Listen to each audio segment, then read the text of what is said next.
Yo, it is time, boys. It is time for Path of Exile 2 Druid. Could not make it for the exact hour that this shit drops today. That was just not in the cards. But we are here now. Let me just get my headphones in.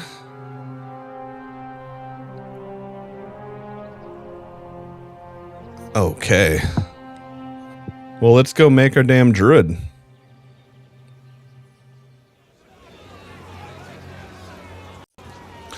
Alright.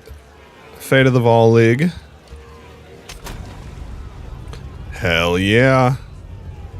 Primal Druid. A man torn between two worlds.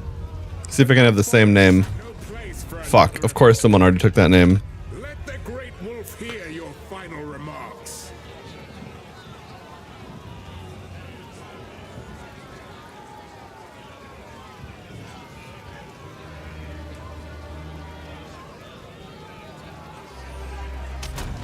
There we go.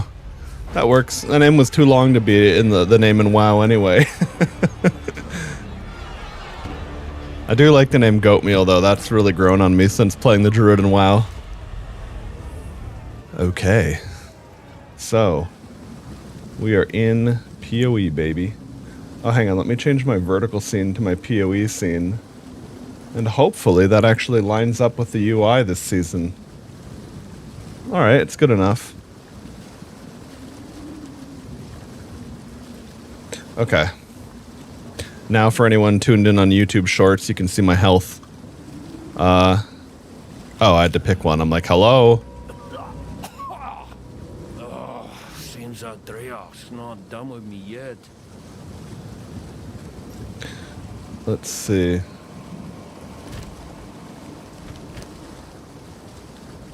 I think sitting right here might actually be a decent spot to not cover shit. We'll see. I'll just pay attention.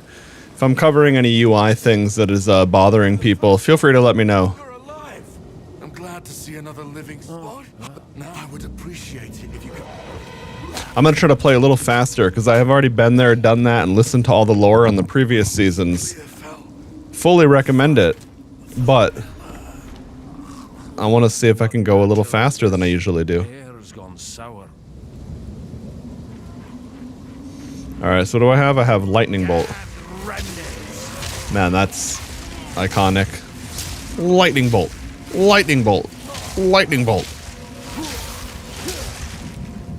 If anyone remembers that ancient video, remember to get your prostate checked regularly because you're old as fuck. The beast still waits within. Okay, wait, hold on. What the fuck? I have... Oh, okay, I can't do that. The new Sorceress Ascension can use a staff and a focus at the same time. Alright, I'm gonna be a werewolf. Yeah, boy. Not beast, but both.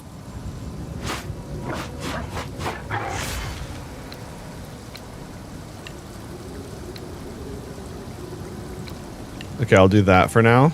Now... Yeah, okay, so that would shapeshift me, of course. Now, can I do a,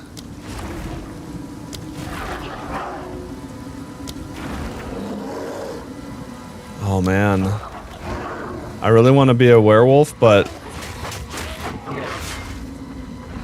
I mean, I really want to... I want to try a bear, too, but werewolf just seems so fucking cool. Oh! Dodge rolling doesn't make you shapeshift anymore, because it knocked you out of your form in the previous setup. Feels familiar somehow. Okay. So now I get Volcano. I think Volcano, skill gem, left click to bind a skill. Oh, I see. Okay. I usually just click the panel. I didn't realize that was how they intended you to do it. Now, the only thing is a Volcano that sprays molten projectiles. I guess... Oh, I don't have... Okay, I don't have a bear skill anyway, though. Because I was going to say, I know that Bear Slam does something with volcanoes. Like, it'll make the volcano erupt more. But for now, I think we only have, like... I guess let's double check. If we go to bear, do we only have... Okay, generates rage on hit, which is nice. Oh, interesting. I think the werewolf is faster and more nimble. I mean, that would kind of make sense, but... Maybe I'm just imagining it, I don't know. Oh, okay. It was making me use my skill before I could move on. I always forget that I forget that it does that. Like, every season start, I end up doing the same fucking thing.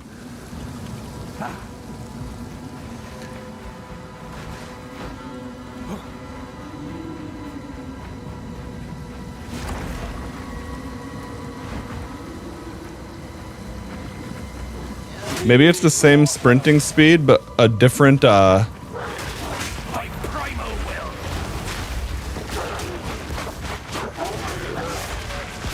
Yeah, that first hit having a little leap on it is really nice. Talk's wasted on ye, you bloody lump.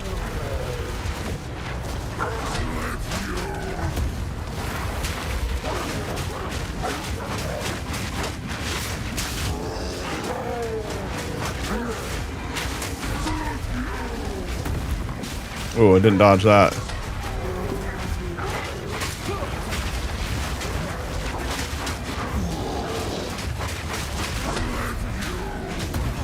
Ow. Okay, so we gotta keep it. We definitely want to keep a volcano on him.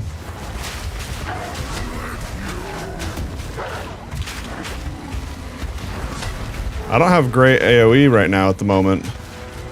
Actually, you know what? Let's see if,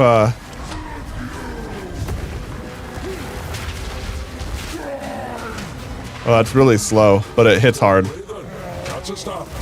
Sleep. Okay. Whatever's left of ye. Rewarded a smoking pipe helmet? Okay, nice.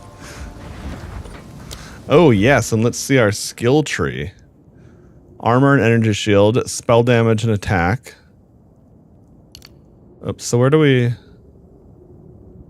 Generate life per second, armor, energy shield, mana regeneration rate. Well, I'm gonna go for the damage, of course. I'm not playing hardcore league, so might as well.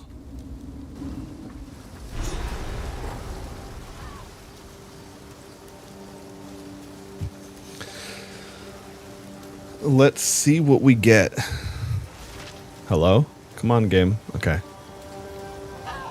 Friendlies then. Why's go well? Seems he's the only thing holding this place together.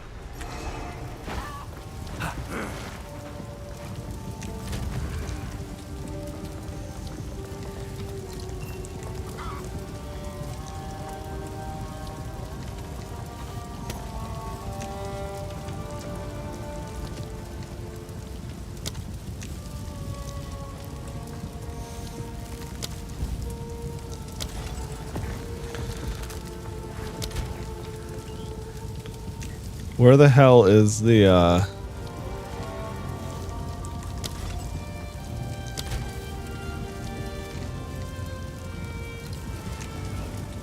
Oh, there we go. Dodge roll effect. I was gonna say, I know there's a...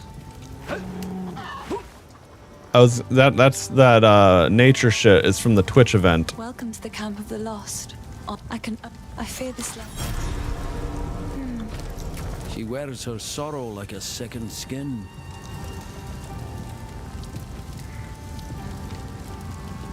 Okay, right. Identifying shit is, difficult early on.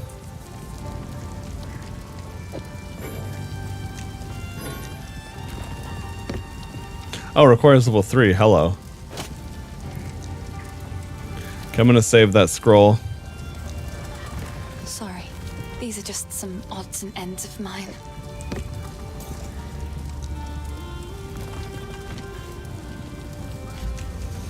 Okay, so talk to Renly.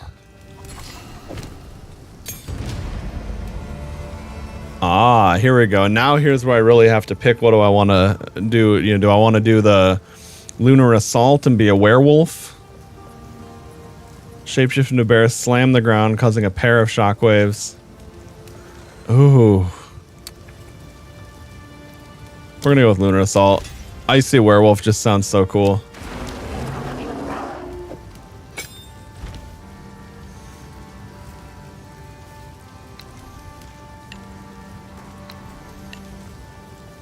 Okay, let's go. I was gonna say, without the, because I know that Werewolf was supposed to get some kind of ice skill, and I was gonna say it feels kind of dangerous to just auto attack without anything to set it up or whatever. But oh right, you can't fucking sprint, or you don't want to get knocked down when you're sprinting. Oh yeah, and this kind of just becomes a basic attack. Okay, in that case, I want to, or I mean, like, I'm going to use Lunar Assault until they're frozen.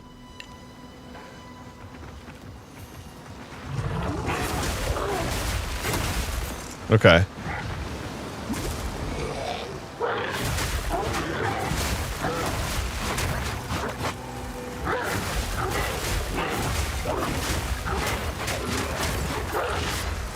Because, yeah, once they're frozen, it does that effect. They just become an ice sculptor. Oh shit, I thought I was out of range of that. Oh, it would have killed me if I didn't dodge.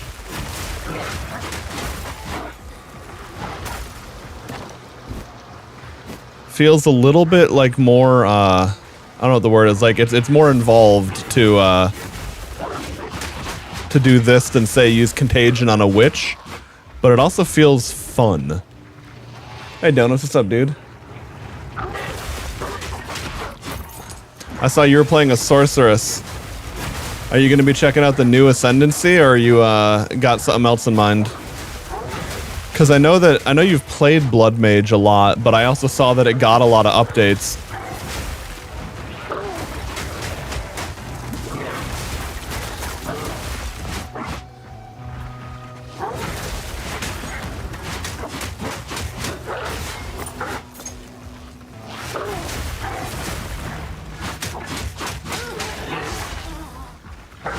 Yeah, getting some kind of cold convert would be pretty cool. I know I get that later on, but not having it yet.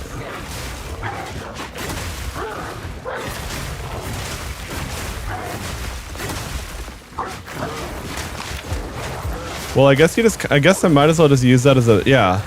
I'll use those Icy Claws as more of my main attack until they're frozen.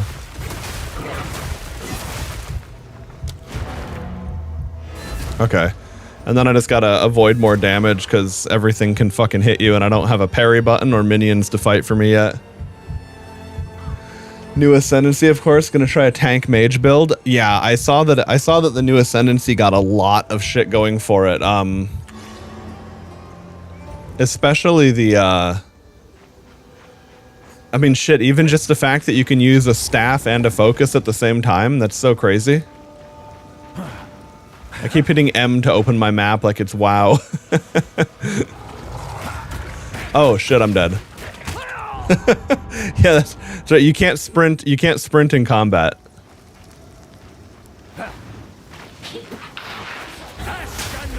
Oh right, and that's the other thing. I need to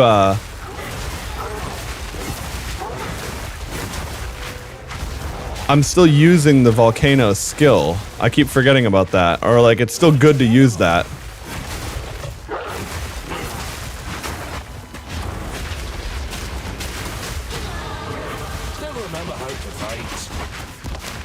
Okay, I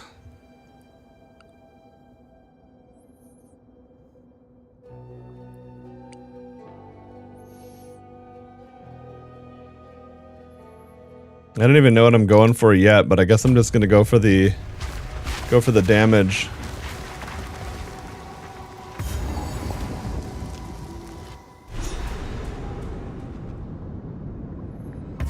Tunnels of mud and filth. Aye, this reeks of the devil. Okay, wait. Don't I want to go to Grellwood first? Oh, that's cool. You have the, well, you're sprinting, you have the whole animation too. .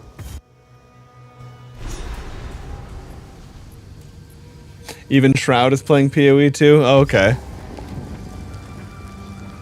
Yeah, no, that's true. The way the new minion, or the way the Jinn build for Sorceress goes, it's definitely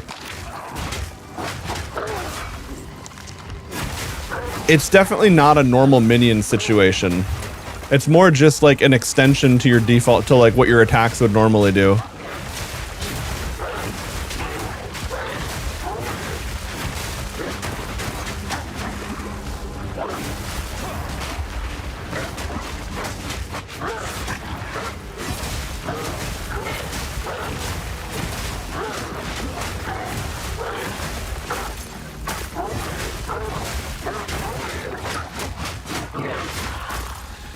Yeah, those ice explosions will probably be really good on a boss, but for now I feel pretty weak. Although, I also am naked, so it doesn't help.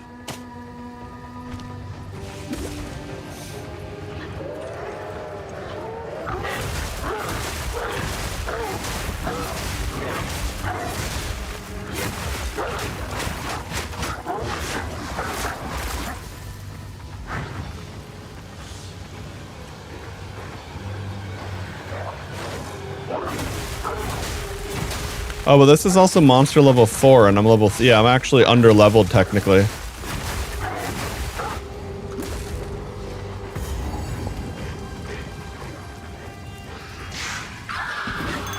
The home to magic's most foul.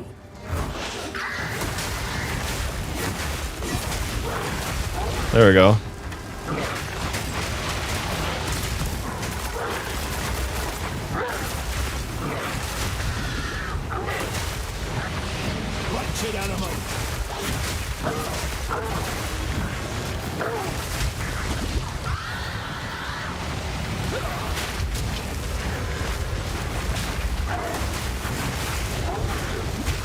That's right, I keep forgetting to use my my volcano on her. Where does she go?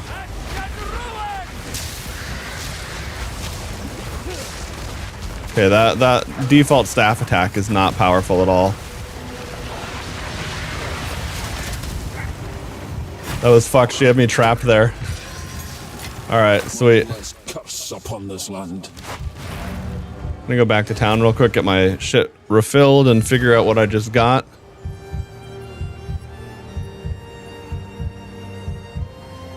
Come on, encampment, load up. Having a staff plus a focus is gonna be juicy as fuck. Yeah, dude, no kidding. That's gonna be such a serious level of power to have. Okay, so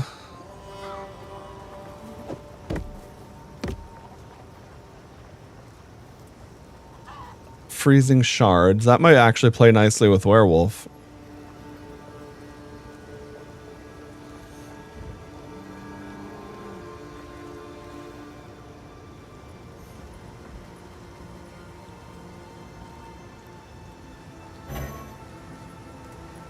Okay, yeah, I see those are already set up. Okay, so what do I want then?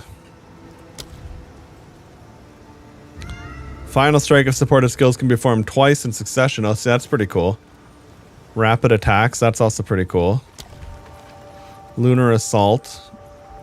Attacks gain 25% damage as cold damage for 5 seconds on freezing an enemy with supported skills. Okay. Supported skills have increased freeze duration. Oh, overabundance. To have more, like if you want to stack volcanoes, basically.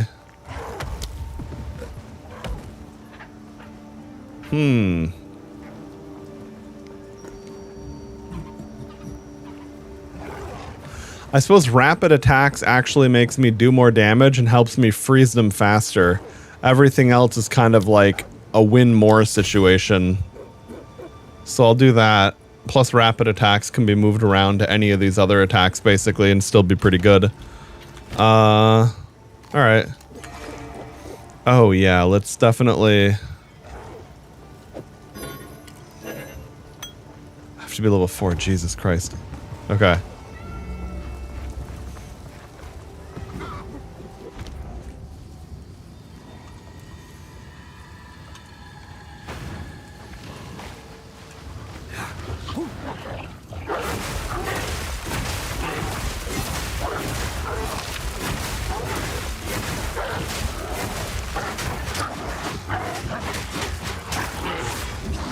Yeah, I'm not really liking that skill yet. Like, it's nice when you get a freeze on a single target, but it definitely doesn't feel ideal to play with at the moment.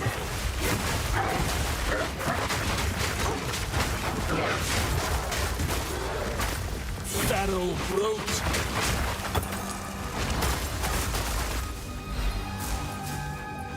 Let's see what the attack built into my staff does.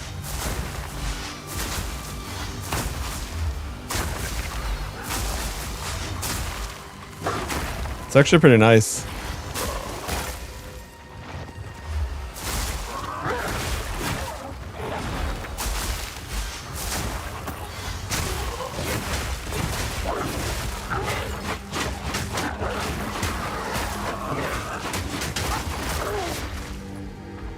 Maybe it, do I kind of want to hit them at the,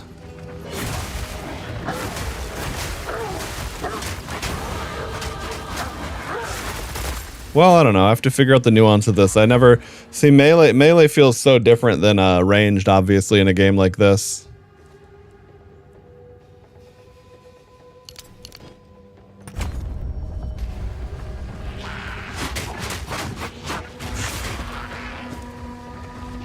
I didn't even see that little shitter.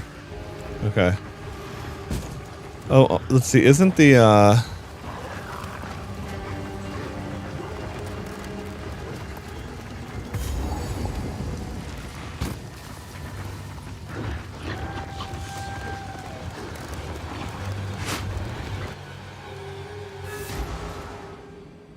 trying to remember. Is okay? There's a waypoint here. Nice. These roads will nae budge for I want to find where the dude is on the tree.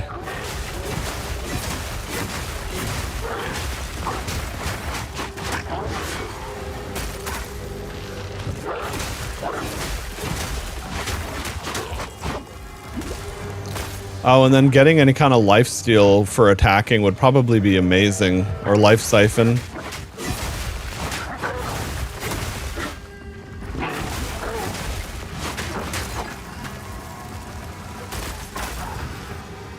And then, of course, as I get any kind of enhanced ability to freeze with this ability, that's going to just feel much better.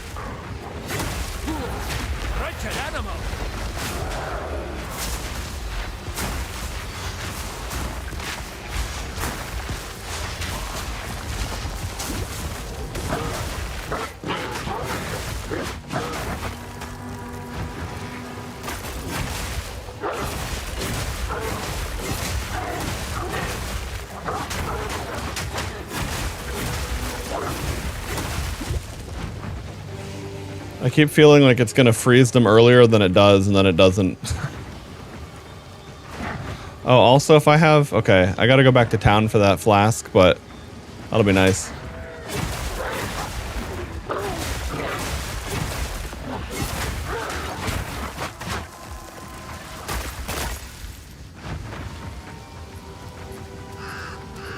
I just hit my key combination to mount up and wow. Jesus, I've got so much stupid muscle memory now from tapping back into that game.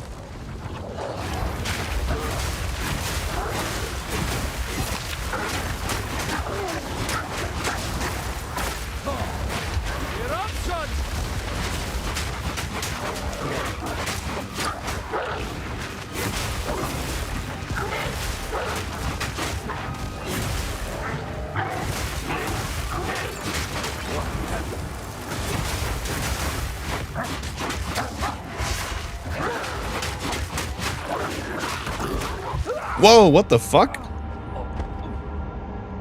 Fucking poison dude just immediately blew me up. That felt like, I mean, damage is high in the game, of course, right? But that seemed insane. Anyway. Yeah, I feel like Druid is going to be a very unforgiving start for people who want to play hardcore. But then again, I think that's melee in general. And the other thing too is you'd probably start bear and play as tanky as possible.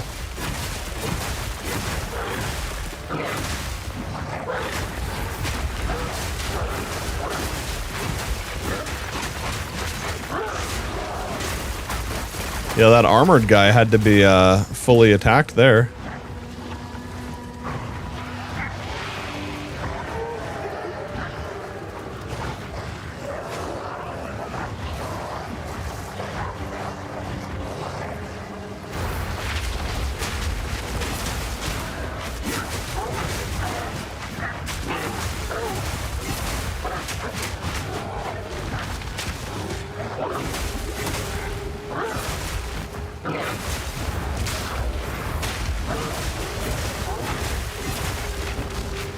Will do. Just give me a sec here.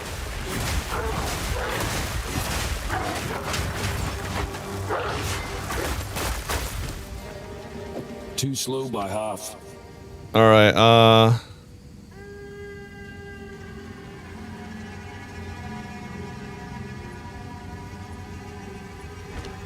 Okay.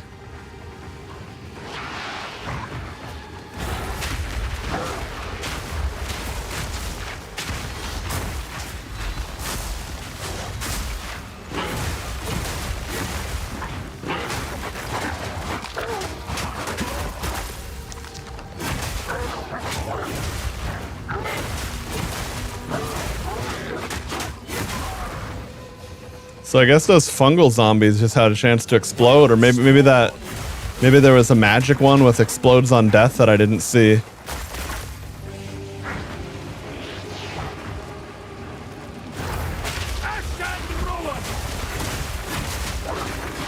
It is pretty nice that like the shape shifting does feel very seamless.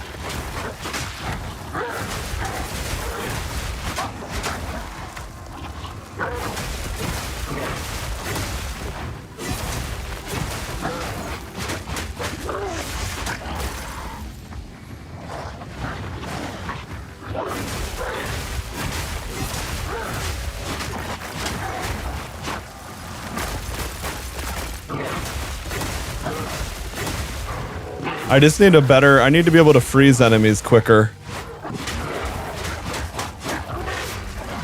That'll definitely help. Because right now it feels like what I need to do to set up just takes too long on like, it doesn't have enough clear.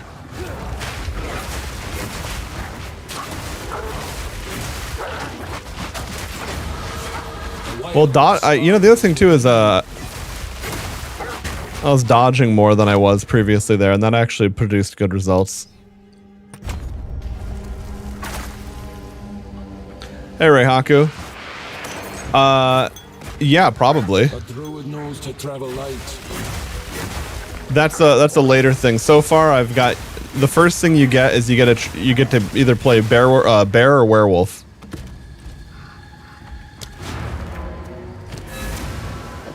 All right. What is this? Well, right now I kind of need everything I can get.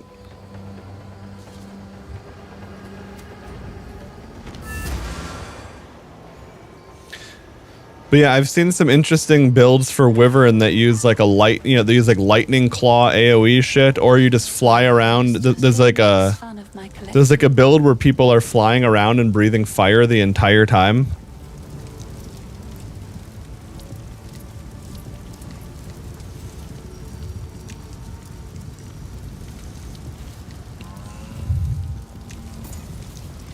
Oh, I like Okay, here we go.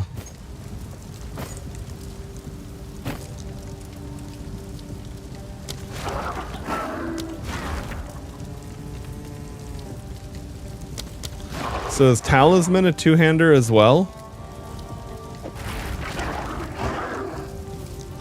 I guess. I will treasure it.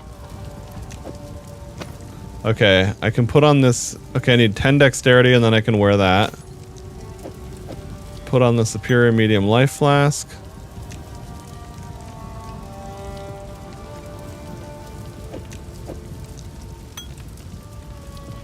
Oh, I like this one.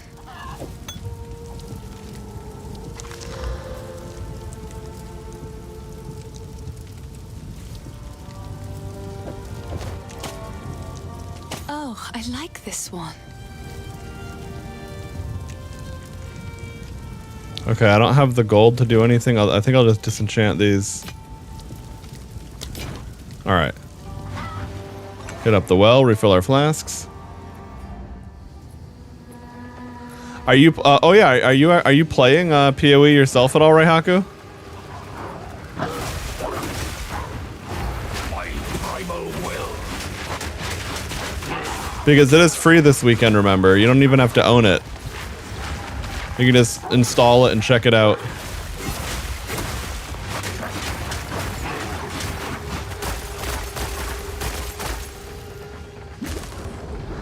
Also, if you play a class that's a female character, their tits do have jiggle physics. I figured you'd probably be interested in knowing that. Ancient relics, poison and Land and beast alike.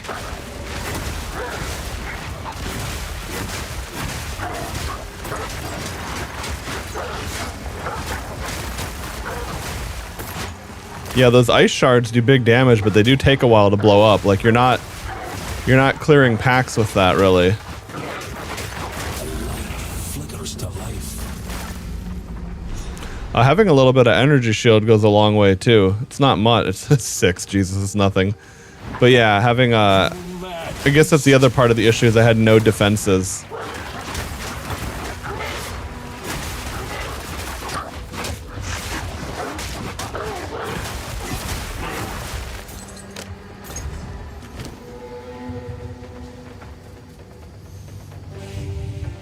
I feel like I probably want evasion rating a little bit more. Okay, so what is this? Can I... Okay, no, so you can't. This does require you to... You know, you are basically dual wielding this. Oh, hey, Toast, how's it going, man? Just checking out the werewolf here.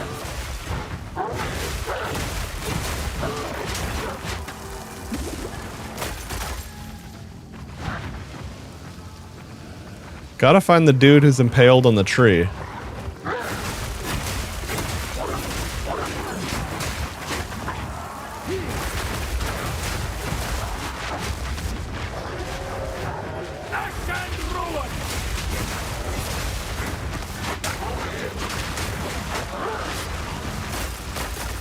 Yeah, that works too. There we go.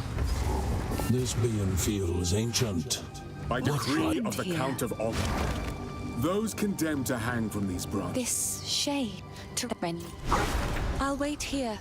The old magics will protect me. Okay, gotta find the red veil.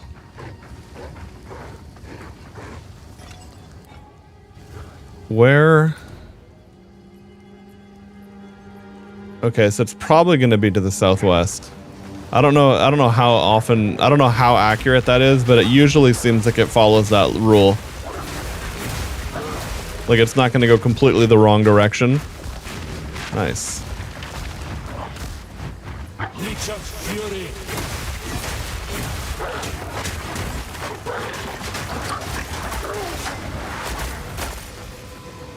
It's not bad. May Jonathan bless you today. Have you played any PoE yet, Toast?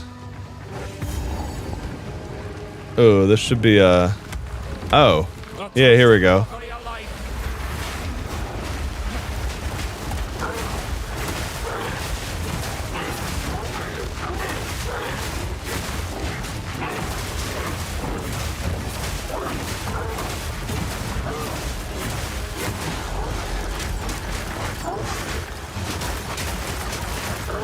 Oh yeah, there we go.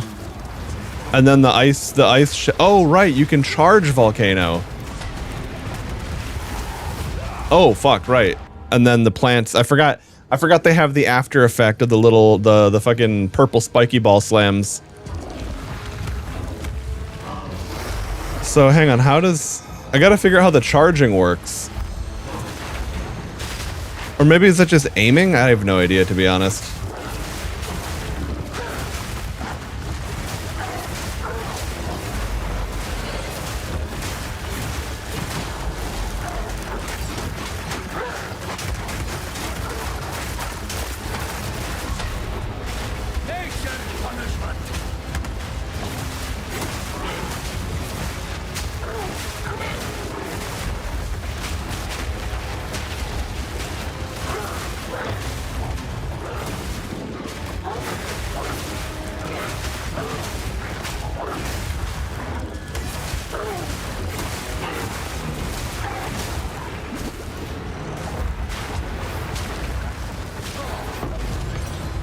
Get those shits away from me. Okay. And stem. Hell yeah. Hopefully some of this is gonna be good. Alright, what did I get? I got an uncut level 2 skill gem. Okay. So, So I need to read how this works. Channeling ends when reaching force state. Okay. Channeling a skill for longer makes the initial eruption more violent, but does not affect subsequent projectile sprays. Okay. Entangle conjures a root-bound fissure that crawls forward. Oh, wait. Entangle. Okay, let's look at the fucking video. Roots, which attach vines to nearby enemies, damaging and slowing them. Entangle. Furious Slam pounds the ground with your front paws, dealing damage twice to enemies caught by both. If you have enough rage, it will spend some to make much larger, more powerful slams. It will also leave... Okay. So, Lunar Assault converts 80% of physical damage to cold damage. Slam pound... I'm gonna grab Furious Slam here instead of upgrading Lunar Assault.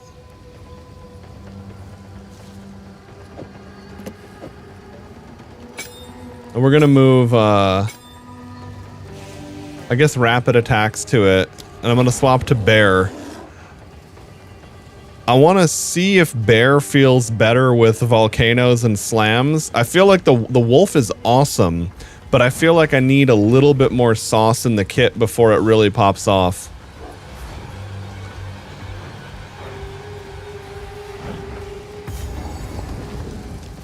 Bear feels like big. It's kind of interesting. Like it feels like less nimble than the Wolf, which makes sense.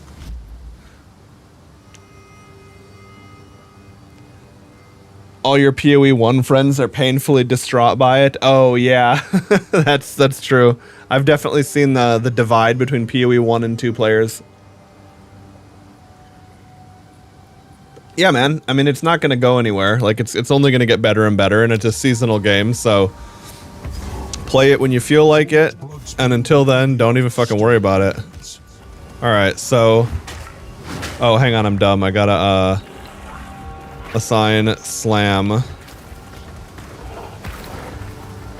Okay. Here we go. Yeah, that feels really nice. A druid knows to travel light. Oh, I wonder if I wonder if just using a crossbow would be a really easy way to start. I think I'm gonna play the. Oh, here we go, and a better talisman. Here we go. So this is a bonus stun duration talisman. That's the druid weapon. Hell yeah, brother. Okay, and then this is armor and energy shield. Okay.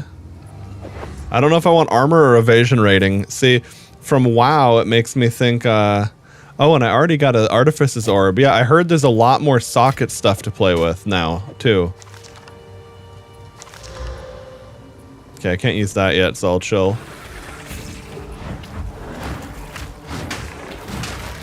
So where's my rage being built up? Oh, okay, it's down there.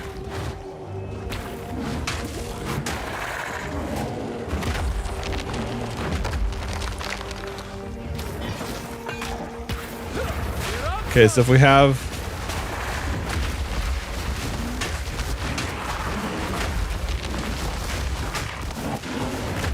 Yeah, I think if you slam in range of a volcano, it makes it spew out more projectiles too.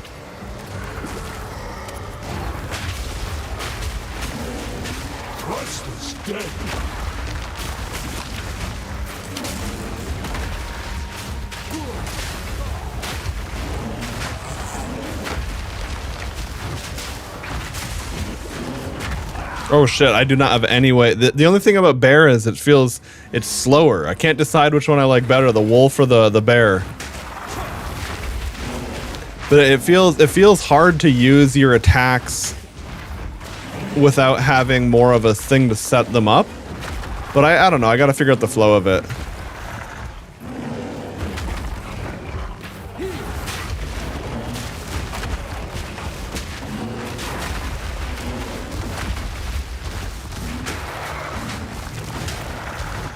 I definitely need to figure out, does this work? Or is this...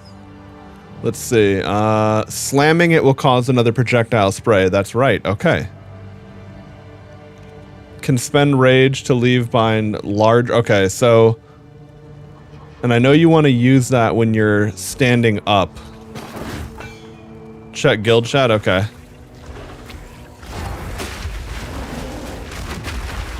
Oh yeah, that was a lot. I see. It sends like a whole volley of meatballs out, basically.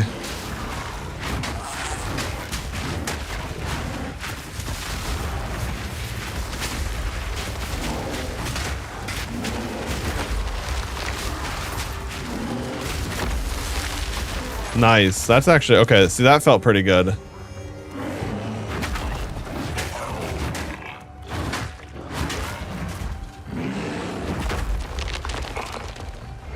From what I've heard, it seems like all the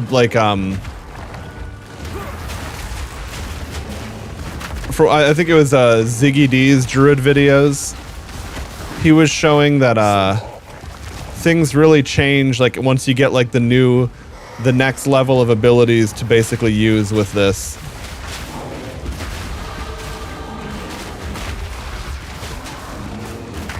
Okay, but see, that already feels pretty solid.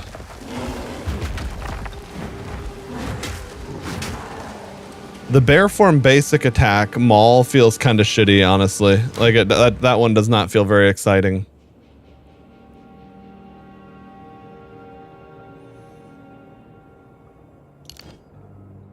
Oh, I was on the wrong thing there, okay.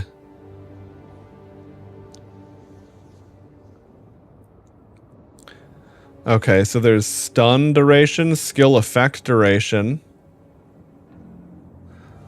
Okay, oh, let me check guild chat now, finally. Now that I am not in the middle of dying.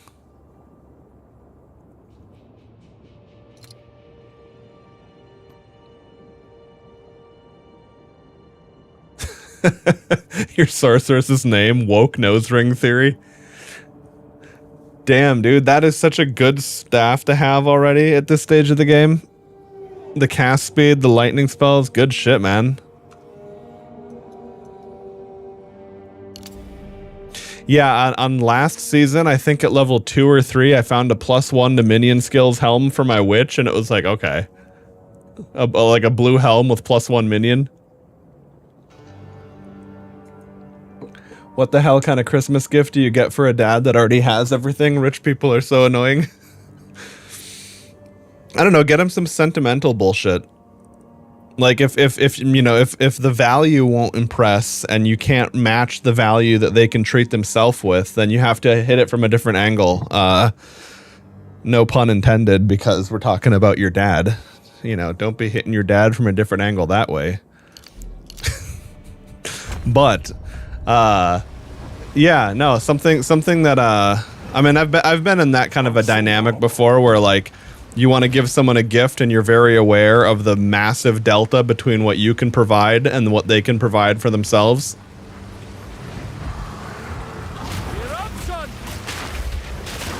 The final is a death.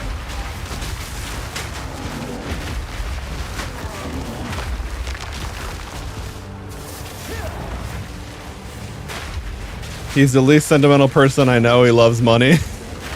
Yeah. That can definitely be in those situations sometimes.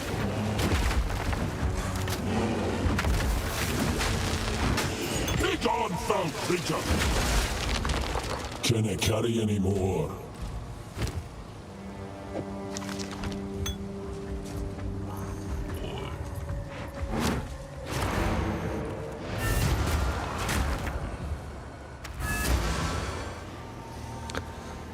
Getting something he doesn't know he needs.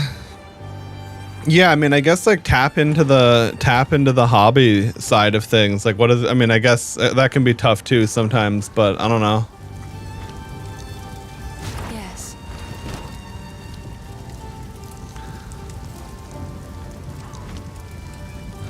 Oh, here we go. These gloves. Evasion, armor rating, evasion, energy shield.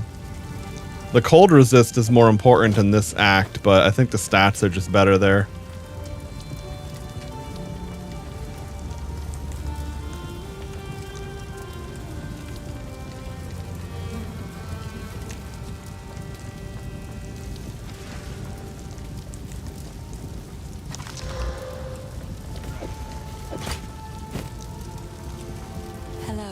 These are just some odds and ends of mine.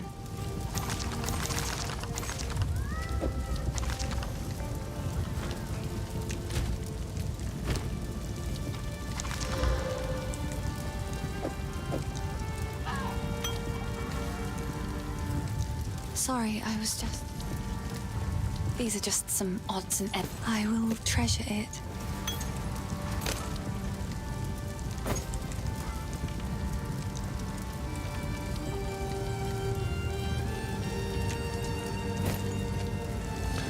Let's see, do I have the,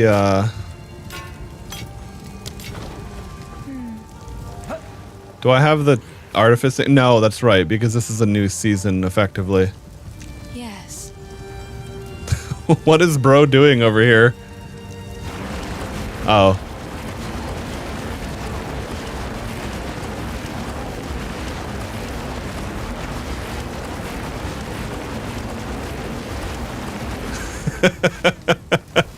I see. Finn makes another for my collection. Thank you. Bye. You got him a Dallas Cowboys polo shirt and you gave it away. Well, I guess at least you know not to give him that again, but yeah, that's rough. But I guess on the bright side, if they, you know, it's like if they do that, then you know they don't really get to complain.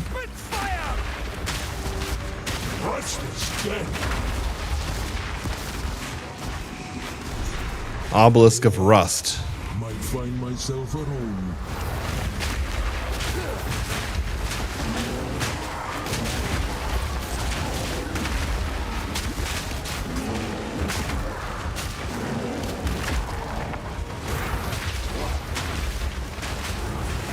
Oh, okay, so I can only have one for now.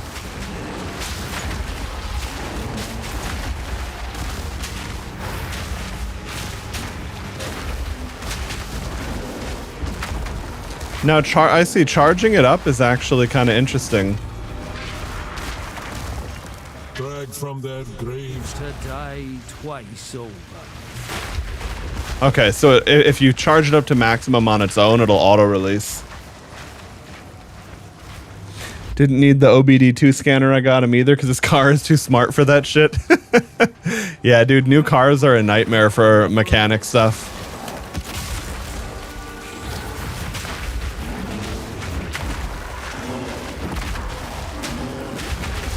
My sister's husband is a good mechanic, and there's a reason they both drive old Toyotas.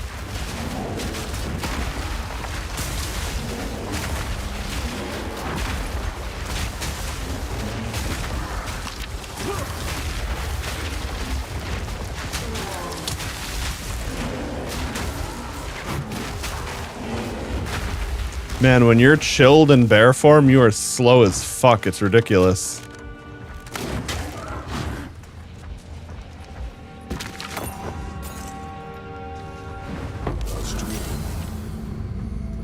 Okay, also, I just realized I don't think my item list is on, is it?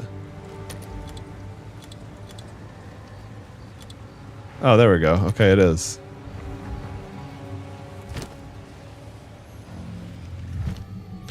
Okay, level 2 skill gem. I guess I need Volcano, because no matter what I'm doing, whether I'm doing bear form or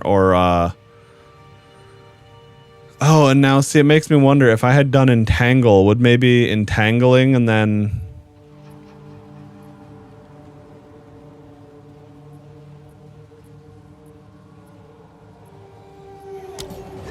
Entangle grows gnarled roots which attach vines to nearby enemies, damaging and slowing them. Yeah, I have a 2009 or 10 Toyota Matrix, and damaging and same thing. I don't want to, like, I hope I don't ever have to fucking do anything with it or get rid of it until I get to the point where I mean, unless I'm doing well enough where I could buy like a Tesla or some premium electric car.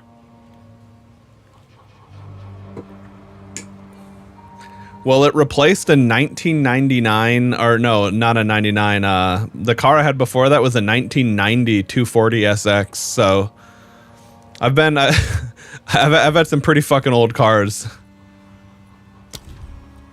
Alright, I guess we're gonna upgrade Volcano. And then I need to get support gems in that. Only upgrade for a Toyota's a Lexus. You know what's really funny is that was the exact car my girlfriend back in Taipei drives, is basically the Lexus version of the Matrix that I have. She has the CT200H, the hybrid hatchback, and it's literally like my car but better.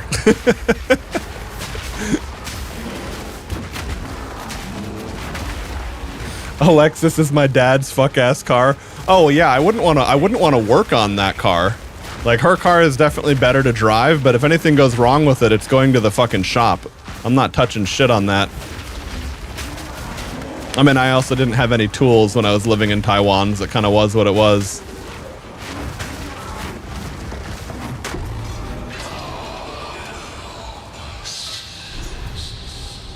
No peace to be had here, not even in death.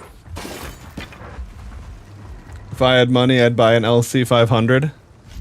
I don't know that model off the top of my head. I have to tab out and look that up. I'm curious.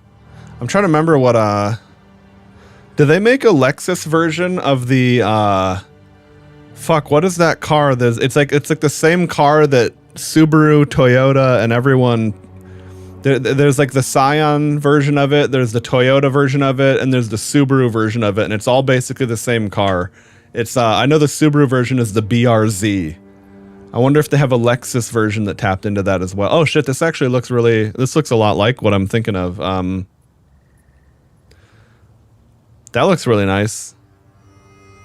Yeah, if I were buying a car, like if I were getting a car purely for my tastes in vehicles rather than considering utility or practicality, I would definitely be a two-door, could be a 2+2, you know, like it could be a two-door car with rear seats, could be a two-seater, but definitely some kind of rear-wheel drive coupe.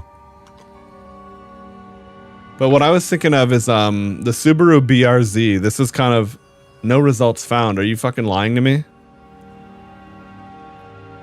Dumbass panda. There we go. Yeah, I was gonna say, look how similar this is to what you were talking about, Donuts. Yeah, no, the Lexus you're talking about is clearly a much more premium car. This is like an affordable sports car that has an incredible ability to be built up into a premium track car, but sticker price on these bad boys is not unreasonable.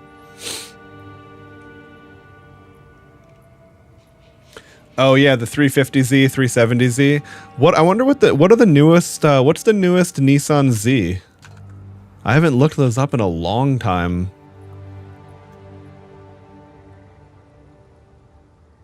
Okay, yeah, these things, dude, it's interesting. The newer Nissan Zs look so much closer to the older car.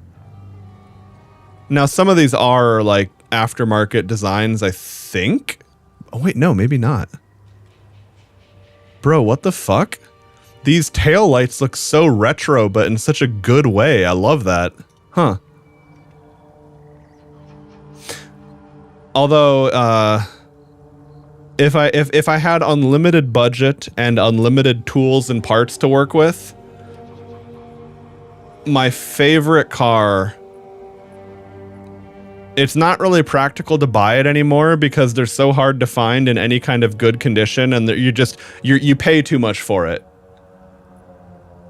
Yeah, they're going back to the Fair Lady Z. That's a good way to describe it, Reihaku. But the 22B WRX STI, this is the two-door version. This is my all-time goat of a car.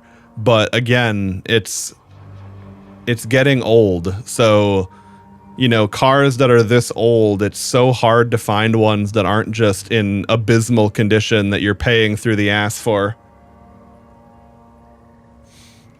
It's your friend's car? They actually have the two-door version? Because there's a lot of Subarus that look similar, but if they have the two-door version, that is a sweet fucking car.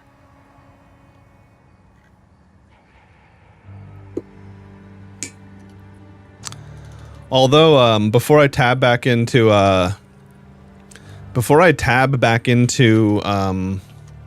PoE here, speaking of cheap cars, I saw this the other day. Now, this is a cheap electric truck that has tons of different configurations from the factory, and then it's I don't know how user customizable it is after the fact. As much as I actually really like the blank slate. Only problem is I go grocery shopping for my whole family a lot. I don't want to load groceries in the back of a truck and have to deal with tying them down and covering them. So I would realistically need to get something with a I like the look of this one better, but I wonder if like having the square boxy roof just gives you way more space in the trunk. Oh, we'll see, that looks better to me actually. But anyway, the thing that's nuts about these is they're so fucking small compared to modern vehicles.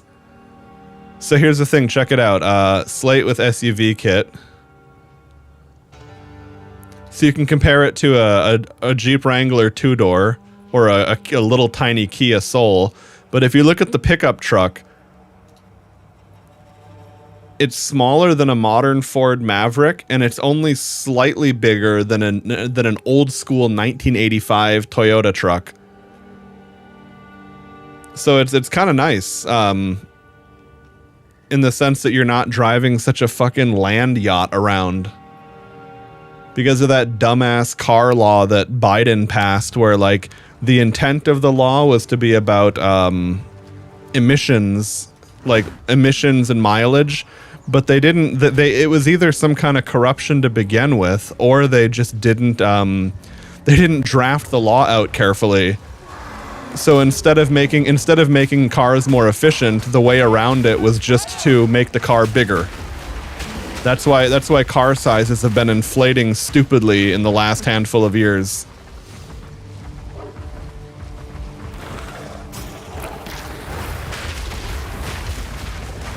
Granted, that either is canceled now or is soon to be canceled, so it doesn't matter.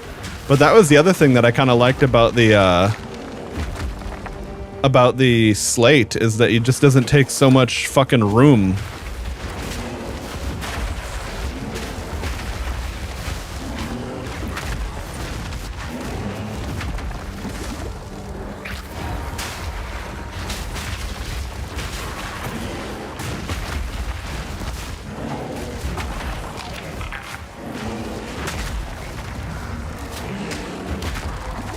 Man, all this car talk makes me really excited for Forza Horizon 6 whenever that's going to eventually come out.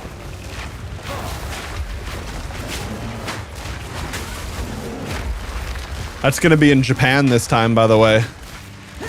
So Fujimi Kaido should be back for real instead of through user mods only.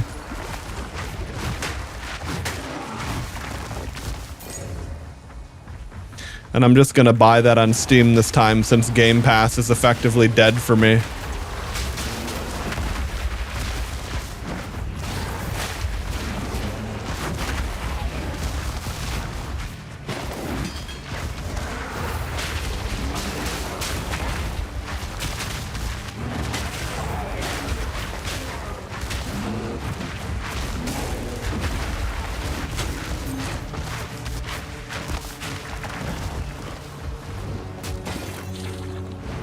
Little flower bit my ass. You don't know if you'll buy Forza Horizon 6 after playing Forza Horizon 5 for so long? Yeah, fair enough. See, for me, I've been dipping in and out of Forza Horizon 5, and since I don't have Game Pass right now and don't want to sub to it, and I'm dying because I tripped, I'm kind of thinking that I'll actually pick that one up and play it more regularly. But I mean, it depends on... As far as buying it day one or not, it really depends on what else is out when it comes out. Like, what is it competing with? Like, if Forza Horizon 6 came out right now, other than wanting to play it because it's brand new, I just have way too much shit to play.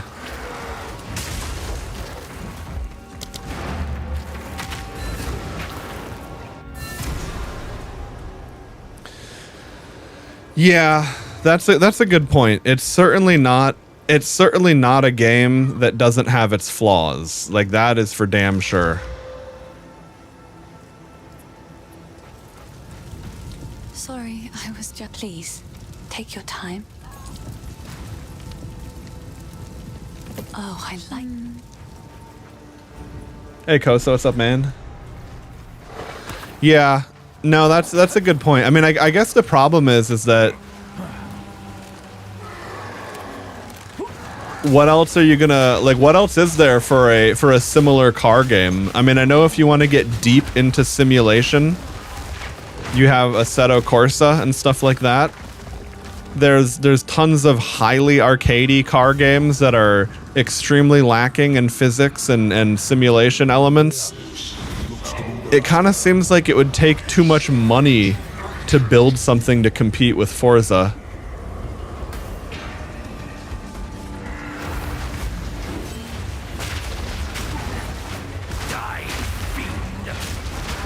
Auto Modelista. Is that cel-shaded racer?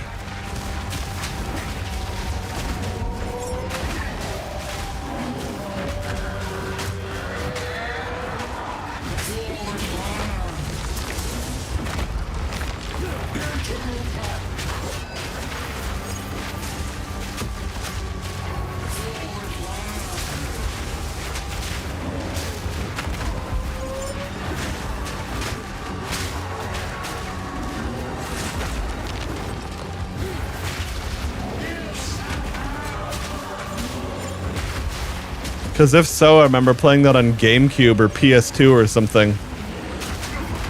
Wow, you know? Dude. I don't know what to tell you, but I do play video games. I do play video games, and I have played video games.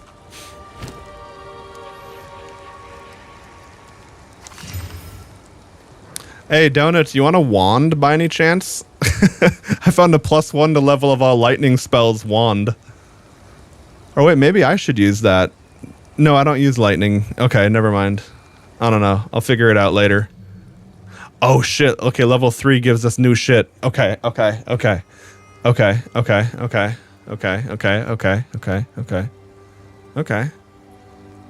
So what do we do here?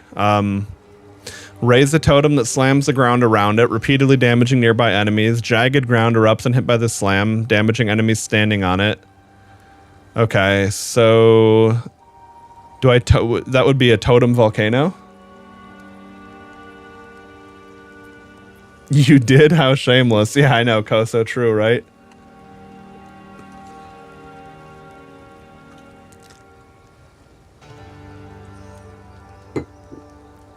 Oh, I'd believe that.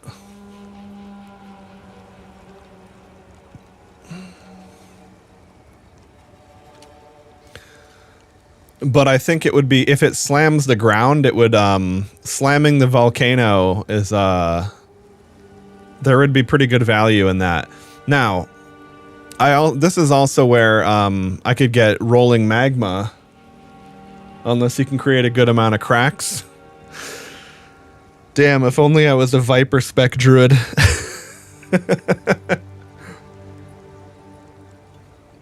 That'll be the next one. That'll be the next character. All right. So Pounce is... Well, I don't know. Just click this. Leaps to the target location, damaging enemies where you land. The strongest enemy you hit is marked with Predator's Mark, making them take more damage and summoning a wolf when they die. Oh. You can also socket a different mark to this skill to apply that one instead. Sure. Wing Blast buff its enemies, knocking them back as you propel yourself to a safe distance. While this skill is equipped, enemies that are close to being stunned will show this marker. Hitting such an enemy with Wing Blast will stun them, cause an additional shockwave, and has a chance to grant you a power charge. I wonder if you can animation cancel that to do backwards long jumping. Its enemies, knocking them Mario 64 speedrunning strats as a wyvern. Rolling magma spits a ball of lava that bounces forward, dealing damage each time it hits the ground. It can also trigger volcanoes and molten fissures from your other skills, like a slam would. Oh. Well, that seems like what I need right now then. Rolling magma spits a ball of lava that bounces forward, dealing damage. Yeah, this class does have warrior mechanics. In fact, some people want to play Titan Druid instead to go all into slam and stuff. Or Titan, they want to play a Titan but use the primal weapon to shapeshift. Because you don't have to be a Druid to shapeshift, of course. Also, wait, what, Raihaku? I should shit before my mom comes back? What, is your mom gonna, like, not let you take a shit or something? Shockwave Totem repeatedly thumps the ground, dealing area damage. It causes an extra shockwave from any jagged ground it hits. Okay. So, Thunderstorm, Fury of the Mountain, Devour, Arctic... Okay. So, Cross Slash, there we go. At level 22, that's when you can do Pounce, Cross Slash. This, I know about this werewolf combo. Until then, I don't know what the fuck to do.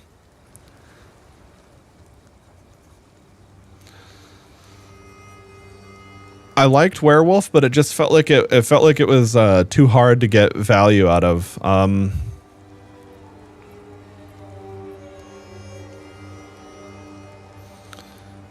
Yeah, I'm gonna try rolling magma. So is this an attack? Yeah, it is an attack. Okay.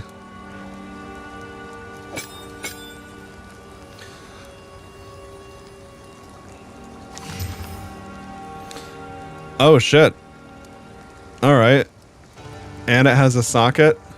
Now I do need. I guess I need more dexterity to use that, but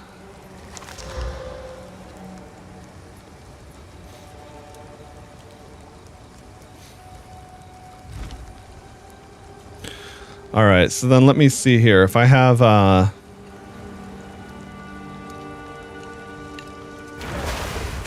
yeah, so now I can be a fucking dragon.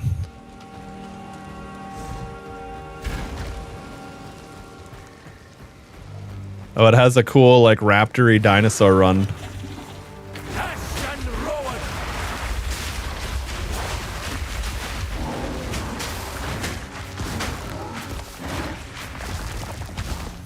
Oh, okay, right, but I still have a bear maul. I don't have like another wyvern attack yet other than throwing a meatball. Oh, and then what do I have here? Okay. 20%, okay. Increase area of effect, increased immobilization buildup, increased skill effect duration, stun threshold, armor. Okay, wow. Where do I want to go next? Increase damage, regenerate max life per second, increase skill speed while shapeshifted, skill speed. I have no idea what to play, to be honest. I might actually look up a League starter build guide for some inspiration. Hard to say.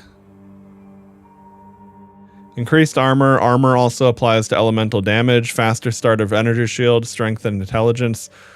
That seems really fucking good too.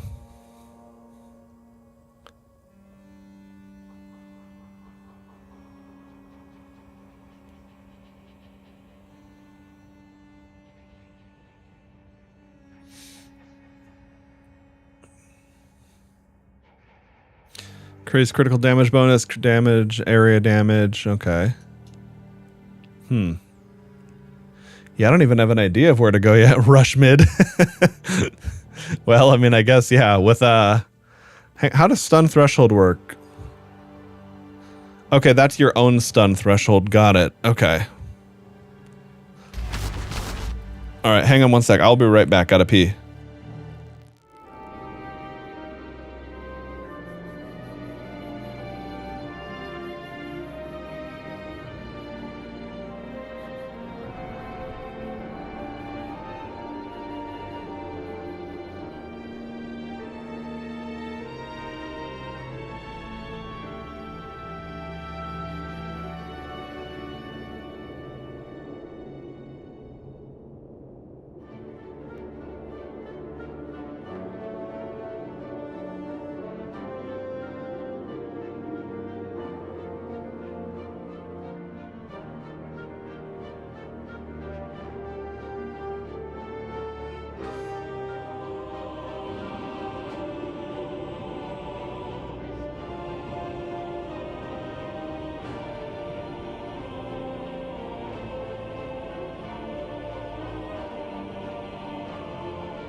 Okay, I'm back. Also, Reihaku, if you're still here, I had an idea about what you should do as far as getting your dad a gift goes. Get him gaming stuff, like whether it's a Steam Deck or like get him something to play video games on, and gaslight him into thinking that he has to do it. Like it's neglecting your health kind of thing. Like it's abnormal to not be a gamer these days.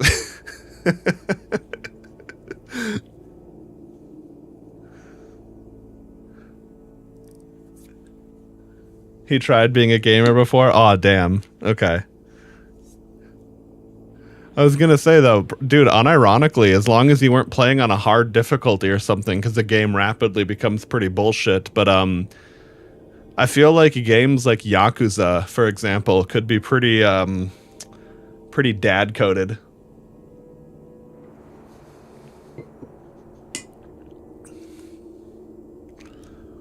Yesterday with the new patch, Marvel Rivals no longer works on your PC. Ah, that sucks. What changed? Is it like $150? What would that even be? Is it like a TPM chip or something? To use like is it like a thing like you have to be on Windows 11 now and your PC isn't compatible? I was gonna alt tab and look something up real quick, and now I can't remember what it was. Oh, I remember. Speaking of Yakuza, holy shit, did you guys see...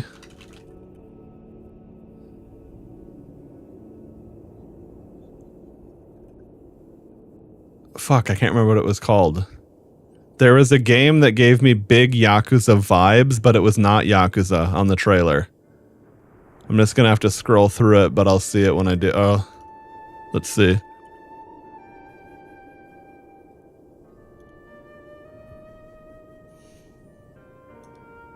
Oh yeah, and then Highguard is some free-to-play thing. Kind of looks like a Destiny, but by the Apex Legends devs. Apex Legends and Titanfall devs, so it should be the old team rather than a rather than the current Apex team, but who the fuck knows? There we go, Gang of Dragon.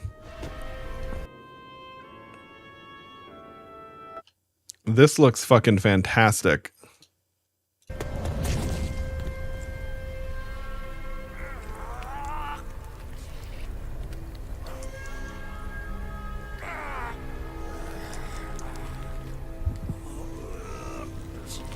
You thought this was a series? Oh, I don't fucking know. It looks like a game to me.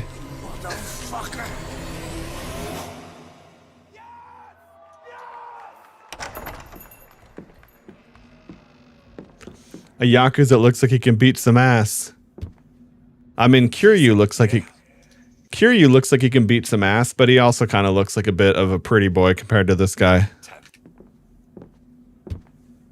Shinji-san, yeah? Time to settle up.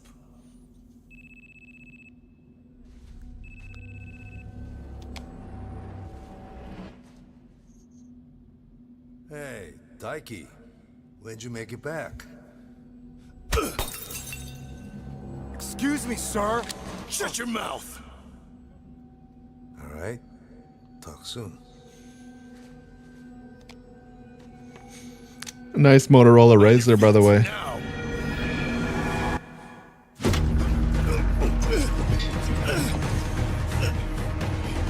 Son of a... Fuck it! Just kill him!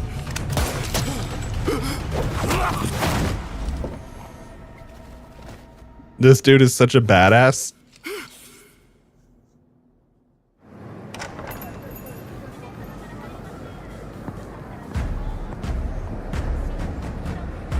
Oh yeah, it's still very over the top and dramatic.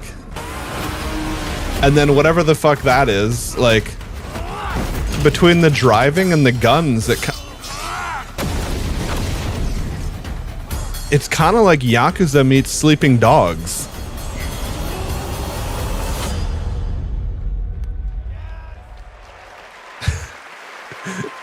Dude, that guy in the crowd, though, I don't know. You hear that? Yes! There was another thing. Where was it? Over here.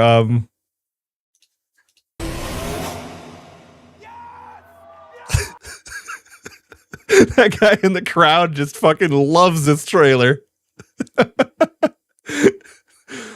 Woke dogs cock ring theory, Jesus Christ. But yeah, anyway, that one really caught my attention.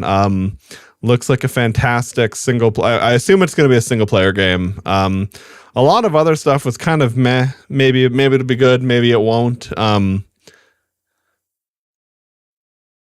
This game, there's a lot that I see that makes me go, in a kind of been there, done that, not sure if I like it way.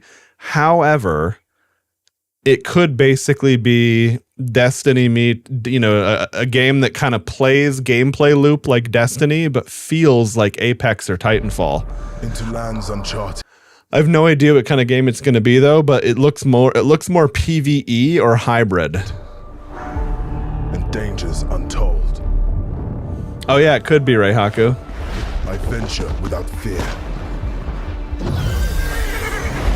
And ride without rest. But that, or for cause. That Yakuza style trailer, that was my number one hype thing, I would say. And then this has me intrigued. I just don't know what it'll play like and what the gameplay loop will be like. It's going to be free to play for better and worse, so we'll just see how it goes. I fight to the end.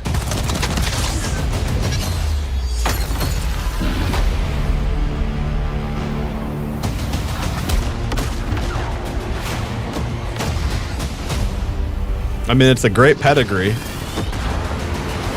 we go. And you see, like, the movement, the sliding, and all of that? I mean...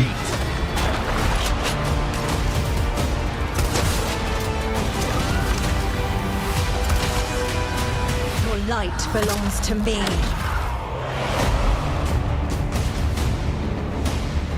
It's just a tough one to read, like, Moving in for the attack. what the fuck kind of game is this gonna be? Shield breaker forming.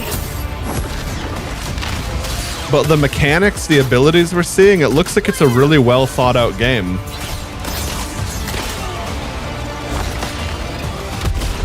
And then you've got the He-Man sword. I mean, shit's kind of all over the place in a good way. Siege tower coming in.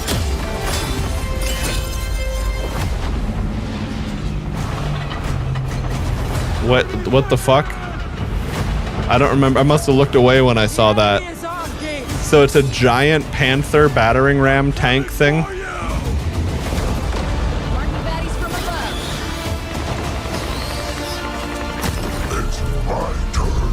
So here's the thing that interests me. You see, when I saw this and we see it from this angle, this looks like this would be from a player's point of view, unless they've simply attached the camera to this enemy NPC.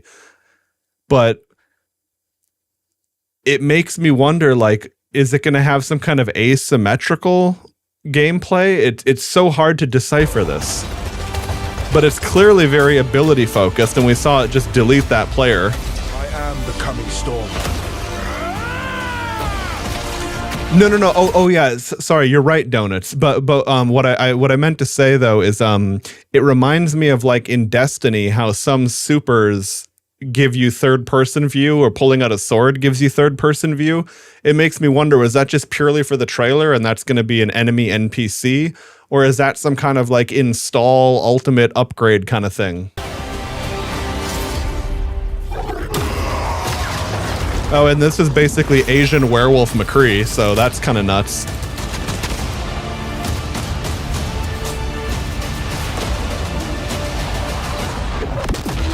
I am a warden, and this is my oath.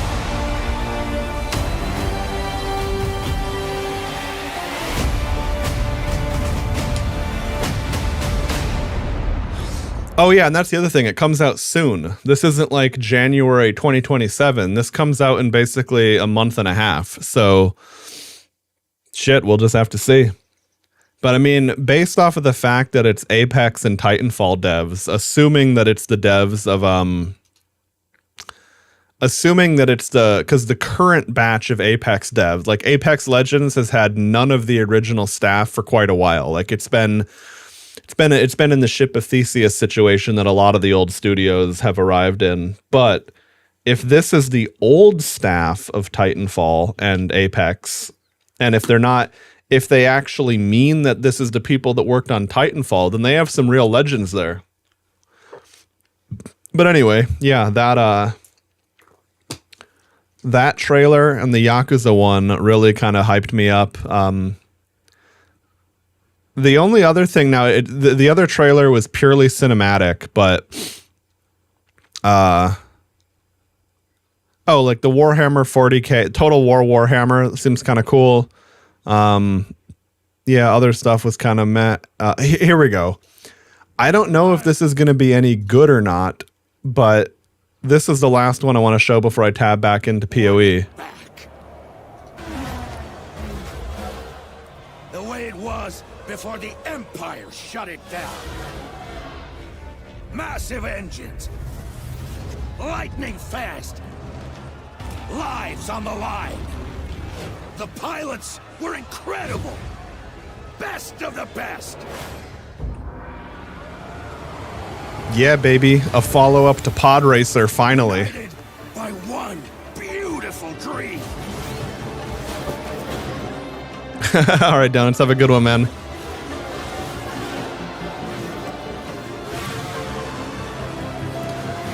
But 2 reasons. One, I loved Pod Racer back in the day. And then 2, I just like these kind of games in general, like F-Zero, Extreme G. We don't really get these kind of futuristic racers anymore. And when we do, they're hyper niche little indie games.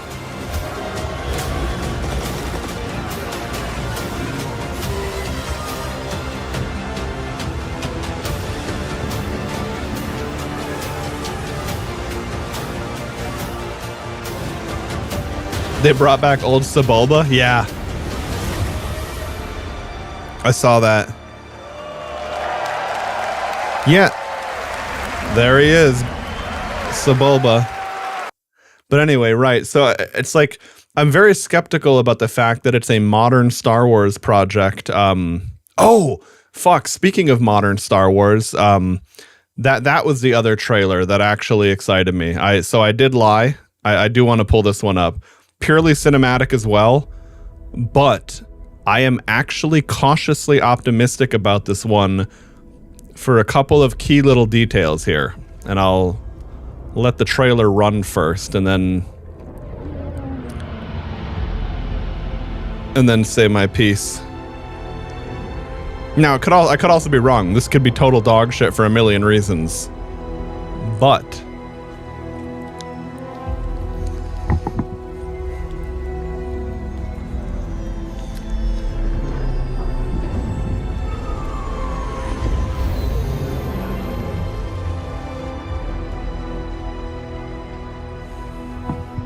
no, I wouldn't want to bet on it. I love Star Wars, and if they deliver a proper Star Wars experience, I would be so happy.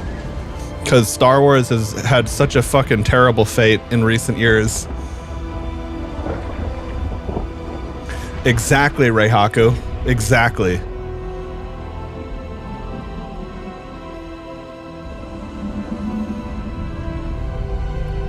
Now, yes, we see female protagonist, and it's like, this is a mining canary problem. Female protagonist, modern Star Wars, like, is this just going to be fucking Rey Skywalker all over again? But then you see this frame, and this is unironically what filled me with a little bit of confidence. I was like, oh, she has a conventionally attractive face without masculine features. This might actually be a game not made by fucking retards. All right.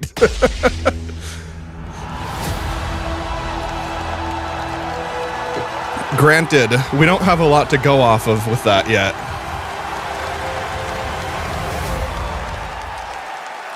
But Casey Hudson was behind Knights of the Old Republic and the early days of Mass Effect. So, you know, it depends. Is he going to have the creative freedom to do good shit, or is he going to be, overly controlled by the IP that this is? But I mean, that being said, even Disney and Star Wars have to make money for their shareholders. I mean, it does seem like pumping undesired ideology into games is kind of on the way out. Like we do have some games that have been on the back burner cooking that are kind of too deeply steeped in that shit to ever separate from it. But I do think it does seem like we're seeing a turn away from that. The sword fighting in all the movies just fell so hard. Oh my God, dude. It is such a,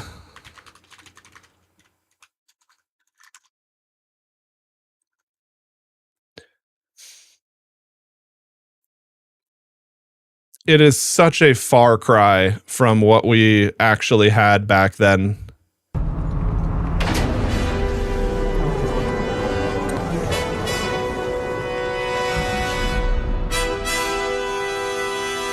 We'll handle this. We'll take the long way.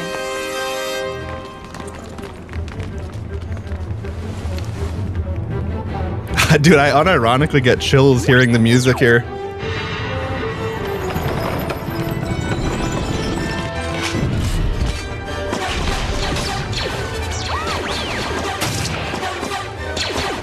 We gotta do something, R2. I forgot what a little dweeb that kid was.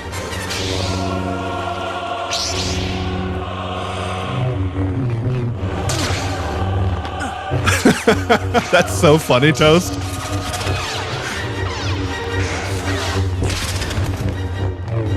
But yeah, like this was all so well choreographed. Now, you know what I've heard? I heard that their lightsabers were basically just plastic tubes that they did in CG back in the day, right? Well, I heard that the modern props are a lot heavier and more fragile LED tubes. So they kind of can't swing them around like they used to, both because they're heavier and because they're I don't even know what the fuck it is, but clearly there's something different about how old Star Wars did fight scenes and whatever the fuck happened in modern Star Wars. Oh wait, sorry, the old ones were heavy? Oh. Okay. I heard the other thing. So maybe it's just that the newer ones are fragile because of the electronics, but honestly, I guess that's the other part of it then. If these were heavy, the way these dudes are swinging them around, there's also just a significant dedication to fitness and learning the martial art choreography itself, because swinging around heavy fucking pipes the way these guys are, that's no joke.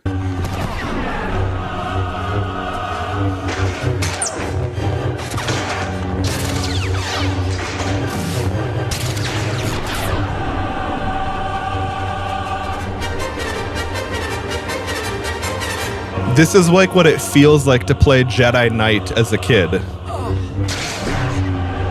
I mean, Jedi Knight is still a really good game series, but this is what it feels like in your mind.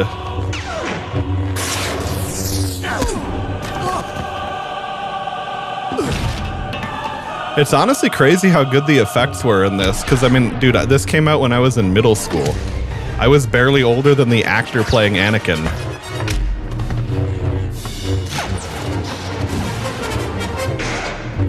Oh yeah, no, Qui-Gon and Obi-Wan were just a legendary duo. Even more so than Obi-Wan and Luke.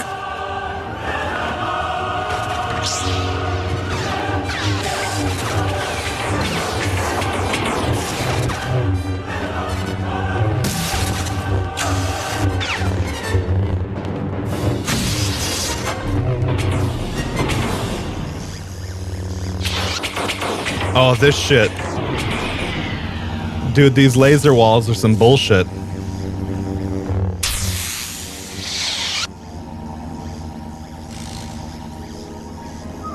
Bro's evocating to get his mana back.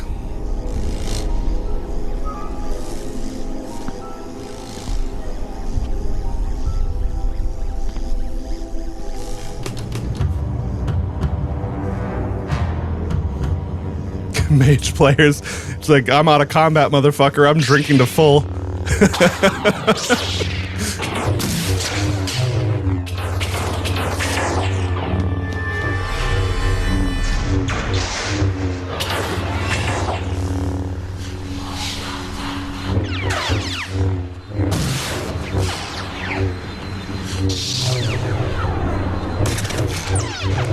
Anakin should have re-stealthed, to be honest. It was a little bit of a misplay, but I mean, I get it. Hindsight is 20/20.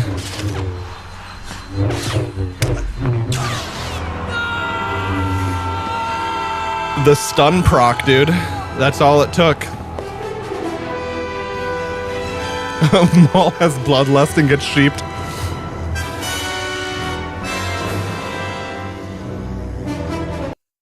All right. So I guess it cut off before the eviscerate proc that cut Darth Maul in half. But anyway, or the eviscerate crit rather. But yeah, that is what Star Wars should be about vibe-wise. If whatever the fuck this Star Wars Fate of the Old Republic is going to be can deliver on that, well then, holy shit. Okay, let me scroll up and check it.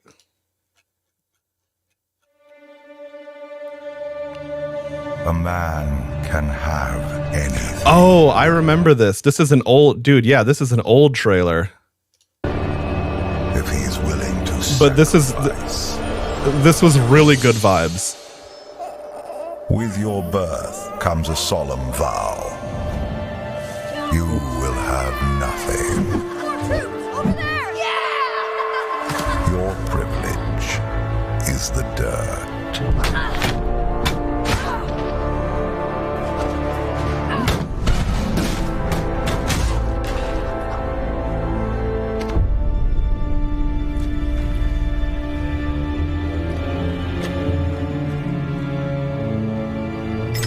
In the darkness, only ambition will guide you.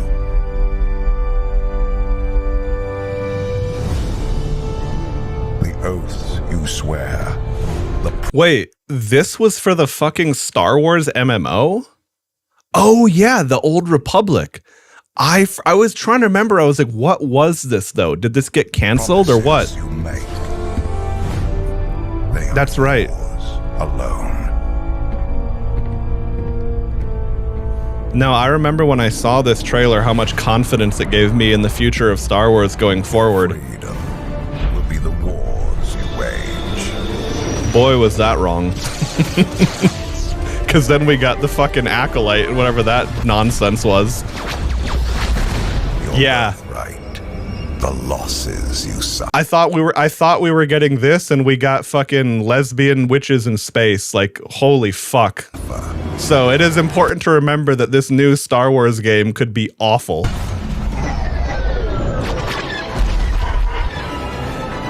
Holy shit, that's right. There was hot Darth Maul. Okay, now this rings a bell. Your entitlement. The pain you endure.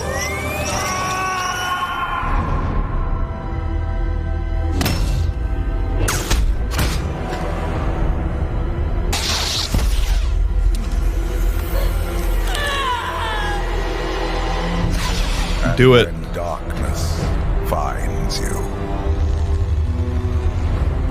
you will face it alone.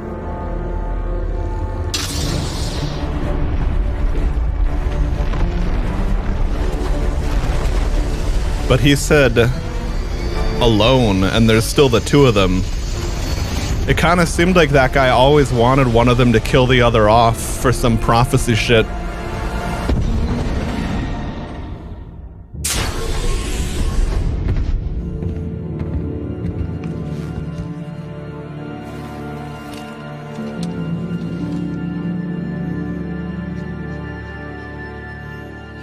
Yeah, I think that's a fair assessment, Koso.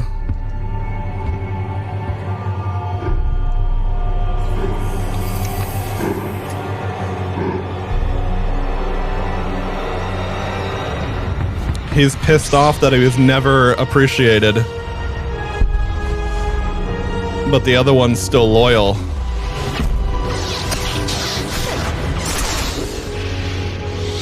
Ooh. They really set this trailer up so well because you don't think that the one wearing the black robes is going to be the one that would, you know, you think the roles would have been the other way around.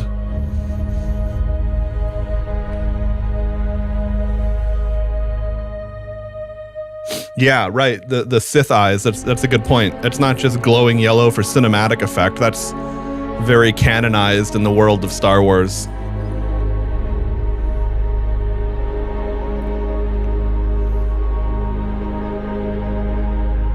Come with me, son. Oh, fuck. Now that's a Star Wars trailer. Holy shit. All right. The crazy thing is, that's just for the fucking MMO.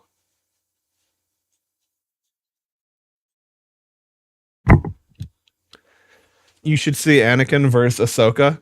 What's that from?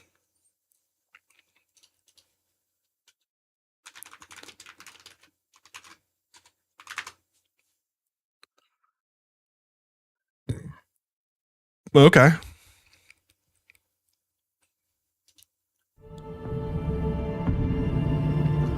All right. What's the lesson, Master? Live.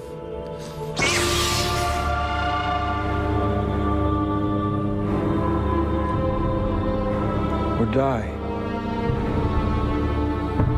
I won't fight you. Well, that seems like a pretty easy outcome then. I've heard that before.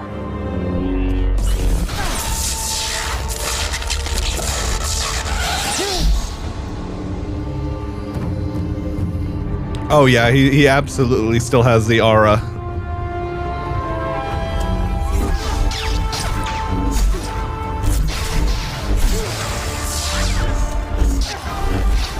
Now, here's the thing though. Well, that's from what we just saw, there's already such a difference between the episode 1 choreography. But it's too early to call it. Because, you know, they're just getting into the fight. You don't go full tilt right off the rip.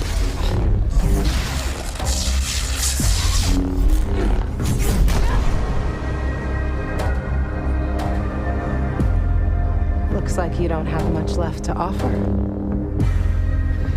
I haven't taught you everything yet. Oh, okay.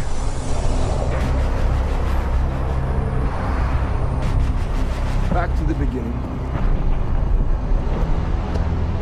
I gave you a choice. Live.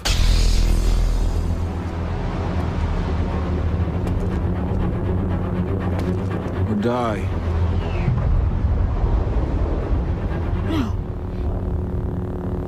Incorrect. What do you mean, no?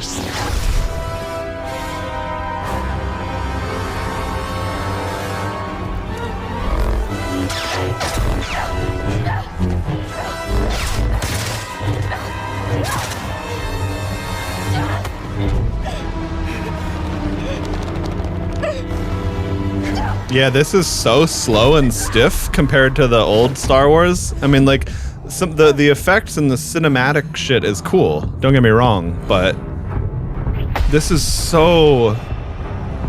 The fighting just blows. You lack conviction. This is like going from Ninja Gaiden to fucking RuneScape combat.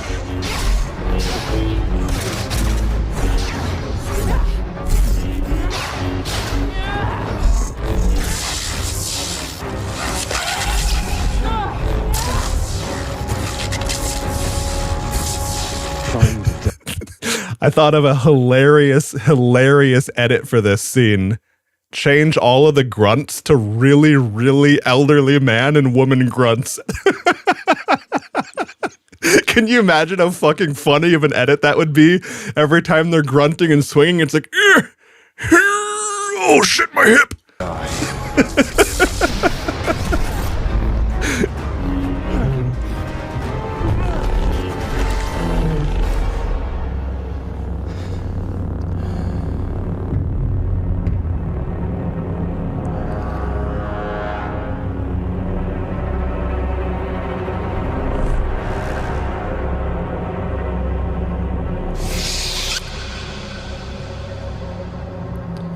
I choose to live.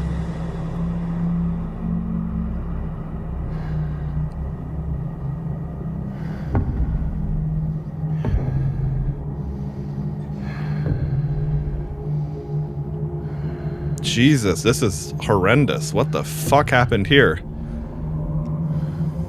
Like, he's still a really good actor, don't get me wrong, but my god, what a vibe and tone shift this whole thing was. Yeah, that's a good point, Koso, because I was trying to figure out where the lightsabers shifted hands too. That seemed odd.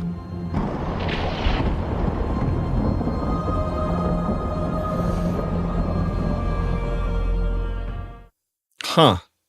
Yeah, dude, that is crazy. So this was supposed to be like, this was the big fight of this series then? That is nuts.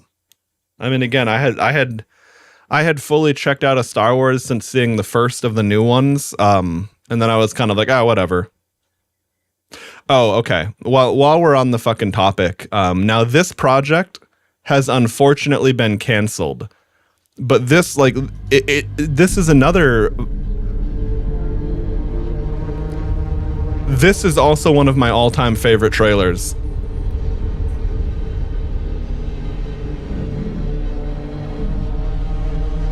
Oh, you know, speaking of Darth Vader, one thing I will say that they did really good in modern Star Wars in now I can't remember which. How many Jedi Survivor games have we had? Have we had 2 or 3? Because I played one of them and I think it was the first one.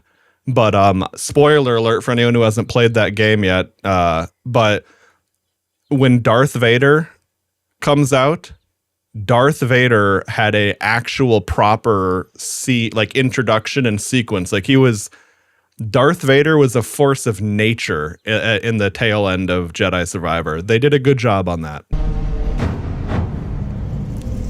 The game itself had ups and downs, but they didn't do Darth Vader dirty at least.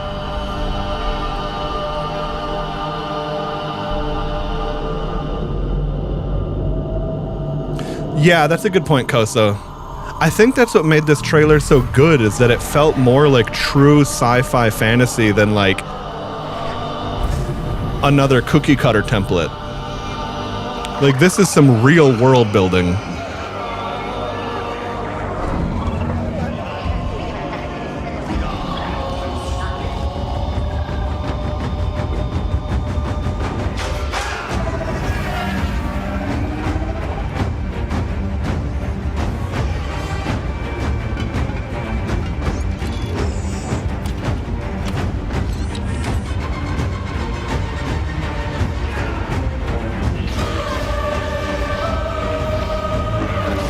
Choreography didn't look bad there. I mean, it's rendered, but, you know.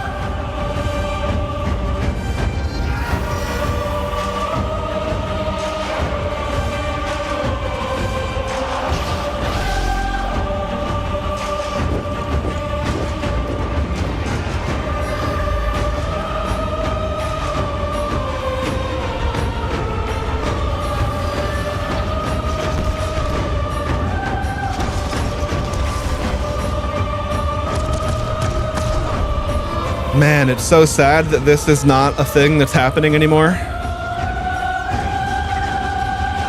But, I mean, if they couldn't have delivered on it, it would have been a flop anyway, right? So.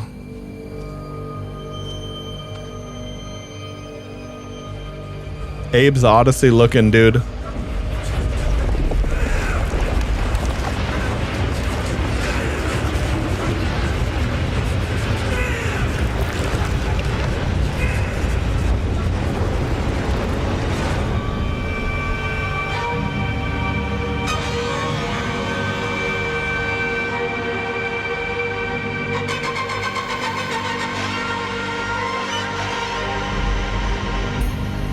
Yeah, that trailer still gives me chills, man. Unfortunately, it is for a canceled project, but damn, was this really, really impressive. Yeah,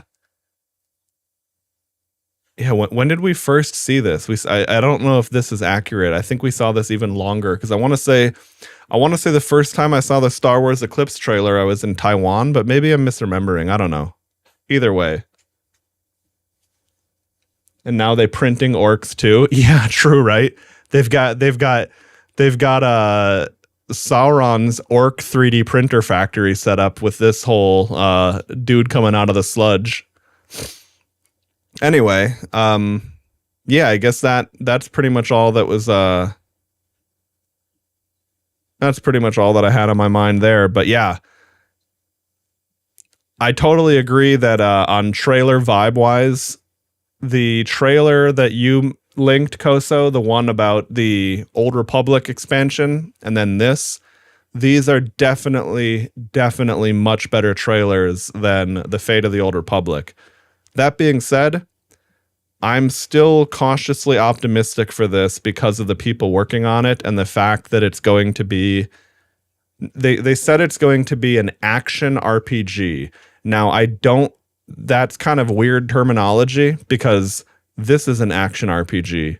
Dark Souls is an action RPG. Obviously, you only mean, it doesn't mean both.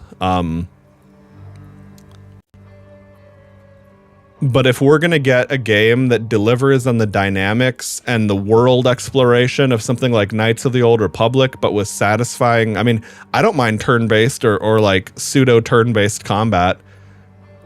But if it's going to deliver a more impactful real-time action gameplay, I think that'll make it a more successful game. Yeah, I have no idea, Reihaku, because I don't know what they mean by action RPG. I think a lot hinges on that because because Knights of the Old Republic isn't turn-based. I guess, what is Knights of the Old Republic? It's like real-time with pause, more or less. It's like a different real time with pause than say Dragon Age Origins, but it's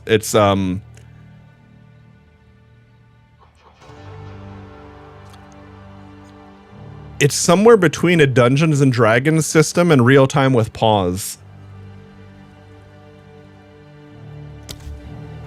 Anyway. Oh yeah, right. What I was we were up to the old PoE dilemma. I leveled up. I don't know where the fuck to put the next point. I guess I feel like I need to go tanky.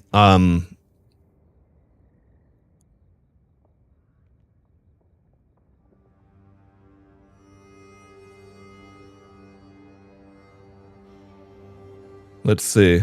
Armor, energy shield, armor, energy shield, armor, energy shield. I wonder if I would notice that reduced damage too severely. I don't know. It's a tough call.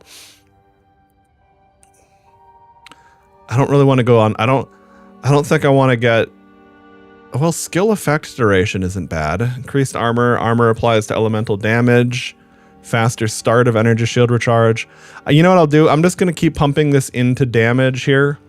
And if I don't like what I'm getting, I'll go respec that. Because that's the other thing that's really important for people who don't play PoE to know, is that you can really, really easily undo these choices. It's not like PoE 1 where you have to spend an Orb of Regret, which is basically balanced economically around being an endgame thing.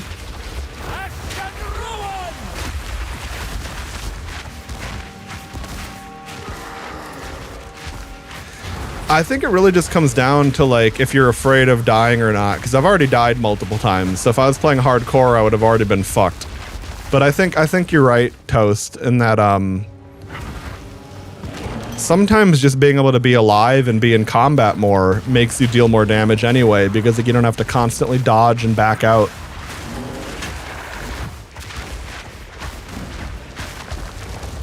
Yeah, no, I agree. I totally agree. Now, I do think you die more in PoE 2 just because things are designed to kind of hit harder and kill you more than in PoE 1, especially during the campaign. But,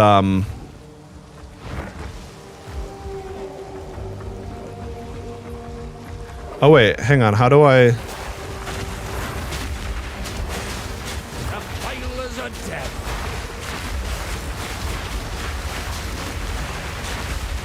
I kind of have a spicy meatball build going on right now. It's just all about meatballs. Okay, wait, what was I doing here? Oh yeah, I had to kill a dude and I guess I killed him.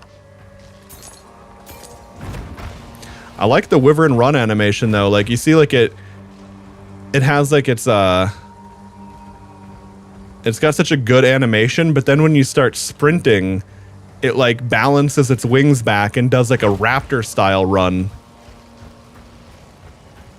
Like, holy crap, did they do the animations so well for everything in PoE 2.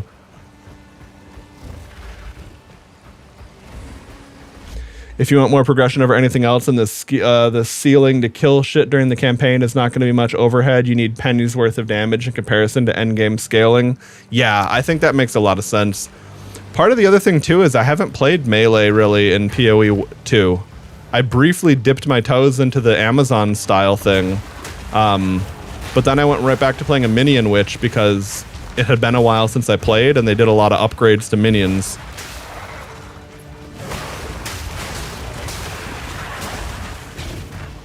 Well, I gotta say, having this Wyvern bouncing fireball feels really good compared to what I had earlier.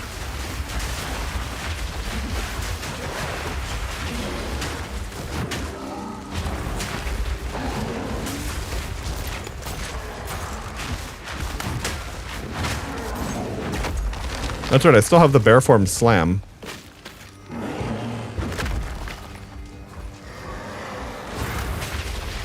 Fuck, wrong button. What did I just hit? Okay. Every now and then I hit like WoW bindings. Like I'll hit M to open the map and it's not, it's tab.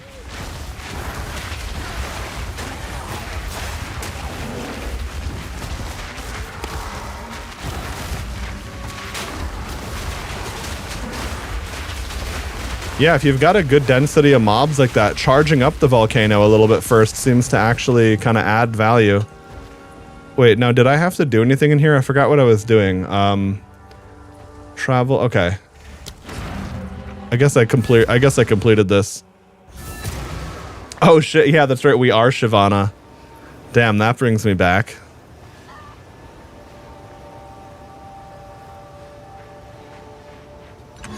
I think one of the most satisfying jungling experiences I've ever had in League of Legends was I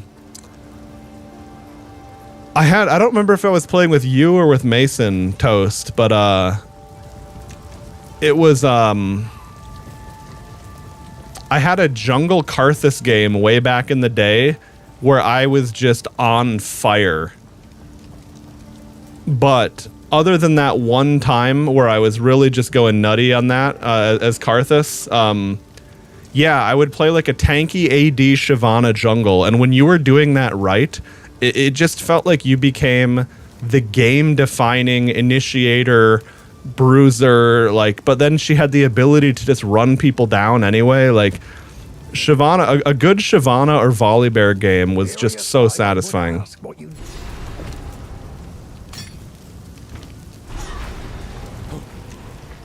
Didn't expect to find such craftsmanship out here. Back then, nobody would full clear though, and you look at like how fast it can do the camps. Yeah, no, we were definitely getting on the cutting edge of that kind of stuff with like min-maxing and figuring out how to like actually play the game well, effectively. Okay.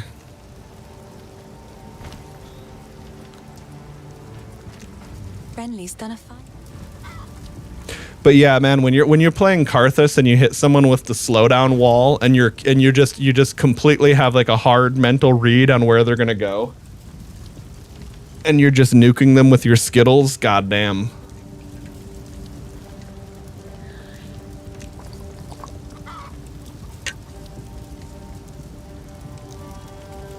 Oh hey, Mooncake. Let me get my hoodie. Mooncake wants to jump up on my lap. Just a sec.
Okay, I'm back. That took longer than expected, but I had to coordinate a few things IRL and make a fresh pot of tea.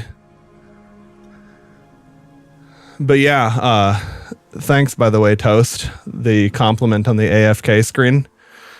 Oh, hey, dude. Yeah, I caught some awesome footage of Mooncake climbing around in trees over the years, and I was like, dude, why don't I use this? That'll be perfect. Okay. There we go. Speaking of Mooncake, I got her all situated on my lap now. And I got a fresh, large cup of tea, which is very important. I have become a real tea junkie over the years. Even more so than when I lived in Asia. I didn't know as much about tea back then, but we have a really good tea house on Maui where the dude gets crazy good teas imported from China. And I have some of those as well as some teas I've sourced myself. Okay. So what happened? I got DC'd. So there is a server database error. I don't know if I need to log out and log in and get a Steam patch or what.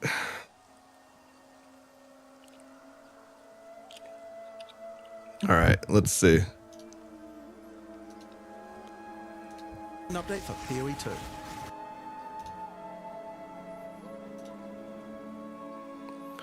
I guess I'll relaunch Steam quick because I remember that will cause an update to occur if there is one, or at least it's how it used to work back on Destiny.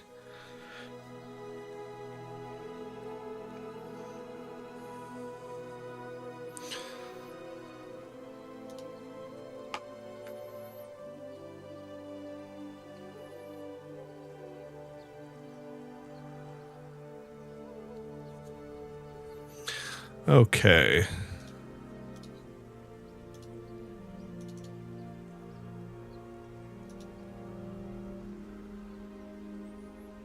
Let's see if it's up or not.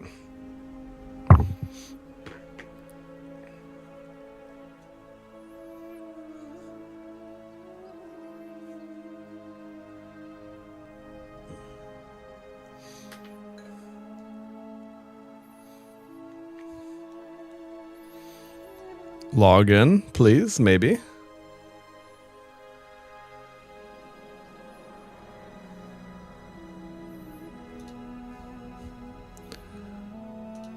I'm going to pull up the Twitch directory for Path of Exile 2 and see if other people are at the login screen or if it's just me. No, people are playing, so what the fuck is going on? Let me try choosing a different server location.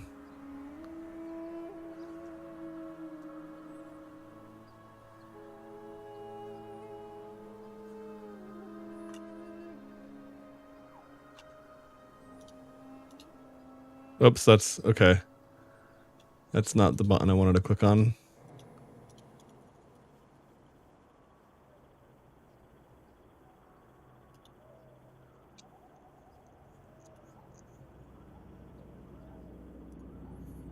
Can I log in on Texas, maybe?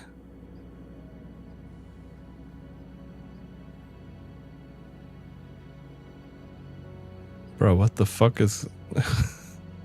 I was just online and there's other people online. What the hell?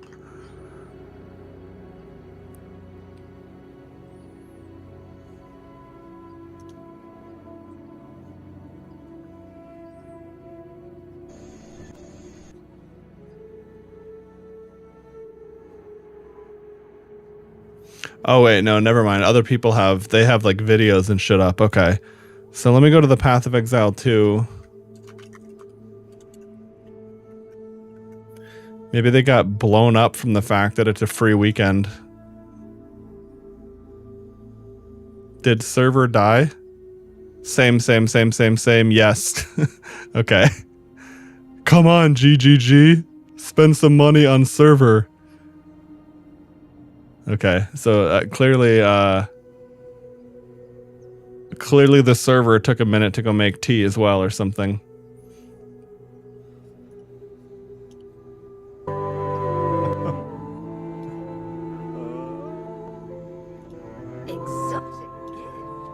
Thanks, Napakutis. All right, I'll stop the sad music after this one. Okay, so all right. Well, I guess we just chill until the servers come back online. I wonder if there's anything on their forums about, like, are we going to have a patch?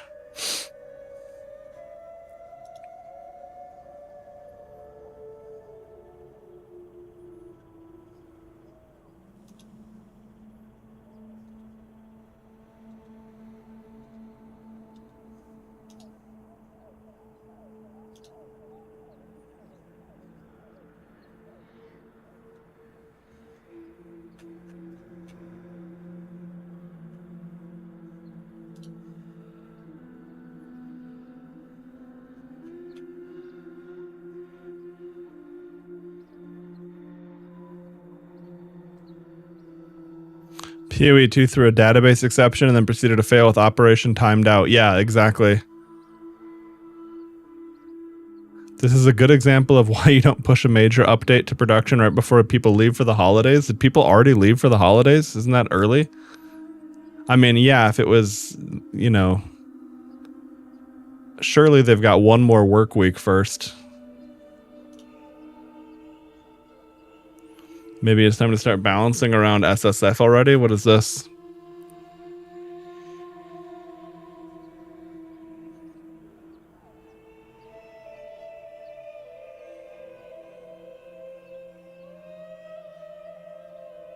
It's an interesting idea. Balance around SSF. Trade League can balance itself thanks to the flexible economy. I mean, we were talking about that the other day in regards to last epoch, how there's such a difference between the systems there where you can actually spec into solo self-found. Now, I think gameplay and animation and character building wise, I do prefer PoE. I haven't played last epoch. From what I've seen, I think I would prefer PoE too. But there are some ideas there that definitely should be basically just steal the idea. Who cares, you know? It's like, that's kind of how gaming always worked. Some game in the genre made a new thing that felt like, oh my god, this is the new standard going forward. Okay. I wonder if I can change the time zone to actually be my own, or if it's just always like that. That'd be nice. I barely played Diablo 3.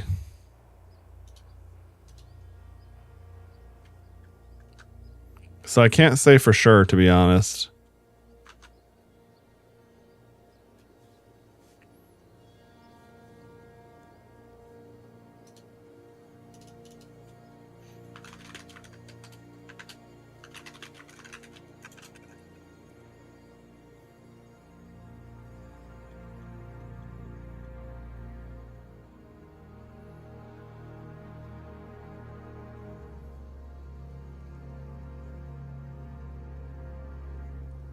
But yeah, this is basically what I'm talking about.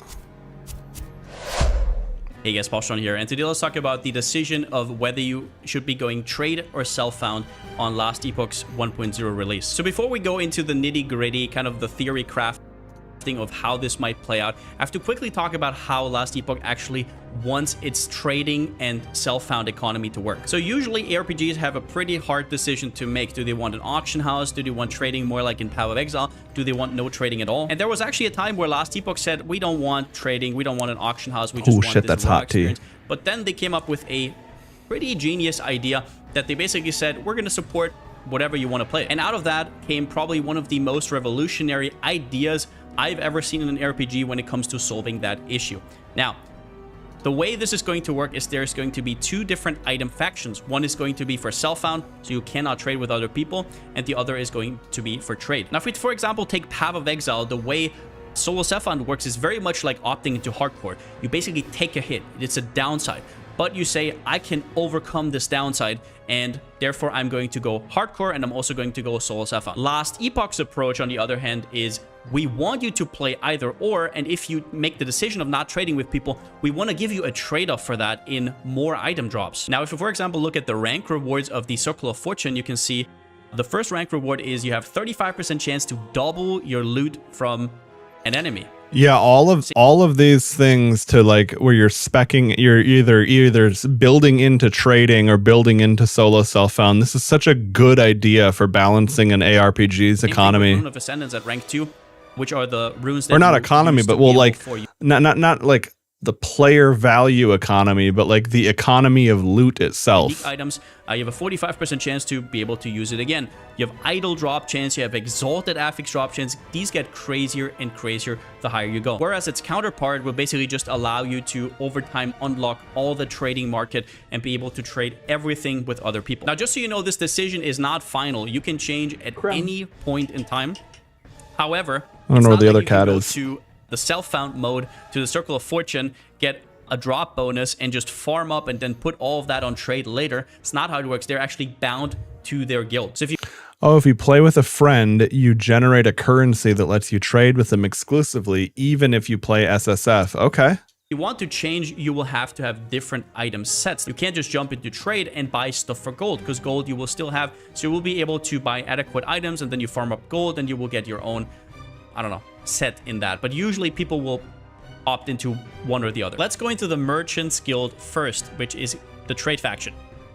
The first thing I want to point out is there was just a post on Reddit. So what we thought would happen is, in order to trade something, let's for example say trade idols, which is rank 4, both you and the other person would have to be in rank 4, which is a pretty big deal, especially if you go higher up. Because love this guy, by the way. He's OP. Yeah, no, he seems to be. I don't think I'm.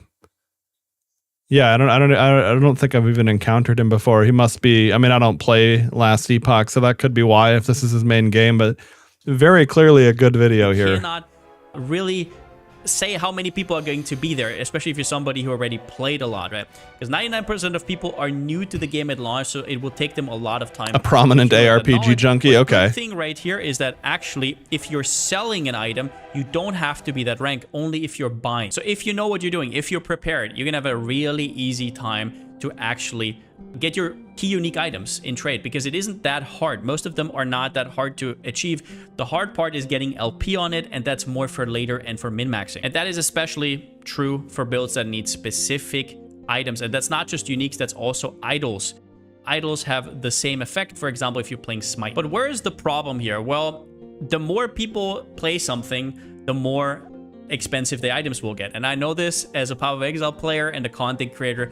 Usually the builds I put out go up in price, and I can't really do much about it. Yeah. There's obviously flippers. I don't know if that's going to be an issue in Last Epoch. We'll have to see if there's like a certain limitations or whatever. But if a lot of people play it, the same items will be bought up, and yeah, you're going to be left on the wayside. If you play off meta, that might be an upside, but you cannot forget that people might actually not even list the items that you want. Not everybody is going to list everything, so that's they might true. just have it sitting in their stash or never even pick it up. That's a problem.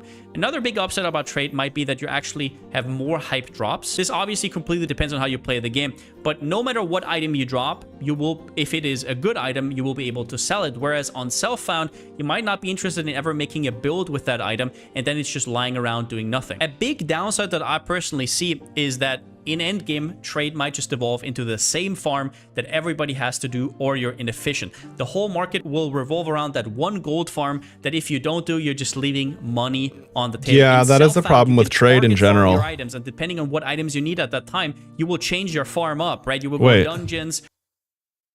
What does target farming mean? Like, what kind of options do you have to choose how you target a drop? That's kind of interesting. Oh, today is exalted helmets. Let's go farm dungeons all day. Okay. Tomorrow it's back to monos. Oh, I need that boss drop and stuff like that. In trade, it might just be exactly like in PoE. You farm the most efficient thing over and over and over. Now let's talk about self-found. So self-found is not reliant on other people. and them knowing what you want or knowing what's good, which can be huge on a release. Once again, the economy and the game is completely fresh. A lot of people, probably 99% plus, are going in completely blind or just knowing a few YouTube videos, and maybe you have already played a lot and you now only have to rely on yourself, which can be a big deal. However, in mid-game, while you have to find your key items, even with all those drop chance increases, you're going to have a problem to find your key items, unless those key items are boss drops, because then you can just target farm them. However, once again, if you're playing a meta build, you might be better off in self-found. Obviously, it's hard to know, but if you kind of know what's going on, what Maxwell puts out, what YouTubers put out, then you can kind of dance around that. Other than that, I will just say, and we're going to go over the rewards in a second, the amount of multiplicative stuff you're getting is completely outrageous. With Circle of Fortune, you spend faction energy to choose specifics like rings to only drop from X encounter, and you stack it from killing stuff. Okay. Yeah, no, that sounds really cool, because I didn't realize that it had more, I guess, customizability or options like that. I was kind of figuring that it would balance out by, okay, you're going to get more loot, you're going to get better quality of loot, but yeah, of course, to be able to target something, that's a really cool system. Obviously, until you get to mid-end game, you won't have all of these buffs, but once they get going, they really get going. 35% more items, 45% chance to keep your Rune of Ascendance, 25% more idols, 50% more likely that an affix is exalted, 35% double rewards in monos, and these rewards are all multiplicative with each other. Then we have twice as much chance to get LP, twice as many tier 7 affixes. Once again, multiplicative. This one here is probably the most busted. I don't know if 25% chance whenever you drop a rare, which happens all the time, for it to become an exalted. Now, obviously, most of them are still going to be trash, but now you're hitting that exalted. You're probably hitting double as many exalted as you did before, maybe even more. Number 9 is a little bit goofy, right? Whenever you drop a set, you drop the whole set. Okay, cool. I guess it's maybe good once, but other than that, pretty... You also have the Weaver tree, which is a few imprint nodes that let you target a specific item, extra chance for piles of similar item to drop from elites. So if you do a unique, it's always proccing that one. Oh, okay. So you're going to be getting like similar unique items to drop from that kind of thing, and the game is full. And this game is full unique builds. That's cool.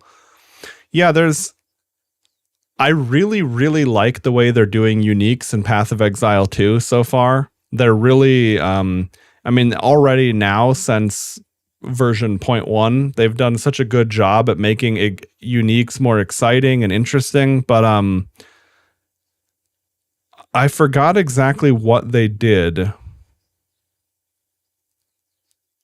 I don't know if they've implemented a change for that this season, or if this is an idea they're working on, but something about similar to like upping with Diablo 2, where like you can upgrade the base item level to make the unique more late game viable.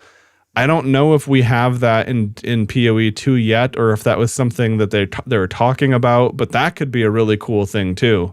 Useless. And then items from prophecies are duplicated. It's kind of in a roundabout way, like how in Ascension WoW, Warcraft Reborn, how you can get a world forged item and it's like some blue dagger that you're using at level 14. But then at level 60 with a Molten Core item level, you can upgrade that world forge to then match that item level, and it might actually be best in slot for you. And we haven't even talked about prophecies, which are basically these things you can buy for favor. It says, for example, kill X boss, you get 8 specific idols, or you get 6 unique staffs or whatever. There's just so many extra rewards here that entice you to go self-found. However, once again, until you get those ranked up in mid-game, it's going to be a little bit of a struggle. So you want to pick builds that are a little bit more flexible. If your build cannot work without these 2 uniques that are not boss farmable, you're gonna have a problem. These ranks go up like crazy. The difference between rank 6 and rank 10 is probably gonna be ×4 loot. With that said, in end game, you're gonna drop so many items, especially exalted items, that you're gonna have to put more time into min-maxing your filter than actually min-maxing your build. It's going to rain. You're probably not even gonna show tier 6s anymore. You'll be dropping double tier 7s like you have never seen seen before. This even gets crazy. I mean, I'm already aware of like having to up your loot filter in Path of Exile, so I can only imagine with all of this shit stacking how you, you really need to do that. In groups, because in groups you can still trade with each other if you have resonance. So basically you can just trade with each other normally, but even if your buddy is offline, you can use this item called Resonance and still trade with him if you've played enough before. Now, my last take here is maybe a little bit controversial because everybody who's played trade ever knows that the people at the top will have crazy items, but I do seriously think with all of these multipliers, there will be, if you take a min-maxed trade player versus a min-maxed SSF player, both people played like 2 weeks on the same character and just grinded and grinded. I think you will see 1 to 2 items on the self-found character that is absolutely going to... When his timer went off, because that's the iPhone, that's like the default iPhone timer sound. I was like, what the fuck? I have a timer set? Outshine the ones on trade, because there will be items that just do not exist on trade. They're just not possible with that sort of variance that you will get. We're talking about double to triple tier 7 items. And while yes, I'm sure you will be able to get those 3-4 LP items even on trade if you have enough gold. It's going to be gold cap or whatever on those unique items. You have to remember that the exalted items in self-found will be completely outrageous. And the difference between slamming like a 3 tier 7 item on a 3 LP unique and having like an okay exalted is a completely different world. But to put this into perspective, I made this real quickly. If we have character power here and on the horizontal we have the time. What the fuck? This is such a good graph for MS Paint. I'm impressed. I think that trade, obviously early is going to be the same, or it should be the same if my drawing was better. Early will be the same because you don't have your faction yet. Once you get your faction, I think trade will go up in power immensely. Especially if you don't spend gold early on like Rune of Shatterings or something like that, and you just buy the uniques that you want, you're gonna be scaling quite quickly. Whereas in self-found, at the start, you don't really have anything. You can't just trade at all. You can't just do anything. You don't even get extra power. Slowly but surely, you will get all those multipliers to your loot, and you will ramp up to a certain point. But as you will see right here, in mid-game, trade is going to overtake self-found by quite a bit. However, once we get into end-game right here, the curve will get crazier and crazier. Meanwhile, I know when it comes to MS Paint, I'm usually used to the quality of Asmongold, where it's like looking at like cave drawings. You're like, wow, that's really impressive that they were able to do this. Will flat out quite a bit, because once people are in endgame, those items will be fought after. Pirate Software seething in his chair, true. Or people are going to snipe it with bots. We know how people are in RPGs. They're very competitive when it comes to trade. Meanwhile, in self-found, now all of a sudden you're going to be rank 9, rank 10, and all of a sudden you're going to stack prophecies. You're going to drop like, I don't know, 200 unique staffs from an enemy to like look for that 3 LP staff that you need. I think it's going to be completely outrageous. And like I said, I don't even know where the max is here on self-found. Like I said, this might be a hot take. I think on self-found, you will see some items that you will never see on trade. Some absolute freakish items. But okay, all of this is complete speculation. This is just how I think it will pan out. It's fun to talk about these kind of things. But why do I personally choose self-found? I guess the first reason is I just want to experience it, because I'm usually not a self-found player in PoE. I really like the trading system, and there's no reason for me to just penalize myself for no reason, at least. Yeah, that's kind of the problem. That's the problem with PoE SSF versus trading, is that PoE 2 has such an absurdly good trade system. They even finally added asynchronous trading, where like you can just go to someone's hideout and buy shit out of their stash for the price they set. But if they had a similar system here where there was a choice with real pros and cons, I think it would feel more interesting. Now, that being said, I have no problem with the lack of this system, in the sense that in PoE, I pretty much just play with whatever I find. And once I feel like, oh shit, I really need an upgrade, or, oh look, I found an item of value that's not good for me, I'm going to sell it, and then now I can go buy an item. I mean, I like that too, but I love the sheer, like, these kinds of systems that are really well thought out. I guess what I love about it so much is that you can look at it and go like, oh, these people really, really understand the genre and really play their own game. And it's not that GGG doesn't. I mean, they couldn't have made what they made if they didn't love the genre and play their own game.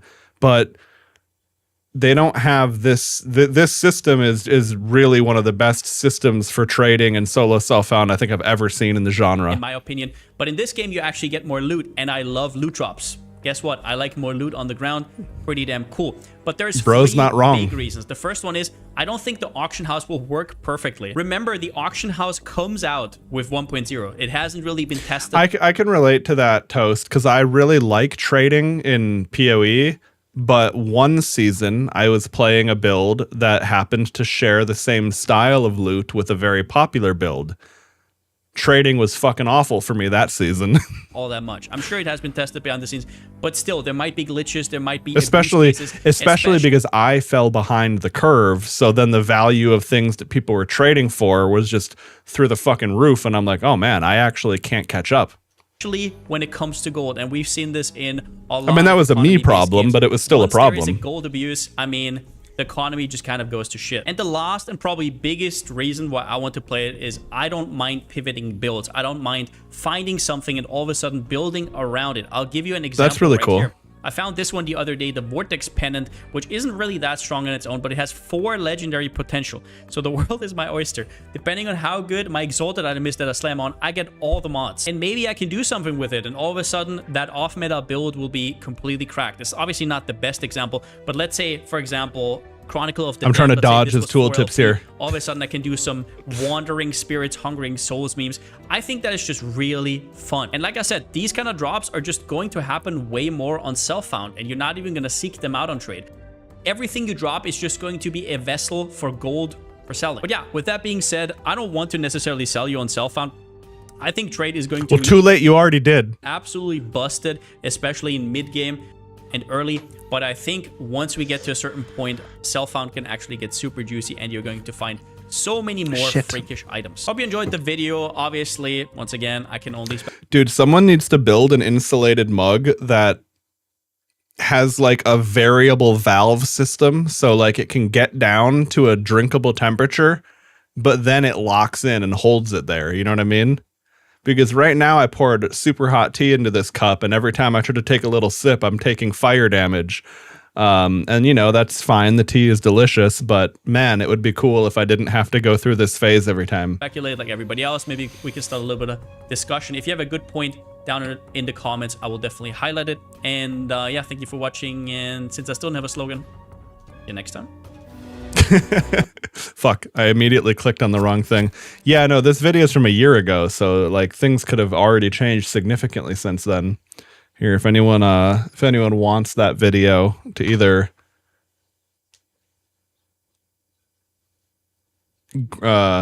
follow the channel, whatever, definitely quality stuff.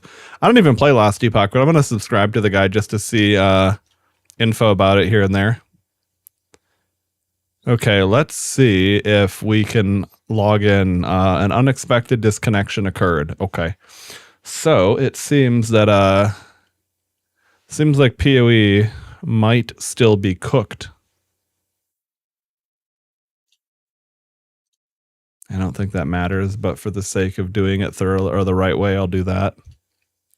Okay. Maintenance? Seriously? Lol. PoE servers are restarting now. They should be up in approximately 10 minutes.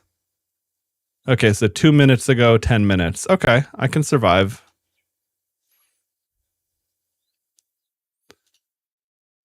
The guy cooked the meta-breaking build of this last PoE 1 league. Oh, okay. Yeah, I've been very out of the loop on PoE 1, but Donuts and Fred over on my side of things, they've been playing PoE 1. Here, Mooncake, you want some food? Okay.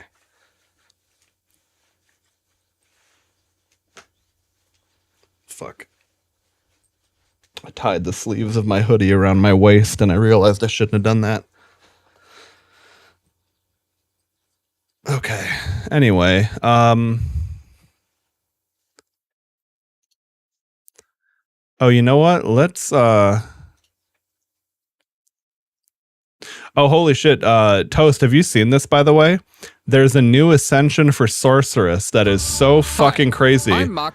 As much as I want to play Druid and as much as I'm already enjoying it, this Sorceress ascension is nutty. Roberts, game director on Path of Exile. In the last of the Druids update, we're adding another Ascendancy class for the Sorceress that didn't quite make it into the livestream. The Disciple of Varashta. Varashta, a once great leader of the Maraketh, to this day has Jinn under her command within the Trial of the Sycamores. If you, Sorceress, prove yourself worthy, Varashta may just release these Jinn into your service. The Disciple of Varashta is a build-your-own summoner ascendancy. God damn it, I got bit by a mosquito. Summon up to 3 different Jinn. Ruzan, the Blazing Sword, a formidable fire Jinn. Kalari, the Tainted Sands, an assassin Jinn. And Navira, the Last Mirage, a gifted water Jinn. These Jinn are bound to their barrier and will only emerge to do your bidding when commanded to do so. Each Jinn comes with 1 command skill right away, but you can spec into up to 3 more skills for each of them to suit your preferences.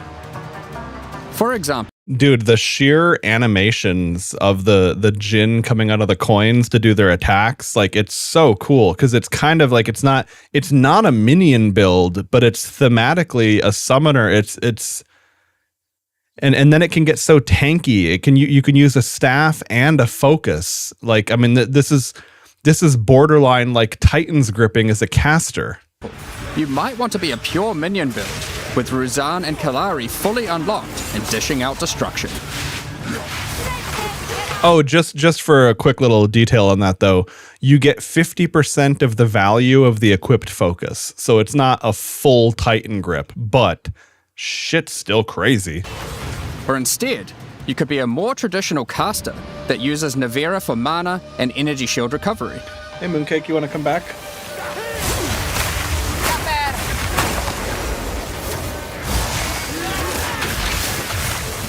Nope, she's going over by her beds.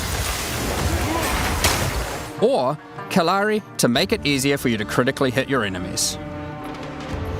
Oh yeah, look at that. 50% increased critical damage bonus inflicts critical weakness on hit.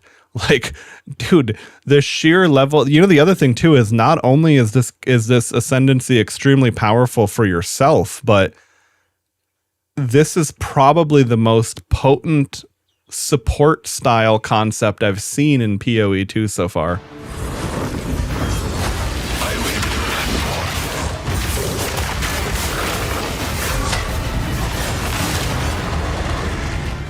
Those abilities look so cool. See, commanding these powerful Jinn gives you a lot of firepower and utility.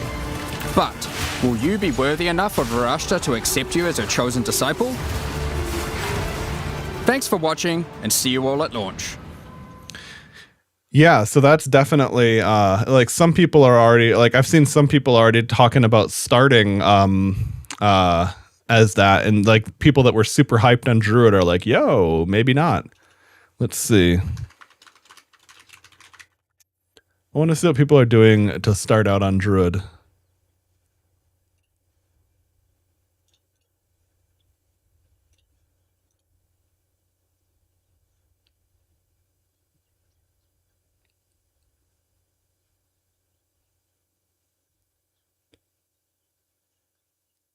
Okay.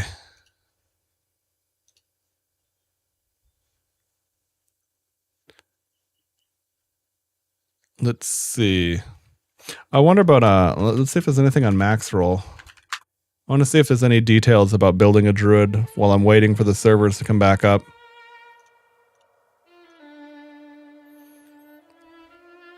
Let's just see if it's up before we worry about this.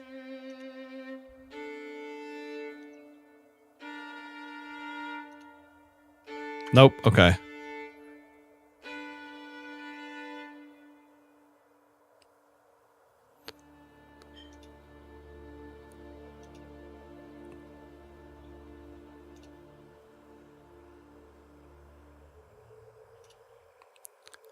Druid guide soon. Okay.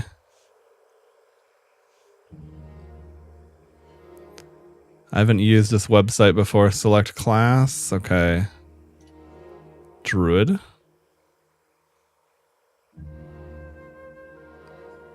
Oh, that would be to start my own build. Okay.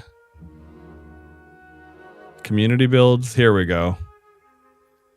Druid, Shaman, endgame leveling Druid. Okay.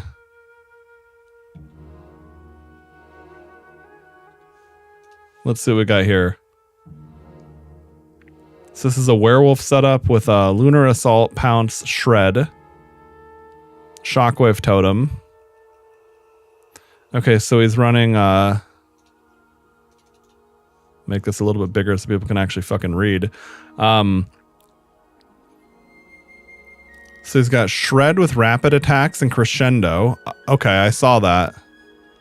Pounce with opening move. Supported skills daze when hitting enemies that are full on life. What is daze? How do I, take 50% more stun buildup? Oh, okay. And, all right. Well, that's really impressive. Fist of War attacks with supported skill are ancestrally boosted, no more than one. Okay, support slams the user self. The fuck is an ancestral boost? An ancestrally boosted slam is 30% more damage and 25% increased AoE, and an ancestrally boosted strike will target 2 additional enemies. Okay. And that's on Pounce? Okay, so that gives your Pounce daze and AoE. Okay. Shockwave Totem with prolonged duration and magnified area. Lunar Assault with rapid attacks and Ice Bite. Attacks gain 25% damage as cold for 5 seconds on freezing an enemy. Okay. And then you want basically +1 to level of melee skills on what has he got on his weapon? Increased physical damage. Oh, I see. Yeah, you definitely want that. Okay. Passive tree. So he's taking the damage nodes and then increased AoE and immobilization, increased damage. Now I wonder about immobilization. Does that target is immobilized if it cannot? Okay, so immobilization buildup contributes to freeze. I didn't realize that. I thought that was going to be strictly immobilization, like, you know, entangling roots or some shit, right? Increased AoE, increased damage, increased damage, increased. Okay. So yeah, I see. I see. Well, we will have to play around with that. If the game ever lets us back in.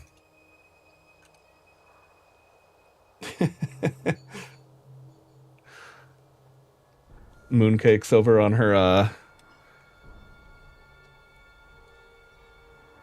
beds. She is. I got a second bed when I adopted Creme. And Mooncake just took it over now and has 2 beds. Can I zoom in with this or not? Not very well, I see. Anyway, whatever. I'll worry about Cat Cam when they actually come back over here.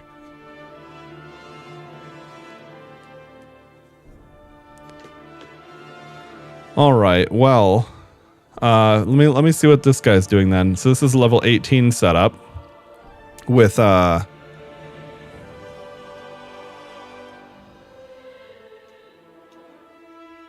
okay, so this guy took the tanky path and then dipped into this for increased life regen. Okay.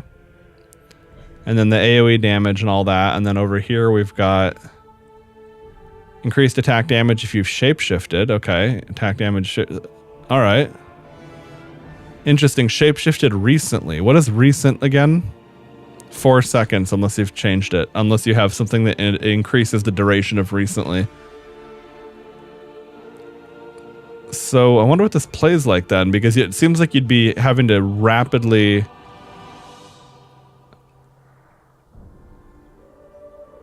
Oh, well, I guess Volcano is going to put you back into human form, and I'm even doing that in my current build pretty frequently. Okay.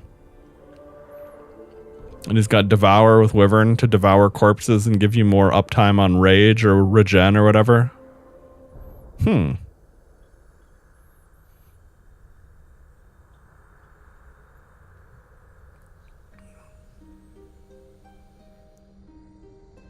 Oh, Flame Wall and Rolling Magma. See, now that makes perfect sense. I've used Flame Wall a lot on Witch because the skeletal archers, I want all their arrows to go through the Flame Wall. That's kind of been a bread and butter thing for me. That's probably one of the craziest things about PoE is the fact that abilities aren't so aggressively locked to classes.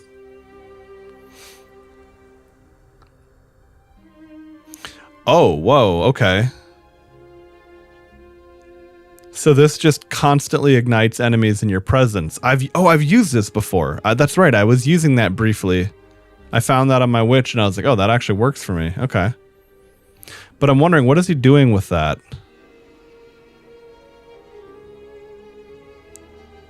Like, it's not like he's built into crazy... Okay, wait. Increased ignite duration, increased damage on... Oh, there we go. That's it. Increased damage with hits against ignited enemies. Okay. Increased from ability magnitude. Yeah, I see. That's really potent early on as well. Okay. Let me in.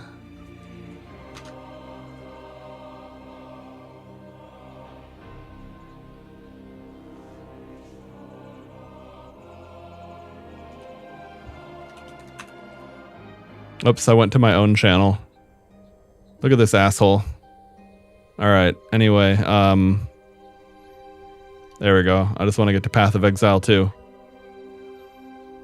Yep, so no one has any secret access to the servers. We're all login screen camped at the moment. Alright, well, let me pull up let me see if there's any updates on the discussion. Oh wait, servers are back up. Just logged in. Lies. No, they're not. He's just trying to farm clown emojis.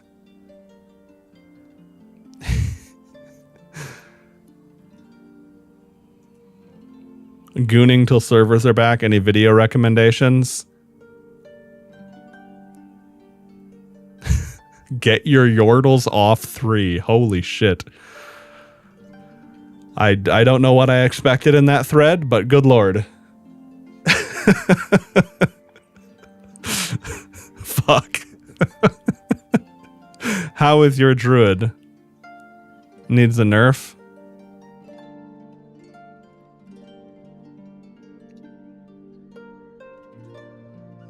Go play D4 druid and you'll tell me which one is better. 14 damage, baby. Alright, anyway,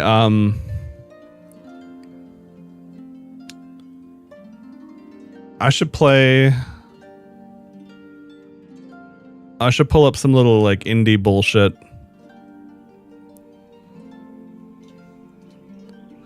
You know what I'll do? I'll play a run of Ball Pit while I wait for PoE 2 to work again.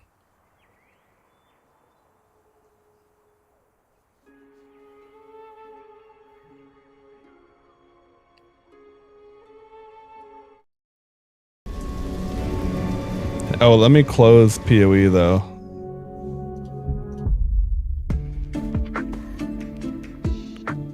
I haven't played any Ball Pit for like a month. Pretty much WoW. I got into WoW and then I left this alone, but this is honestly a fantastic game.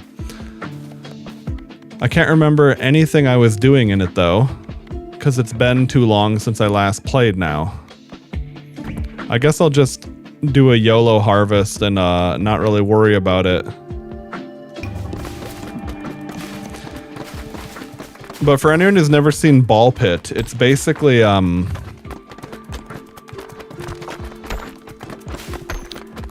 It's a brick breaker roguelike, but this is not the actual game here. This is the town building mid game. I don't even know what the fuck to call it. It's like between the normal mode.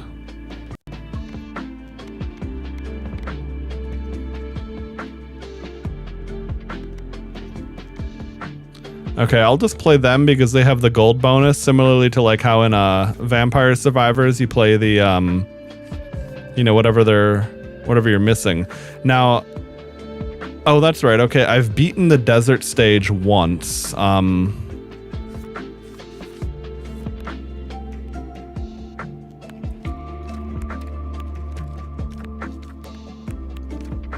Oh, okay, there's normal and fast. Okay, well, I haven't cleared it on normal with them anyway.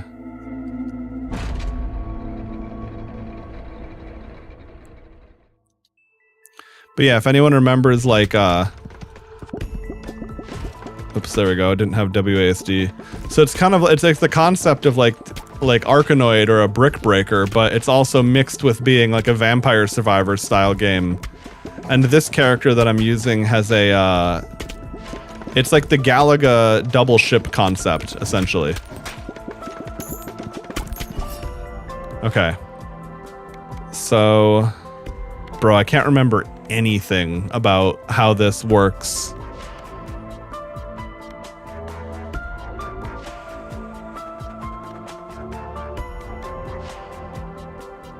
Oh, here we go, encyclopedia. Because I'm gonna say, so like balls can fuse and they can evolve and all that.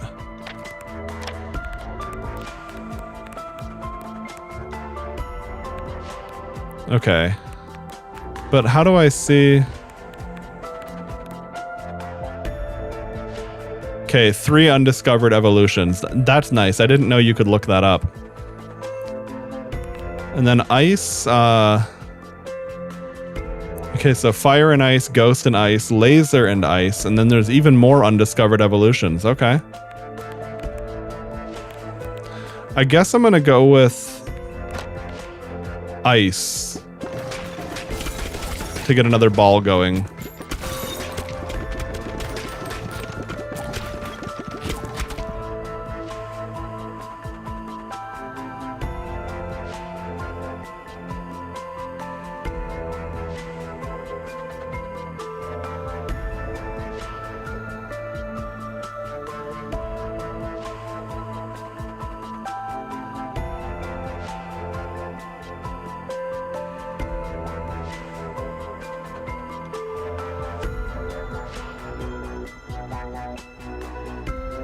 There we go.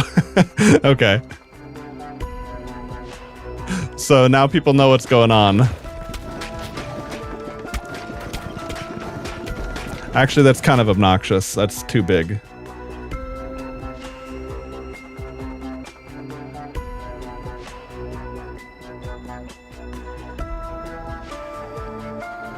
There we go. Now it's going to be in a less like prominent spot of the game screen. So basically you break the bricks and you collect the XP.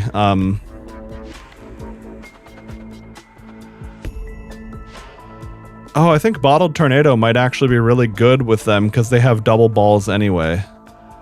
But I don't know if it's more important to just... I think it's more important to level up your balls right away though, but... I think that might be really strong on them. And that's exactly it. You can, the big balls you can catch. And then you get the cooldown of them faster. But I just got a thing where I shoot out little basic white projectiles, baby balls, when I catch them. So now it's, you know, we got the sauce.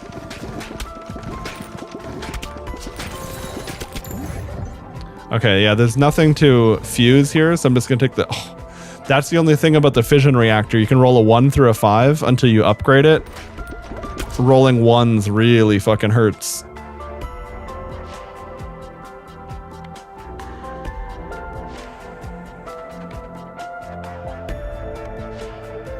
The boots are kind of insanely OP because you take a movement speed penalty while shooting, and this just lets you basically permanently do it. Now, again, I was gonna say, getting that single level on fission really hurts. The RNG of this is pretty brutal until you get more upgrades, unfortunately.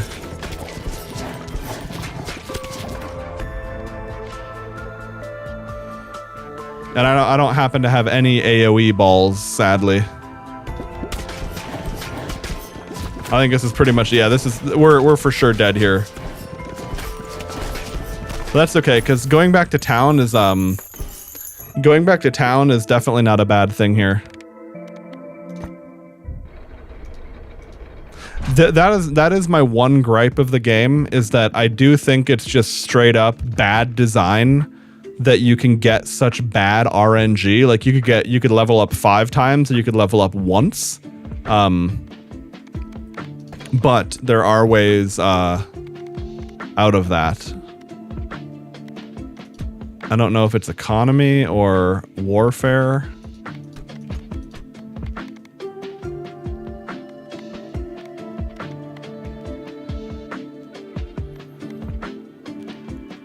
Okay.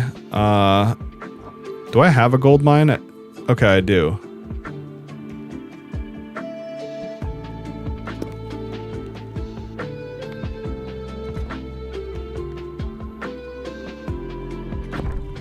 Okay, we'll upgrade our gold mine because I think gold is going to be my biggest. Yeah,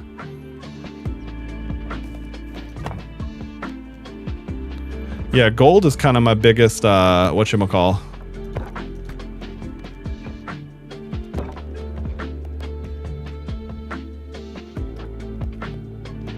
My biggest bottleneck, more or less.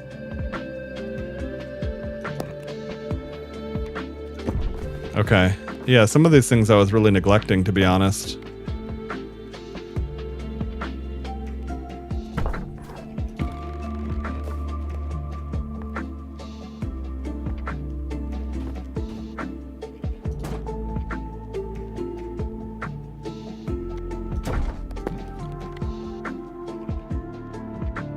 Okay.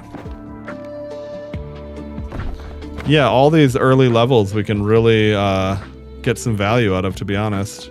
All right. So, oh, I need to plant more. Finally, I used all my wheat.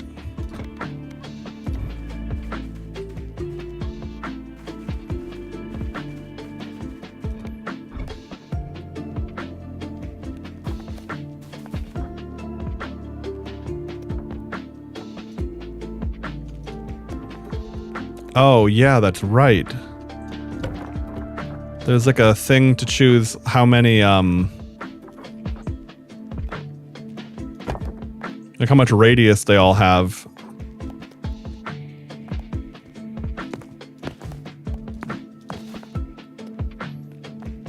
Okay, I'll just put another wheat patch here.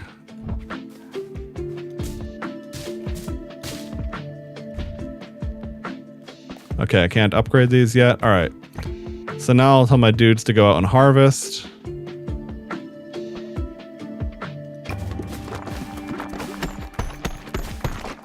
Oh, nice. I got some good bounces on the gold mine there.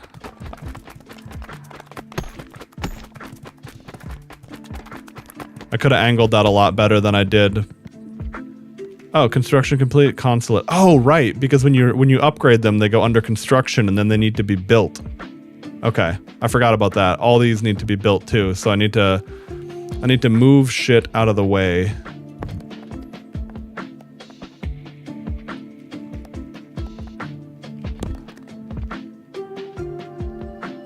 Oh, nearby wheat fields regrow faster. Okay.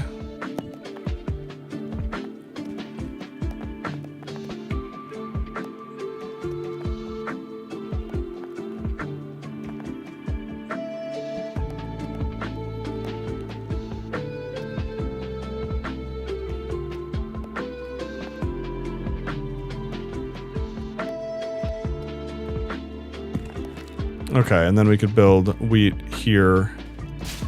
Okay. I'll worry about that on the next run. Okay, so we got the bonus gold on the shade. Balls shoot from the back and have an increased crit chance. Okay, I haven't beaten this on him either.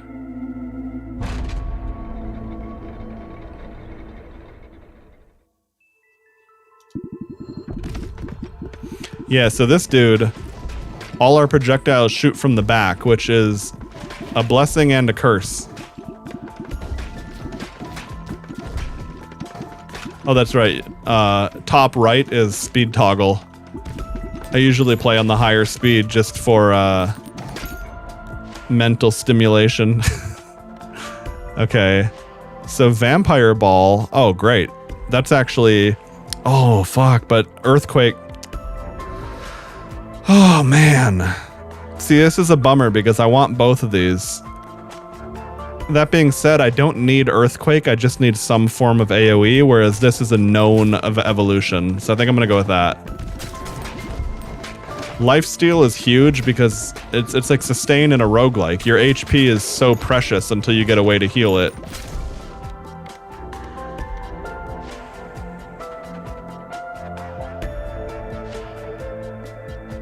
I actually forgot what Iron and Dark turns into. Can I look that up? Here we go. Assassin. Passes through the front of enemies, but not the back. Backstabs deal bonus. Oh, yeah. Okay, that's right. Backstabs are... So it's obviously insane on this guy to have backstab. Now, the only bummer is what else does Vampire synergize with? Oh, right. There's blood and...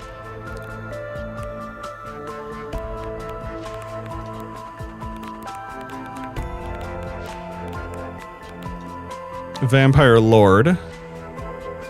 Each hit inflicts 3 stacks of bleed, heals health, consumes stacks. Okay.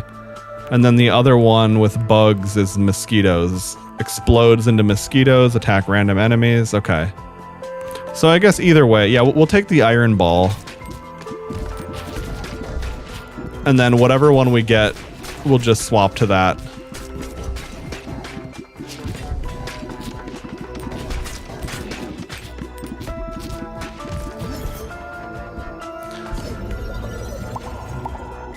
Okay.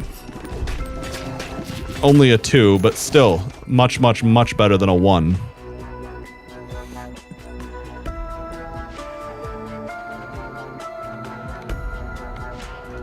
I don't remember if banishing takes your choice or if you still get to pick one, so I'm not going to take a risk.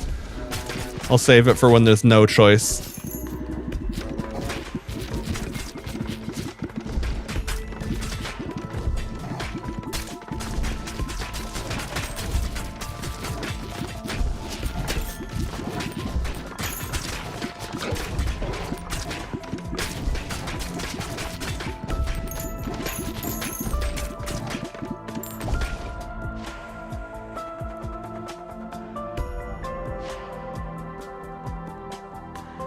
What the hell is that? It's not a question mark, so I've had it before.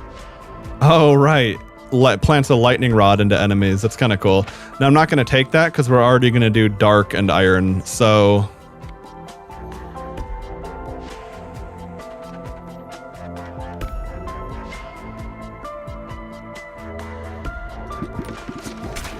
Oh, I should have done I should have rerolled. Oh, well. Anyway, I couldn't, You can't fuse or evolve until both balls are level 3. So the idea behind those little rainbow swirly things, it's like if you could level up before you pick it up, you might want to. But I wasn't going to be able to get that realistically anyway. Okay. I need one more level on dark, and then I can evolve the dark shuriken into the or the dark and the iron into the assassin blade thingy.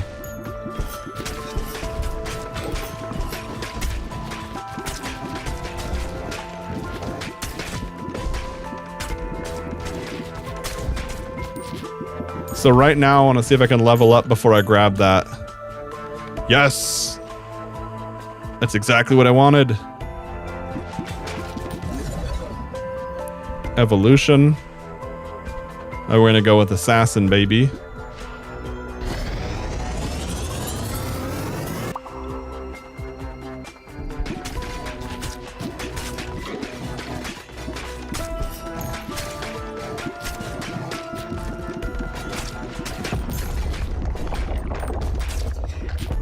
That's really good because we have strong hitting single target. Sometimes you end up with crazy AoE and you don't have a good way to kill the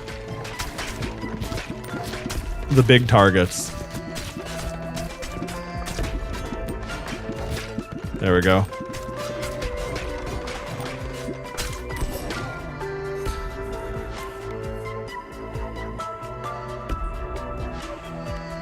Okay.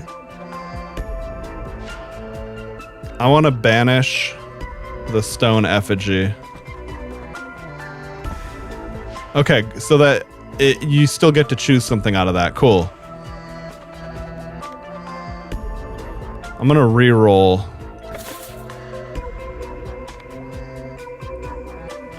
Alright, what does Ghost synergize with? Oh, interesting. Ghost and Iron also becomes Assassin's Blade. That makes sense, I guess. Alright, well I don't want to take Ghost then because I don't have anything to synergize it with. I mean, there are undiscovered evolutions, but you don't want to end up with an inventory that you can't, like, actually work with. I'll level up the Assassin since that's kind of our strongest thing right now.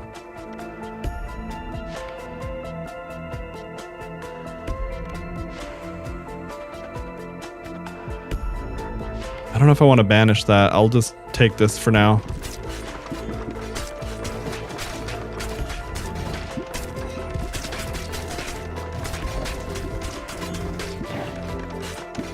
Problem is these dudes are gonna get me. There's not really anything I can do about it. That's the downside about the Shade character, is that sometimes you still can't do anything.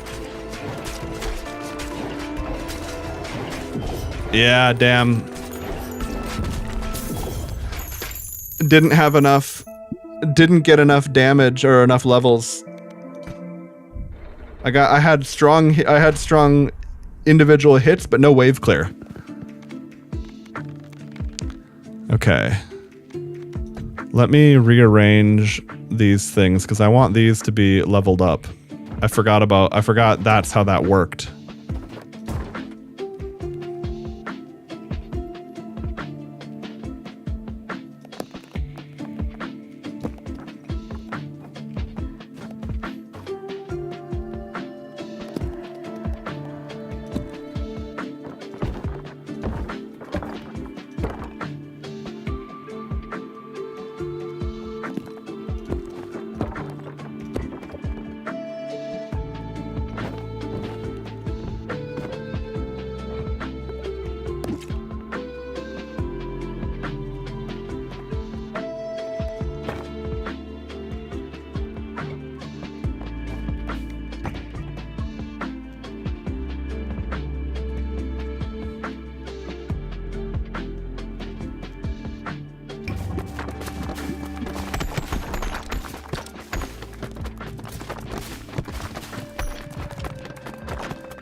How did that person get through over there? Oh, nice. Okay, we just got those last two hits at the end there to complete those constructions. I'm gonna move that now so I don't forget later. Nice.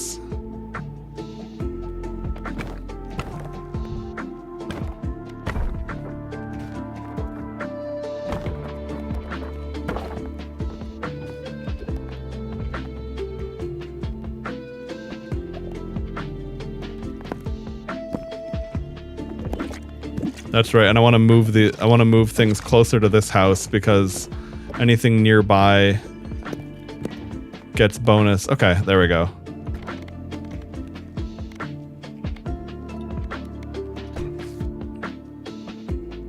Let's play a new level. Every level has a great soundtrack too.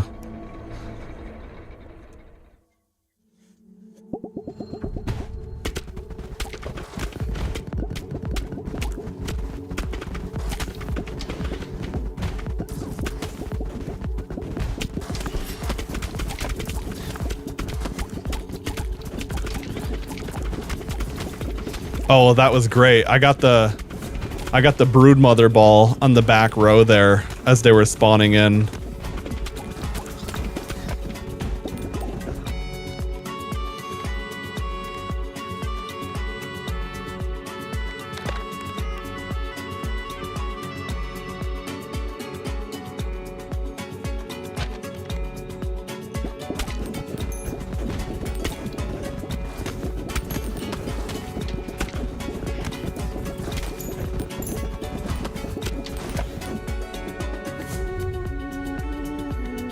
Okay, I'm gonna definitely take Earthquake.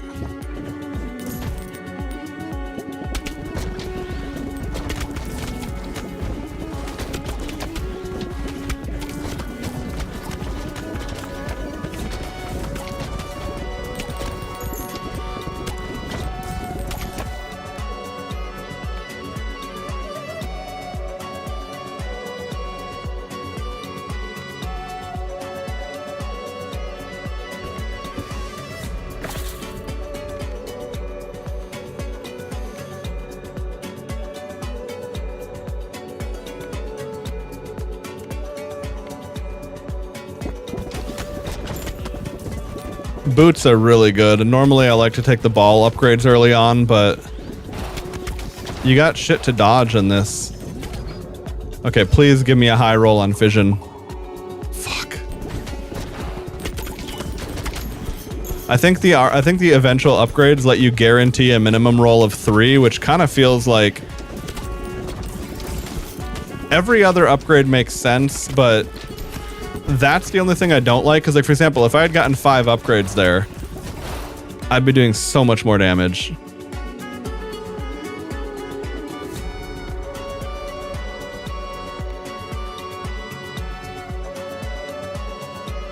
I'm gonna see if this can actually save me, because I'm gonna start getting hit.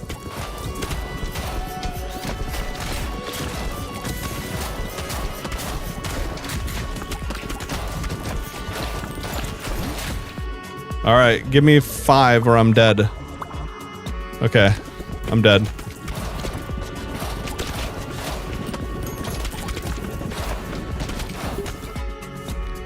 Okay. Oh, the fire rate.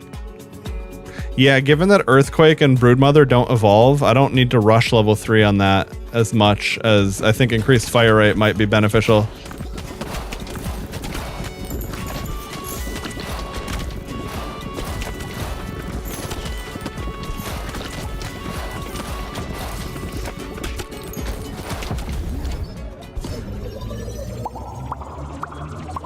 Oh, see, that was actually a good roll.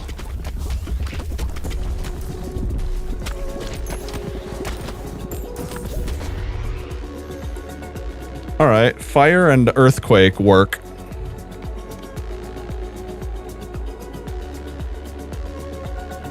And I'm gonna banish the dagger thing because I'm not using that this run.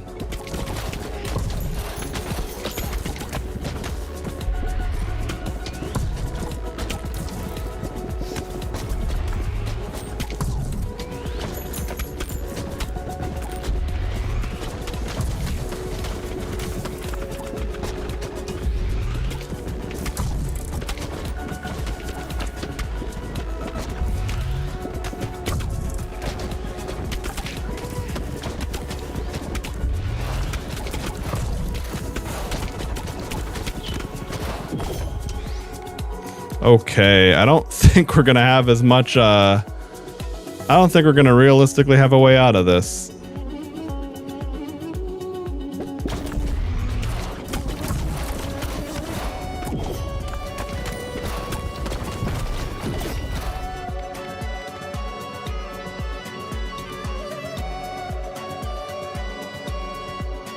Oh, there's a sandstorm with, yeah, that makes sense, with wind and earthquake. Too late for that though. Yeah, damn. I was like, I've just got to get that thing down. But anyway. Oh, select an upgrade. There we go. Bouncing on a scout more build points increases harvest clock when they're part of a harvest.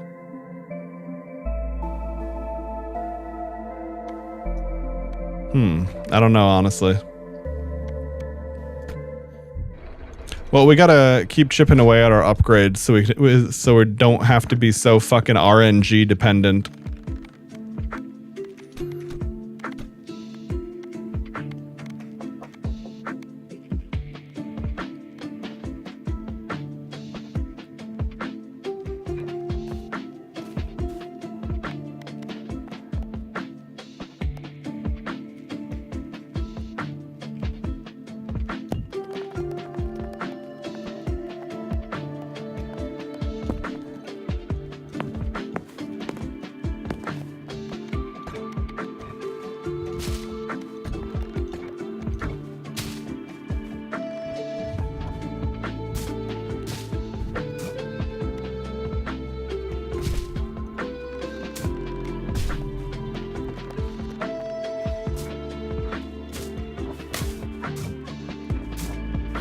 Okay.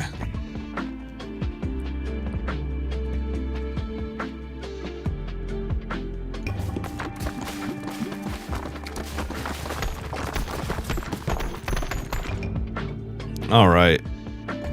We completed a construction. Almost completed that. Another shade.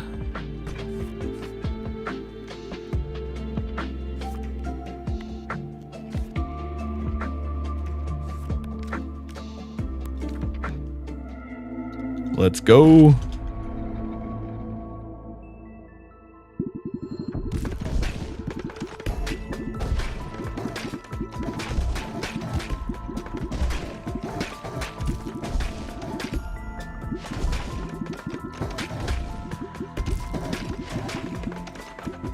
But despite some of the frustrations with the RNG elements, as opposed to it feeling like a more carefully crafted RPG upgrading system, I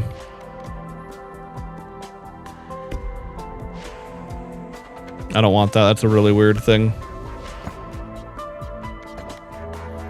Oh man, that sucks. Because I don't have any... This is just the first level up with no gold, so I basically just have to take... I guess I'll take Slingshot because the Bottled Tornado is pretty bad, given that I don't usually catch balls in this character.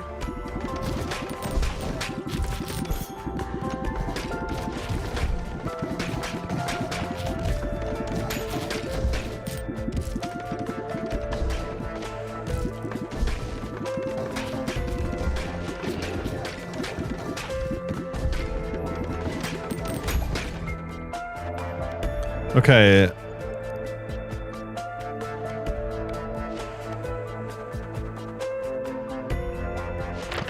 Is there a ghost in dark? You'd think there would be, right?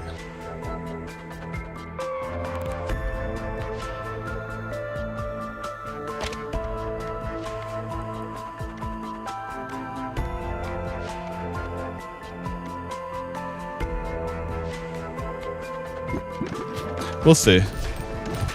I feel like Ghost and Dark should have an evolution, right? That just seems so thematic.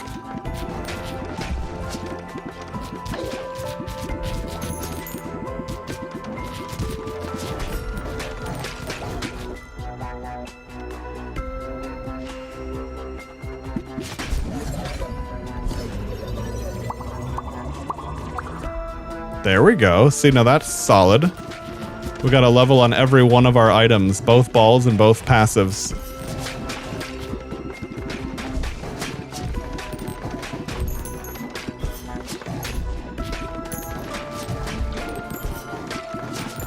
I guess since I have Ghost, I want to try to angle the shots more at the walls so they're passing around more.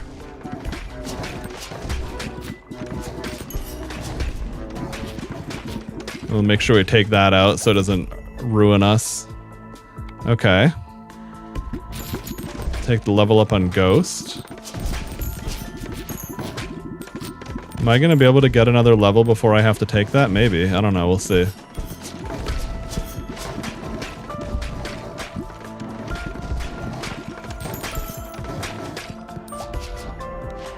Okay.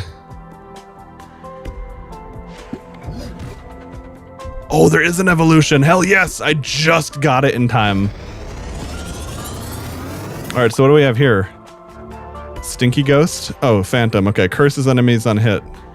Cursed enemies deal big. Oh, okay. So if an enemy that's cursed gets hit 5 times. Oh, wow. That's nutty. See, you get an evolution going and then you can start to actually progress through the game.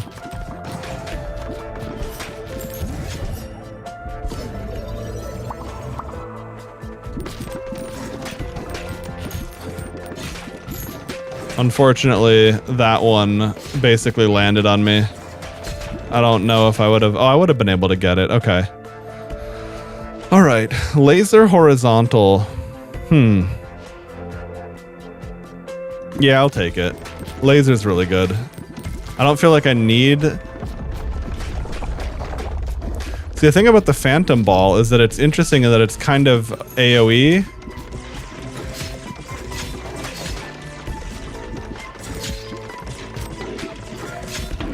it's both AoE as well as single target, given that it passes through enemies. Oh, there's a blueprint. Nice. Increases speed scaling. Okay.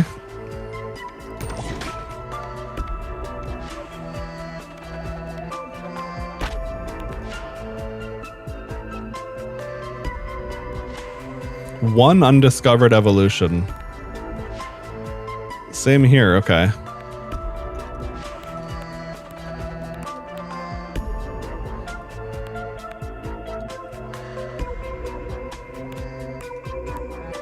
I wonder if laser and lightning is a thing, right? Or could it be laser and light?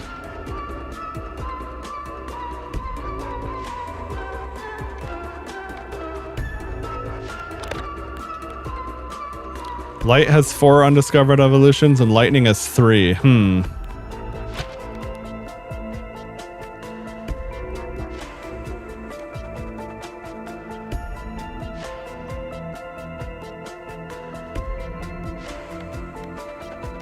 I'm gonna go with lightning, because I don't think I have any kind of blind setup going on with light, and I think if you're not using blind, it kind of just loses a little bit of value.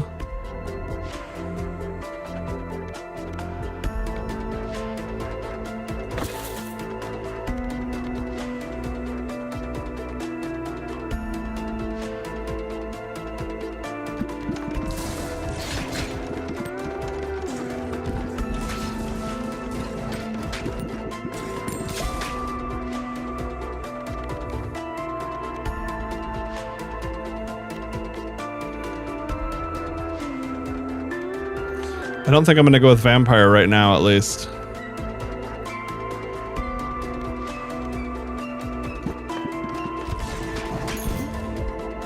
Okay, we have to just take the fission because there's no way. Oh man, we rolled a 1. That's bullshit.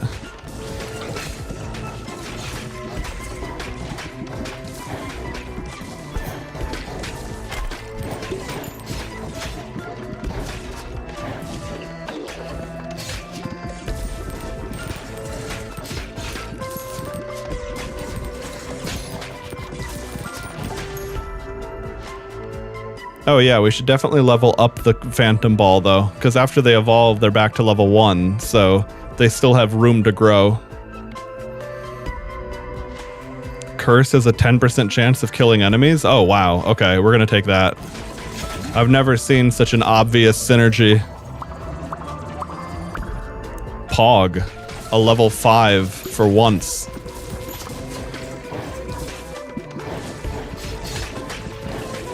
Oh yeah, I saw instant kill proc somewhere there.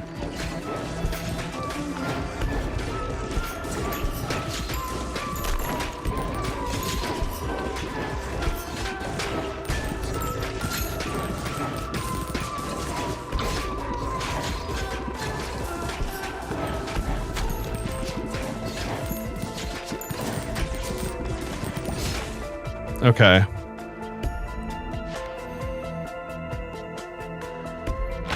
I don't think the egg ball has any evolutions for what I've got. Egg sac, known evolutions, 2 undiscovered. I wonder what they would be, because like the vampire and the broodmother are obvious.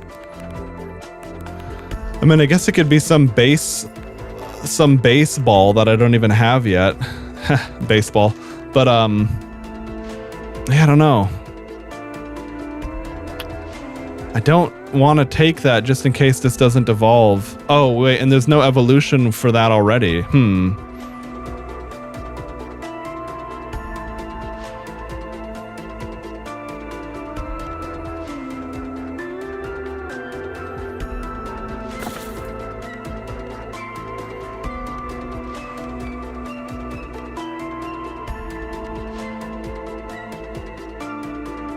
I guess I'll just take this to go for the laser fusion if nothing else.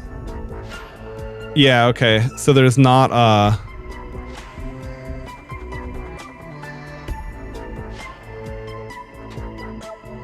I think I'll just fuse Phantom with lightning so I can get more room in my inventory.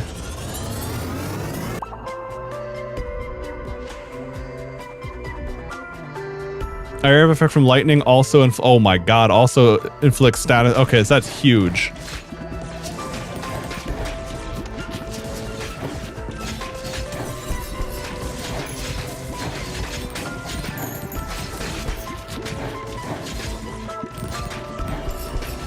I just gotta deal with some of these like stray dudes that escape the swarm, so to speak.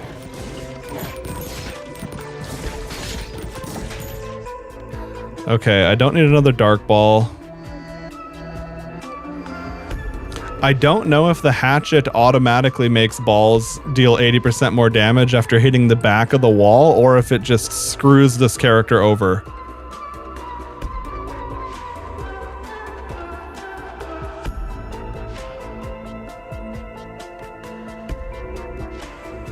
Fuck it, we'll just YOLO it, who cares? It'll either be awesome or not.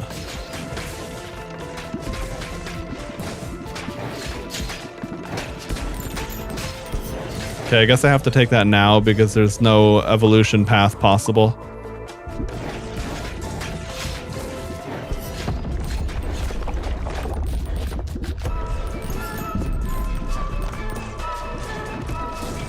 Okay, we do need some sustain going pretty soon. I've had to take a ton of damage to survive.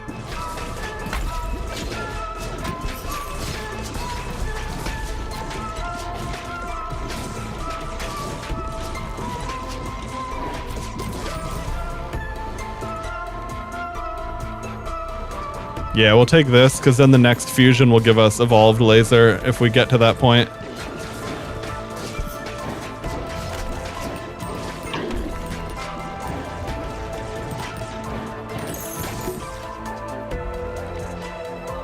Okay, I'll take vampire at this point.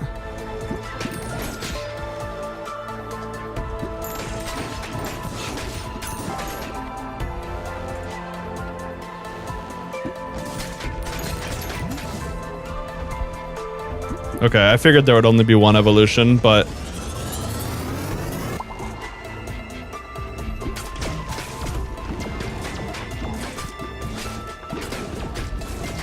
There we go. So we've basically got the holy hand grenade ball shooting out lasers in every direction.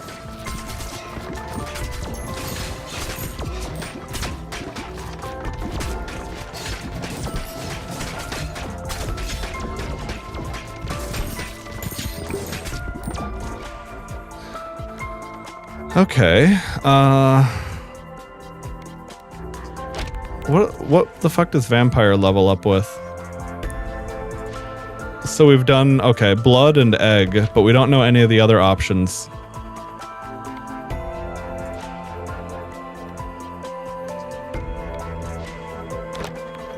How about ghost? Do we know its evolutions? One undiscovered. Would it be... I don't know. I feel like ghost and vampire might have something. But it could be vampire and wind as well, and it'd be like a vampire bat. How many wind evolutions have I not discovered? 3? Fuck it, let's just go with wind. They're both very similar anyway.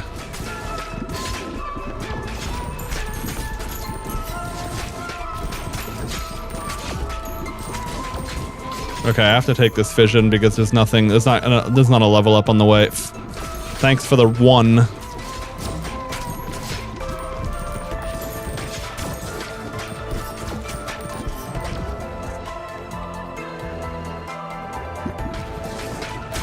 Okay, we'll either evolve or fuse if not, if there's nothing.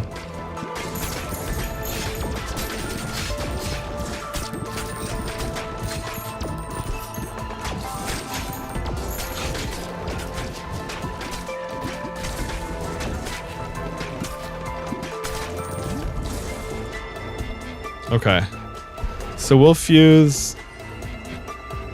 Oh, right. I wanted to fuse vampire to laser, but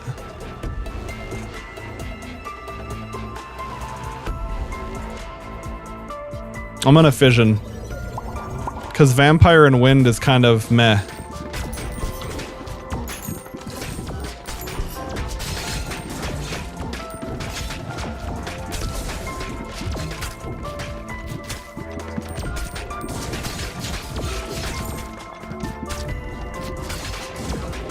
And between Curse plus Laser. Now the Lightning in Curse is great, but I think Laser plus Phantom would have been even better.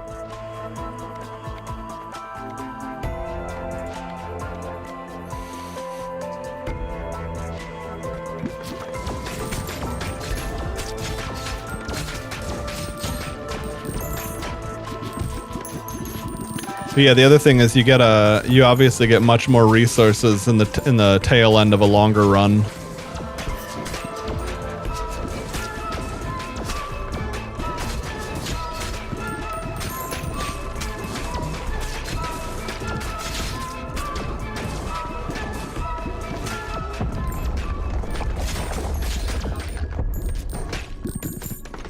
But yeah, between Lightning being impact AoE and Laser being like grid-based penetration, this is actually working really well clearing-wise. Okay, we definitely are low on wheat. Can never have too much weed.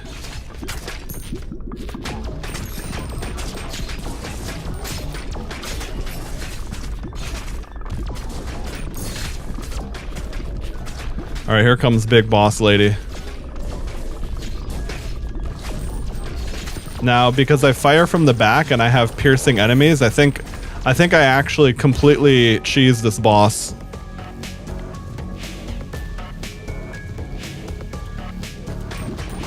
Soundtrack goes so hard.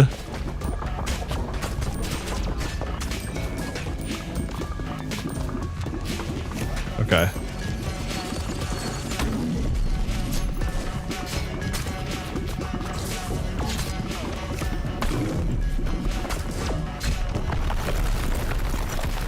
Fuck. I still gotta watch it for that attack. So...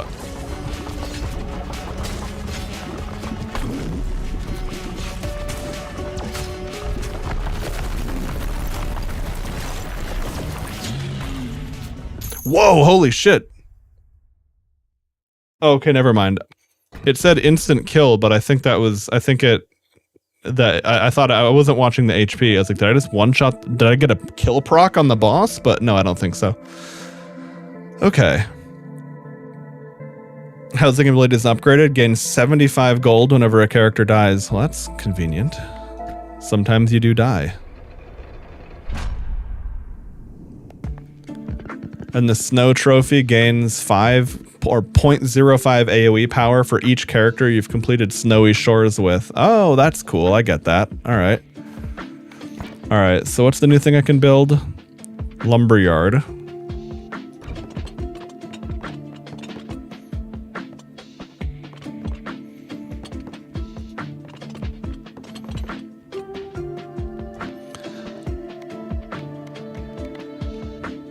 I don't know if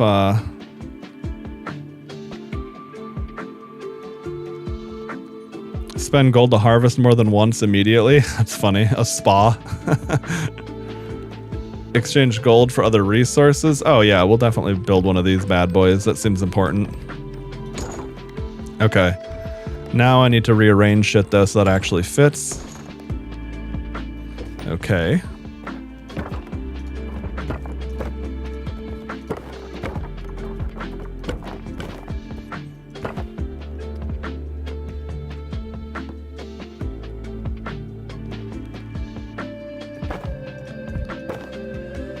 Okay, we need more wheat.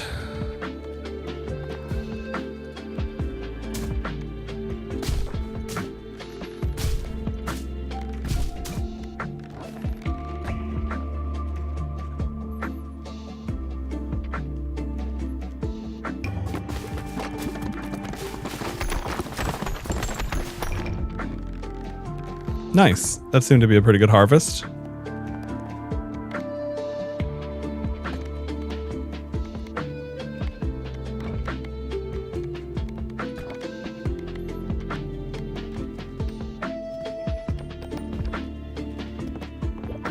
Okay, wait, hang on. What do we build?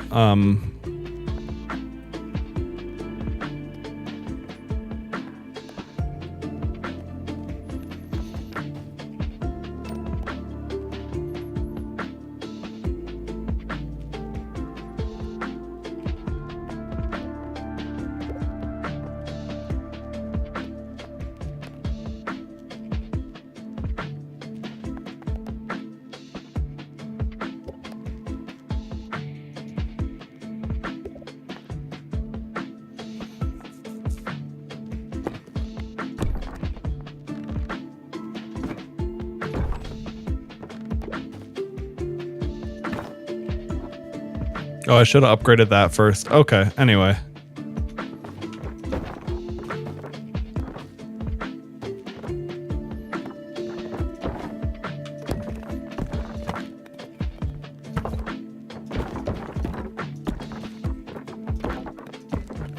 All right, that'll work for the next run.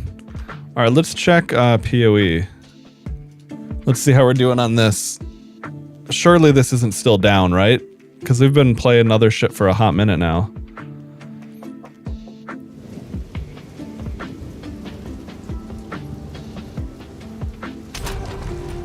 There we go. Thank you. Okay, so as much as I enjoy Ball Pit, now I can actually play what I want to play. Alright, well, nice little interlude on Ball Pit. And hopefully PoE is actually functional.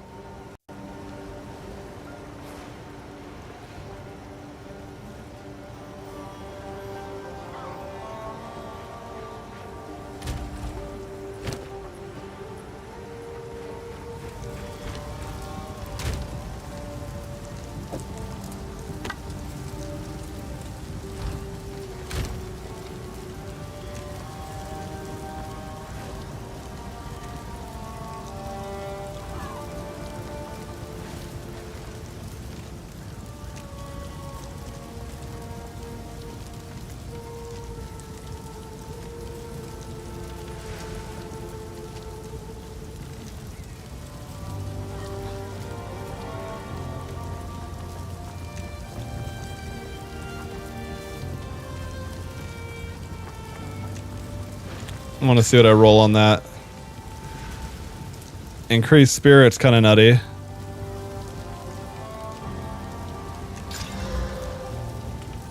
Okay. This is, if it rolled minion skills, that would have been insane. But this is actually, like, the increased spirit is what gives it the interesting factor there.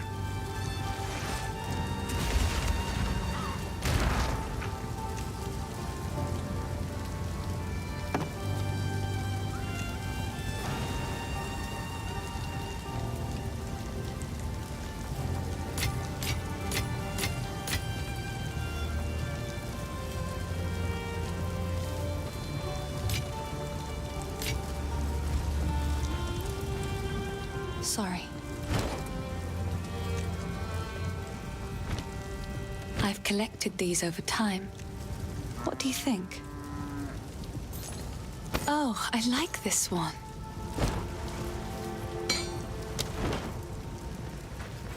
All right. So let's see. I'm trying to remember what I was doing because I was like, travel to the railroad, travel to the mud burrow. Okay, active. Right. I guess that makes sense. All right, you know what? Before I get back into the swing of things, I really have to pee. I'm just going to get that out of the way now. All right, be right back.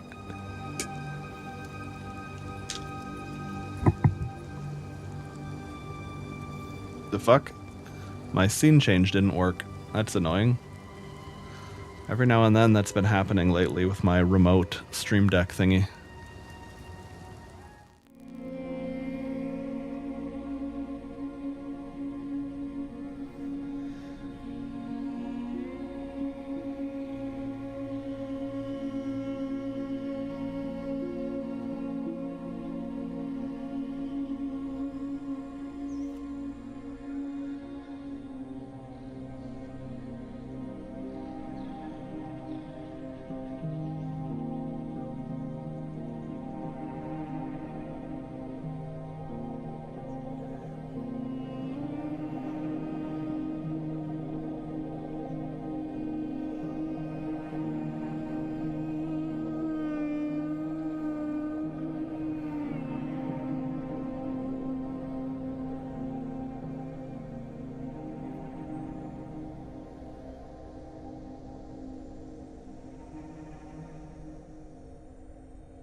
Okay, I'm back.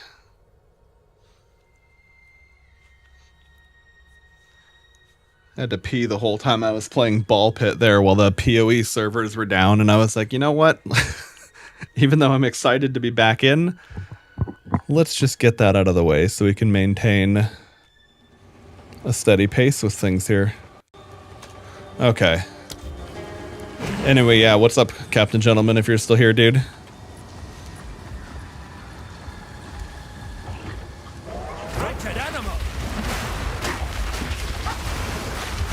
We are indeed dragoning up in here.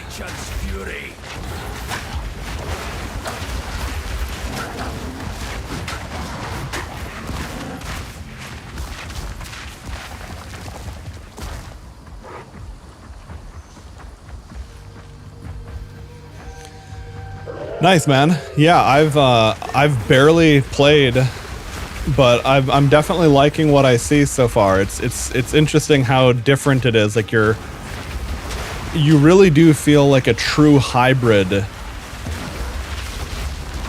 and it's like it's different than very different than, like, say, Blizzard Druid, WoW Druid, where it's a hybrid, but you're choosing what role you're doing. Oh, that was weird. Did that... Look at that mob just disappeared. Maybe servers are still shit in the bed. Maybe it just disintegrated from the volcano.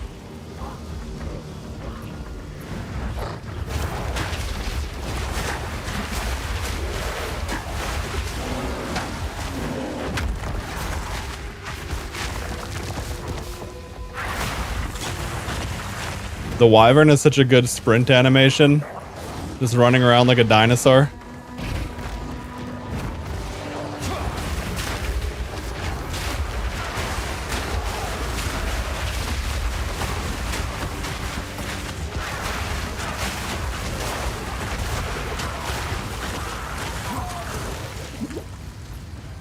But yeah, for now I'm basically just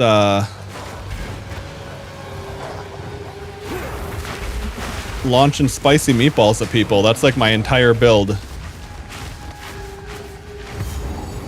I'm a meatball-based druid.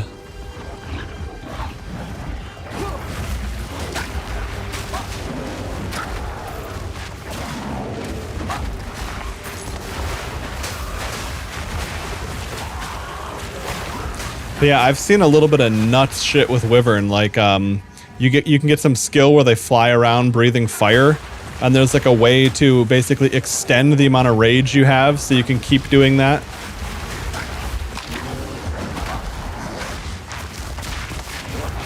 No mana. Oh, right. I do need mana. Nature's punishment.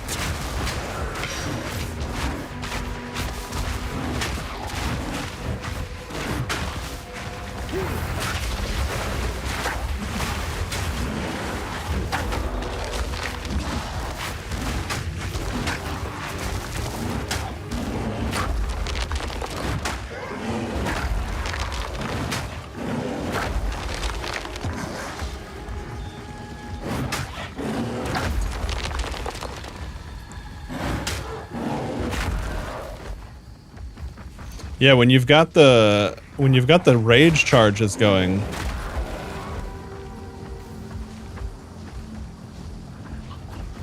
Oh no, okay, so the endurance is So I guess rage is the little red bar down there. And the more glowy I am, the more my slams do. But how does endurance charges... How do those work?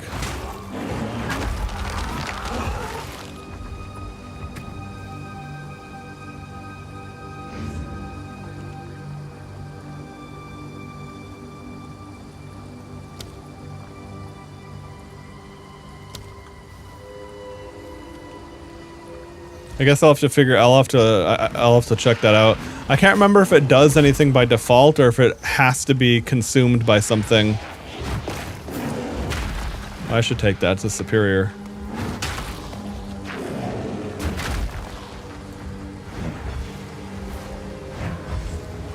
Dude, where the hell is the tree?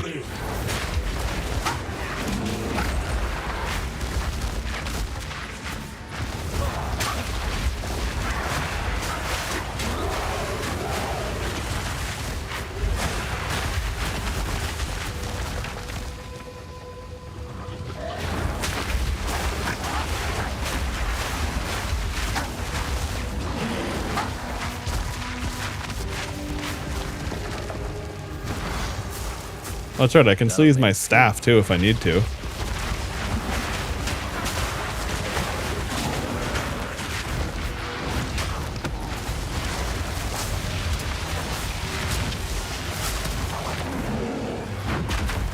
Oh nice, you can just shatter them with a slam.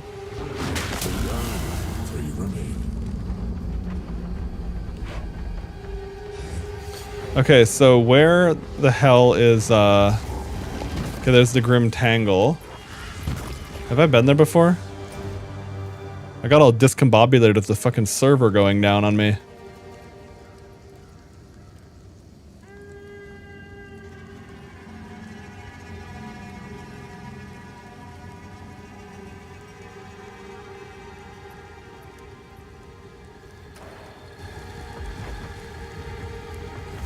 Let me see if this is where I've been. Is the Grim Tangle where the Mud Burrow is? That's right. I can't go through that yet. Okay.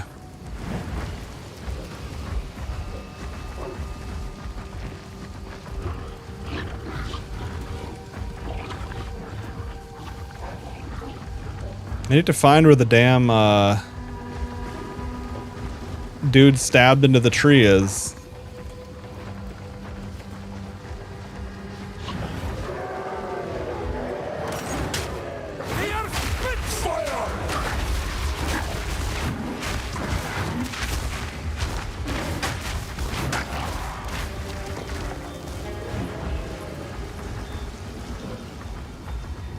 There it is, okay.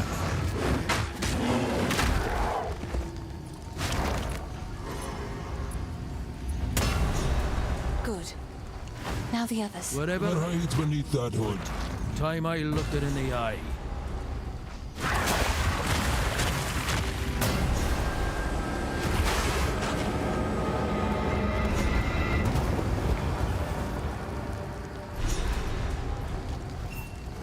He's unconscious, but he's breathing. Though.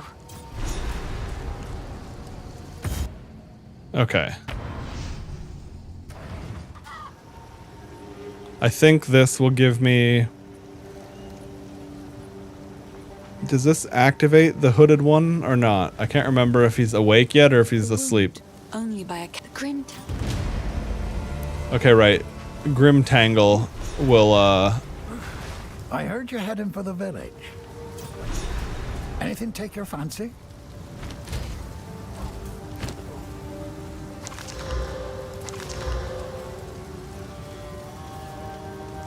How's the clearing? Here's what I got.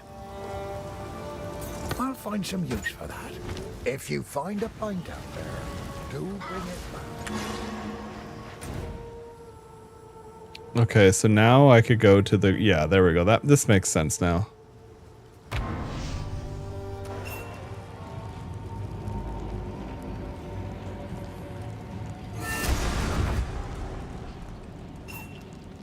If the Fae spirits are still...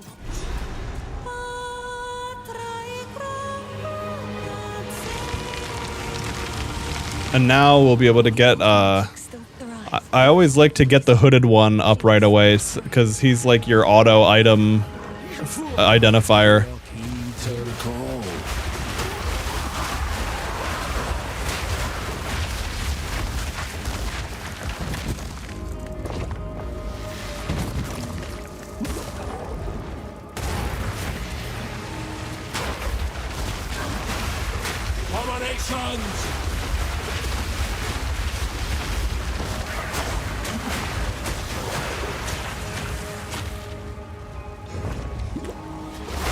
I definitely need some kind of sustain loop, though. I don't know when I can get Devour as Wyvern, but I'd like...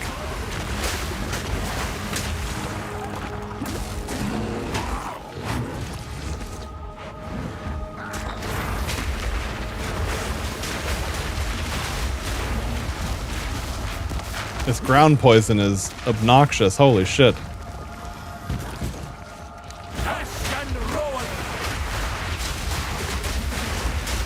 There's like so much stuff you have to not stand in as melee compared to the, well, you know, what I could get away with on a witch.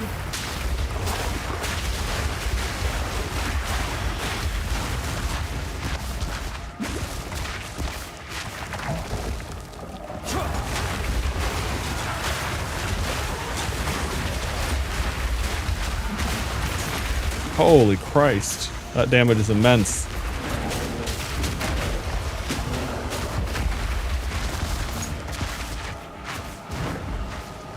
I mean, the Druid does feel like they have the tools to deal with it, but... Oh, and of course the other thing too is I really need a better, I need a talisman that has, like, damage on it. Because you are, I mean, you are basically a physical attacker.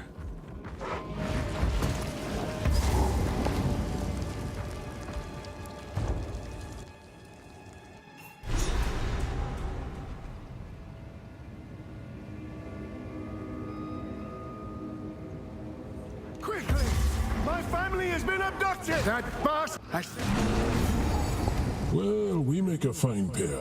Half a memory between us. Okay, the mysterious shade is the thing. Okay, I'm just barely at the level of this zone, and I'm not strong yet, so I'm feeling it.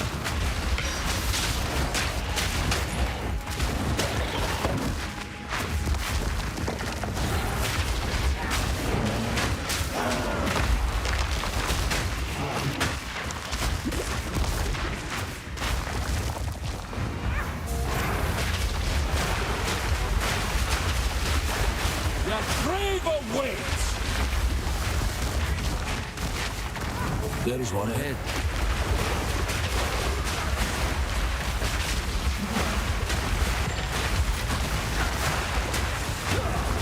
No mana!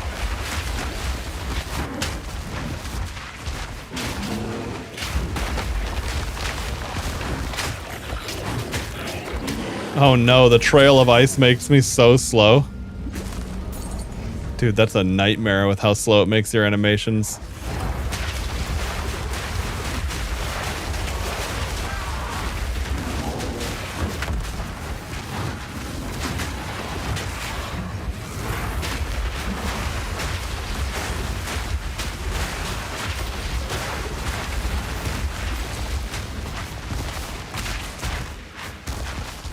I desperately, desperately need some skill and support gems.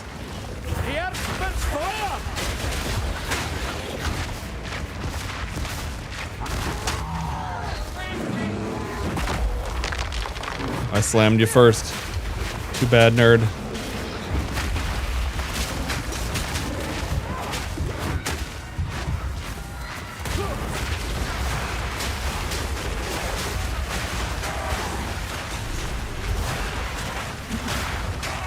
Yeah, what they were saying in chat makes sense. Like, Wolf would be pretty fun with some, like, you know, some good gear sent over. Whereas Bear kind of has, like, default tankiness to help you start.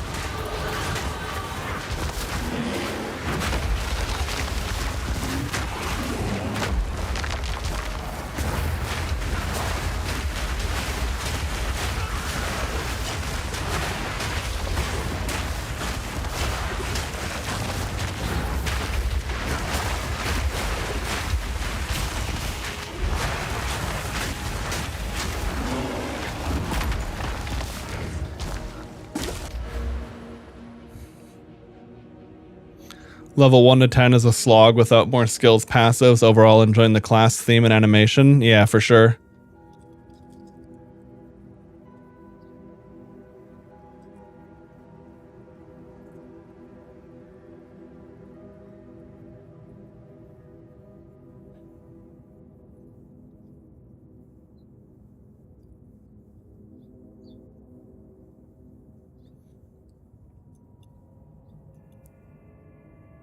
Okay, so I should have gone for that because I didn't realize how that worked, but frozen, stunned, pinned, electric. Yeah, all of that is definitely stuff I would want.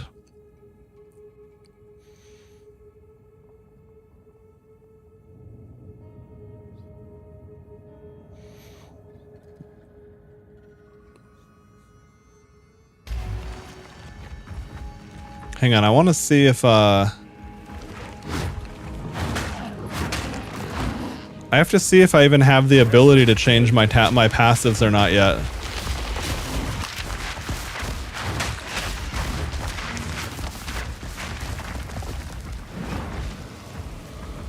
I think the shade is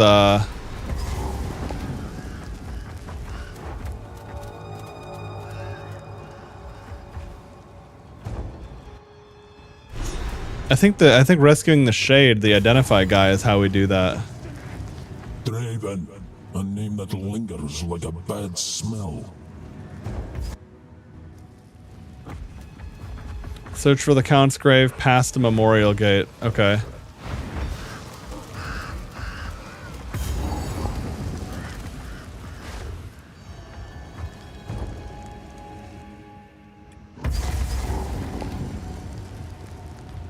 Place of undeath,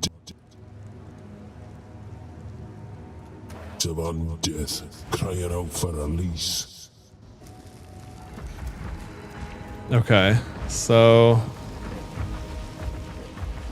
what's the deal with that here? I can't remember.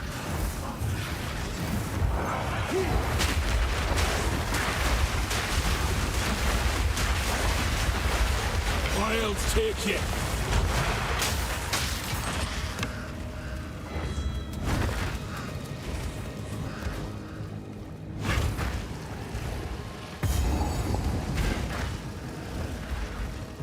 My dearest daughter, beloved for all time. My beloved son, your death shall be avenged, even if it takes primal will.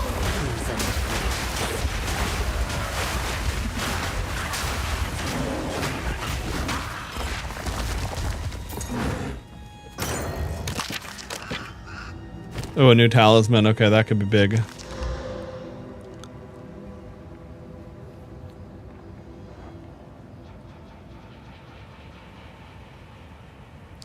No, it's really not. 30% increased elemental damage with attacks. Now, is this rolling magma, is that an attack or a spell? AoE, projectile, fire.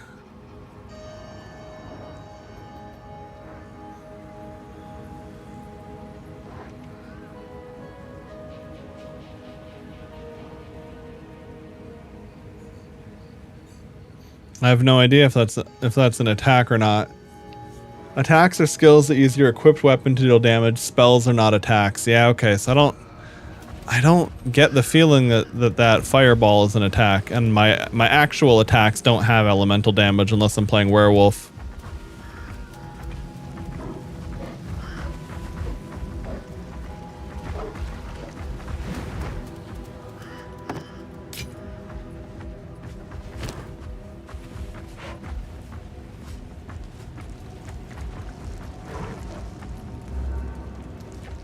Oh, right. Okay. All right. Well, let me see if I can go back to town and adjust my passives or not yet, because I kind of want to see if the tankier path just feels better because of some of the flat bonuses it gives. Yes. A druid. Spirit. Oi then. A thief. What have we got? Yeah. Okay. No, you can't yet. You have to unlock that dude first. I mean, that makes sense. It's really early. But I'm thinking that maybe going with like the flat armor and energy, these might have been beneficial.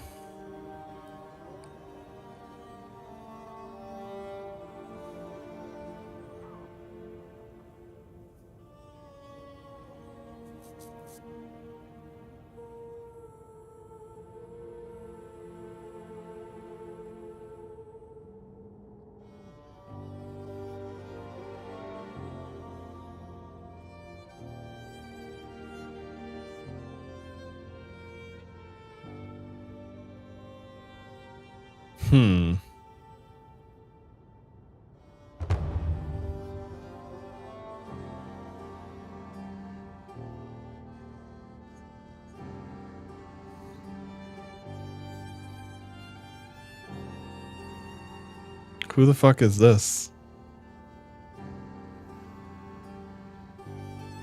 All right.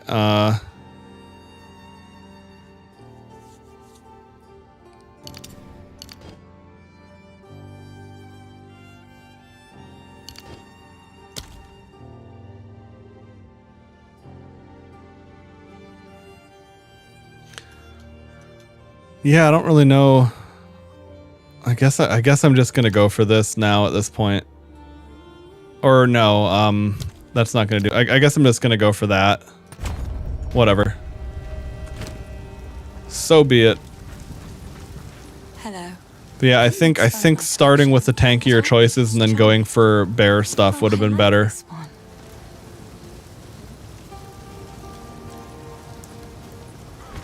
Oh, nice. I was just gonna say, yeah, hold on.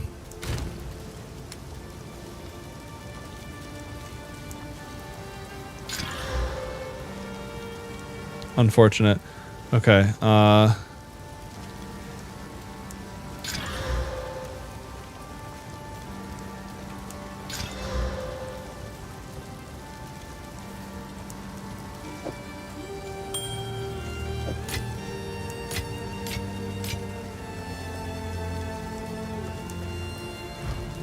Hello.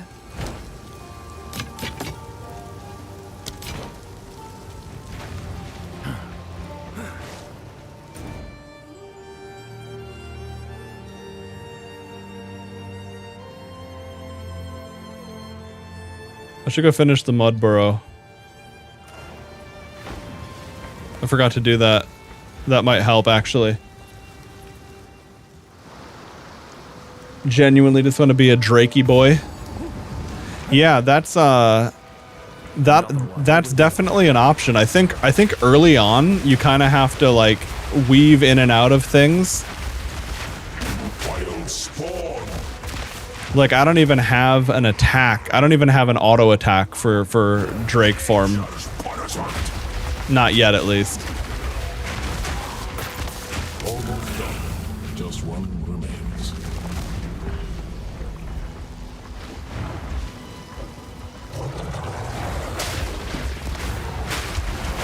But I saw when I was cutting a skill gem, there's like some kind of corpse devour thing. There's like a lightning wing attack thing.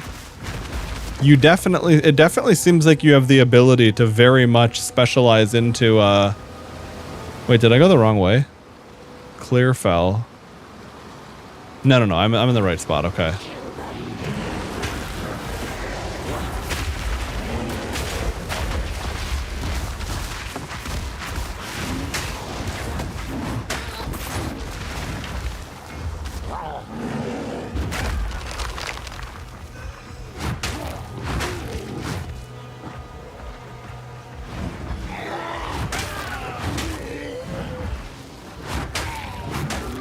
I have received reports of a number of villages hiding in the Clearfell Lowlands. Travel there. Huge. Okay, now it's level 1, but it might be a new skill that I haven't used yet. Should be considered a traitor and a criminal. Deal with them as you see fit, but bring their bodies back to the manor.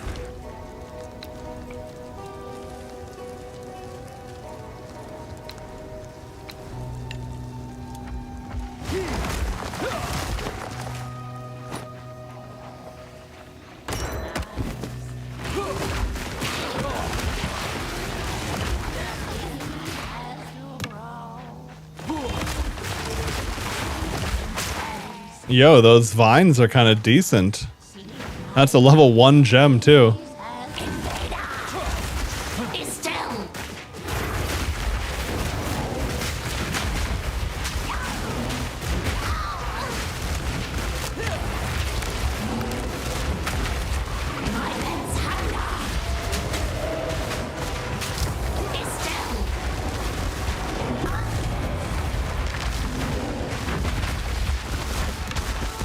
Yeah, that felt pretty solid. And then this is another 10% cold resistance. Sweet.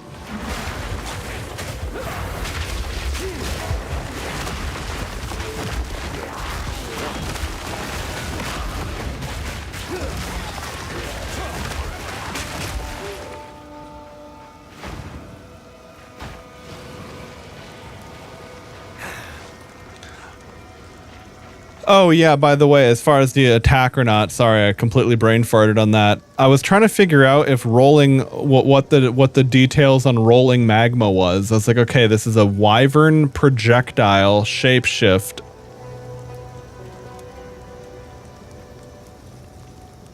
But I can see right here, like Furious Slam is also a shapeshift, but it says melee attack. Oh, wait, hang on. So is a projectile is a moving attack or spell.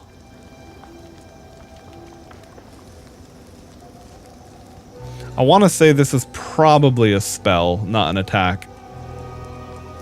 Oh, actually, wait, hold on. Let me see. I could try moving this gem.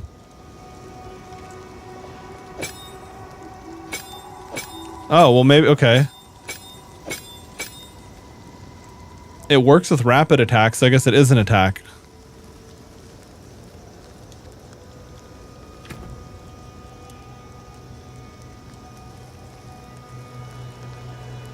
Oh, okay, I see. Attack speed, attack damage. Yeah, okay. There we go. That's what I was looking for. I was like, where is the thing that explicitly says what that is? Okay, sure. Thank you.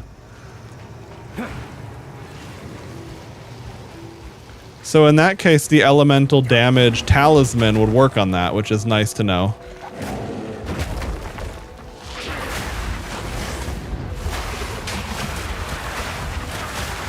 I only really played various forms of a minion-based witch in PoE, other than briefly dabbling on Amazon or Huntress and not really digging it last season. So I got a lot of stuff to learn, really.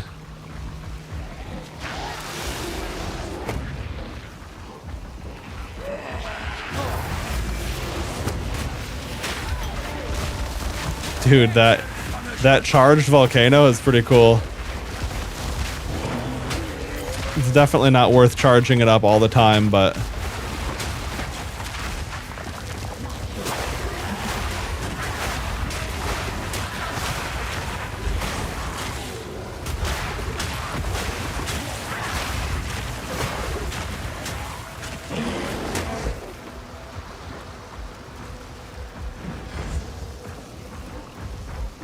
There's the waypoint, finally. Somehow last time I was here, I found the mud burrow but missed the waypoint.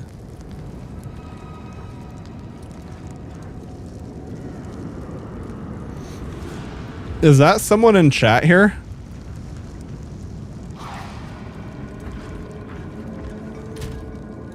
I forgot how to even check social in this game.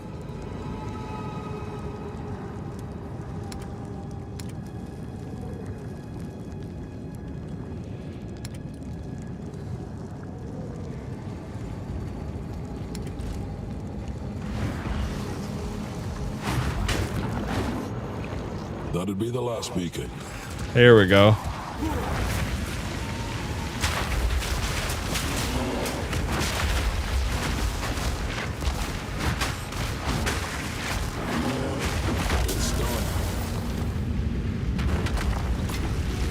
Okay, so we activated the beacon.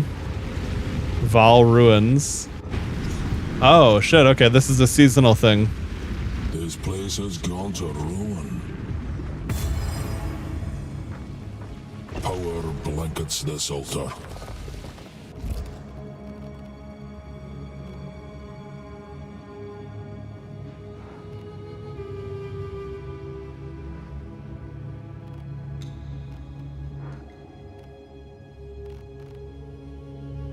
Okay, so it seems like I have...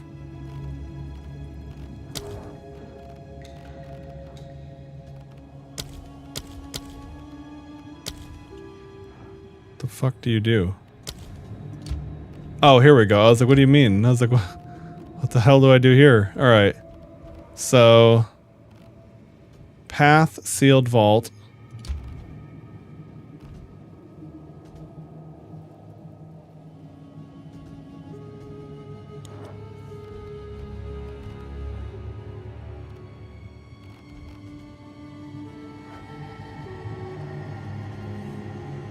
Okay, here we go. Energized beacons throughout Ray class to collect energized crystals, access to temple. Okay.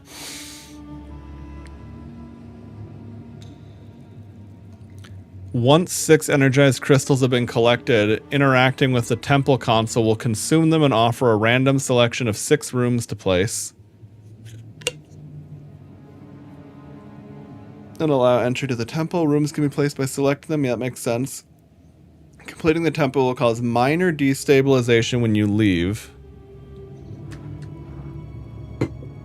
Destroying a small portion of your room or paths. Killing the architect or Azeroth will cause greater destabilization to the temple, destroying a larger... Okay. After defeating the architect, you'll gain access to the special temple console in his chamber, allowing you to place reward rooms.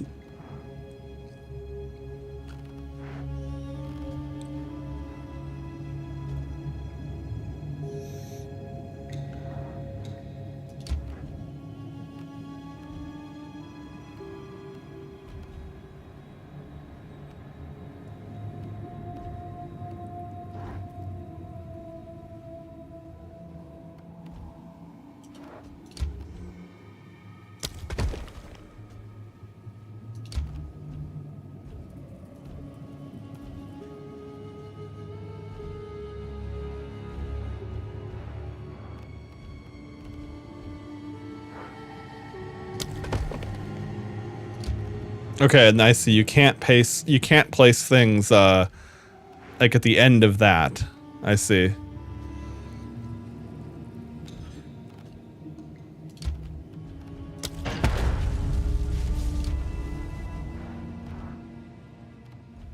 Wait, but that lets me build that way? What the fuck?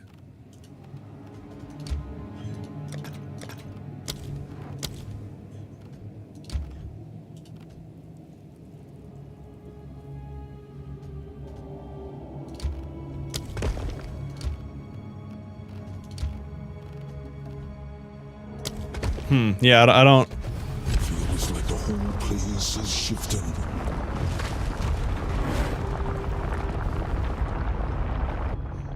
It wasn't... it didn't make any sense. Like, it looked like the rooms didn't have any continuation unless you used a path, but then it did. That didn't make sense intuitively.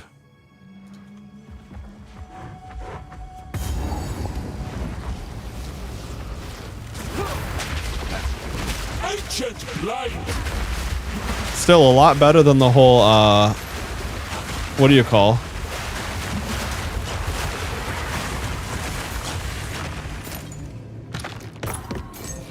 The contract thing from PoE 1. That was so counterintuitive that it actually, like, no joke, the contract assassination, no, I can't even remember what it's called, but that one mechanic that shows up late in the PoE 1 campaign is it frustrated me so much I actually just started waiting for Path of Exile 2 to come out. I don't know, as much as I love this game, it seems like a lot of their systems are just never intuitive to me, and I usually can just look at a game and understand things like, oh, clearly this is that and that is the other thing.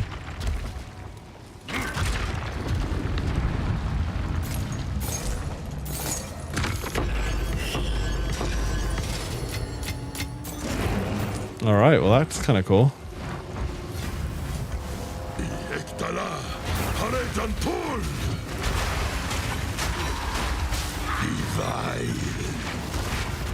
Can I not go back out of the door now that I'm fighting this guy? Maybe not.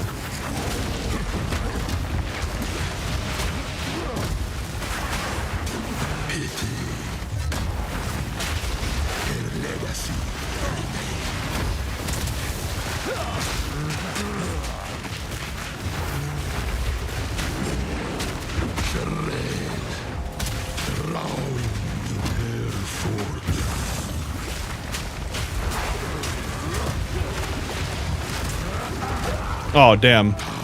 I didn't see him leaping at me. I, like, looked away to glance at something. Wait.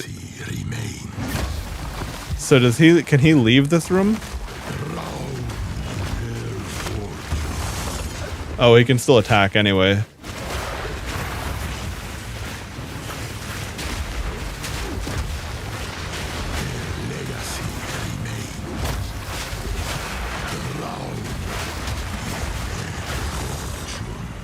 Let's say it's somewhat better and somewhat worse for me to fight the guy at the door this way.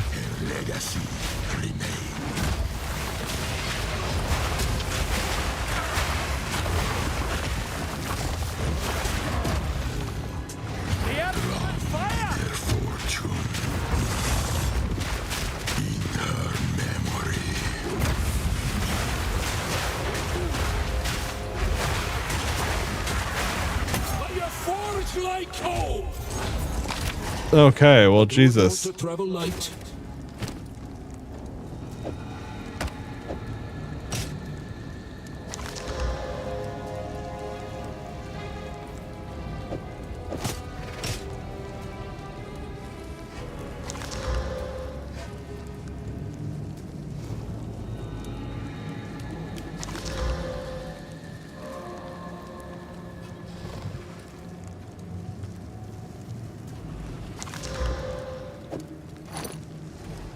Nice, a charm slot at least. But yeah, a lot of this is crap.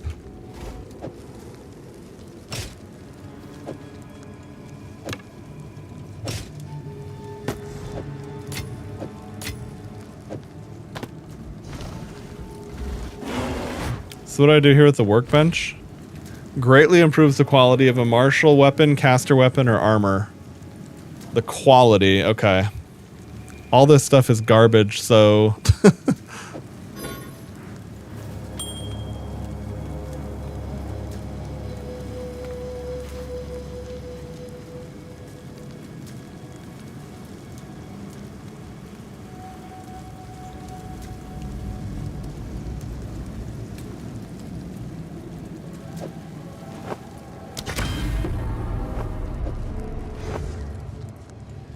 Okay, so it's just plus 20% quality. I mean, that is nice. It'll make me tankier, but like, it'll be really cool to go into this with like a solid piece of gear.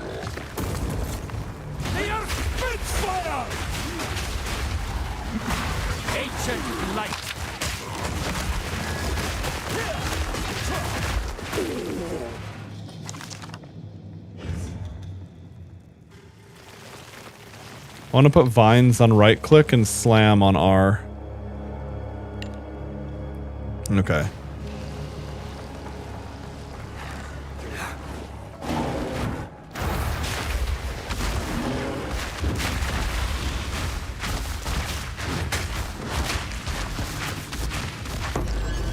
Oh, nice, an exalted orb. I am curry goat, rice, and peas.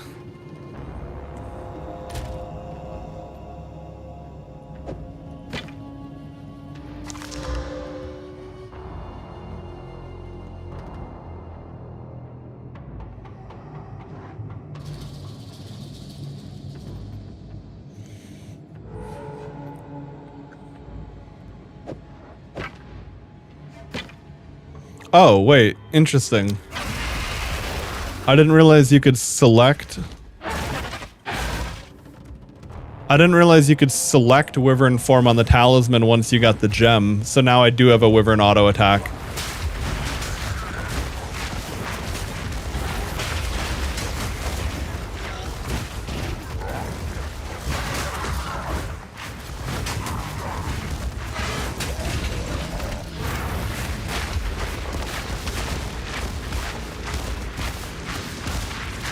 Oh, well that's nice.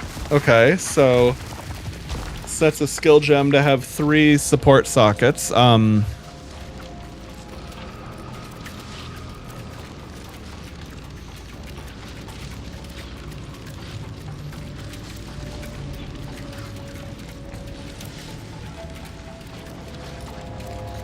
Problem is, I don't know which one I would even want to use that on, because I don't think Rolling Magma is one I keep long term. I'm not even using Lunar Assault right now, but I think that probably is one that I would use.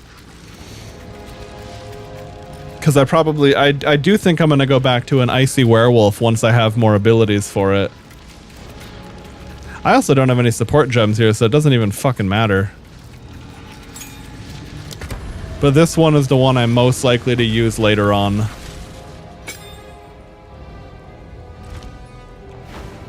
Well, it is. I mean, I guess it's a bummer when you don't have something more powerful to plug into it, but at the same time, these temples do give you some pretty nice leveling upgrades.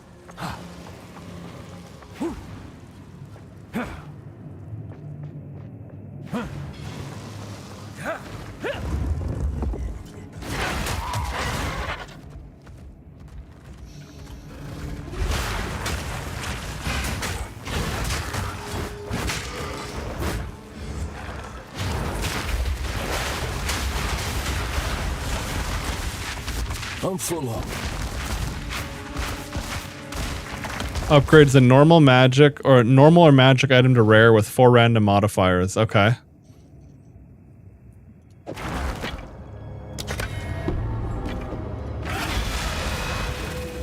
Well, see, that's way, way, way better. Now I have added damage, increased physical damage. Okay. Oh, and interesting, the lightning that it had is gone. So it overwrote that modifier as well, but it's just better for me. Okay. Can I carry any more?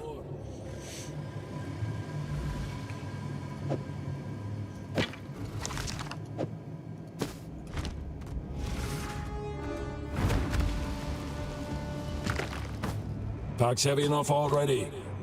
God damn it. But that has a socket. All right. Oh. I see. If I leave, it might not be good. Okay. Well, I'll just have to pick and choose what I'm actually carrying. Mindless machine!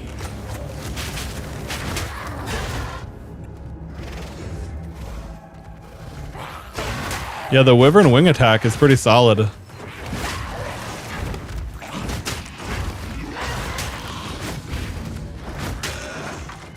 It also looks nice. Can't wait till I get the Devour shit too.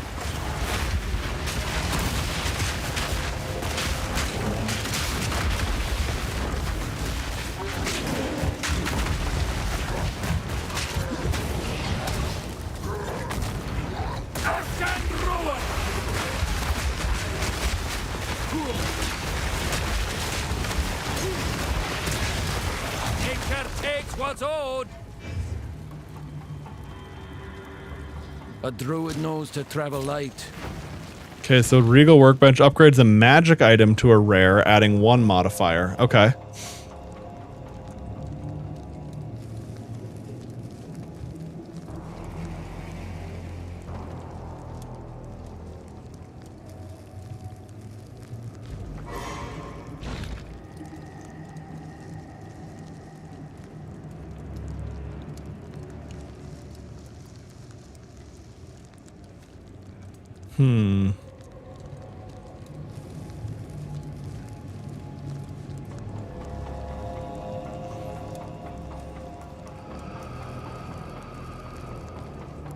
I'll see what I got on the ring.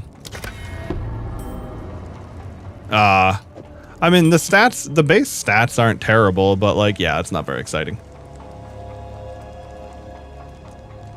That being said, if I have enough dex now, I guess I can equip that other rare body armor I have back in my own stuff.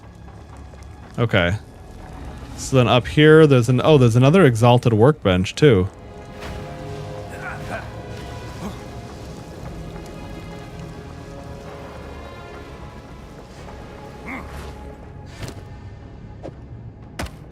Wait, what's that? I should see what this staff is.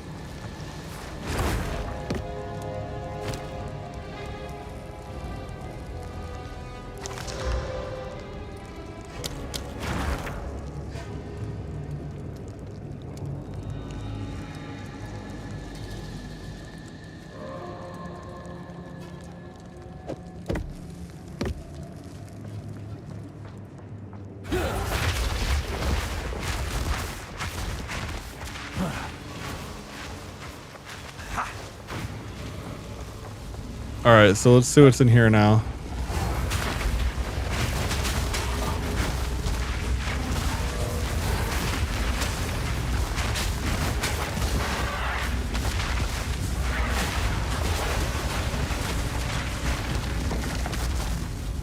Augments a rare equipment item with a new random modifier.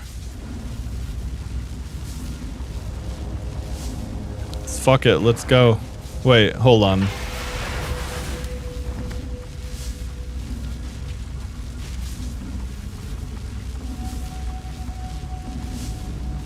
Yeah, let's just do this.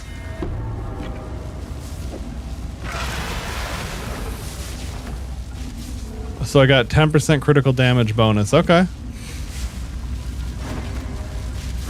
And then what do we do with this?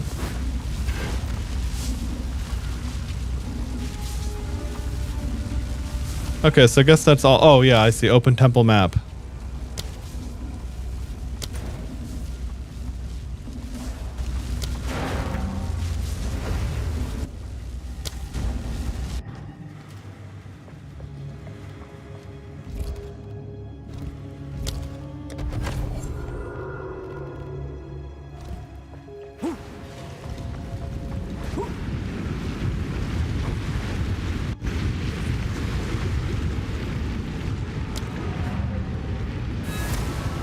I guess I have super full inventory. Well, that's nice. That was a bit of the power spike I needed to kind of keep going. I was feeling extremely weak and really needed something to juice things up.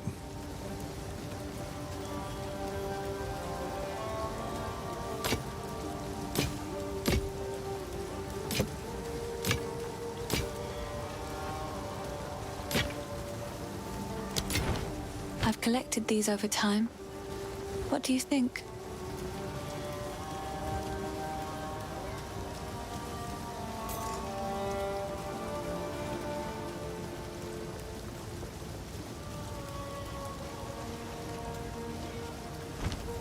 Goodbye.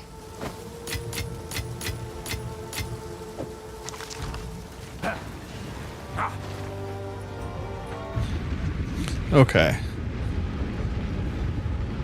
Well, I got better gear to work with now. Now I just need to,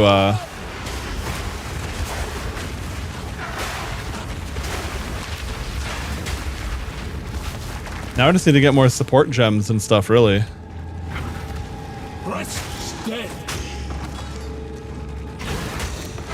And then just level up in general so I can unlock more of the animal form abilities. Either the wyvern stuff or if I want to, the werewolf stuff. I think the really important werewolf ability I need is at level 22. Cross slash or whatever.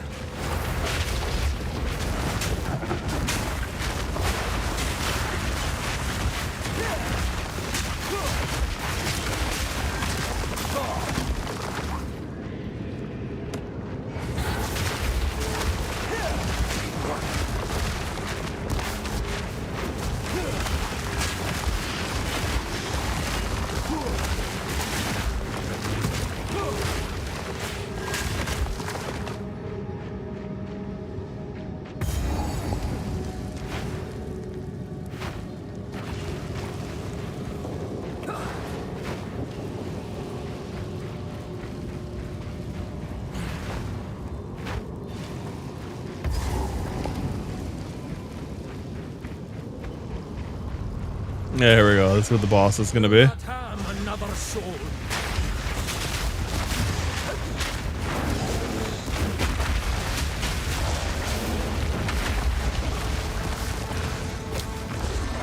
Yeah, I realize I'm going to want bear form most of the time here.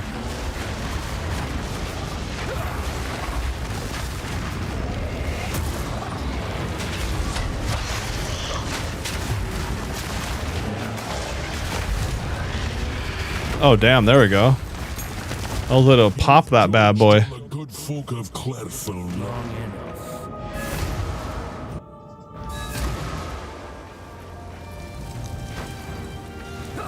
Off! Now this won't come.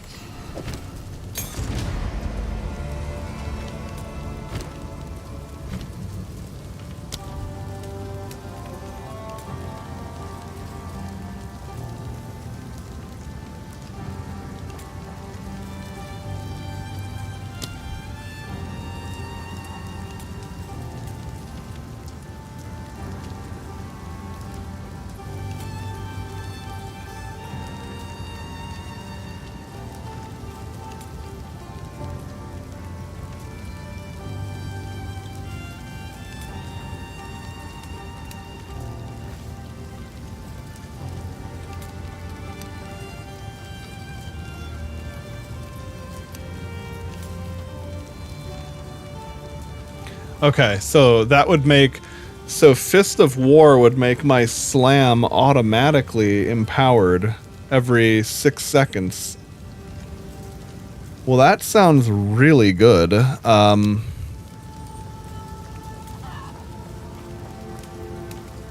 Okay, I don't usually channel volcanoes.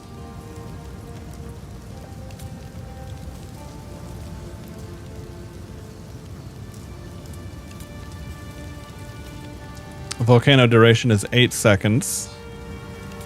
Overabundance would let me cast 2 of them.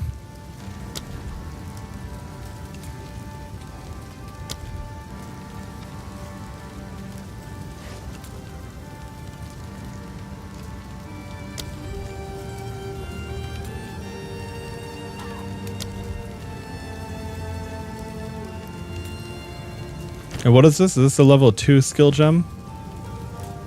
Oh, okay. Yeah, level 2 skill gem. Right, okay.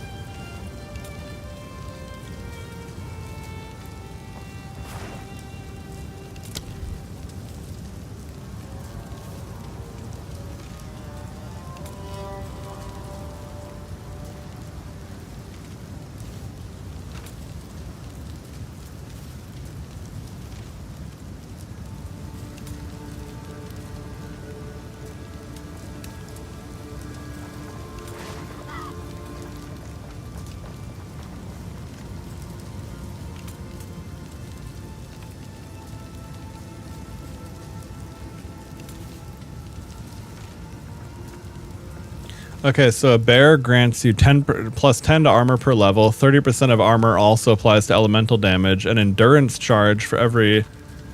Okay, I gotta read that again, because that's important.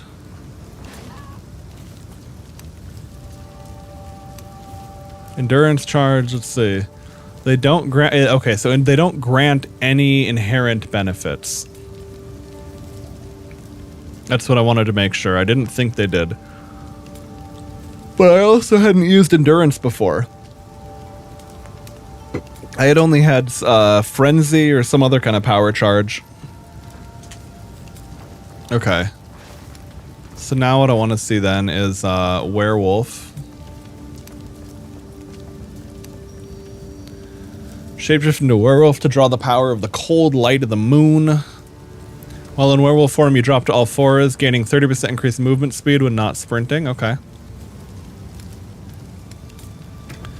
And then the wyvern, what does wyvern do by default?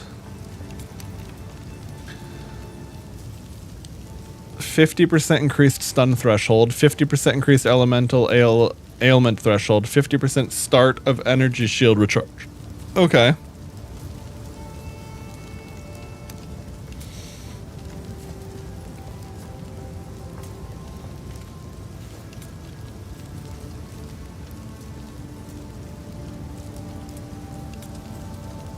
Okay, so you're less likely to be stunned or take elemental debuffs, and you charge energy shield faster. Okay.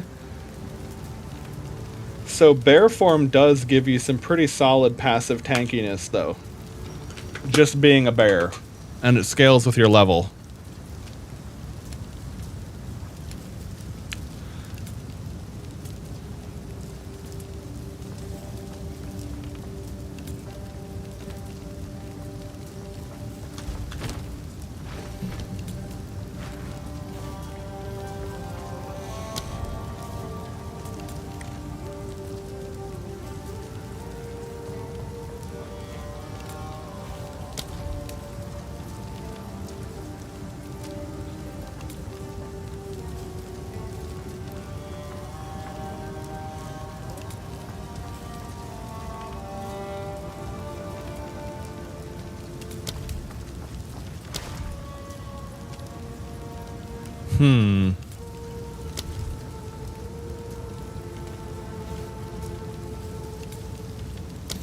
I guess I'm gonna take Fist of War into Furious Slam.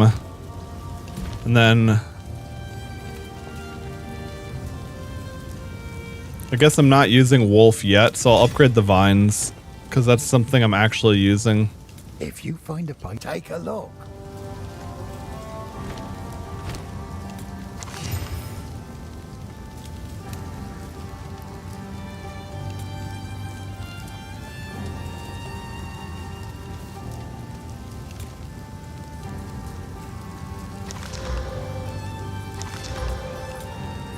Anything take your fancy? I'll find some use for that. If you find a pint out there, do bring it back. Yes?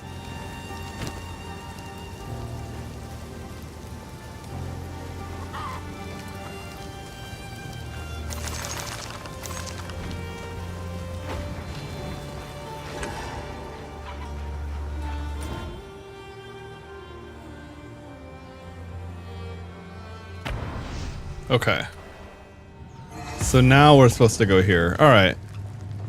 We'll see. We'll have to, wait, what the fuck is this skill? Oh, right. Okay. So it has this icon on it because it's charged up and ready to go. Yeah. Okay. And that's the, I can use it, but it's not ancestrally lit up. That's pretty cool. Cause I don't spam slam, but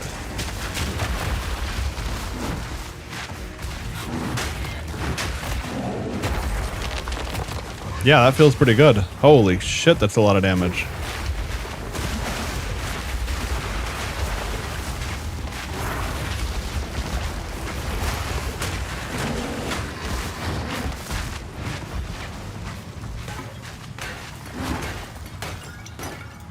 So Bear also gets elemental armor reduction too. Or elemental damage reduction from armor.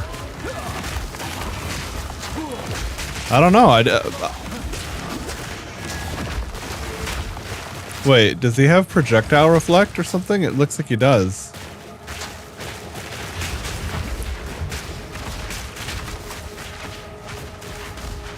What a scary guy. There we go.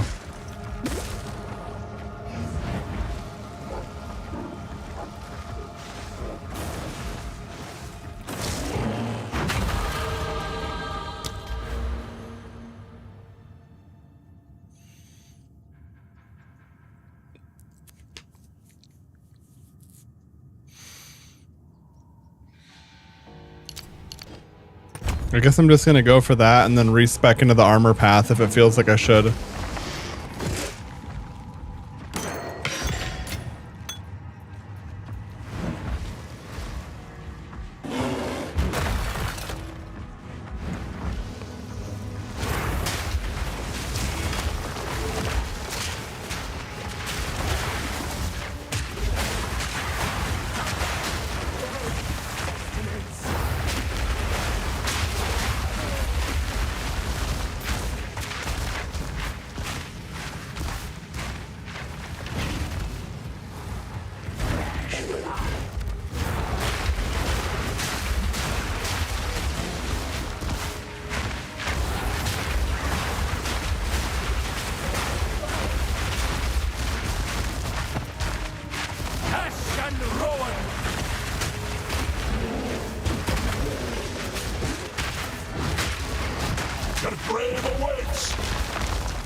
Yeah, okay. Well, that actually makes a lot of sense because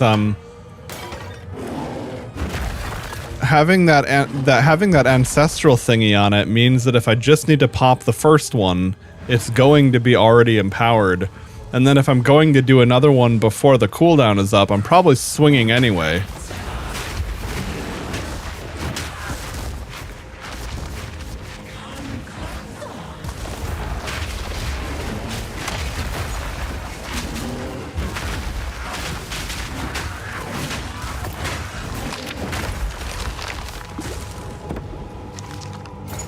And then you get the whole benefit of how if you're already standing up on your hind legs... What the fuck is this? Oh, this is one of these... Okay.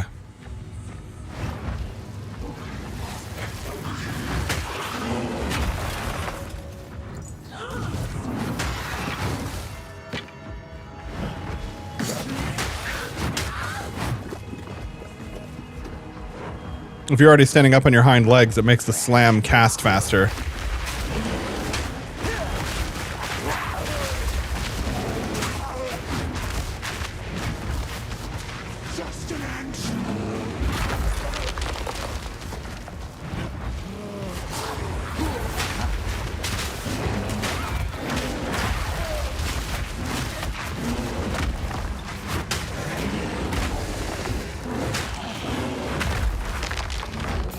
Yeah, actually, I'm really having a good time just slamming shit as a bear. I'll be damned. Hey, Pony, what's up, man?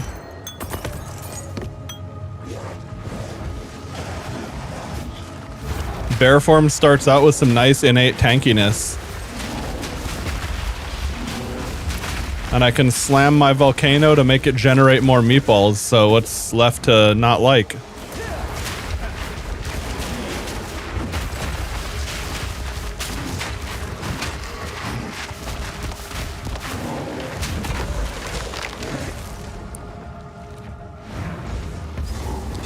Yeah, you start out with an immediate choice of bear or werewolf, and then you very quickly get a wyvern ability, and then you can choose wyvern as well.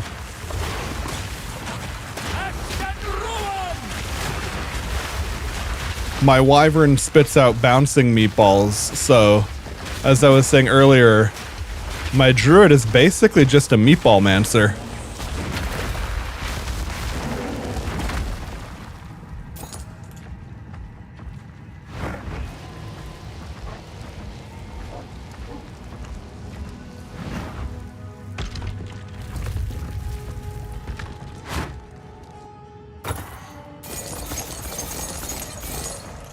Well, it's thematic. The servers went down for a little bit, and I was playing Ball Pit.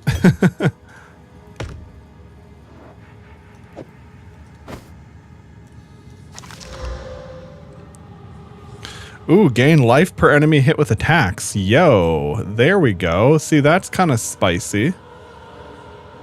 Now, I do lose some armor, but I think that'll more than make up for it, and it has a rune slot.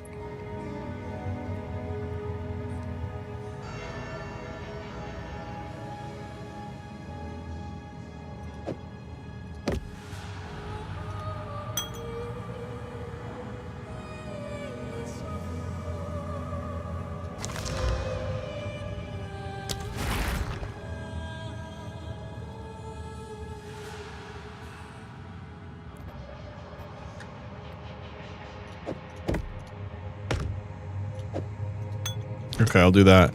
Oh, and then a support gem. Okay, so Furious Slam. Oh, and then that could make your Maul gain rage on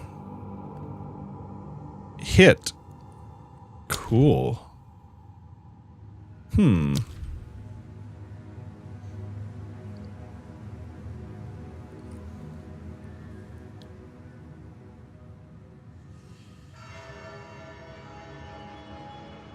Additional fissure at the cost of damage and speed. I'll worry about that later. Okay. Oh, you know what I'll do? I'll do magnified area on Furious Slam first. Okay. Because that really makes my bear slam even slammier. There we go. Look at that. Oh, you know the other thing here, Pony, I can show you real quick. So yeah, when a talisman, you can just select what you want the default form to be.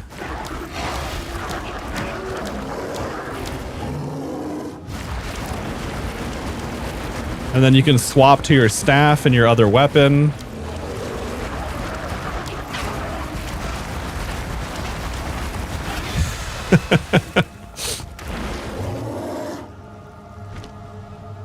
Yeah, dude, you get to shapeshift so much more than you do in WoW. But here's the other thing too: is the Wyvern sprint animation is awesome. Once you start, like, see when you lift your wings up and you do you lengthen your body, extend your tail out, and do like a Velociraptor sprint.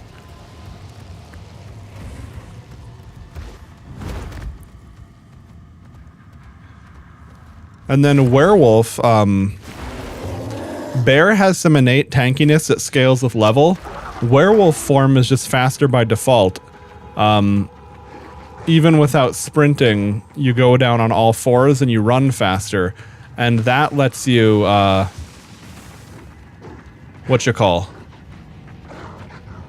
you have like full ability to turn, and you can't be Like, if you're sprinting, you actually can get knocked down. Oh, and the other thing is werewolf is a combo attack. Like that, this is your default attack on werewolf. And because werewolf does a lot of freezing, that default attack will create ice shards if you hit a frozen target. But it's time to slam.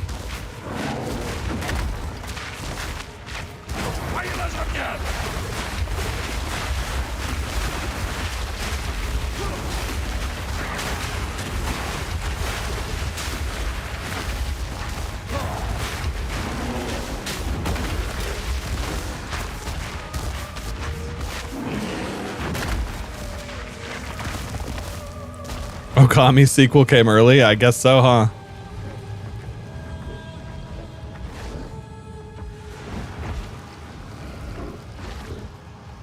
Wait, how do I get over there? There's a lockbox over there. And I am so desperately in need of loot.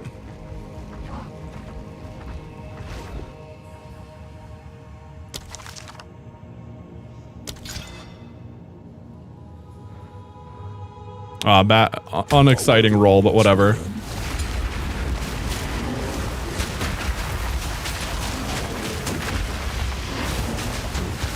Oh no, I got frozen. You piece of shit. How dare you? I'm full up. Oh.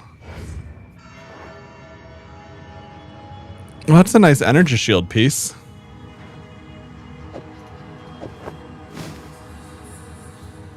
Let's see if this is any good. +2 to level of all melee skills this early. That's a nice thing for a monk to use. Wow. Okay, so we're gonna see if this one's any good. Okay, that's poop.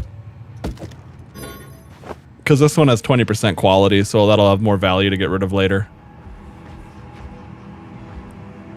The only thing though is that, oh, and it has increased physical damage too. Shit. It doesn't have added physical damage. Otherwise, it would be really exciting.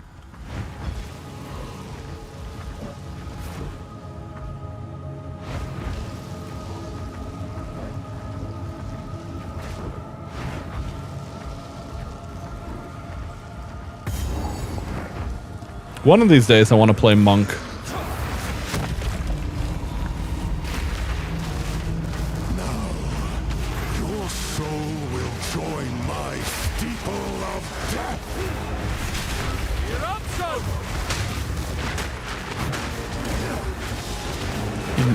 He staggered me.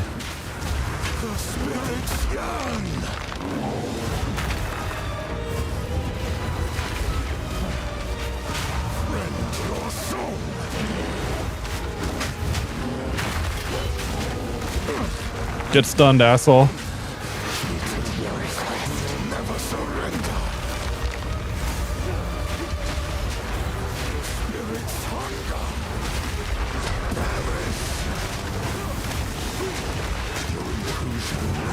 Oh, bitch!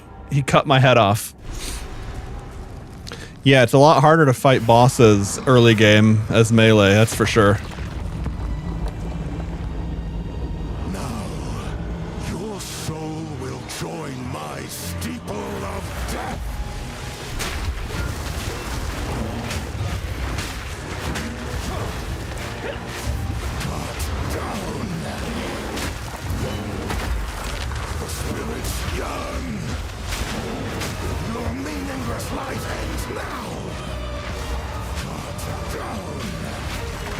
You know what, if I can't get close to him, I can always meatball him.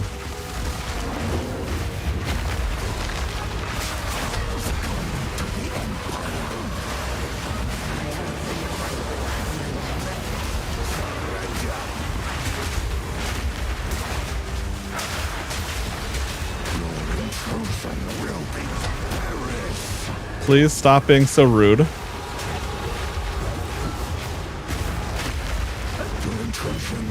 Oh, damn, he did it again. Okay. I almost dodged. Bear definitely has stagger, and It's actually a lot like a Dark Souls poise battle, if you will. Like, if you think about it, it's like you can stagger, but you're also slow as shit, so you can be staggered. It's kind of a good way to summarize it without getting too lost in the details.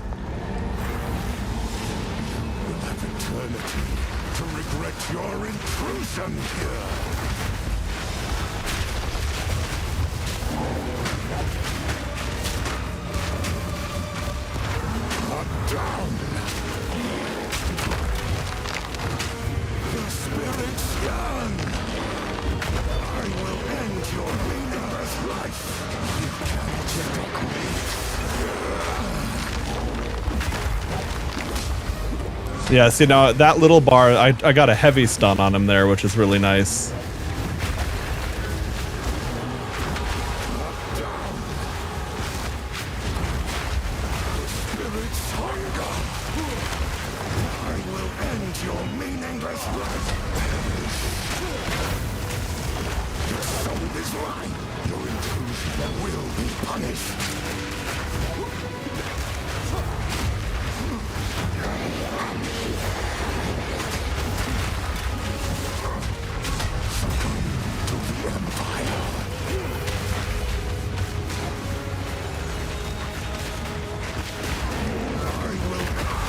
Got him. There we go.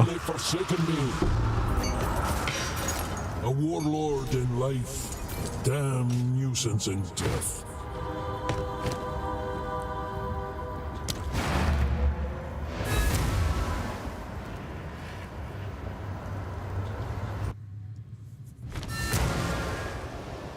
It's funny how I've never even died on any of these early level bosses before playing Witch, because it's just so much easier to throw damage over time on them, have your minions attack shit. Like, minions are definitely very, very cozy.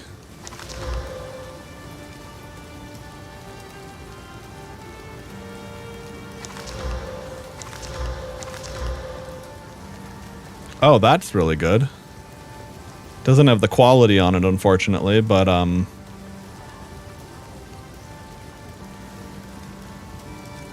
yeah, that's really good all the same. Okay. Folk here, wouldn't you? Yes. These are just some odds and ends of mine.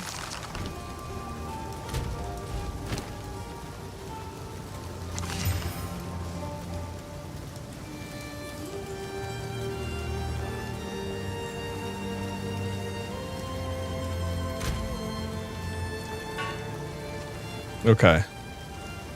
Oh, movement speed boots. Yo. Oh, now I have magic find on them too.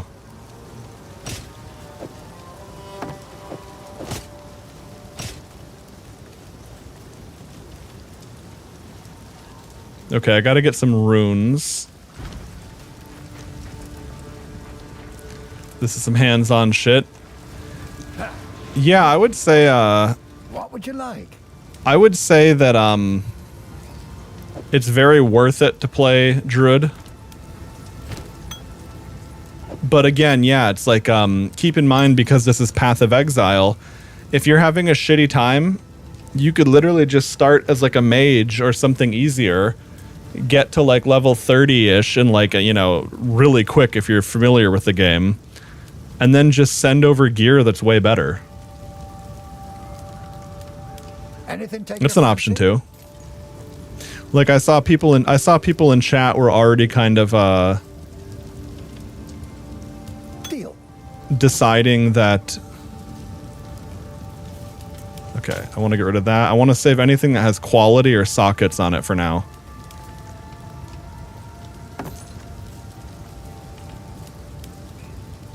Deal.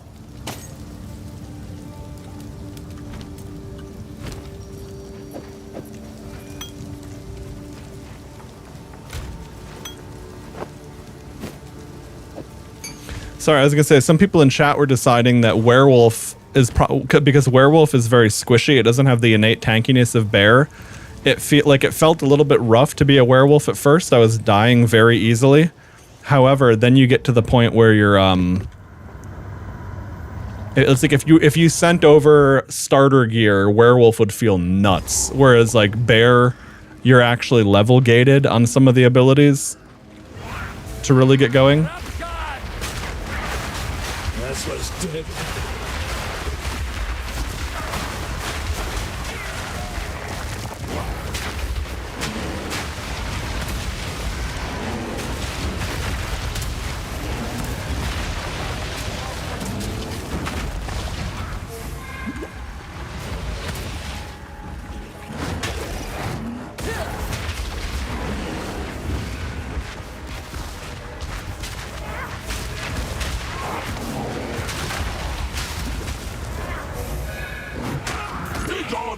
Creature. Oh shit, that was fiery ground. Almost died.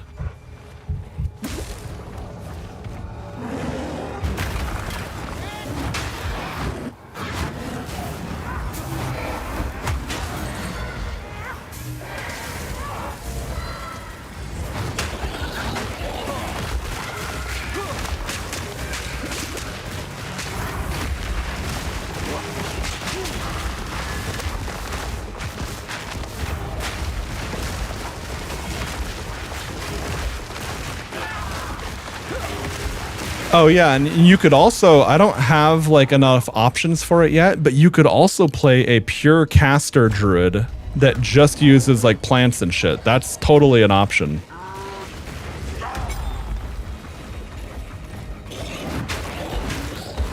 Yeah, I like that 15% attack on this actually. No, wait. Would putting this on... Oh, no. Okay, I gotta get slam. I gotta get another slot in slam. I should have put it in that instead of the werewolf thing.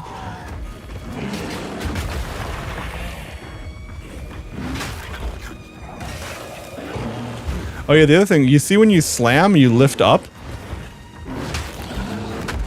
If you auto-attack first or do anything else that makes you standing, you actually just skip the animation of rearing up and slam down quicker.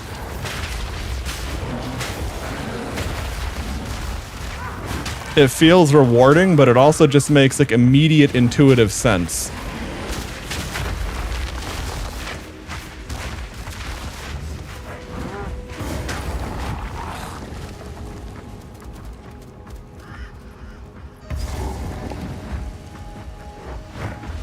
My beloved son, your death shall be avenged, even if it takes 1,000 years. What if it takes 10,000 years? Illidan.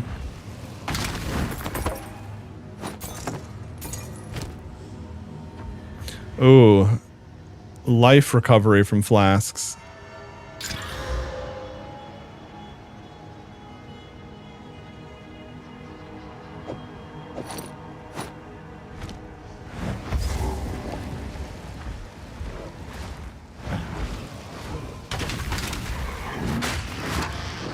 Darkness just texted me.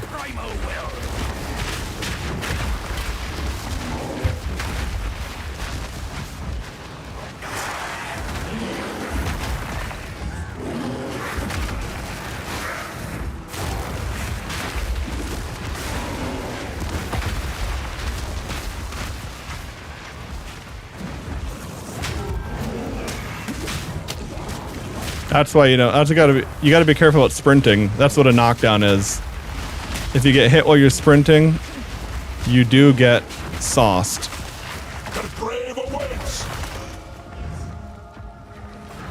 Oh, the other interesting thing you'll notice when the player lets out a voice line, it will modulate based on whether or not you're in an animal form. Like the bear kind of has a deep, resonating echo.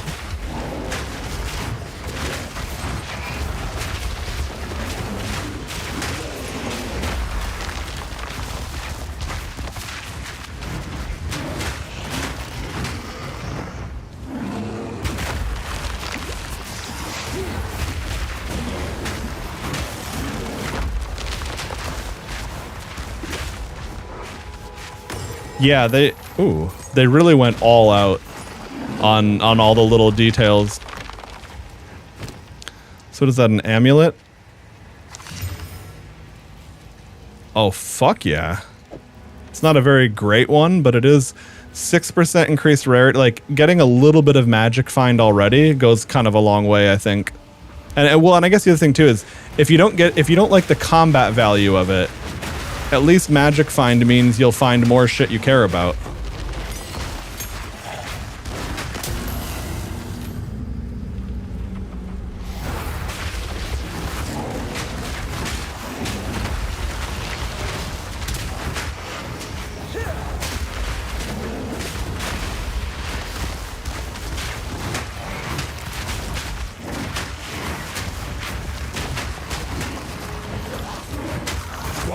Take it. Oh yeah, and you see how much, see those runes going around me? As I build rage, it becomes visible. And it makes that slam more powerful too.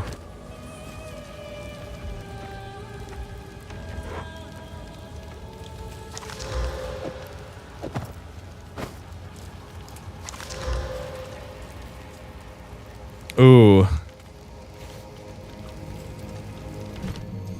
Oh yeah, also, hang on, let's see. Mall.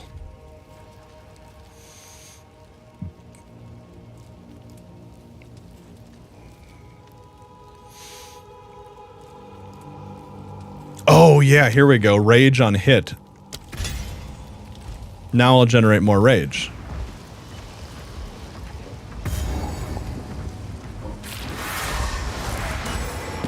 Oh, fuck.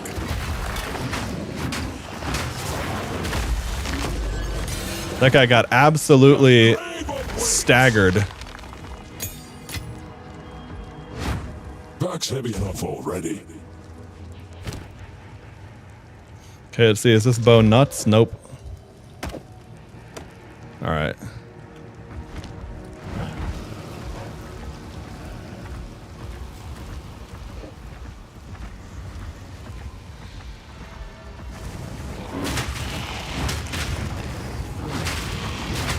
Oh yeah, I'm getting a lot more. That's my rage bar down there. That little rage support gem actually made a substantial difference. Level 3 skill gem. Holy shit. Okay, so this gives me the option to now. Okay, so I could upgrade.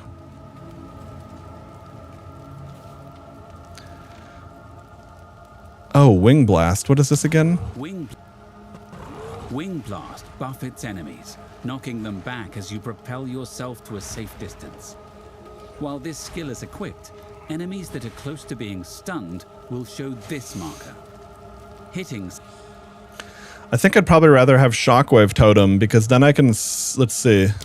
Shockwave Totem repeatedly thumps the ground, dealing area damage. It causes an extra shockwave from any jagged ground it hits. Shockwave Totem repeat.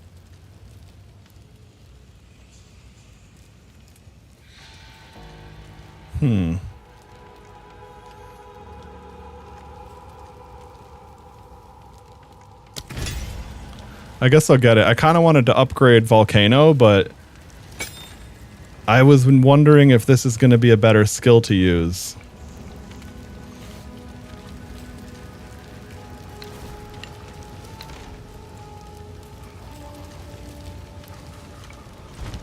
Okay. So then... Oh, and you can use it while shapeshifted. Okay.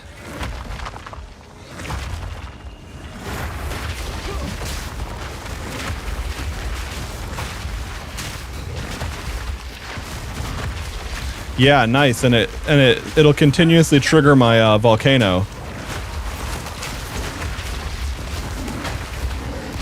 That's nice. Okay. I mean, Volcano triggers projectiles on its own, but when you slam the ground, it makes it shoot out more.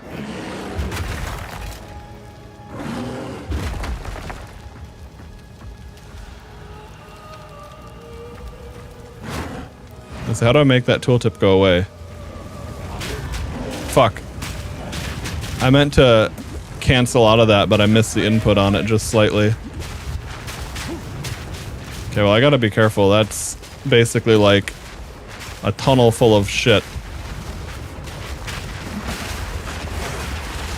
If we're gonna be spitting projectiles down a hallway, 2 can play that game. A druid knows to travel light. Okay, let's see. Nope, shitty bow.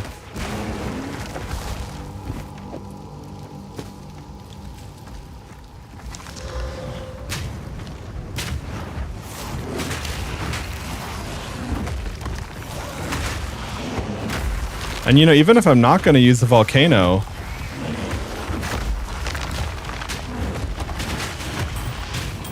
nice, an iron ring. Oops, wrong button.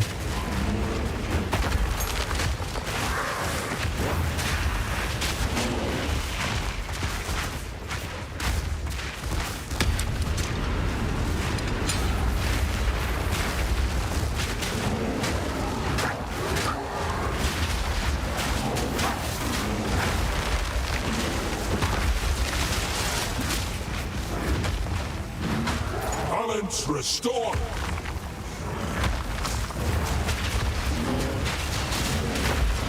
Oh boy. That was really close to killing me. Okay. Well, I got bullshit in my bags again, and some of this might be good, so we better figure it out.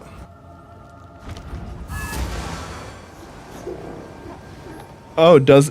No. Wyvern doesn't have Magic Find. I just happened to find gear with Magic Find on it. But that would be really cool, like a dragon hoarding, you know, treasures. Sorry, I was just elsewhere. Please, take your time.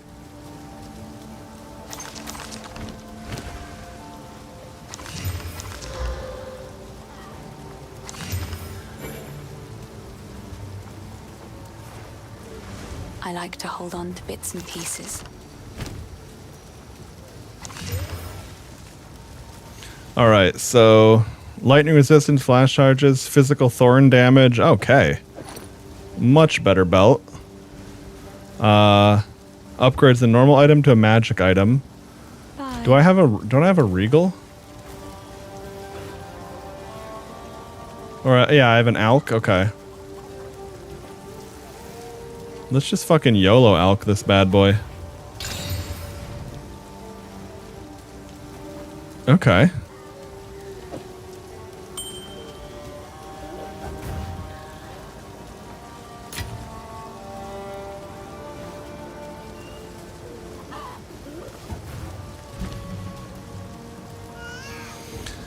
Okay, I should probably upgrade...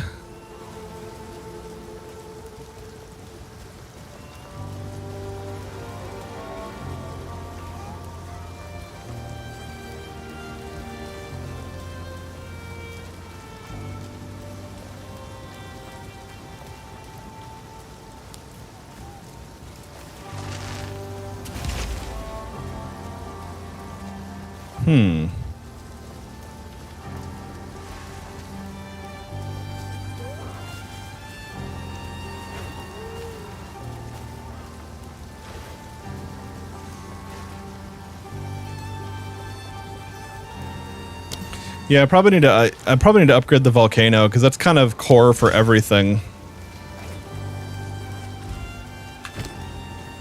Okay, anyway,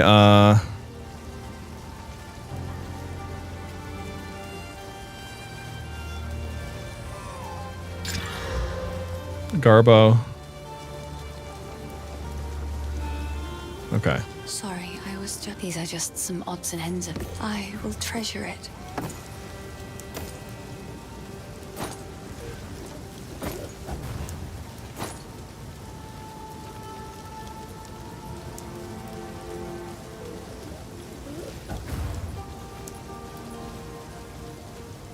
It's beautiful.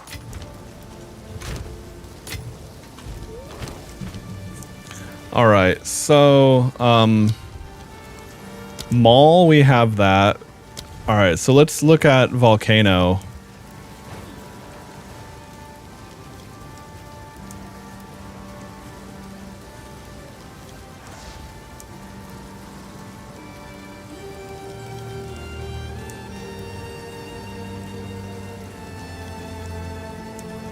I'm not sure what to use on Volcano because the problem is that, like, Duration seems like it makes sense, but enemies often move anyway. So, like, I don't know if that really does a whole lot.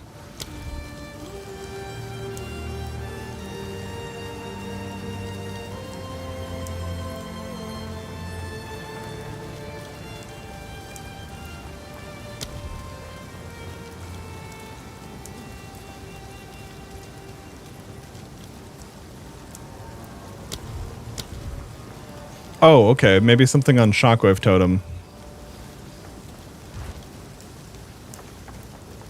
How long does Shockwave Totem last? 12 seconds? Okay. So if the volcano... It already lasts longer than the volcano anyway. Now, I suppose if you did Overabundance and Prolonged Duration, maybe that's the way to go. Then you can have double... You could have 2 volcanoes at once. But you know what? You'd probably want something to trigger that at that point. Otherwise, you're just going to be casting fucking Volcano all the time.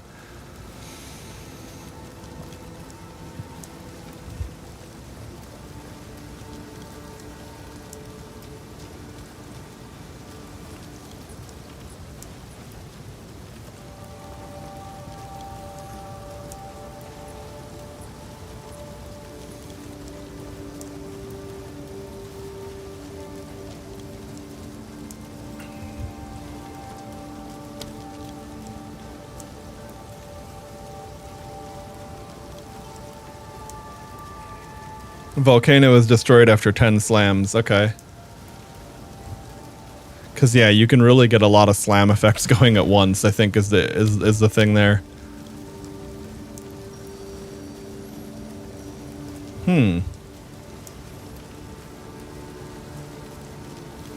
I wonder if it's worth just getting AoE on that.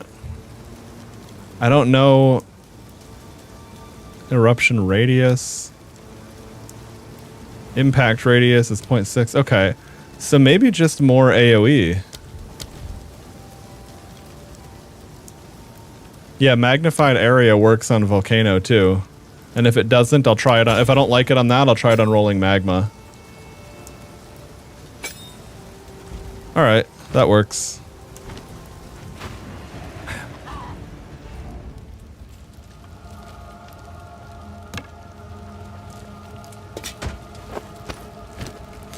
What are you up to today, Pony? Are you at work or playing some WoW? Damn, if this had added projectile skills or whatever the fuck, that'd be crazy. Or maybe projectile skills rolls on the quiver. I don't know anything about bows and projectile weapons in this game.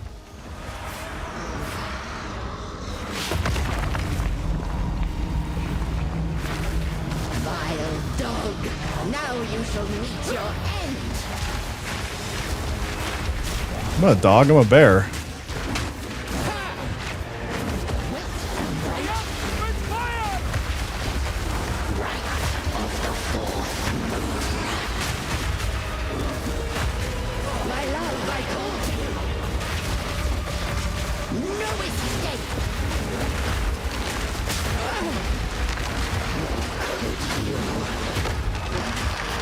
Damn, there we go. As soon as I got that stun meter going, I just pushed her into the corner and beat the shit out of her. This world is broken. Let the earth take ye.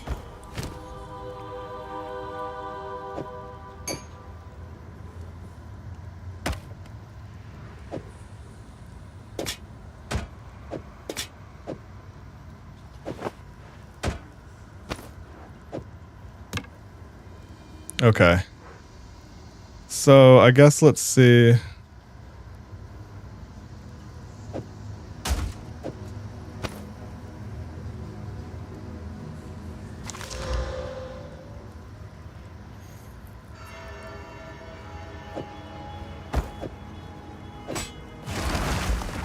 I don't know if people are playing... Oops, fuck. I did the wrong thing there. It's kind of bad. Okay, anyway. All right, so now we just go through. Yeah, we just go through the cemetery.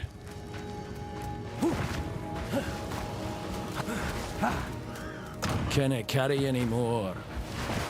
Twisted thing!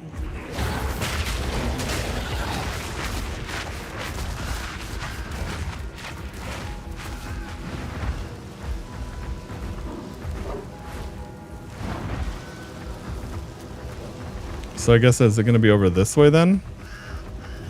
I think so.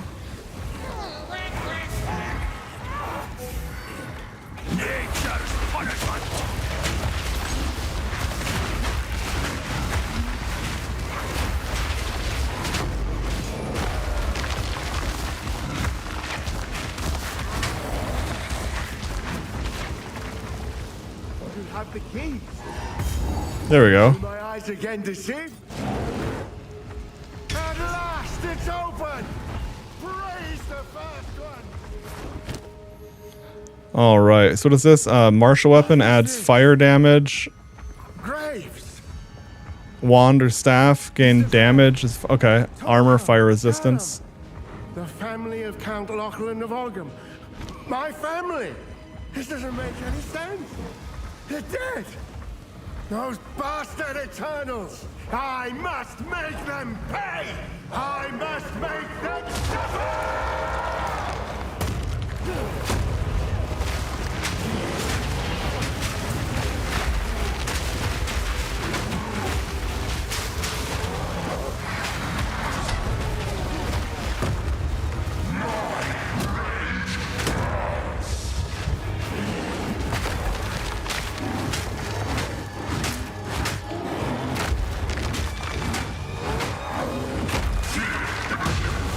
Yeah, dude, beat the shit out of him.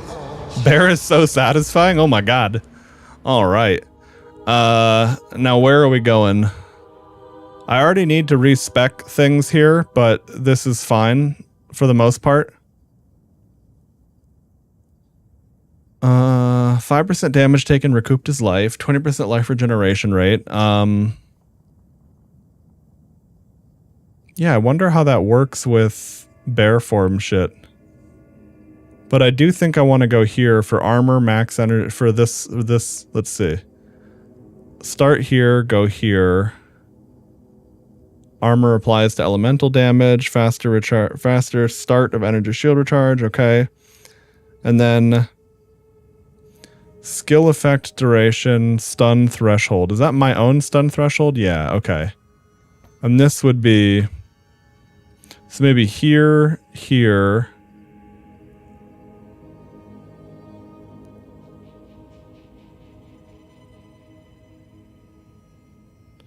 Okay, that's skill speed and mana regen. Well, for now, I'm just going to do that because I'd need to respec it anyway at the dude. Twisted into madness. Let the Druid spare me the same.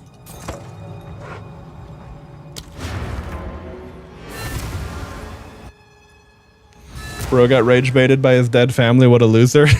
Yeah, basically.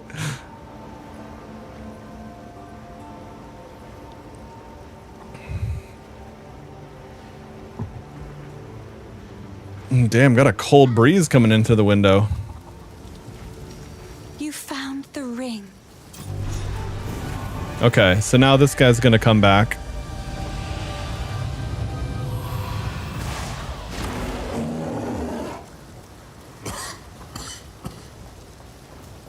Oh, you can't make the bear turn around, but the head responds to the cursor.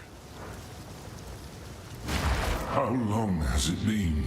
This. Yes. So if we are to heal. There we go. He's the guy that you respec with, and also the guy that you,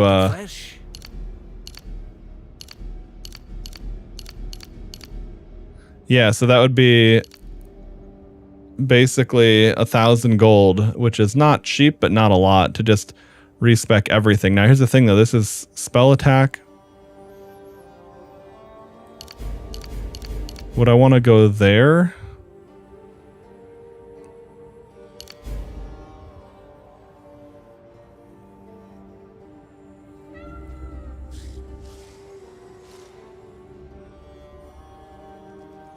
How much is 10 armor?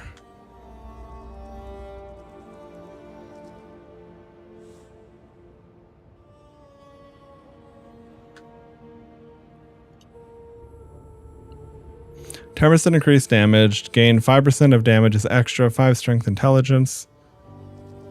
All right, let's see. Where would I, if I did want to change things, where would I go?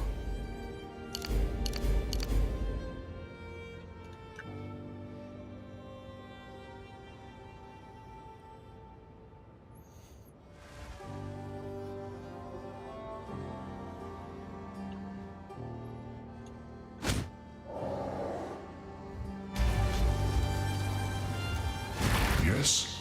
Old roots find new soil.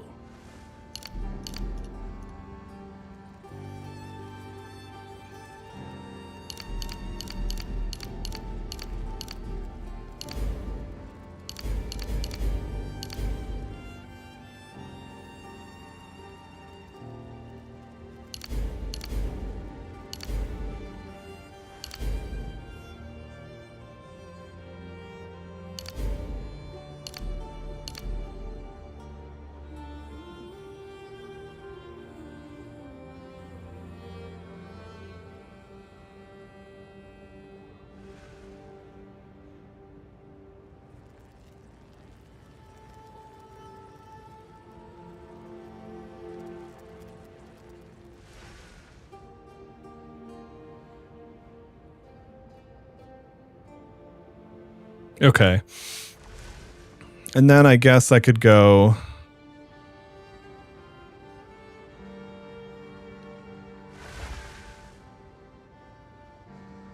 The increased skill speed while shapeshifted is nice, but...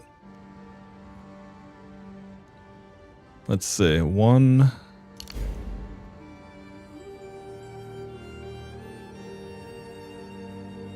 I guess I'll go this way because I did lose some percent-based damage from not taking this path. And it did not give me enough damage to just burst shit as a wolf. All right.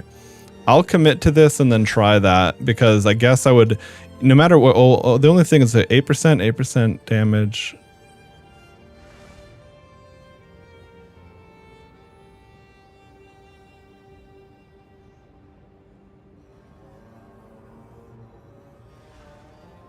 Oh, maybe it would be better to go. Well, I guess the thing I'd have to figure out here is where does slam stuff is in that direction.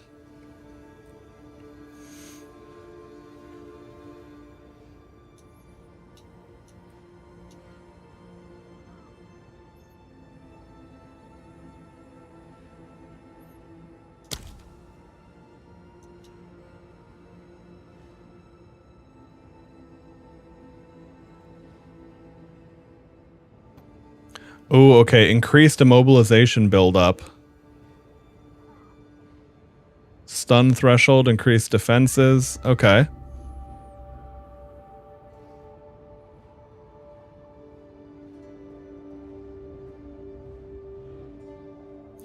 Oh wait, stun threshold is for me to not be stunned. It's not my outgoing stun.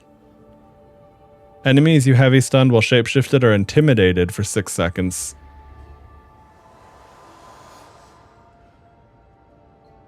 Okay, so they take more damage and deal less damage. That's cool as hell.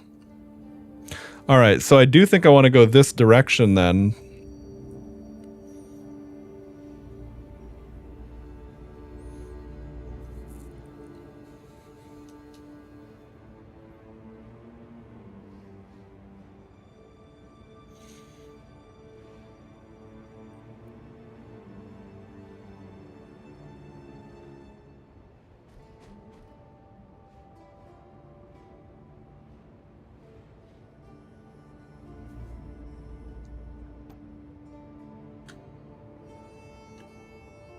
So I guess the question is,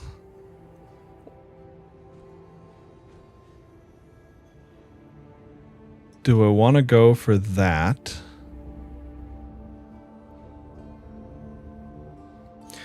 Increased damage while you have a totem. Spells cast by totems have increased attack speed. Attacks used by totems. Okay.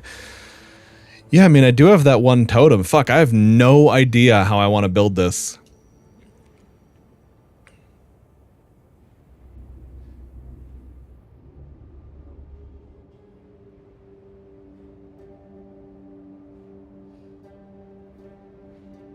%5 of physical damage prevented recouped as energy shield per enemy power. Energy shield does not recharge. Oh, okay. Okay.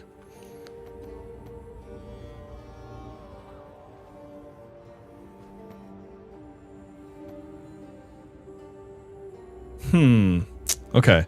So that's something you're fully building around or not using at all. And then bear form does have a lot of fire stuff.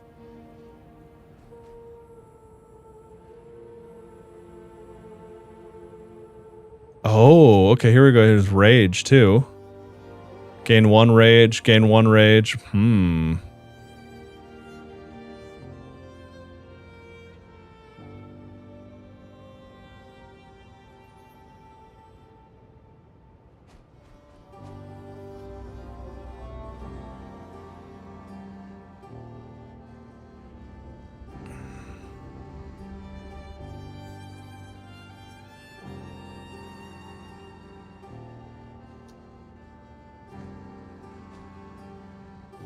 And that's only 1, 2. Oh, and increased attack damage if you've shapeshifted recently? Okay. I think that, yeah, that's probably the path to take.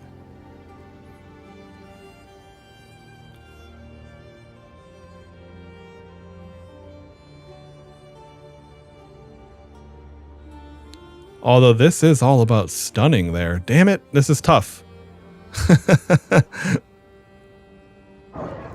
Oh, but that's so much. Okay, wait. 15...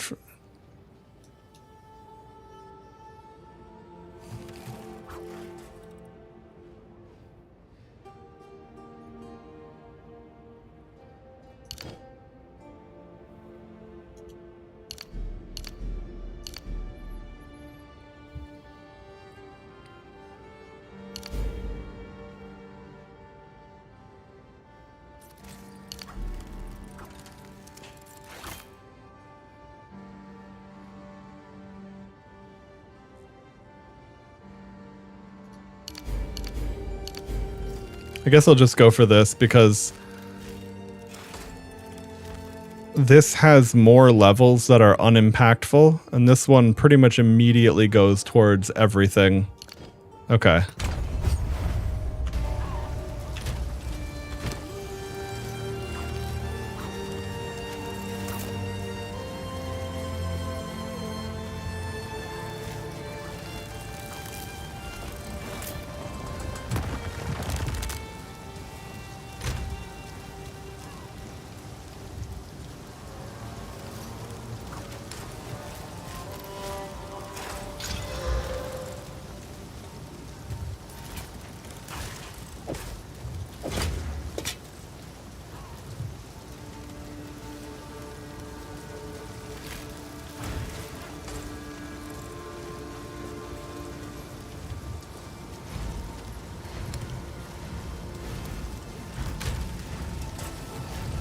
What do you need? Hello. Finn makes fun of my collection, but I think it's charming.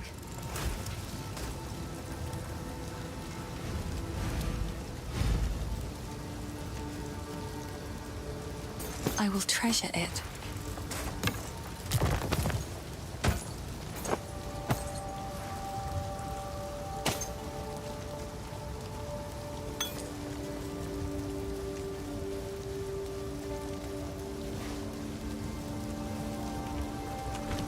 Stay safe, if you can.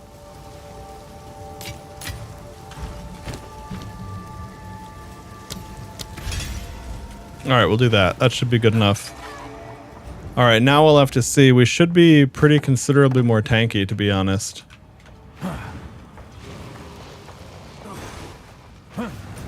Okay, so Ogham Village should be from here, right? Hunting grounds? Yeah, right. Alright.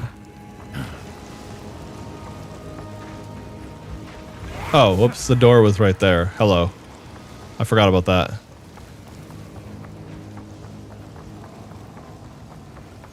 No worries, Pony. Take it easy, man. I will be on for quite a while today, I imagine. It's only 6 p.m. on my end, so it's too early for me to consider eating. And if it's not food time, it's video game time. Name's Delwyn. See that there? No, your eyes don't deceive you. Don't worry. Ready? Go on then.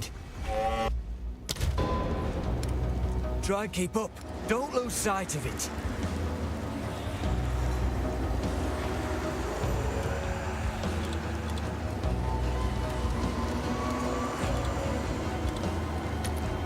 Keep on him.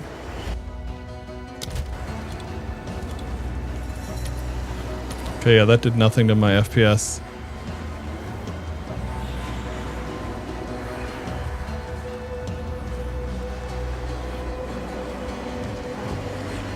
No time to tarry. Why did things get... I lost a ton of FPS in this room. Makes me wonder if it's like something fucking around or what. I don't know.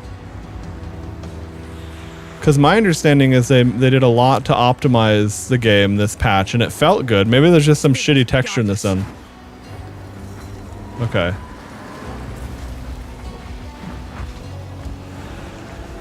The spirit's also not moving. What the fuck is this?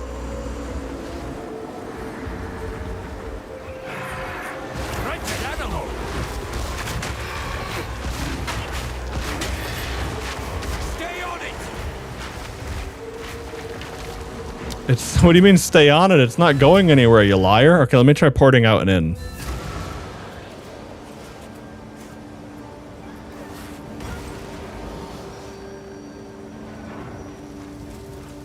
I have a little seat. Will you pay them a visit?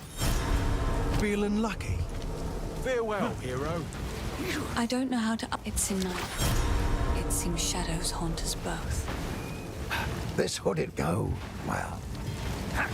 Oh, I was like, where did he go? Here, he's here. Okay.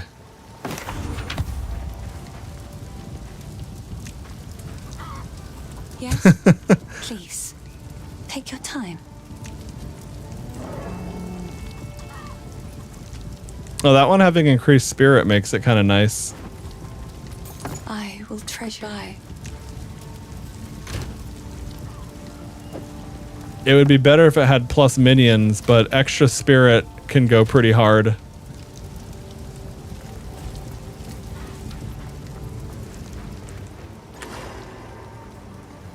Okay, let me see if teleporting back in solves it. Otherwise, I'll just try relaunching the game.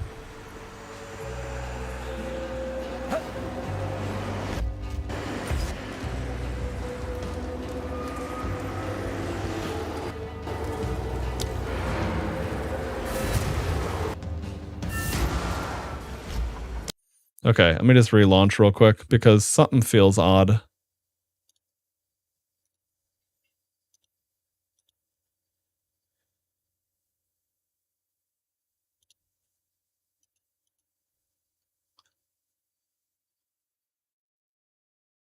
We'll see if this resolves it.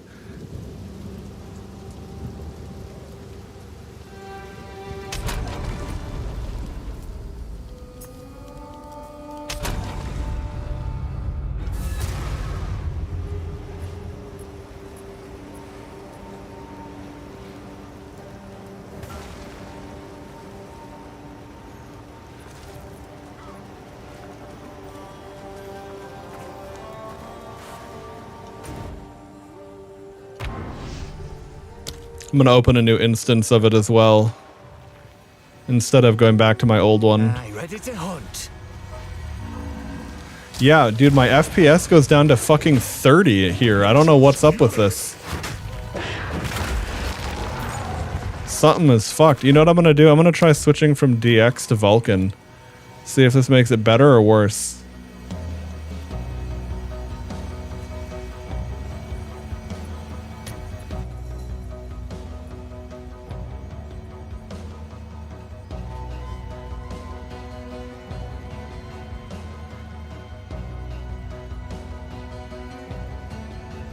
It just kind of depends on how things are being processed on the back end, then also if anything's going on with drivers. NVIDIA drivers have been a total fucking mixed bag lately. But PoE 2 has gone up and down in optimization on the various patches. Like last patch was kind of rough, but this one was better right up until this zone that I got in, and it seems oddly heavy.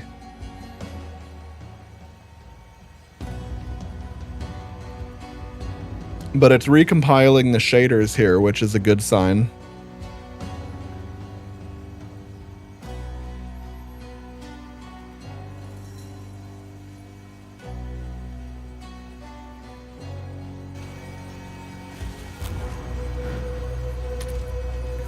Oh yeah, now I have 120 frames a second. Okay. Yeah, so clearly something was not accurately reflecting things. All right. Try and keep up. Don't lose sight of it.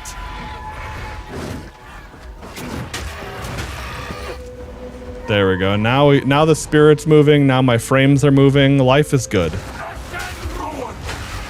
Stay on it.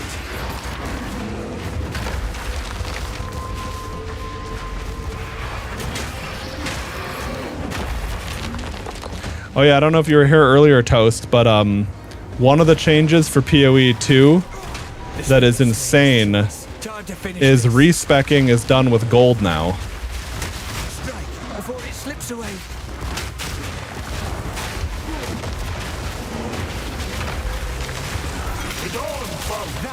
What a good hunt. Aye, you've the makings of a proper hunt. Oh really? They did that? Okay. Because that was one of those things about PoE 1 that I really, really like their currency system, but I did not like their currency system for, holy tits. I didn't like the currency system for Orbs of Regret, because it's like, I get why Orbs of Regret were expensive. Dude, we're having a kaiju battle over here. I stun him, he slows me.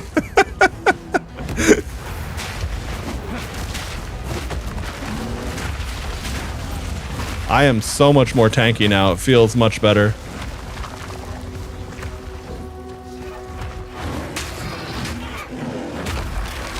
Anyway, I was gonna say, like, I totally get why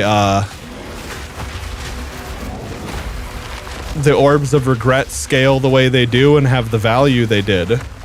But it just was really upsetting that it's the same system for someone casually leveling through the campaign.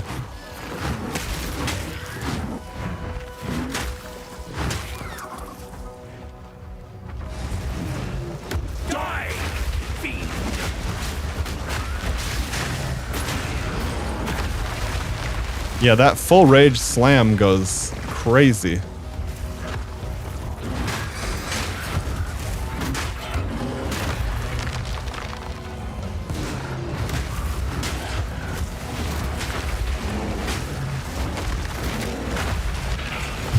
I like how bear form just steps on the ground to send out a totem. That's funny.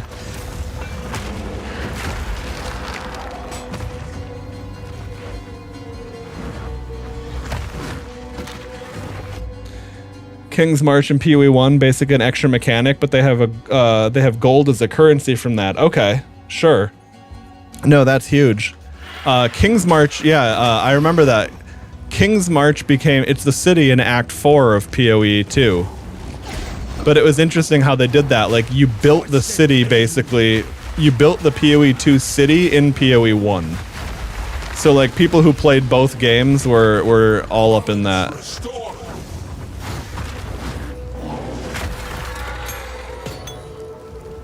Oh, hold on. What's this body rune? Leeches physical damage as life. Ooh. Ooh, and armor is plus to maximum life. Okay.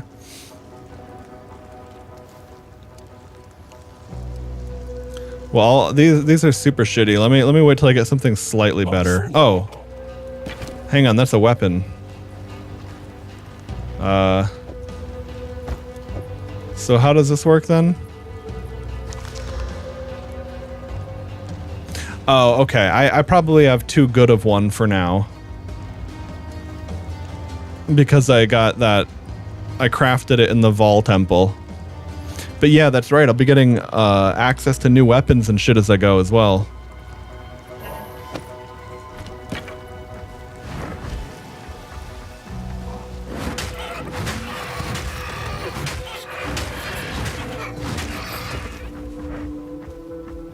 Hey, Fred.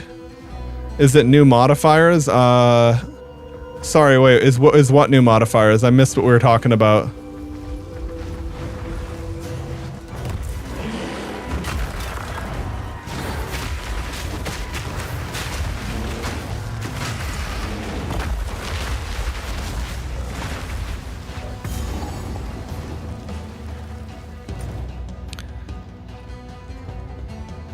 Okay, I guess I'll go here, grab the waypoint if that's right there. But I do need to find the crowbell. Oh, the life and armor modifier. I don't know. I'm not sure. I don't oh, what the fuck? That was weird. Is that new? Lesser body rune gives 20 to maximum life and armor.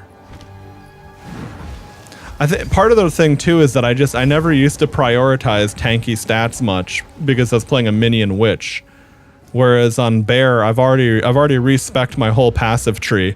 I started out here with damage, of course, because if I don't know what to click, I'm always going to click damage. But I undid that for 1,000 gold and went this instead. So it's armor, energy shield, armor, energy shield, armor, blah, blah, blah, blah, blah. Armor also applies to elemental damage, faster energy shield. There's some really nice kind of all-purpose tanky stuff early on there. And the other thing too is that bear form has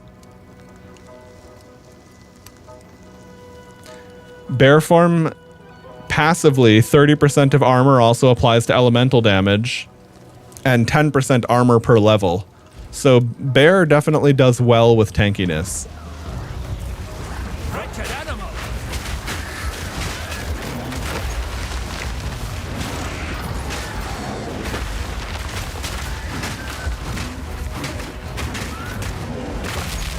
Take ya!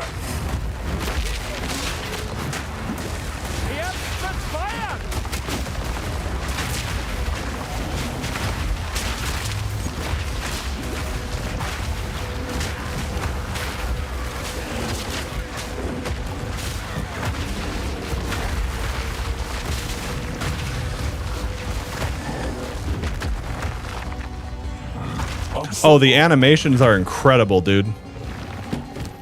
Absolutely. Okay, let's see if this is good. Nope. Okay. Because that had two thingas. These markings. I swear I've seen that like before.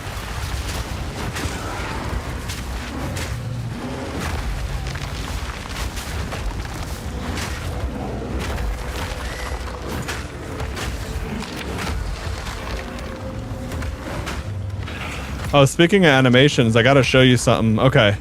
So this totem skill, Shockwave Totem, can be cast in bear form. That's the default animation. This is the default slam. You see, it takes a pretty good amount of time to do that. Like, now but your bear form basic attack stands them up, right? It has a faster and different animation for putting down the totem. Like you just step your foot down like that. And then also your slam does have a noticeably faster animation. They really did a lot of good shit with that. Okay, increased stun buildup, increased damage while shapeshifted. This is a path that I do want to consider. 40% increased stun buildup against enemies within 2 meters. Increased melee damage against heavy stun enemies. I think I'll go for that after. I think I'm going to go for this first because this is 15% increased attack damage if you've shapeshifted recently. But as you can see, I don't camp a form very much. I do shapeshift pretty quickly.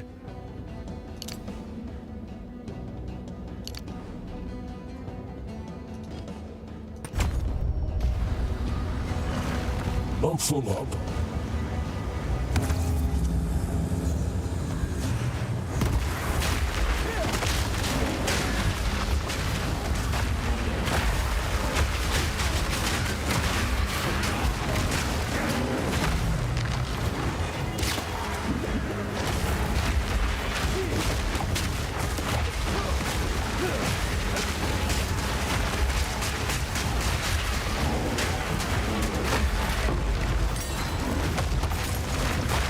Can't carry anymore.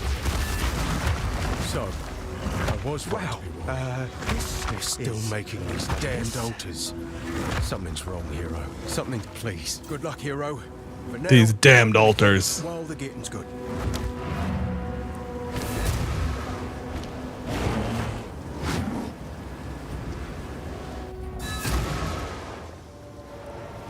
Yeah, we'll have to see. We'll really have to see because it could become a thing. Now, the other thing too is I probably will transition to werewolf later unless the bear form rampaging roar thing is really fun.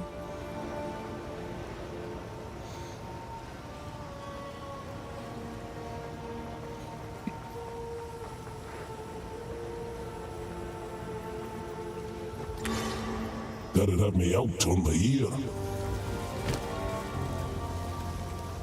How can I advise? But I think starting werewolf doesn't really offer you much unless you're doing it later on in the league and you're basically twinking out the character with already having gear, basically. Tired of the slaughter, feeling lucky?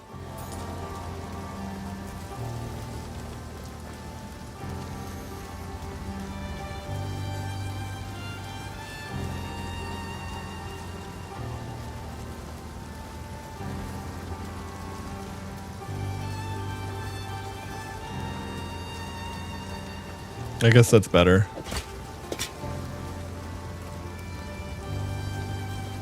Sure, I'll take it off your hands.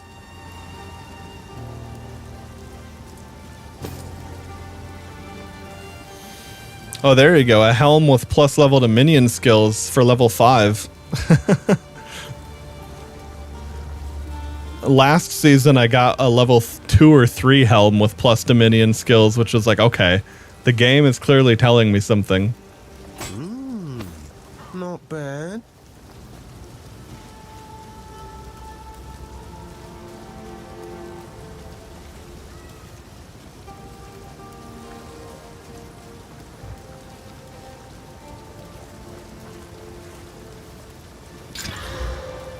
Oh, nice. Amount recovered is a good one to roll.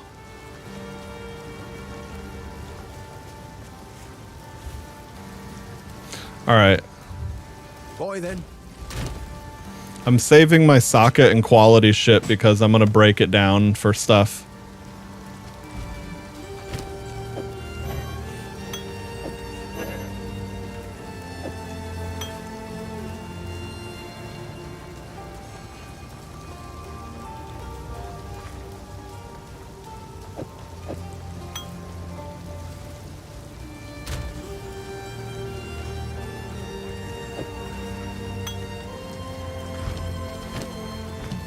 Anyway, what I was going to say, so here's one thing. So with Werewolf, for example, Lunar Assault projects a crescent of ice with your claws. This skill is very good at freezing enemies. Lunar Assault. You didn't have enough damage to be reliably freezing right away, so it kind of felt shitty. Pounce leaps to the target location, damaging enemies where you land. The strongest enemy you hit is marked with Predator's Mark, making them take more damage and summoning a wolf when they die. You can also socket a different mark to this skill to apply that one instead. So here's where the real werewolf loop, I think, comes from. Where you land. Is you pounce, and then at level 22... Oh, can I not... Play the video, you fucker. Cross slash jumps back, gouging the ground and sucking in any nearby ice fragments from your other skills. Landing both slashes on a marked enemy will remove the mark, activate its effects, and deal extra damage. Yep. Cross slash so jumps back. Basically, you'd pounce in, you'd cross slash. The other thing too that it didn't really show is that when a target is frozen, the werewolf basic attack is a combo designed to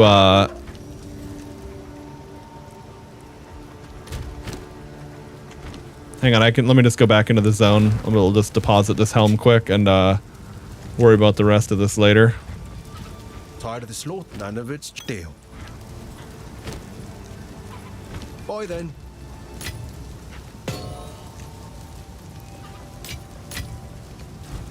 Okay. Well, the thing is, though, is that it sounds like a lot of setup, but on Wolf, it just goes so fucking quick. So, like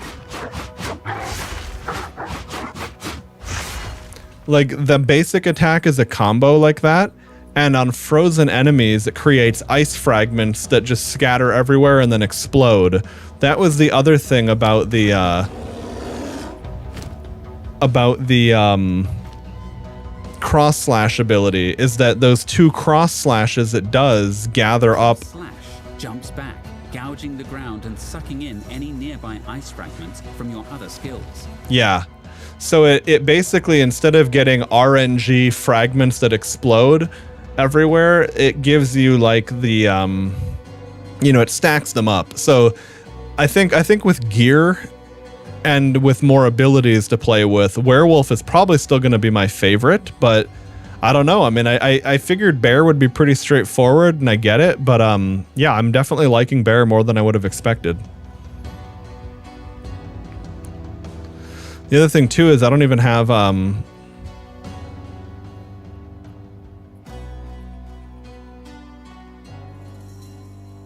what the fuck is the next Bear skill that I'm looking for? Fury of the Mountain pounds the ground as long as the skill is held, creating molten fissures and building rage.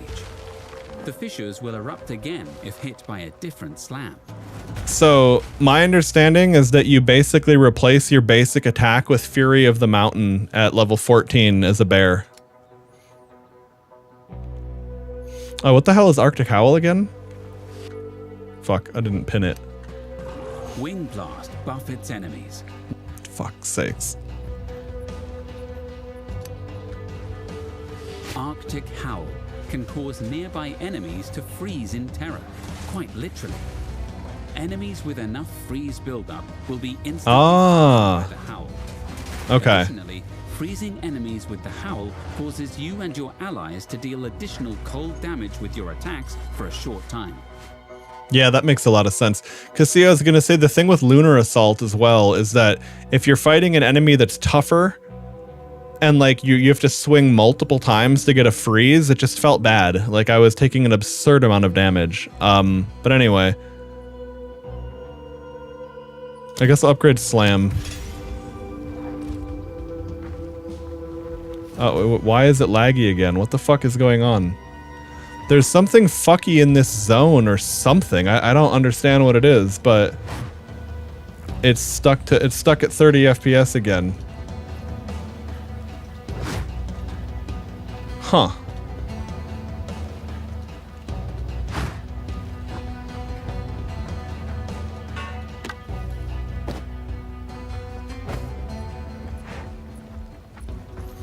Okay, well, it's not a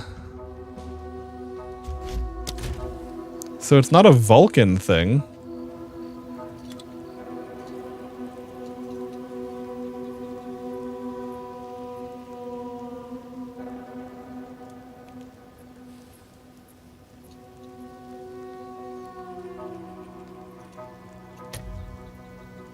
Okay, I thought the game crashed for a second. It had the Microsoft Windows thing.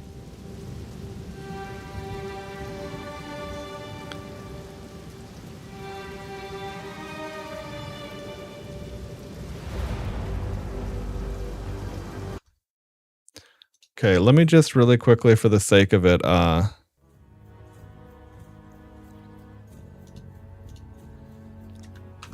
gonna just make sure that there's nothing going on with my PoE install.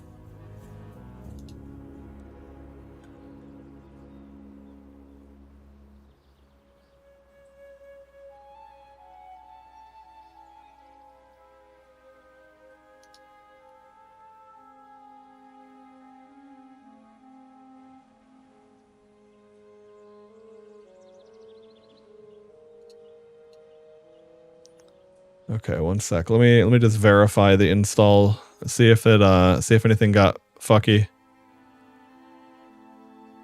Verify integrity of game files. Okay. Because it doesn't really make sense to me what that would be, unless it's something in the shader cache. But swapping from Vulkan to DirectX seemed to be rebuilding that, so I don't know.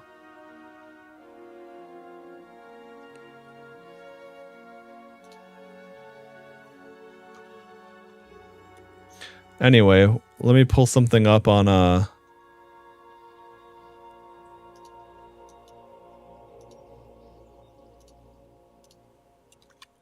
pull something up on YouTube here while I'm doing that.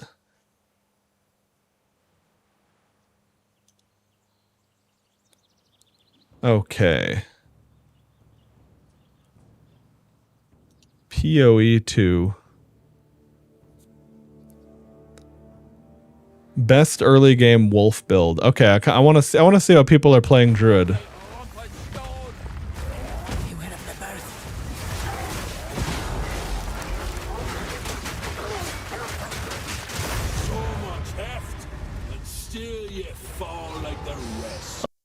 Let's fucking go, dude. Okay, wait. What level is he?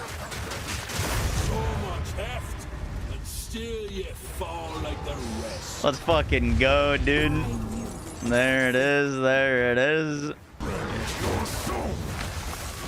Your meaningless life ends now. The spirit's gone.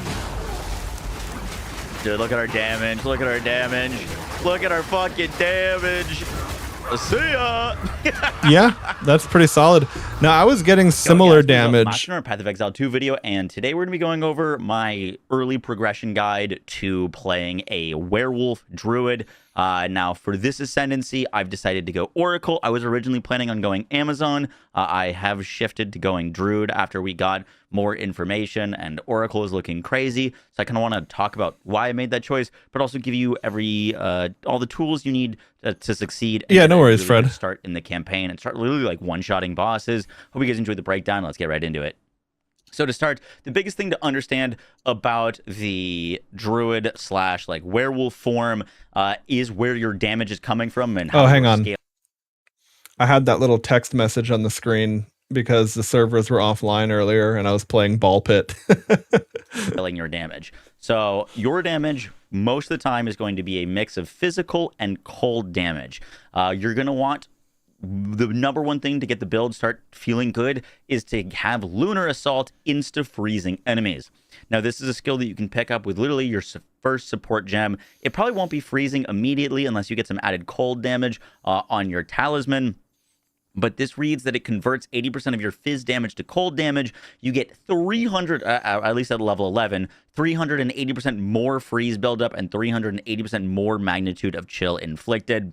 Now, this allows us, first it converts, which is one of the only skills that actually converts to cold damage. So this basically insta-freezes. And then when an enemy is insta-frozen or frozen, we can shred them. Shred has 200% attack speed of our base. It hits decently hard for attacking that fast, but the most of your damage is coming from ice fragments. Attacking a That's what I noticed. Okay. Ice fragments, which are projectiles that land and explode after a delay. So these ice fragments, they can overlap and basically shotgun, and every single time that we're hitting an enemy, we're going to be shredding these like ice fragments off of them while they're frozen, and then they detonate, and that is where a lot of our damage is coming from. Talk about why Oracle over Amazon, which was my original plan, and I still think you could do really, really well on Amazon, and I think it could be insane for like hyper endgame. However, on a league start, my number one concern on going Amazon, and the main thing that pushed me away from it, is your skills to play as a druid and as a wolf are going to be requiring a lot of strength and intelligence. Your talismans are going to be requiring a lot of strength and intelligence. And if you're playing in Amazon, you're going to be going for evasion and int. Yes. So you're going to need a lot of strength, a lot of intelligence, and a lot of dexterity. Yeah, I see. You can make that work. You can get rings with like high attribute bases. Sure. No, that makes sense. However, just for like basic leveling, I think it would be a little bit harder to juggle all those stats. I don't really want to have to deal with it. So that's one of the reasons why I didn't go Amazon. The other reasons are, one, all of the nodes on the druid side are like literally just tailor-made, obviously, for playing a werewolf. One of our number one things that we need early and quickly to make the build feel good is a mobilization buildup. we need things to be frozen super fast. Yeah, and that's like, what I right noticed. Off the rip, there's so many immobilization buildup nodes, so we get off the ground a bit faster, which is why I'm kind of thinking like you could go Oracle, Druid to start, and if you really wanted to like respec and like maybe min-max it later on, you could go Amazon, but League start. It's just really, really great getting off the ground on the Druid. The big reason I'm going for Oracle specifically rather than like Shaman or anything like that is for the node Inevitable Critical Hits. This is an insane node.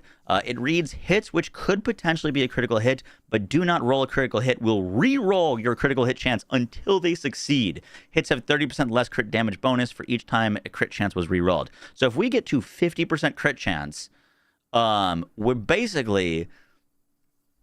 So it'll roll it twice. We're basically going to be critting on every single attack and hardly losing any crit damage. Yeah, that's insane. It's like doubling our crit chance because if we roll... Oh, okay, there we go. I was trying to figure out, I was like, hits have 30% less crit damage bonus for each time critical hit chance is re-rolled. I was like, where does the 50% shit come in? But I missed that section there. Okay. So yeah, it's like if you had 4% crit and you had to re-roll like 97 times to get a crit, it's like, okay, well, you probably didn't get any damage bonus. And we don't hit a crit, it'll roll it again until we do crit. And so there's been a lot of like Reddit math going on with this, but at around like 45 to 47% crit chance, which is what we're going to try to get to on this build, this node is like a 40% more damage multiplier for us. It's also going to allow us to go crit stuff way earlier, which is why I'm kind of rushing it. Yeah, no, I get that. Also a pretty sick node. This reads that enemies' crit chance against you is unlucky, and damage of enemies hitting you is unlucky. Unlucky things are rolled twice, and the worst result is used. So just to give you some... That's probably super, super nice on Werewolf, because it felt very squishy in Glass Cannon compared to Bear. Kind of like napkin math. So let's say an enemy is holding my talisman and hitting me with it, right? There's physical damage on this is 42 to 69. So if an enemy... Of course, a PoE player has to have a scientific calculator website on hand because the default Windows calculator isn't advanced enough. Is going to potentially hit me with 69 damage, funny number, and they roll twice, because every hit that's going to hit us is going to get rolled twice, and they instead go from low, potentially hitting on the max value to hitting the min value on the weapon they're holding, I am now taking a 64% less damage, which is... Oh, is that what they call the necklaces in PoE 1? Okay, that's probably why I was calling it a talisman for a while, even before Druid came out. Yeah, if they did change the name, they're called amulets now in PoE 2. Yeah, it is... And it is weird, though, because the talisman also looks like a caster focus kind of thing, but it's a weapon with weapon stats. Insane. That is crazy. Oh, it's a type of neck. Okay, sure. They're going to hit me for like 45 damage, though, and they end up hitting me for 42, right? Now I'm taking 7% less damage. It's a stat that's going to allow us to become more tanky without us having to tailor our entire build towards it. Just every single hit that comes in is just going to end up dealing less damage. Yeah, no, that's awesome. So good defensive layer without us having to like invest heavily or do super weird things. You know, like for example, this hit damage is taken from your mana before life if your current mana is higher than your current life. That's a weird node you'd have to build around that could be really good, but like this is just straight up we take less damage. Yeah, so we're gonna grab sounds dope. We're gonna grab Forced Outcome for inevitable critical hits. I'm most likely going to go Path Unseen to give us a bunch of extra new nodes. And then the last point is either going to go into Moment of Vulnerability, which we're going to have to mess around with, or Entwined Realities, which allows us to have a lot more flexibility with our skill tree. But that is why I'm picking Oracle. Shaman, I'm not going. Shaman could be really good, but I don't really want to focus on spells. I want to make a minion, or not a minion, like mainly focused wolf build. And Shaman seems to be really focused on like hybrid spellcaster, which I'm just not personally interested in. Okay, that's fair. That's why we're going Oracle. Got some really, really powerful nodes, and then we'll make it work with like Path Unseen and Entwined Realities. And we also just started. I'm going to adjust my seat cushion for a sec. For our build. So that's kind of an overview of how the basics of the build are working and why we're going the Ascendancy and the route that we are going. For the rest of the skills, we're basically just grabbing all of the werewolf skills. I've got Shred right now with rapid attacks and elemental armament. I was originally using concentrated support. However, this actually reduces the area of the explosions of the ice crystals, which does potentially make it a little bit harder to overlap them. That doesn't really matter once you get cross slash, but we really rely on these for like clear as well, so that's why I took off concentrated area. But a lot of the gameplay you saw was with this. Still a very good yeah, sure, that makes sense. On Lunar, well, that's kind of what I was saying with Werewolf too. Obviously, this guy has way more knowledge than me on the matter, but I was kind of noticing that before you get cross slash, you can't pop your mark without a kill. So no minions on a boss. You can't control where your fragments go, so a little bit of RNG. But once you get cross slash, it seems like it kind of comes online instantly. So this gives us a buff with where we just get 25% extra damage as cold. Deep freeze, we want to have enemies frozen for longer. And elemental armament, this does convert from fizz to cold, so it's doing mainly cold, unlike a lot of our other skills. Definitely want to pick up contagion early on. You stop using this like once you're kind of halfway through Act 1, but the clear of contagion really can't be beat. You just cast it at one enemy, kill that enemy, and everything around you will die. Frostbite. I wonder what that's like. I've been using contagion for like the first entire 2 acts of the game, every single other character I've played until this druid. And that was why I didn't really like the Amazon. I was like, man, no contagion, this sucks. Is super great for elemental exposures. We just use this on bosses, put it down. It's going to apply an elemental exposure, which means that we are going to reduce enemies' resistances so that they just take more damage. Oh, that's huge, of course. Pounce is super, super awesome. It's a movement skill that does a bunch of damage. It applies Predator's Mark, which is going to make enemies take increased damage based on the amount of enemies that they are surrounded by. And it also summons wolves. And so if we have wolves that are getting summoned, the more wolves we have around us, the more damage enemies will take from the mark, but also we just get free wolves. So we get extra damage from them, some extra survivability.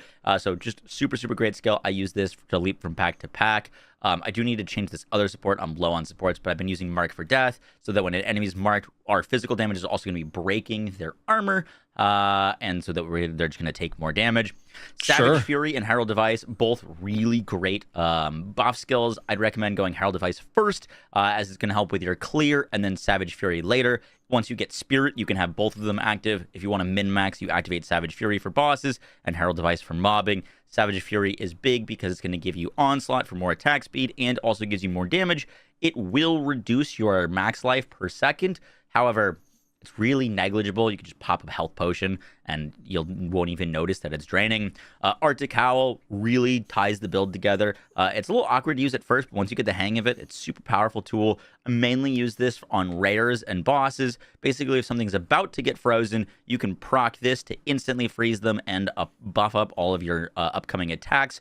I see, that makes sense for how you use that. This is helpful because it's possible to stun a boss and the boss goes into their stun phase without them actually freezing, and we want them to be frozen in their stun phase, or they're like freeze to count as their stun. Yeah, I get it. Guarantee enemies, our bosses, are frozen during their kind of window, which is really, really huge. And then cross slash allows us to just like instantly that makes ice sense. fragments in a Okay, well that all makes sense to me.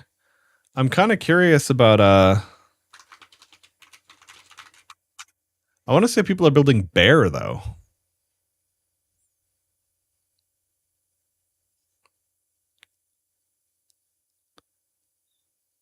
S-tier meteor bear What is build. going on, guys? In today's video, I will show you the best meteor bear druid build in Path of Exile 2 0.4. This setup is powered by the brand new Walking Calamity skill. This thing is wild. It's massive meteors, screen melting impact zones. Wait, what the fuck? This dude's bear looks like Diablo. Rampage moments, and basically everything else will turn him into an auto-bomber bear that rains fiery destruction everywhere it goes. And yeah, yes, see, this it's looks every fun. bit as fun as it sounds. The Walking Calamity will fire 20 small meteors per second, and after every 20 hits you auto-cast a massive meteor that cracks the entire screen. It lasts 10 seconds, scales off your attack damage, and completely transforms how the druid plays. We combine this with a Shaman's Rage generation and the bear form bonuses, and suddenly this build becomes an ultra fast mapper, a surprisingly tanky frontline bruiser, and a boss melting firestorm, all wrapped into one shape-shifting monster. The patch 0.4 gave the Druid the new rage mechanics, better shaman scaling, improved movement skills, smoother talisman weapon bases, and the Viking Calamity itself, which might be the single most unique skill in the entire game. And remember, if you want to track this build, see the gear, the skill trees, or pad of building, then check the links in the description. Okay. And before we continue, thanks to U4GM. They are a pro website, items, carry runs, comments on Chalkade for civics will revolve. First up we have the skill gems. So let's take a look at the specifics, and first up we have the skill gems. Are clear, identity and thematic fantasy all will revolve around the Viking Calamity, aka the Meteor Bearer skill. This is our one button devastation tool. Once activated, your burn form will automatically unleash waves of falling meteors that hit dozens of times per second. The small meteor stack overlap hits on the large targets, while the I'm just going to pull up the build really quick because I want to see. Here we go.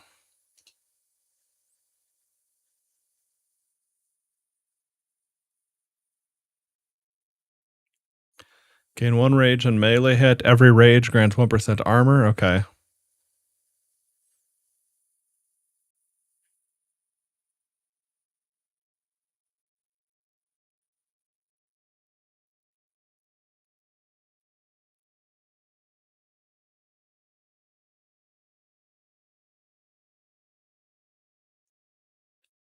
So what talisman, highest base weapon damage, okay.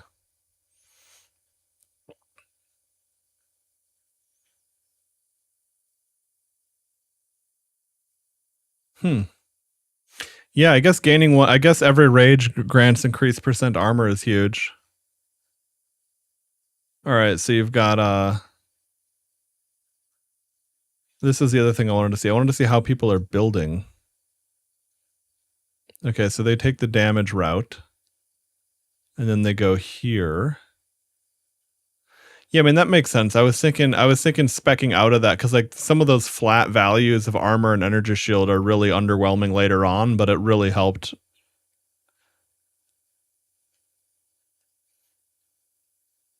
%30% armor plus elemental damage. Vengeful Fury down here.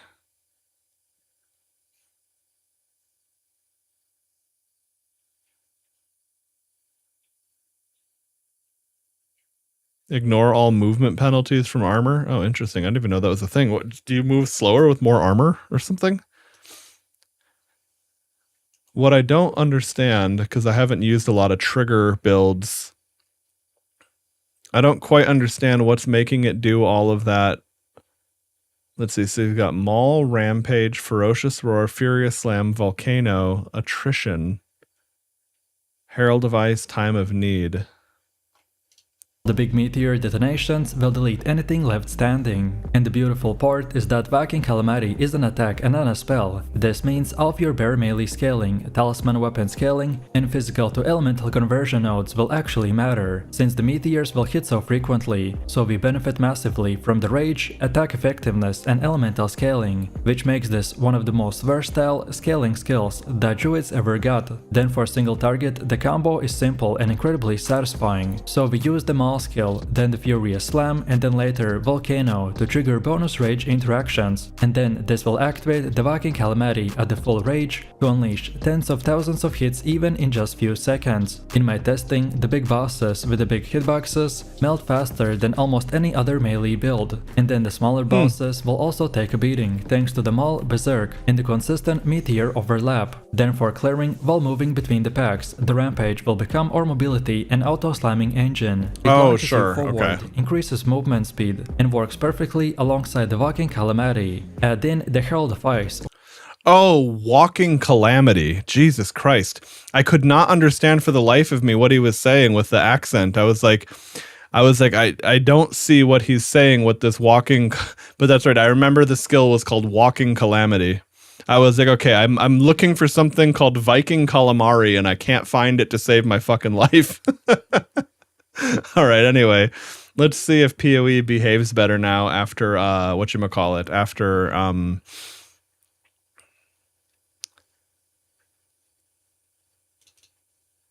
after reloading shit.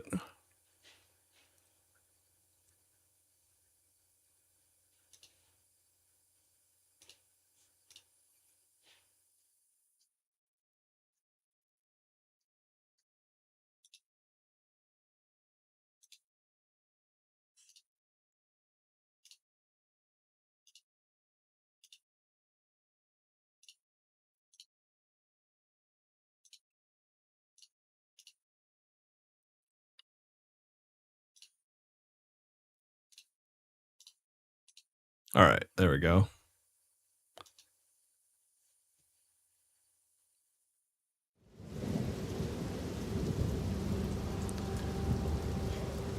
Cause yeah, I wasn't just getting lag, like I was suddenly losing a fuckload of frames. Like it's like I was stuck at 30 FPS.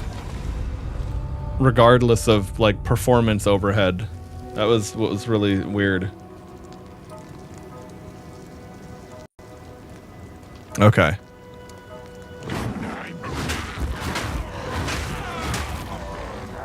Mortal fool.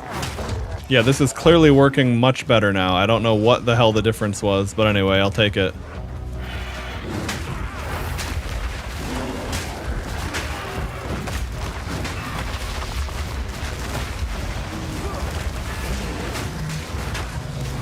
Wow, this.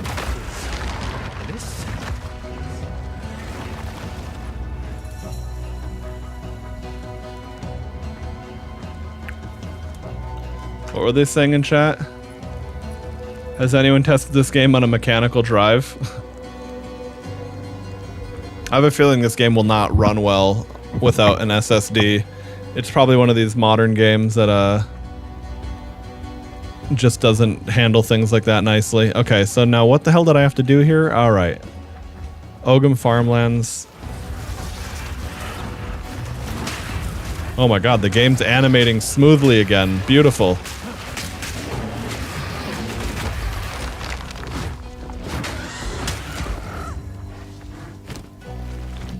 Alright, now did I need another support in my...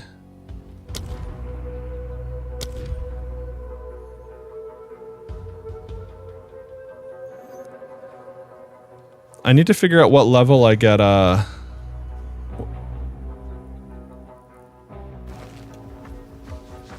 well, I get that new attack skill soon anyway.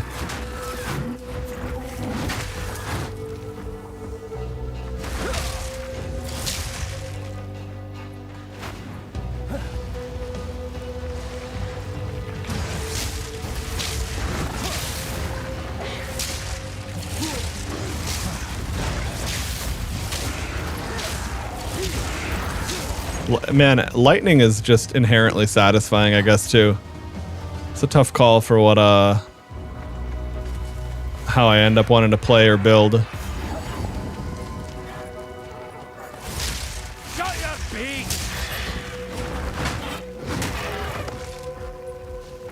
By decree of the Count of Ogham, to the scoundrels and cowards hiding among Freythorn? Oh, that's right, I remember this. As though I've walked this road before.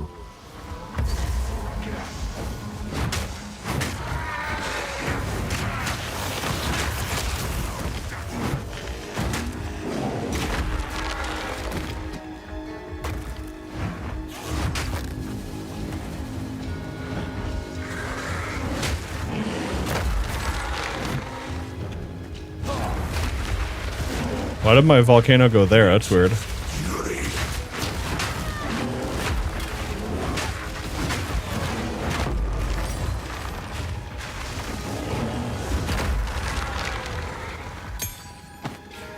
Okay, what does that skill give me?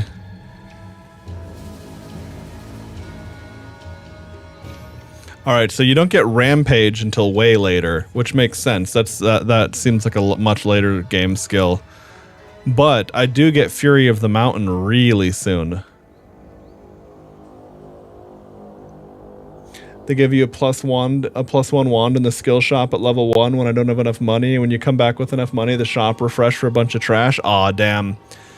I have a +1 to lightning skills wand in the guild stash, but if you were looking for something else, then yeah, that's not going to do it, of course.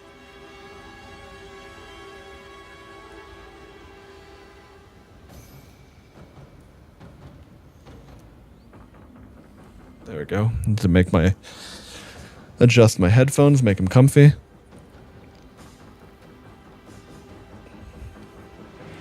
Okay, so I guess we'll do Volcano. That's a very core ability.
Please.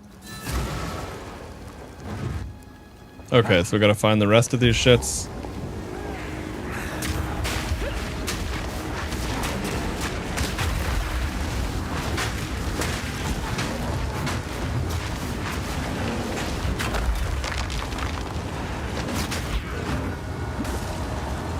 Well, I can definitely say that I am so much tankier with what I have going on right now. Armor applying to elemental damage, 130. Okay, nice. Oh no, this is the final one. Okay, got it. I was like, what's going on with this altar? But yeah. Mortal fool. Die,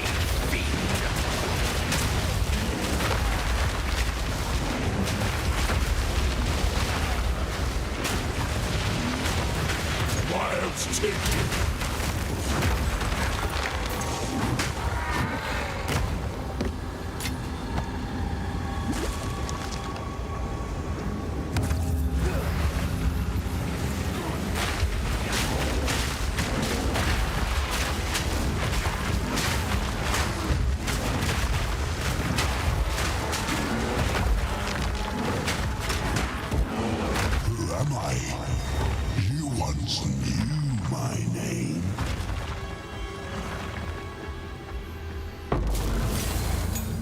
Ooh, a Val Beacon, okay.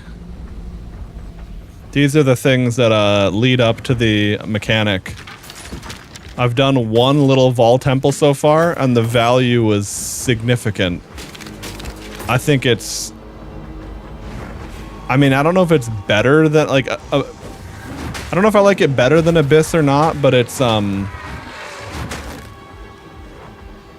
interesting, and Abyss is still here, too, so it's not like Abyss is gone. Oh, fuck. I sprinted into mobs. Gotta be careful about that.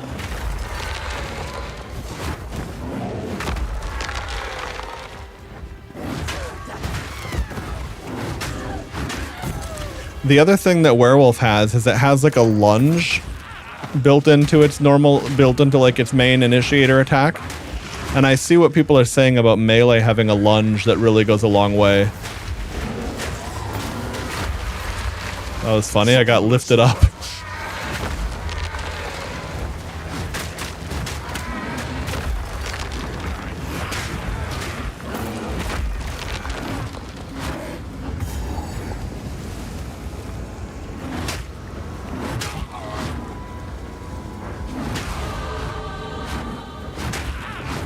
No. No, lunge like a leap. But lunge sounds good.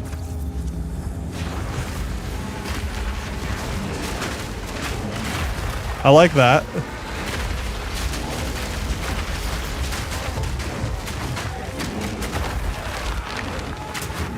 Yeah, so slamming without rage is not very eventful, but with rage, oh boy, does that shit add up. Find me, Magi. Return to my embrace. No.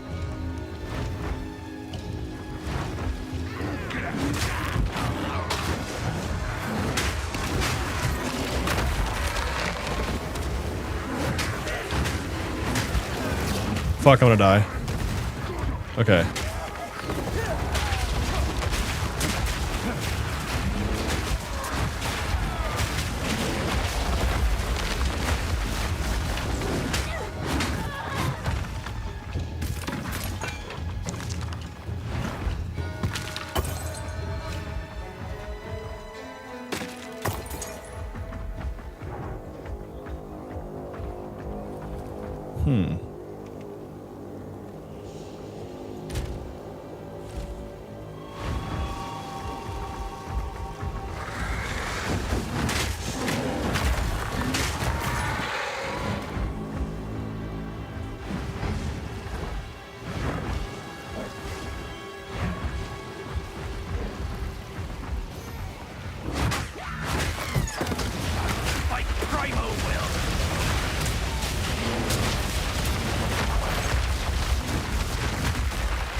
I guess for now I'm going to keep going towards that, and I'll worry about respecking again later.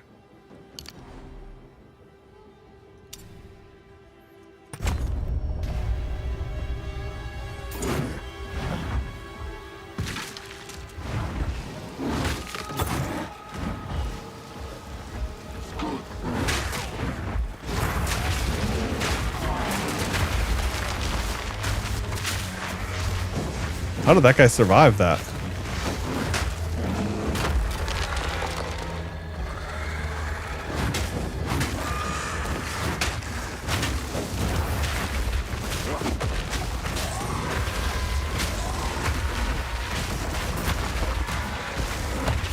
A druid knows to travel light.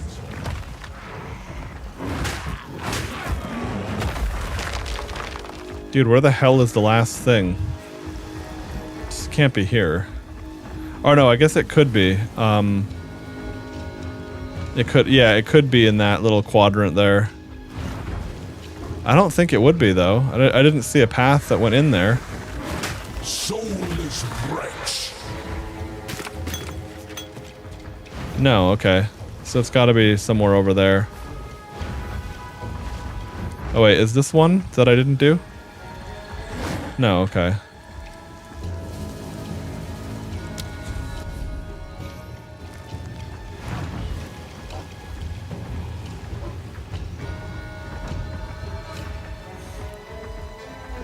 Hey lol, what's up, man?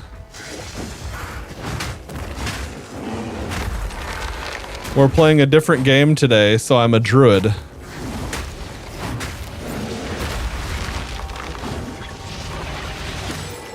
Pack's heavy enough already. Oh, hang on, let's see.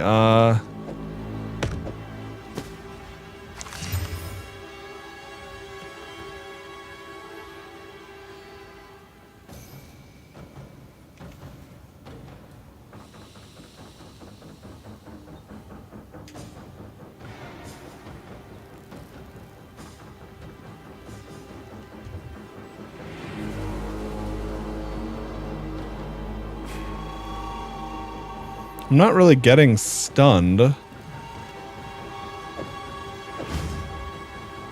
That is more life.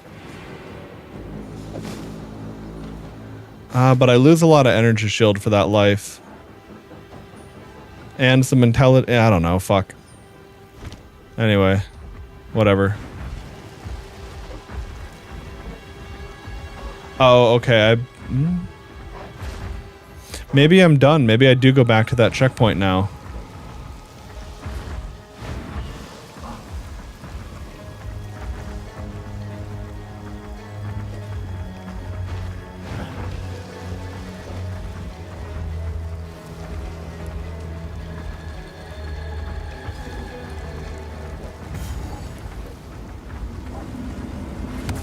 There we go.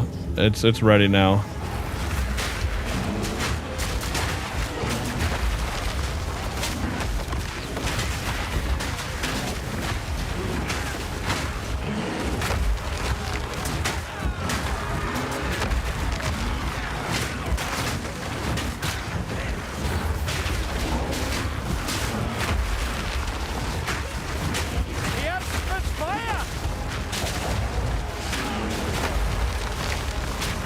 Yeah, there's definitely a noticeable difference in how tanky I am outside of bear form, especially against elemental damage.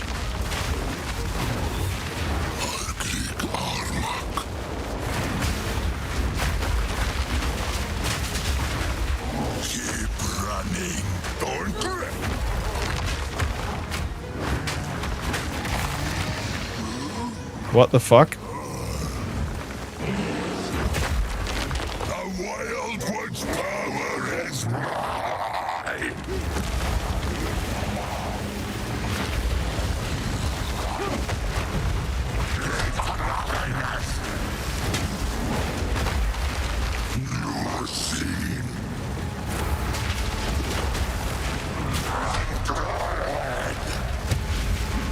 Oh, he's got some kind of stun.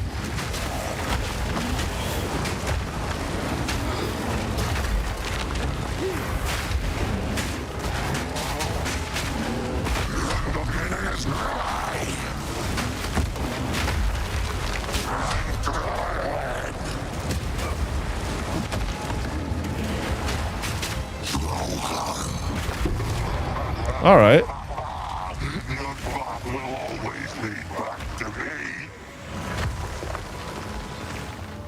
Oh, how good it is to see you again. I'm full up. Aoife, can it be? Aoife, Yes, I'm here, love. It matters not. Tell me, do you feel it? Your memories returning. I feel it, aye, but they're fractured. There is still so much I didn't understand. Remember how we were drawn to him, believing him one of the Magi of old. Aye, we were fools. Not fools, just deceived. Even I could not see the king's true face until it was too late. And when I did, he took me from you. I should have saved ye. I should have done more. Hush, that is not your blame to carry. That grief made you wander the wilds, lost in your pain. I remember years of solitude, roaming. And yet here you are. That is what matters. Nay, none of it matters. Not without you. Just know that I am with you still. Wait!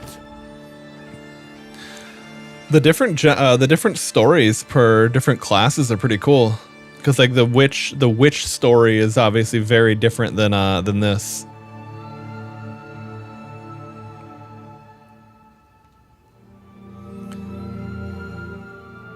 Oh, that's a lot of armor. Okay, that might be a nice one to start with. Okay. Didn't leave me now. I got a bunch of bullshit though. Oh, hold on. Ooh, a spirit gem. Okay. So now see, here's the real question.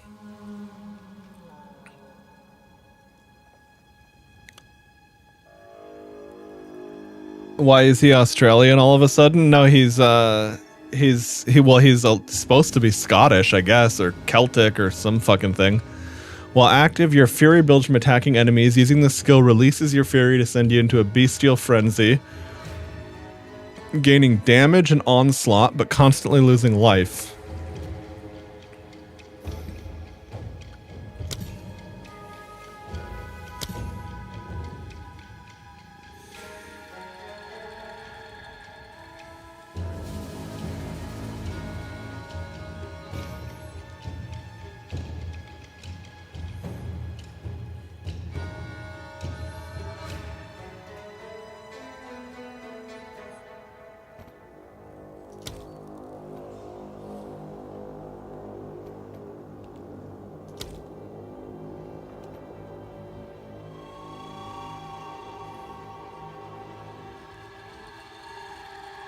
Shattering an enemy with a non-herald attack hit.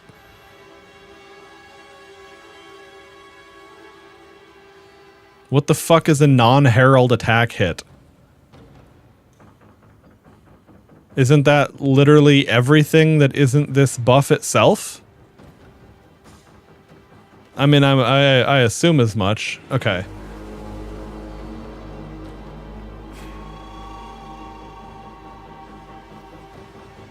And then Onslaught is 20% increased skill speed, 10% increased movement speed. Onslaught lasts 4 seconds.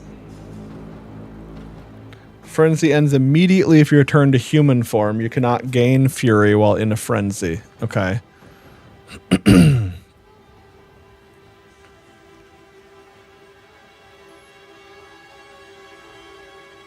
And then Overkill is... Alright, I guess sufficiently overkill. I don't know what the value is, but it's self-explanatory.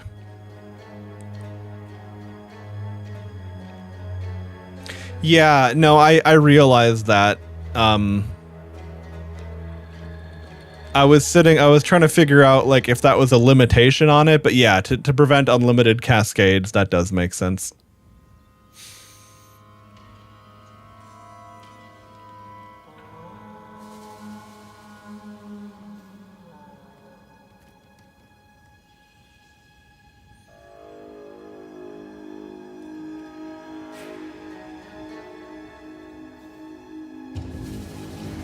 I know that, see, the thing is, Herald of Ice is really important for Werewolf, if I do want to swap back to that.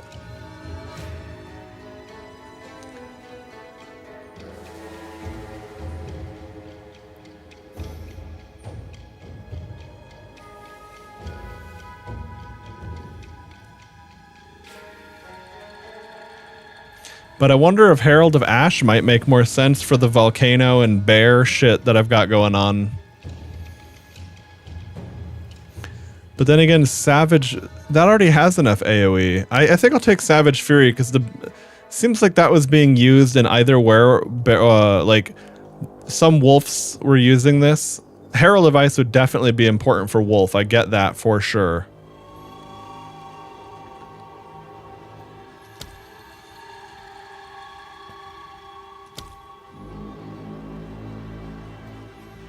%, explosion of physical damage converted to cold damage. Yeah, I mean, that sounds really nice on the wolf front, but I guess if I'd be so squishy if I do that for now. All right, I'll just take this first. Call it a day.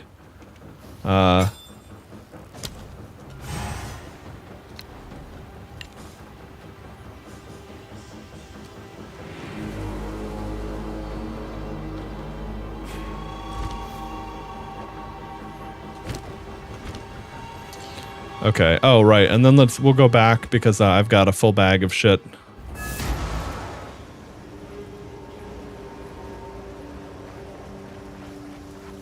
What have you learned? So the cultists, thank you.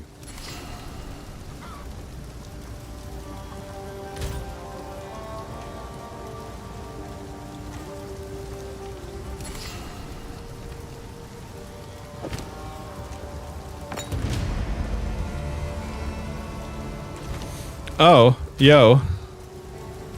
1 level gloves with 1 to all melee skills. That's actually, I think, really good for me.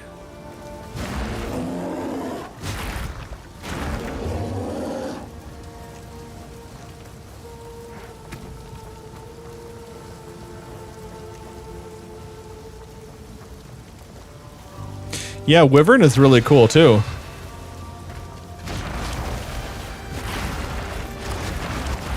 And then you can also spam swap in town to do this.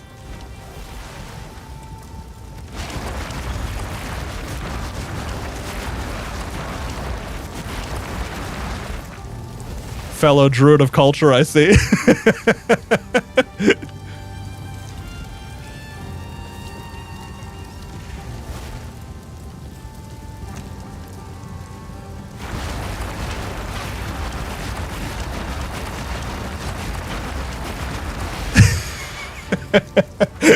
I love that we were both doing that though. That's so fucking perfect.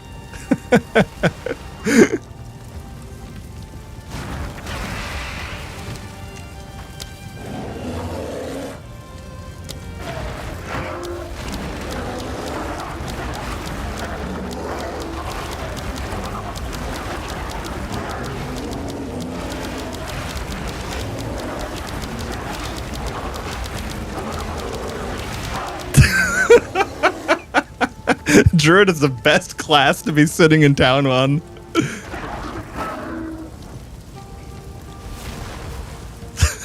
The other players are like, what are these fucking retards doing? Go play the game.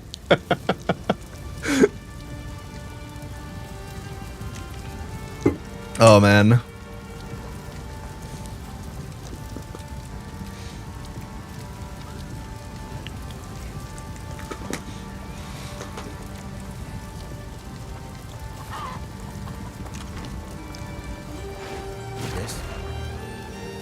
Who knows what prizes await?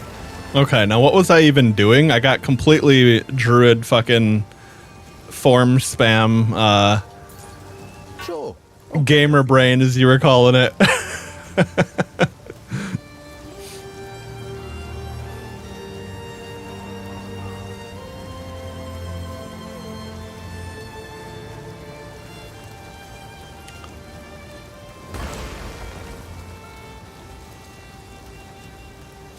Oh, these are some nice energy shield boots. Too bad they don't have move speed on them. Otherwise, they'd be fucking great to start out with.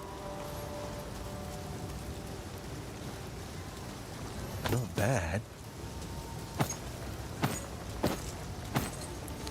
Okay. Later. My gloves add physical damage to attacks, which is cool, but that's not nearly as much as all melee skill level. So, let's see. Let's see, these are magic. 14 maximum mana. Okay. That's kind of diarrhea. I'm gonna wear them, but I'm not gonna keep upgrading them because it's kind of like that'll fall off real quick.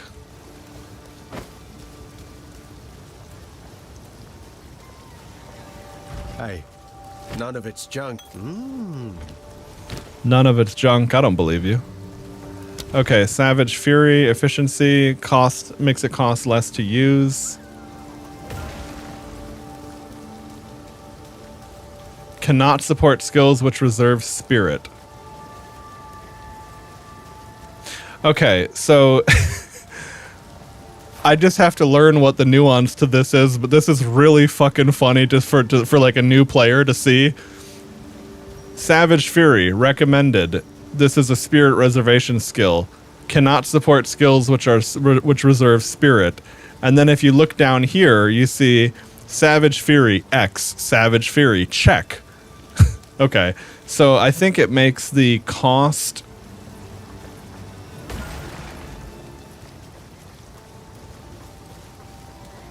What does it make the life drain reduced or something?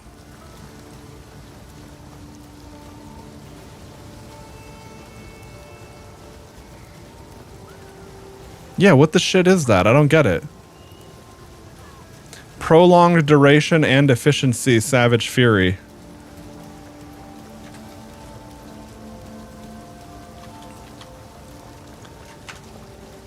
I'm gonna see if I can look this up. Let's see.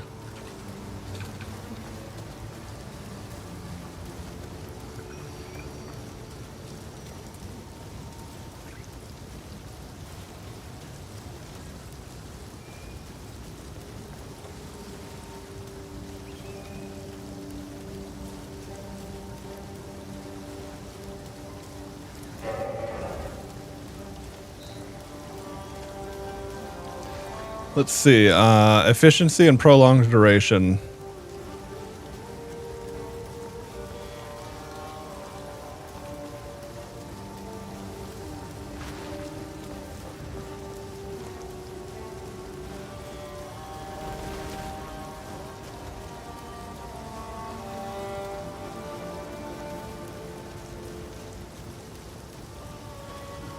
Hey, Pony.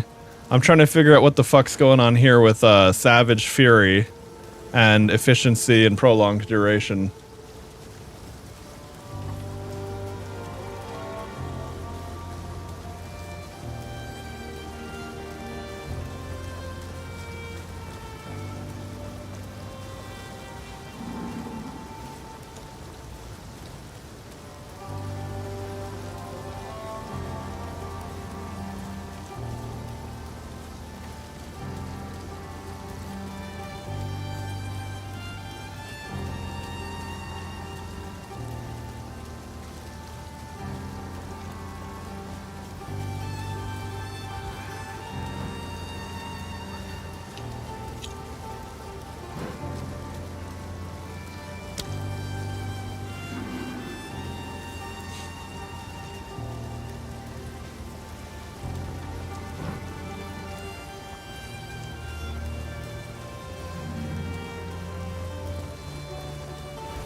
Okay, I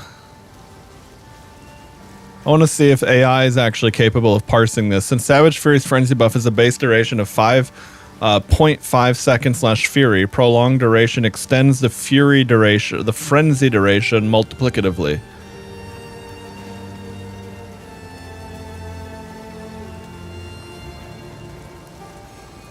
Anyway.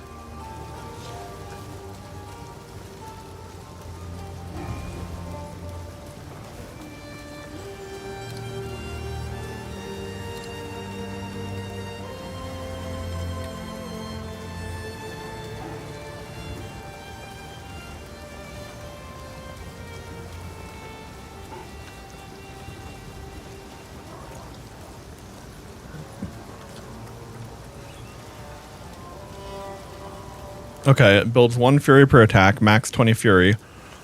Activating consumes Fury for a Bestial Frenzy buff.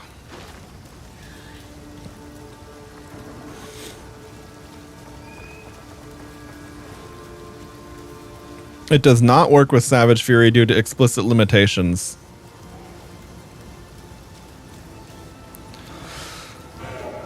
That's what I was thinking, but the game directly recommends it as a support gem.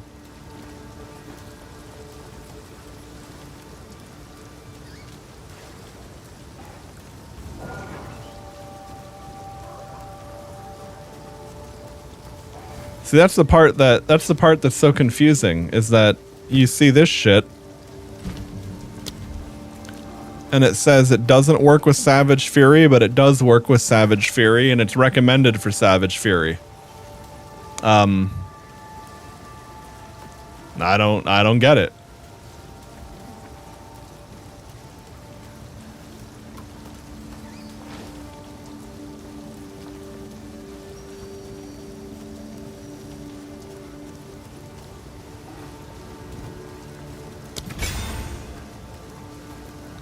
Well, we'll just try it because prolonged duration is something I need anyway for other skills if it doesn't work.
I'm trying to remember if is there an option for the chat profanity filter? I'm not seeing it, but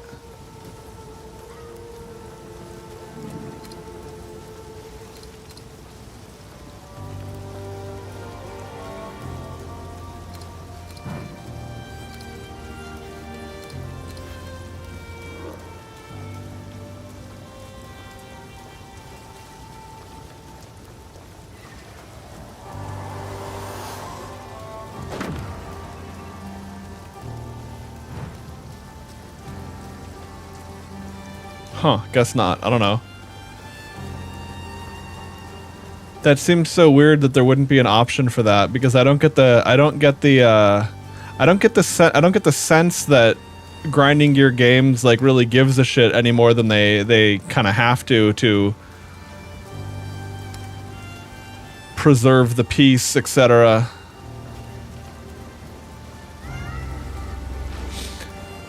Yes, I've been farming for a chest piece all day and it finally dropped. Went from 14% damage reduction to 51%. Damn, dude, that is insane. What an upgrade.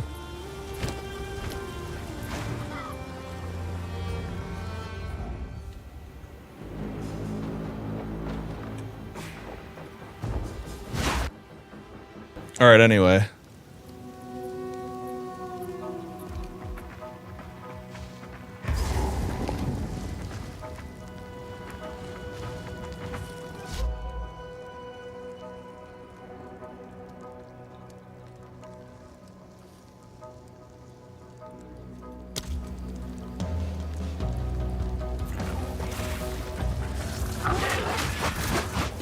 Oh, why am I a wolf? There we go. Wild spawn.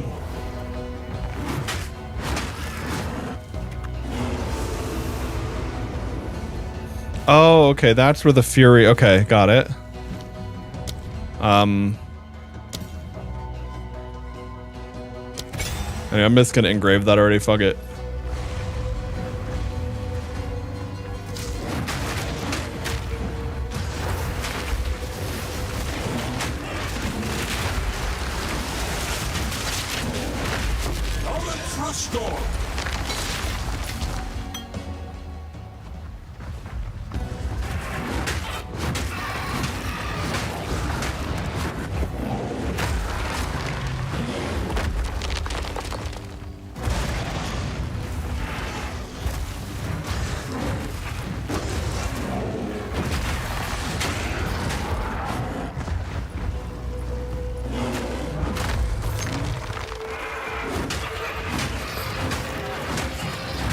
Oh, okay, there's the savage... Okay, got it. Now, what does that decay like if I'm not fighting?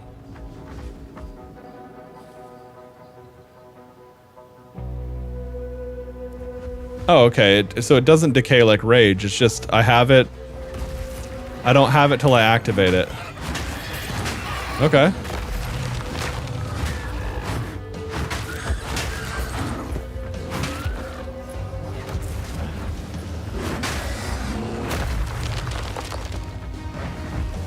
I thought this was the crow bell.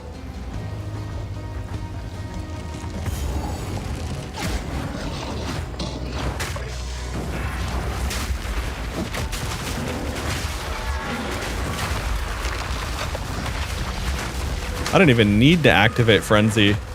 Just my base combo. Oh hell yeah, a Vol thingy.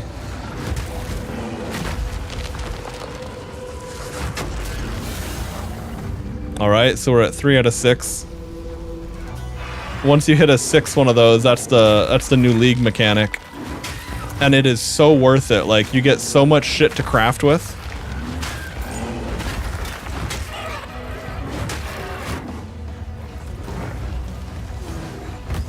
Okay, I've already found the Ogum farmlands. I need to find the fucking crow bell, dude.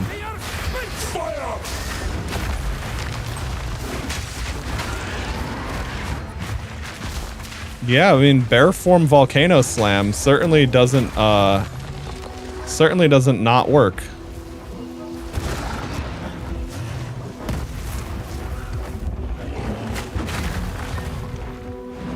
And even if you just have the ancestral.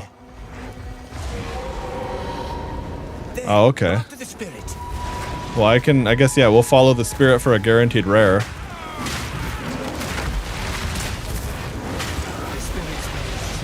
Time to finish this.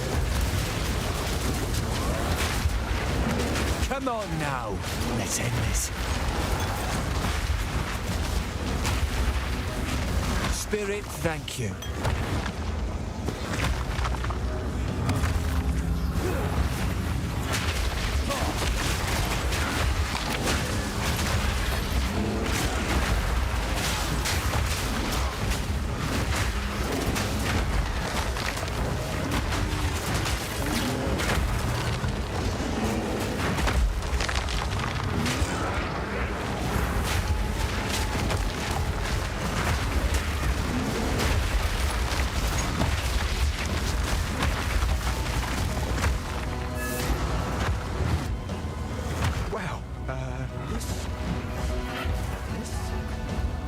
Am I misremembering shit here?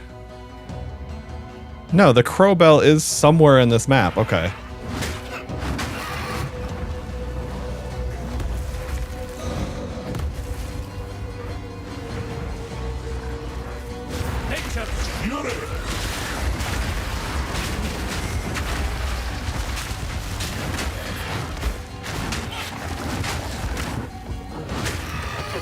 Okay, so I think I like that flow better.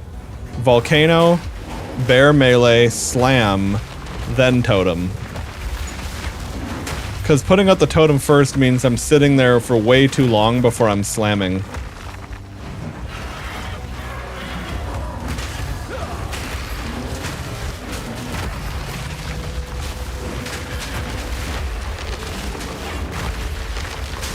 I love having kaiju battles with the gorillas as we slam the ground at each other.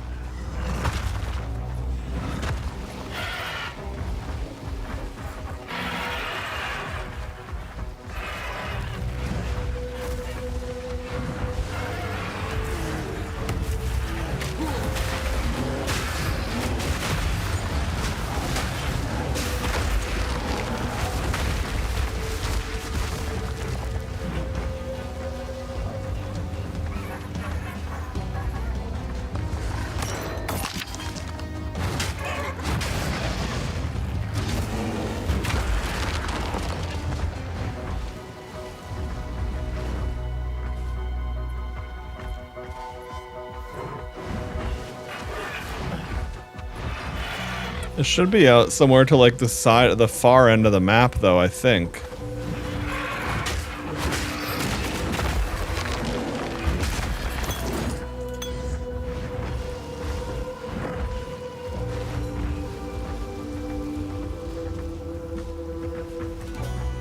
Because you have that like, there we go, this is it.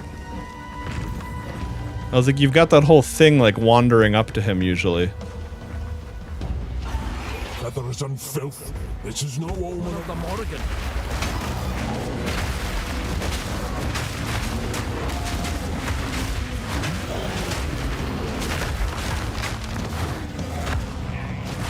Where do you think you're going?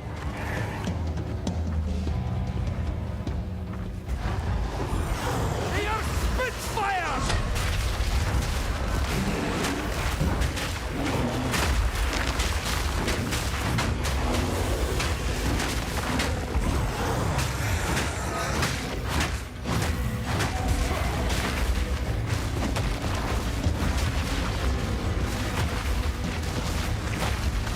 Yeah, dude, popping Savage Fury in like off of a heavy stun, that feels good. I'm glad I took this one.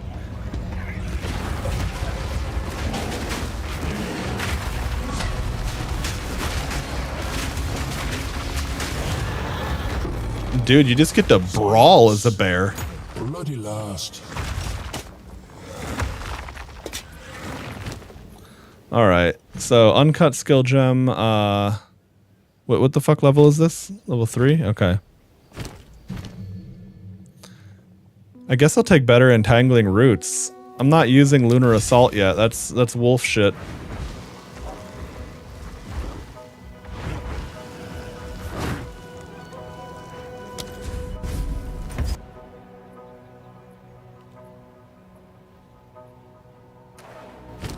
Oh. I was like, did I not just do that? But I didn't claim the item. Okay.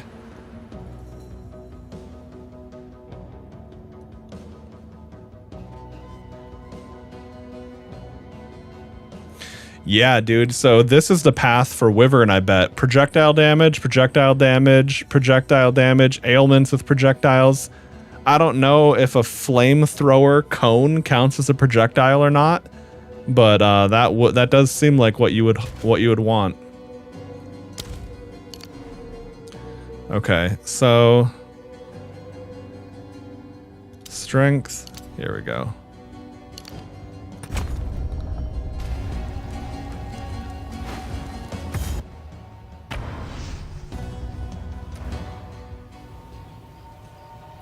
Well, I gotta say, I'm very much... I didn't have a good time on Huntress previously, which is my only other experience playing Melee in PoE. But boy, am I digging it as a big beefy bear.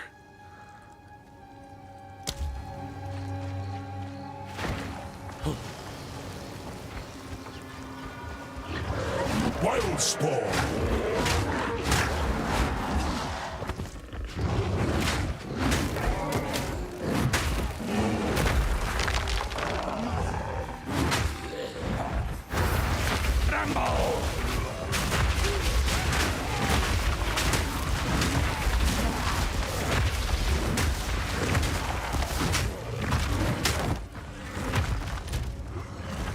Oh, and one more level once we get the next tier of gems as well.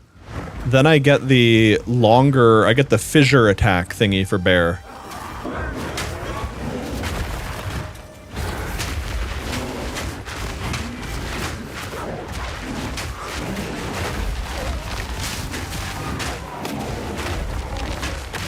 This guy's tankier than a motherfucker.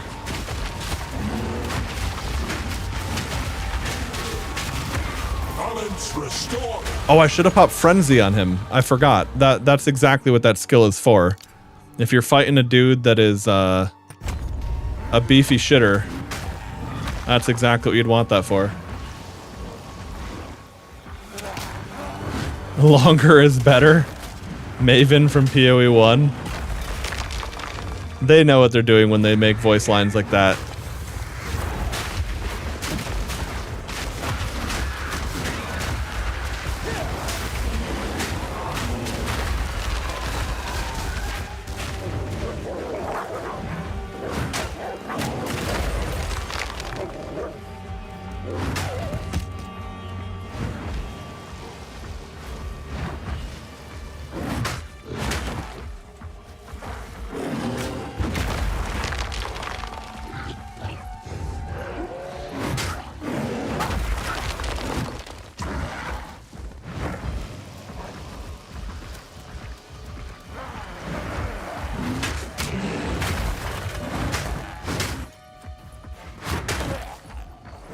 Okay, one of these houses over here is Una's hut with her loot or whatever in it.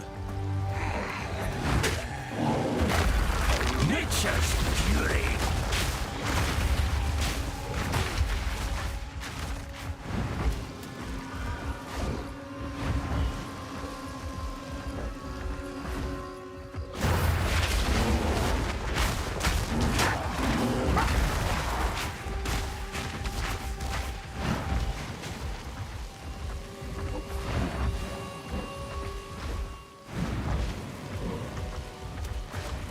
Okay, I wanted to make sure I didn't miss the actual way you're supposed to go.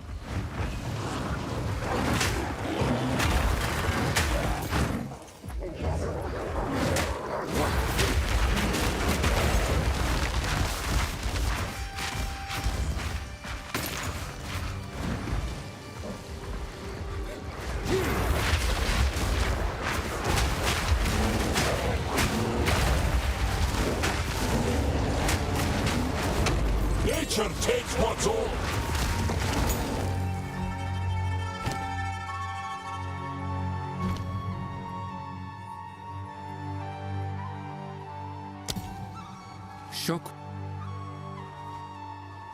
Shockwave Totem repeatedly thumps the ground, dealing area. Shockwave Totem repeatedly thumps the ground, dealing... Oh, okay, more attack damage. I was gonna say, how does it even scale? But that makes sense.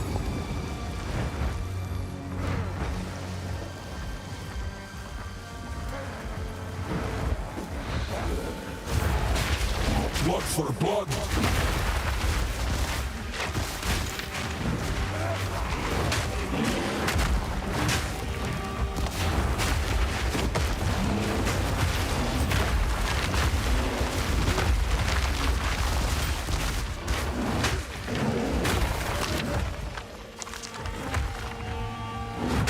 Oh, okay, I see. You kill all the dudes with red corrupted blood shit around them, and that's what it is. I was gonna say, it's not touching the platform that activates it.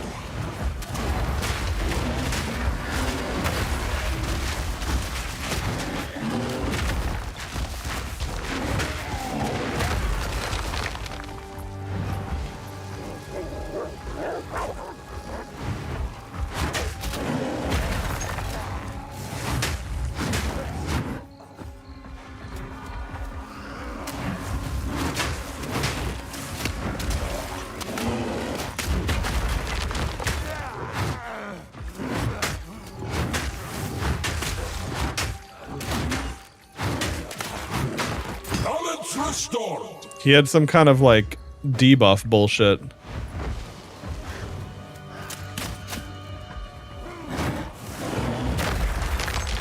Yeah, what were people saying in chat about performance? Game keep crashing.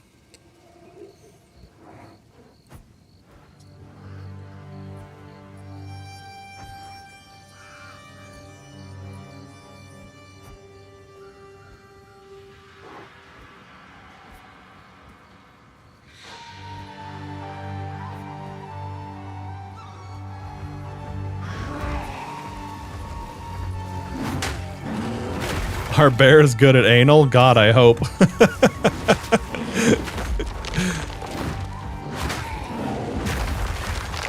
I love all the global chat. It's harder to look at it in this game than it is in WoW.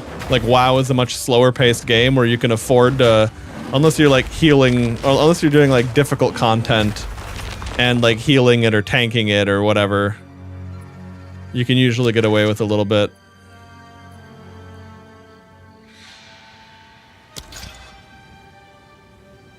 Nice. Okay, I'm not gonna do that, but I will do this. My primal will.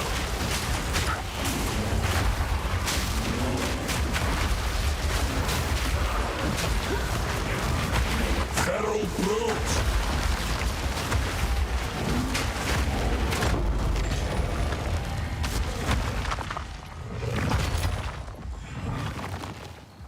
Okay, so what did I just get? An iron rune?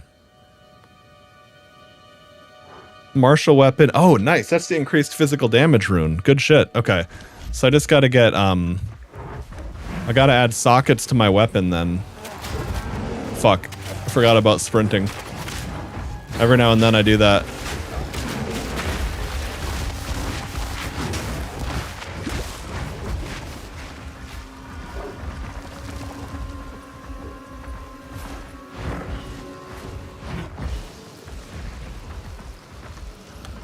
So I think this is probably the way to go. Yeah.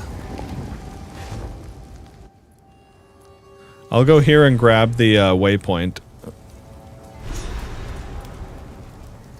Oh, hey Mooncake, are you trying to jump up on my lap? Give me a sec. Let me get the blanket for you. Rotten flame. Something foul has taken hold here. Okay, let me go back before I forget. All right, come here, Moon. Come here, kitty. Let's get you all comfy and situated.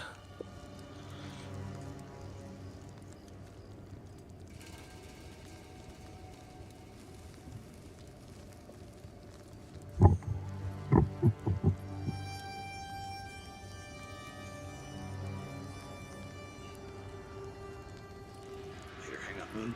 We gotta adjust the cushions. Then we'll get you all cozy.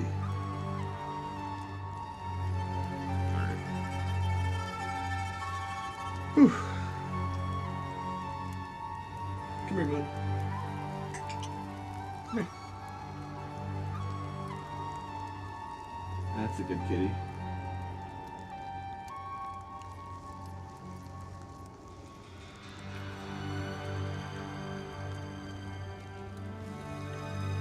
Okay.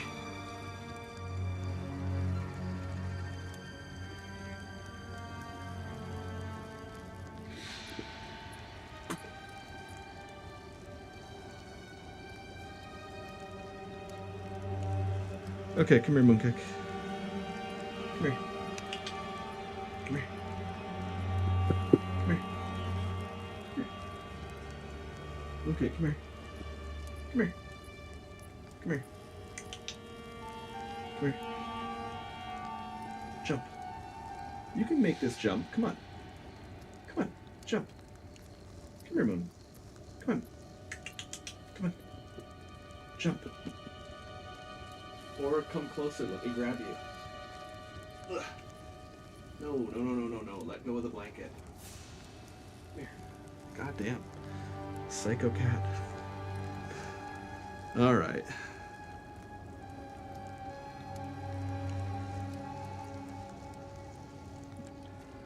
It's like she sometimes She sometimes wants to get up on my lap without either jumping or allowing me to pick her up. And it's like, well, how the fuck do you think that's going to work? It's obviously not. Anyway.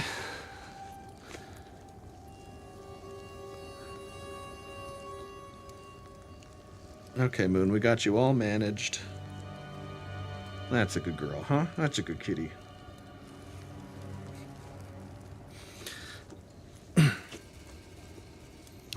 Okay, well worth it to have the kitty cat up here with me.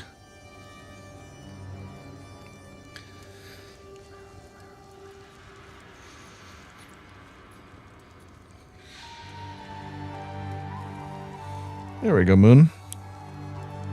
That's a cozy baby. Okay, now, where was I? I mean, I wouldn't be a good druid if I didn't take care of my own cat, right?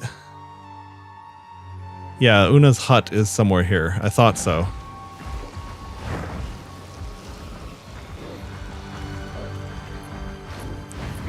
Where the fuck is this bitch's hut at?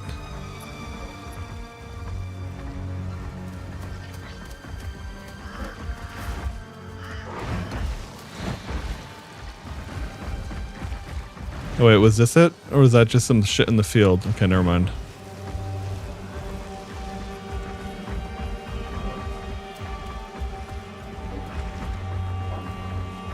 Hopefully it's not like right there.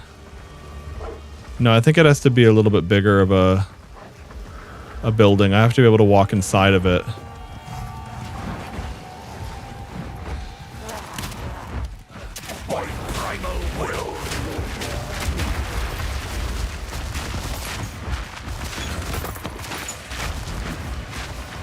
Yeah, it's like a building like this. Oh, here we go. This is it.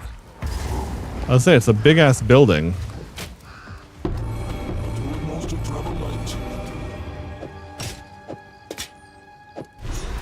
This will give Una something to smile about.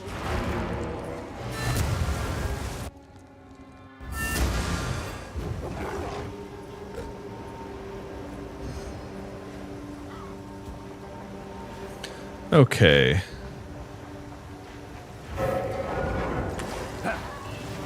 The village. You must. You found my. I think. Oh yeah, that's right. If you can. It's a really important thing to go do. Alright, so I've got even more damage if I've shapeshifted recently, even more stun buildup, and then even more stun buildup there.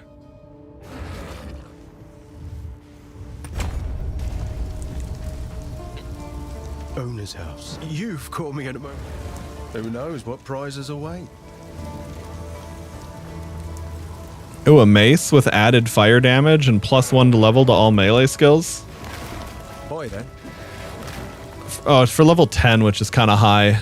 Like, if that was for level 0 or something, that'd be really interesting, kind of. Well, not really interesting, but it would be a nice thing to just equip to start out with, realistically. Okay,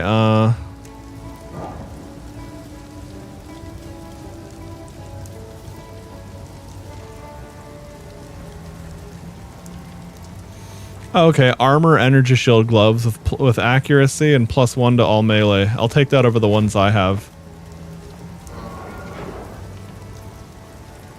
I wonder how the talisman shapeshift would work with Infernalist demon form. Now that's a good question, because that's some really specific shit.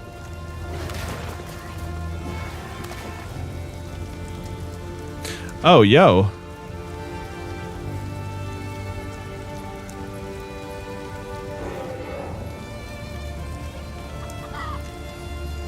Okay, I like what I have better.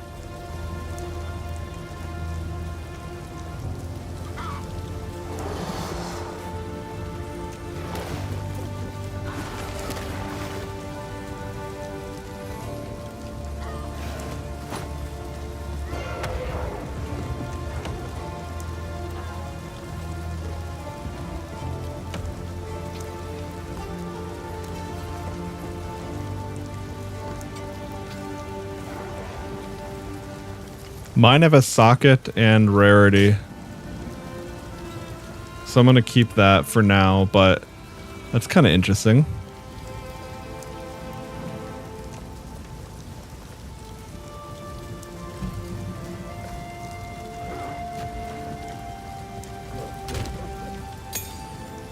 Wait, guild, huh?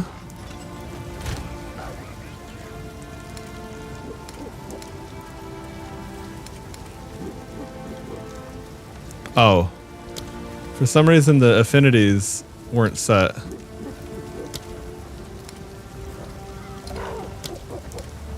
Cause I was gonna say, I've bought stashes. I mean, I've bought the tabs and shit. But they're all reset now. Okay.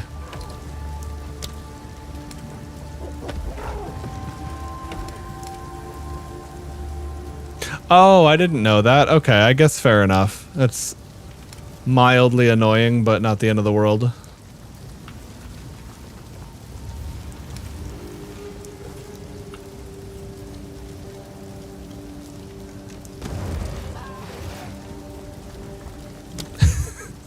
For anyone who knows the meme there, Elon's map.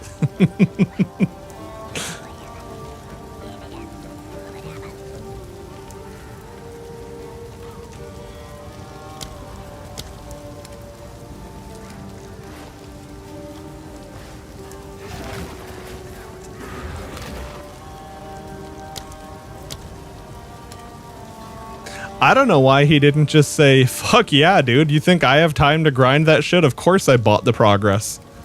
That would have been, I would have said, you know, go for that. Or like, I would at least respect that. You know what I mean? But,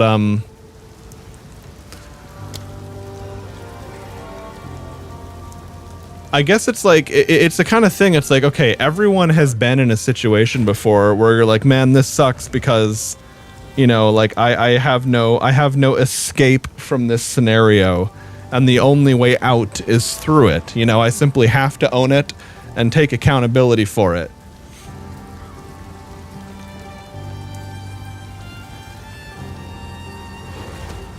And I mean, out of all the people out there too, you know, it's or like Take a look.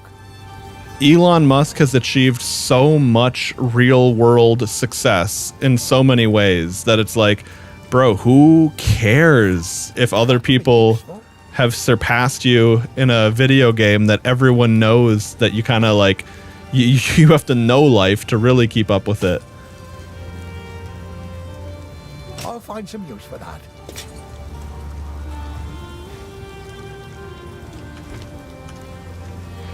But anyway.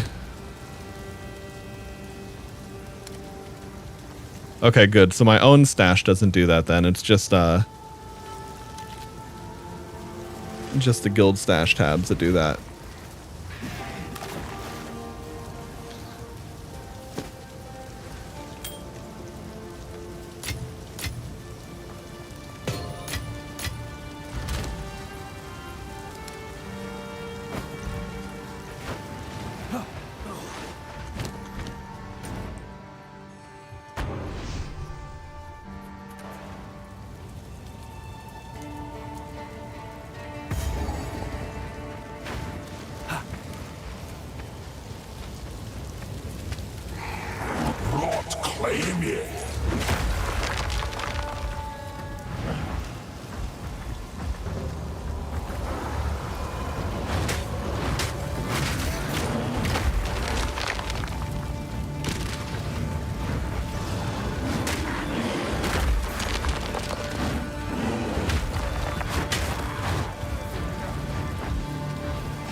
Oh man, if only these gloves had melee skills on them instead. Because that's really, really nice. The added physical, added fire. But I don't really, but the problem is The problem is +1 to skills is still so insanely better than like anything else. And maybe that's just how it's always going to be. But I kind of feel like that specific mod is still just too implicitly valuable. You know what I mean?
Found another issue with the new skill, the Vines overtime attack counted as projectile. I throw one down near the shield dude, he just rain reflective projectile like a minigun. Yeah, I had that same issue with a volcano. He was standing in my volcano and just like shitting at me with a Gatling gun, and I was like, okay, this is certainly something. But with the entangling roots, now see, that's really something, because like... Oh shit, hang on, there's a dude there.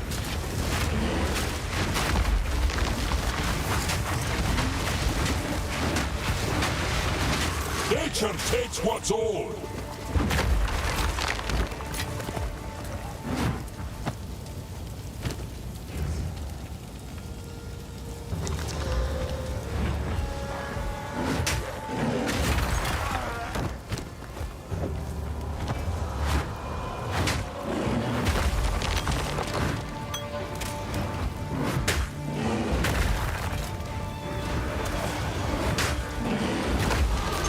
Takes more than fate to fell me.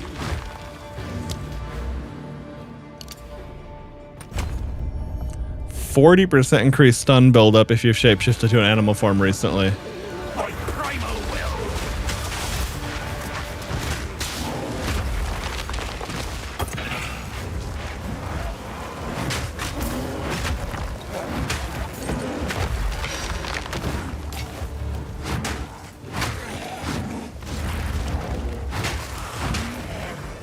Alright, you can always just do that.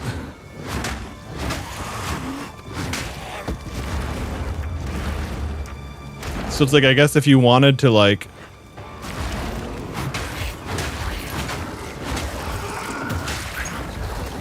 Like if you needed to get that buff back but didn't want to commit to like another cast or something in human form. Shape and filth.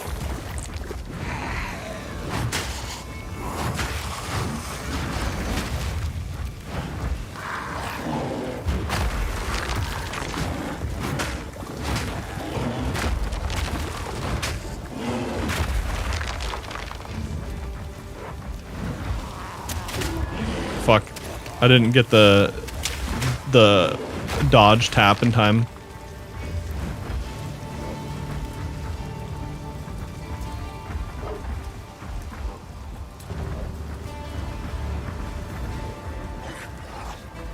By decree of the Count of Order, your whispering and conspiring has not gone unnoticed. I see your disloyalty. I hear your mockery. Here we go. However, your plots against me all... Wait, surely we can... Off with his head. Not this time. Great Wolf King, you bastard! You have much to answer for.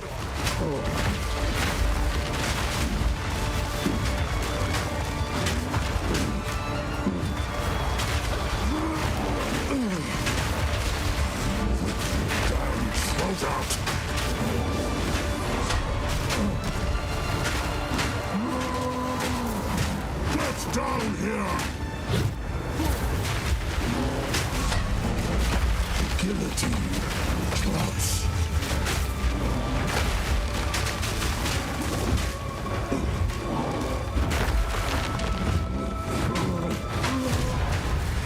Nice. The hand that held the rope lies still.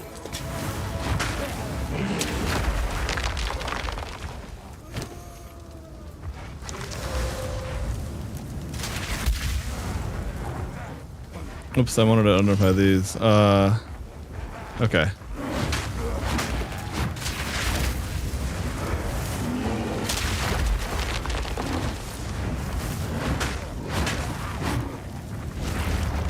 Oh yeah, that's right. I gotta remember about shapeshifting in and out of the bear form frequently.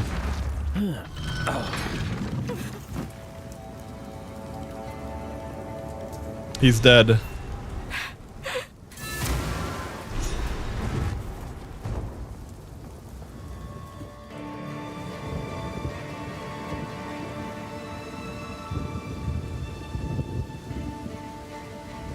How very like a tyrant to hide within his walls.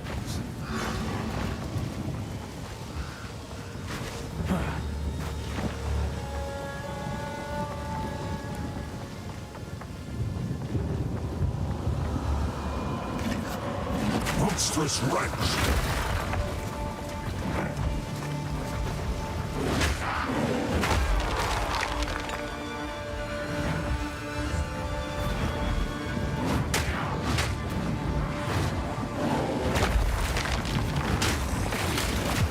Holy shit. Nature's punishment!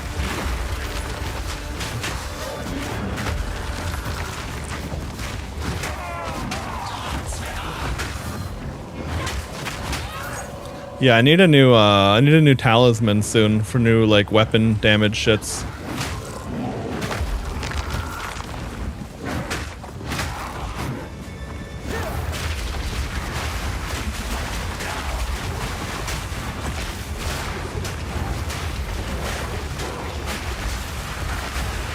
Yeah, I mean, we can still use this. It's not bad.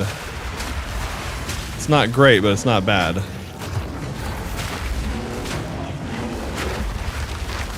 But yeah, if we actually do our proper setup there.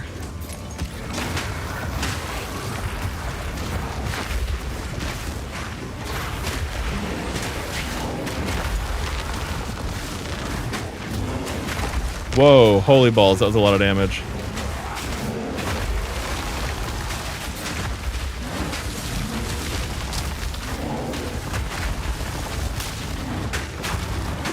Begone, foul creature! Oh man, 2 sockets is nice, but the mods on it are pretty poop.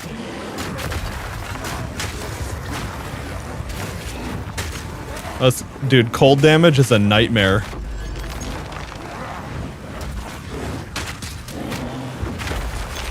It makes me so fucking slow. There's also something going on that's really hurting the performance again.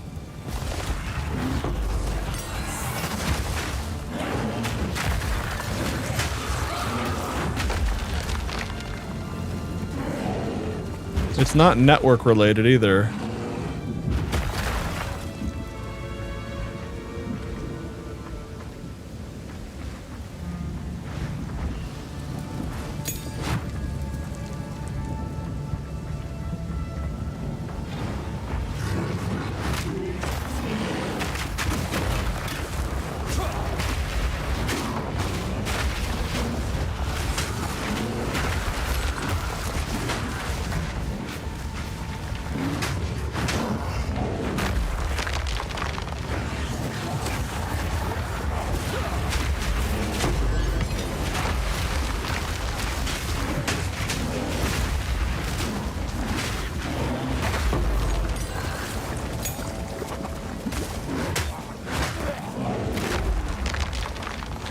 Level 5 skill gem will be huge for me. That'll give me like a new core attack.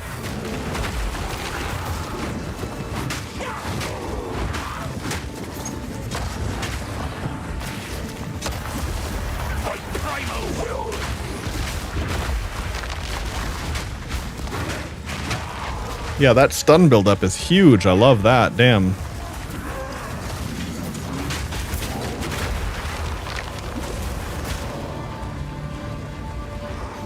Yeah. I was trying to figure out if there's anything on the performance graph, like as to like what it would be that's making the performance fluctuate so significantly.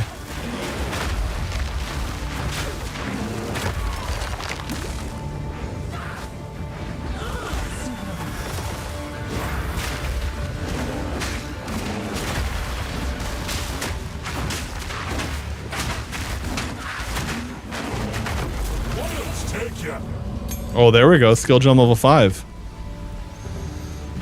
So this gives me Fury of the Mountain, and this is also where you get Devour if you're playing Wyvern. Or Arctic Howl on Wolf. Those are all valuable.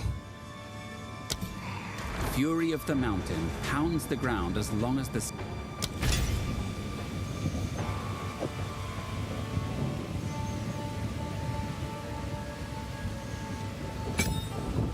Okay. So I want to try putting my maul things on this.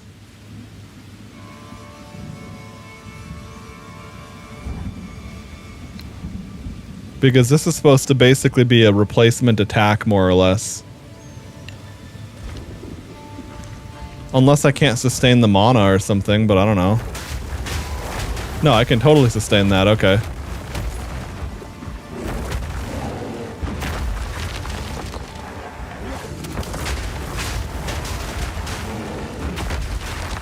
Yeah, and then it makes those... Alright.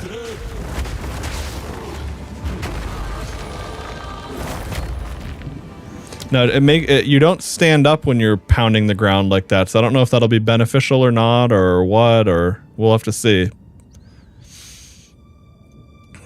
Okay, now that I have this...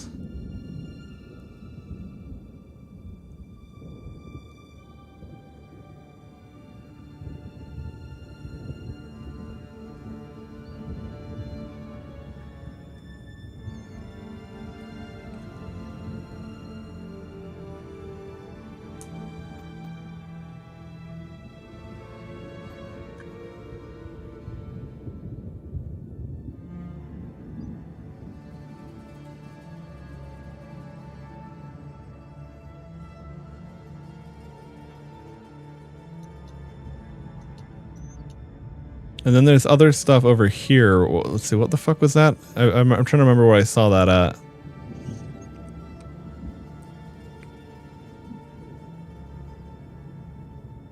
Ah, yeah, over here. Okay. Increase stun buildup, increase stun buildup. Yeah, damn, that might be the way to go. Every 10 ooh, okay. Let's get this rage first, and then we'll go that way.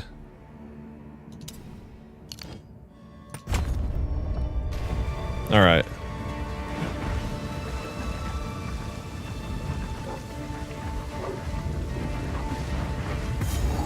Soldiers of Ogum, the outside threat grows ever stronger. Whispers of betrayal echo within my very halls. We can no longer tolerate any risk. Use lethal force against those you suspect of foul play. Speak carefully with your men. Ensure they are who they claim. The wolf's reckoning draws near.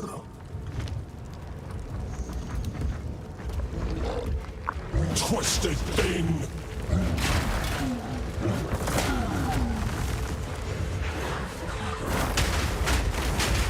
Yeah, it looks like all my kit is still functioning using that instead of an attack.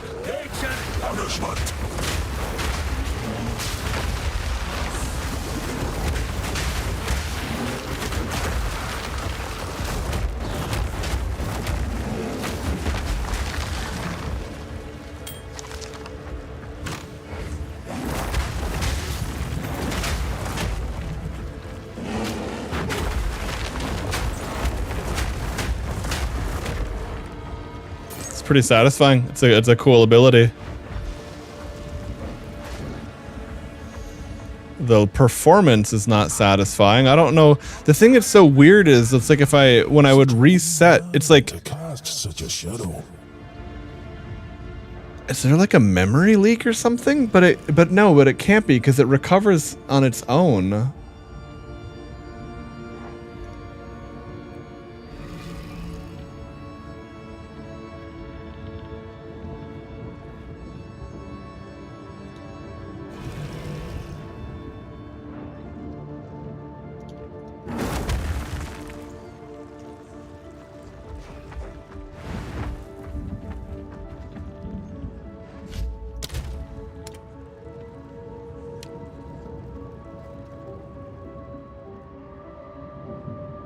Yeah, I turned number of lights down. I turned shadow down.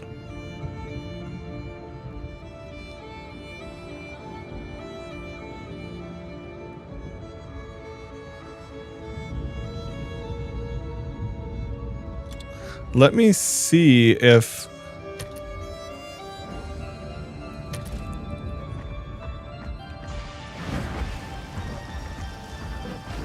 No, that doesn't seem to be it. Okay, wait, no, performance just jumped up again.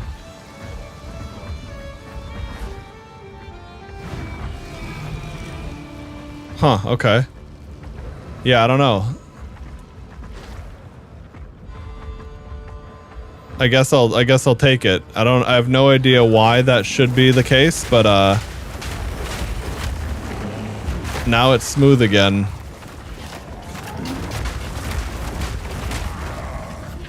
I never had to turn down the texture size, but it seems like something might be taking more VRAM than it should, and this seemed to have settled that down a bit.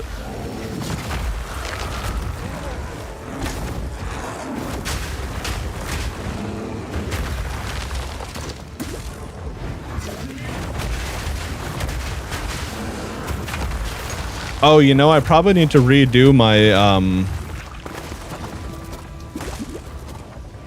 my rebar tweak to that might be the difference, because I'm running without that right now, and I wanted to test it for what's it called? Hear our first ones. Hear our laments.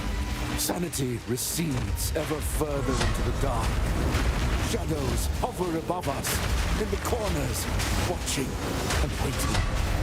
What sickness has come among us that so unsettles our minds? It sits poised to strike. Nowhere is safe. They are Spitfire!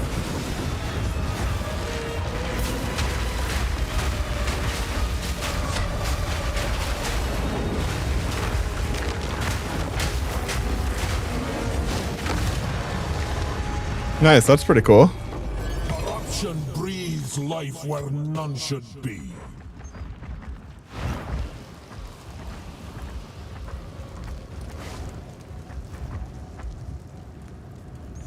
Okay, I need to make sure that...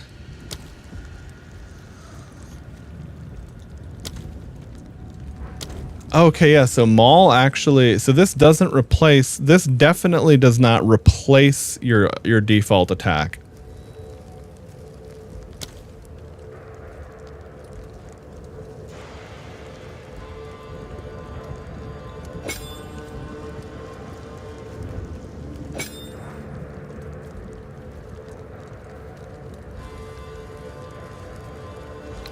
I like it, but it doesn't replace Maul for a number of reasons. Okay.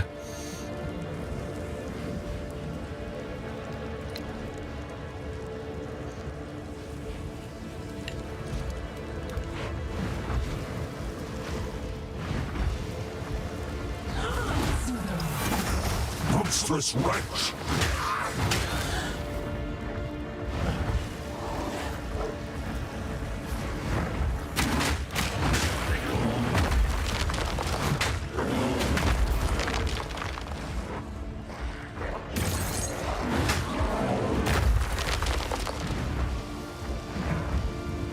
Yeah, so I guess something was either making the VRAM budget for the game heavier, or it's just a difference of not having the tweak I had applied previously. So I'll test that kind of stuff out later.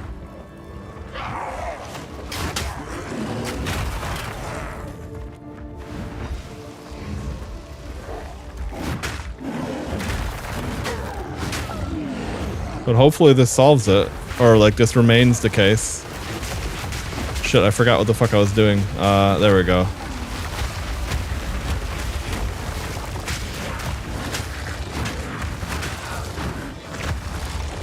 Oh, the slam totem also works with that too. That's huge. Okay.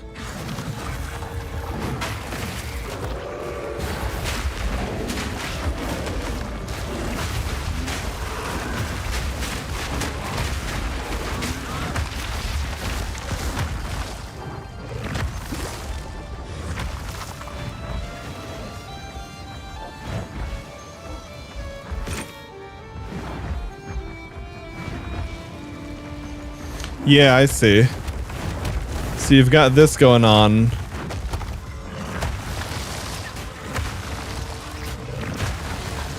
That's cool.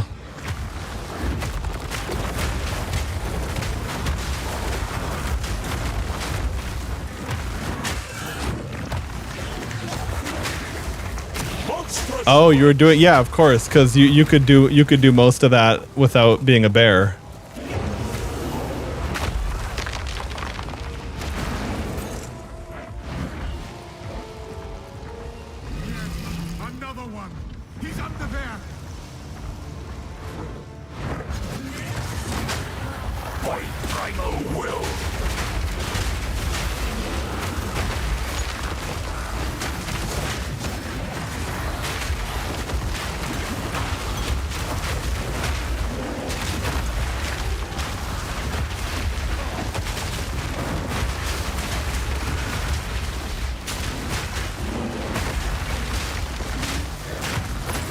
Restore.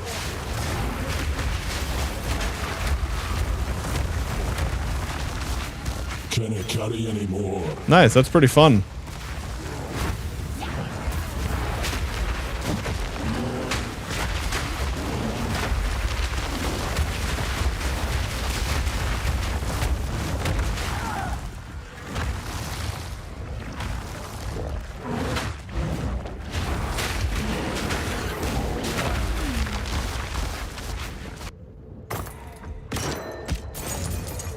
Since Oriana knows.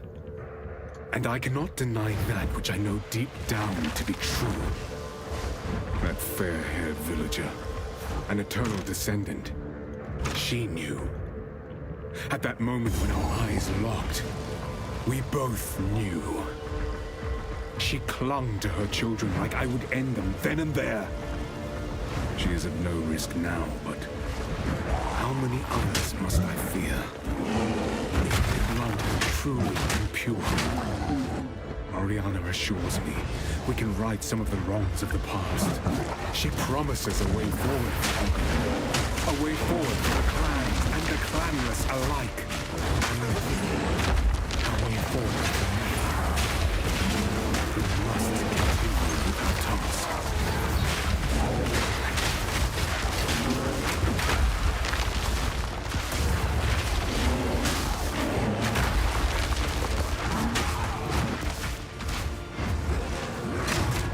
Fuck.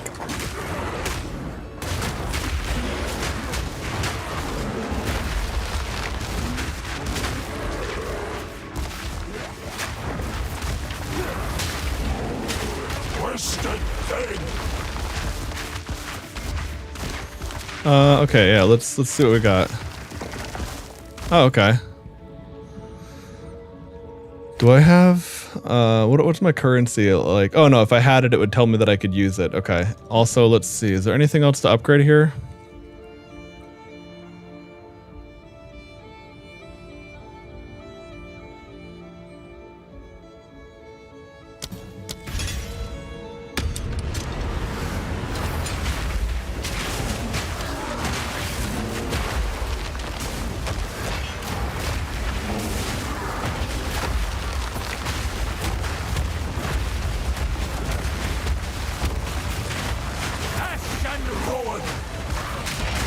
Nature takes what's old.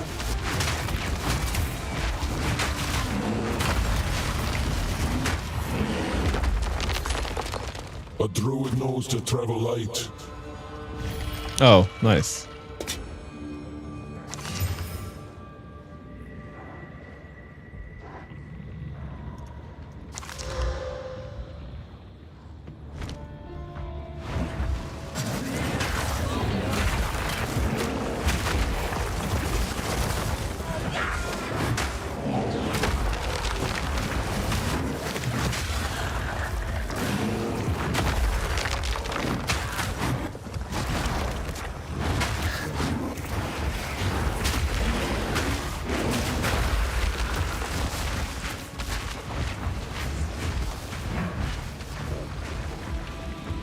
Yeah, I gotta give them all. I gotta give them. Oh wow, what the fuck's going on here? Okay. I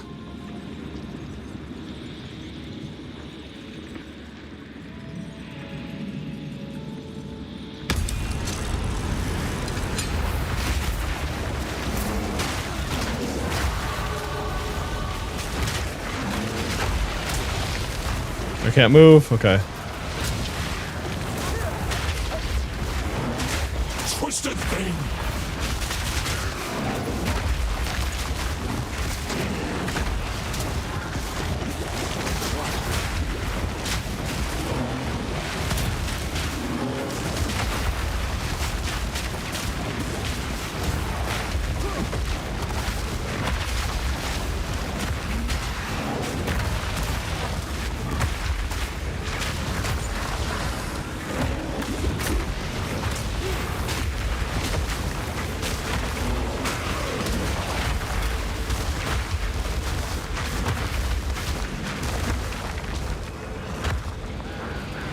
Is there? Okay, I was like, he's still alive, isn't he? What the fuck?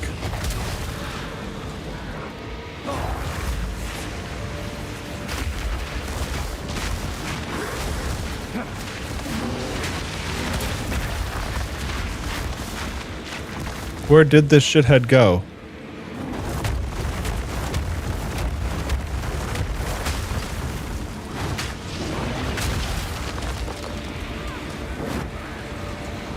Is this, what the fuck is this? What is this? This thing like refuses to die. There, no, he's not dead.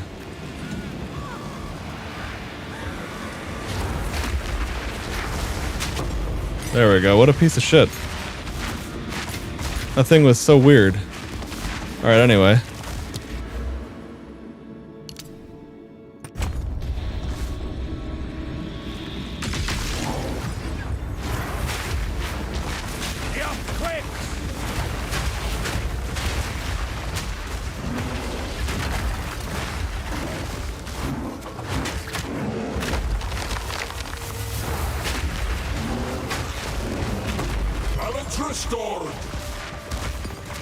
Okay, well that was a real little battle there.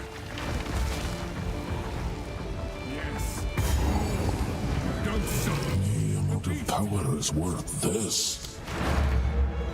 Hang on, I'm already full on bullshit. I might as well go and clear out my stash quick, my inventory.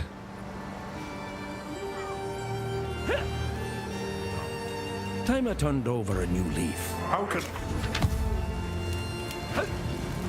For what it's worth, it doesn't work. There is only enter. It's all gone. It is good to see you. Finn makes fun of my collection, but I think it's charming. Another for my collection. Thank you.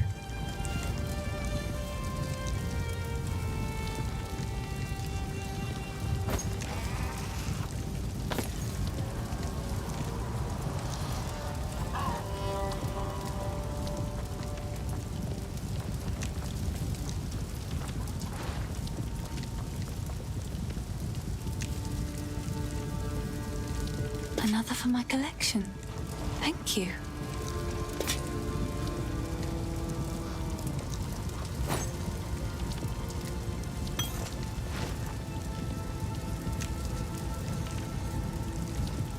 Okay.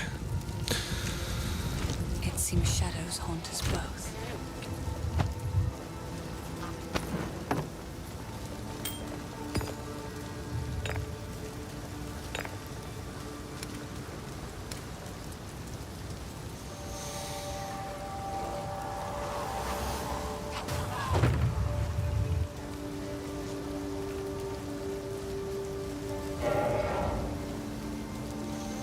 The fuck was I? Oh, there we go. I was like, what was I looking for? Alright, so...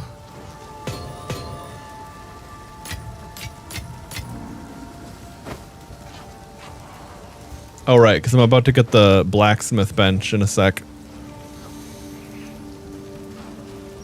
Okay. Never had any. None of it's junk. Trust me. Okay, so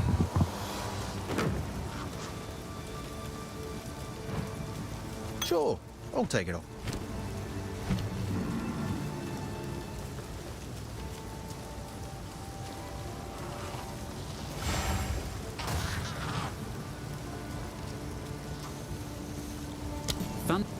Thunderstorm calls down lightning bolts and summons biting rain, which makes enemies more vulnerable to being shocked and frozen. The rain also causes any plants you've created with other skills to overgrow, enhancing their effects. So that's how you combine that with Entangle to be a gardener druid, I guess, and then thrashing vines, and then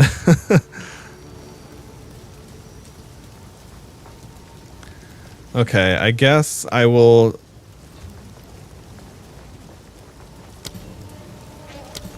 I want to upgrade Furious Slam. Oh, and I had one more. Perfect. I was going to say, I think I had one more. And I guess I'll also upgrade Volcano, because it's kind of... Seems like Volcano and Furious Slam are really my bread and butter. And then,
okay, let me go with Fire Attunement, and then let me cut another...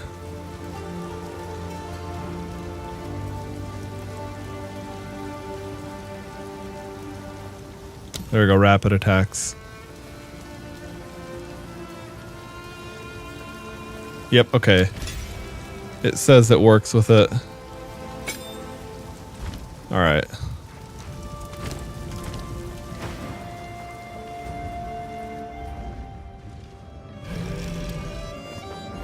An even bigger minigun.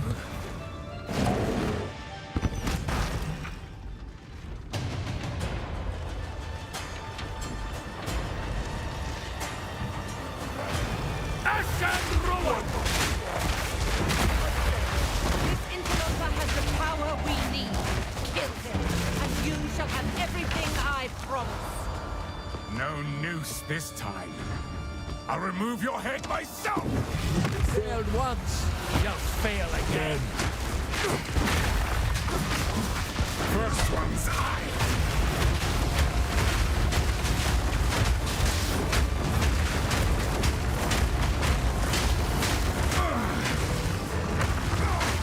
You dare mock me? Run, little rabbit! You will falter! First one's eye! Oriana! Open the cage! Release the beast! Give me what you promised! I think I'm not. I so much more. You are too weak to do the job. I'll find someone. Goodbye. Manipulative whore! How dare you! After all I've given you!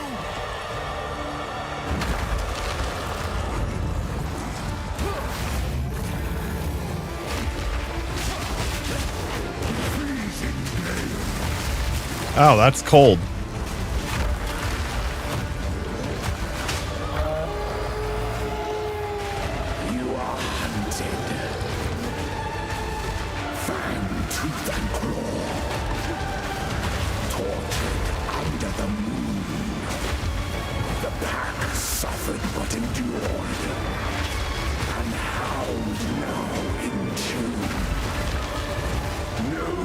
tales were told. None new, none old. And their endless hunger grew ever stronger. I will take out your heart and savor each bite.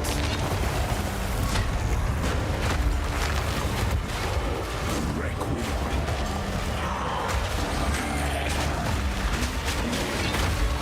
Freezing gale. I smell your blood. And I am ravenous. Freezing gale. Earthquakes. Requiem on high. Shit. I smell your blood. And I am ravenous. Desolation.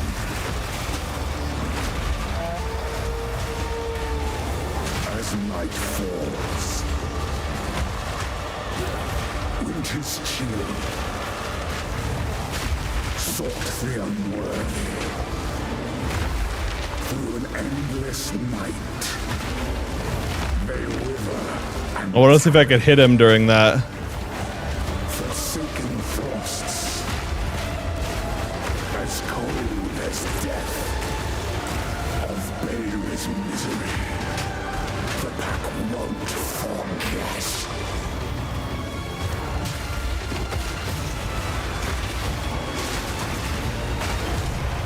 There we go, got him. Oh, there we go. Yeah, that's right. The Blood Moon level up effect. If you beat this boss during the free weekend, you get that. If only for a moment. The madness. It consumed my being. Oriana used it against me. Where has she taken the beast? I found messages from the desert. From the Vastiri? Yes. Find her.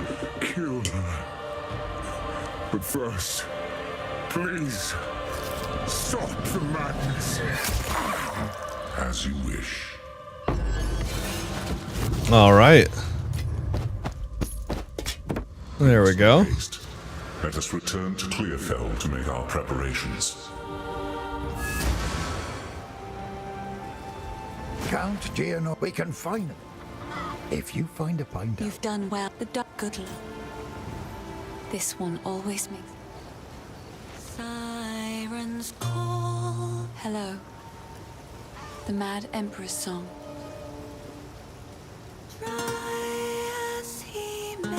I didn't know you could have her play different music. The clan lead. Will we just take a punt? You know you want to. Later. We must pursue the fled. The trail of corrupt. The Countess has escaped with the beast. Every attempt to control it has ended in cataclysm. We must pursue her to the plains of Vastiri. We should find the Marikath caravan. Only they can lead us through that harsh and unforgiving land.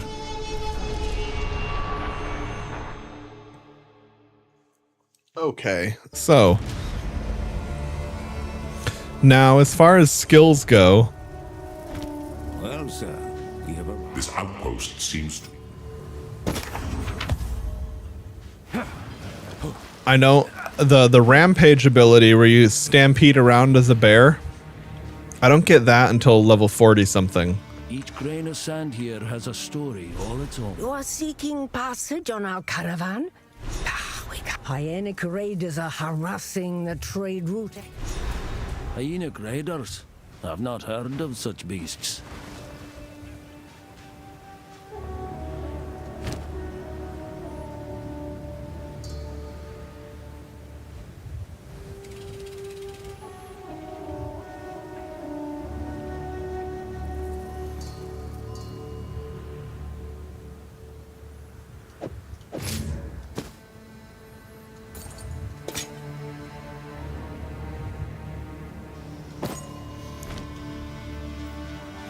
So I guess what I was going to say is if I'm not liking the flow of combat, I would have to change things pretty significantly. But we'll have to see. The other thing is I really need to get a new weapon because Talisman is a weapon with weapon stats and shit. I'm going to need a new one. Nature's fury. Down beast.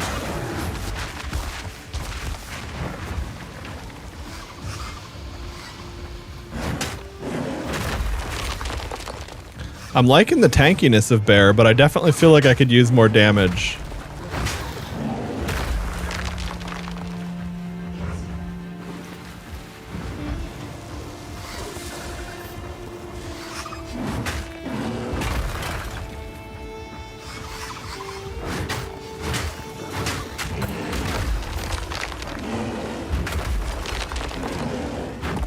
Okay, so 3 slams at full rage. That's what I was curious about.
The only thing I'm not sure if I like is like, okay, yeah, the thing where it's like if you haven't shapeshifted, if you shapeshift recently, your damage and stun goes way up.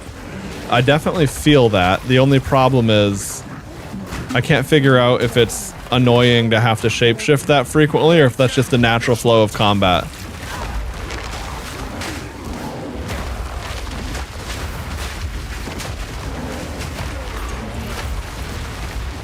I guess part of it is just getting used to things because it's like if you do too much setup for a mob that doesn't need it, it feels really slow. However, if a mob clearly needs it,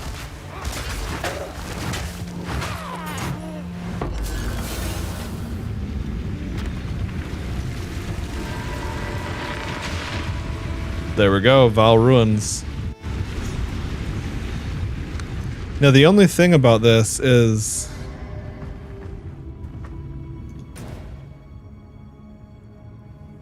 wait, where am I? Can I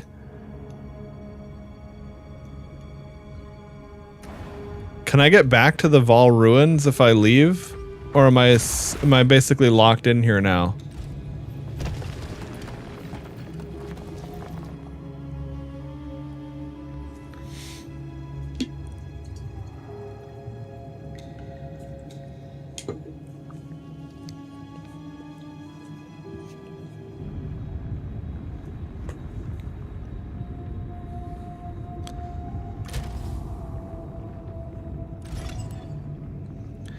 I am actually curious what kinds of okay,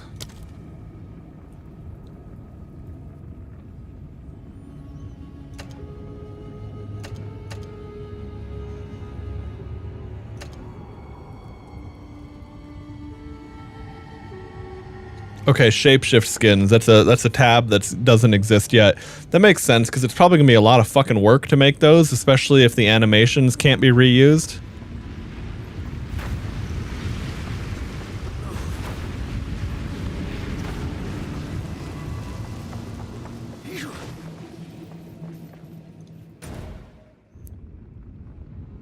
Okay, so I'm afraid to leave this because I might lose the entrance to the portal or to the temple.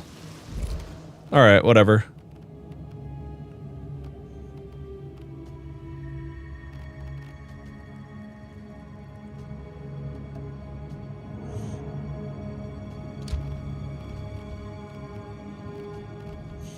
Oh, interesting. It only go. Okay, so the path pieces only go that way. Interesting.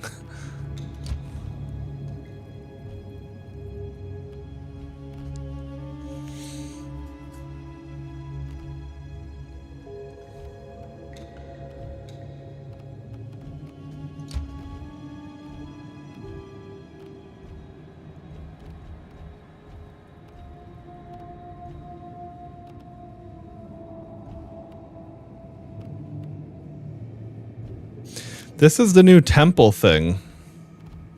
The only thing I'm not sure of how to understand is like, okay, can I build off of this room or does it close it?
Yeah, I don't really know where the fuck to put some stuff.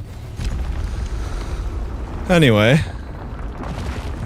Then we go into the temple and die. What nonsense will the Val serve up this time?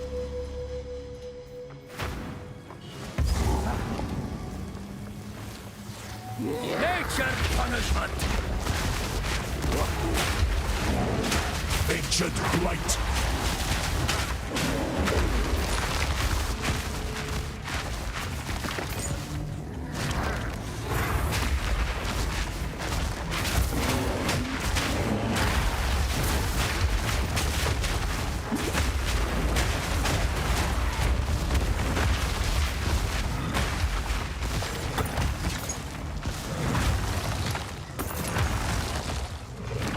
Oh, I should have probably emptied my inventory first. The soil had glory!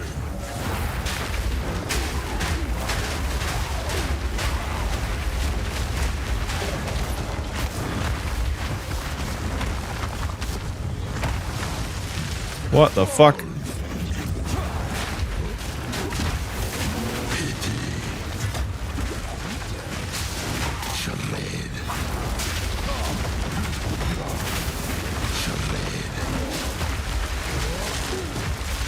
Oh boy.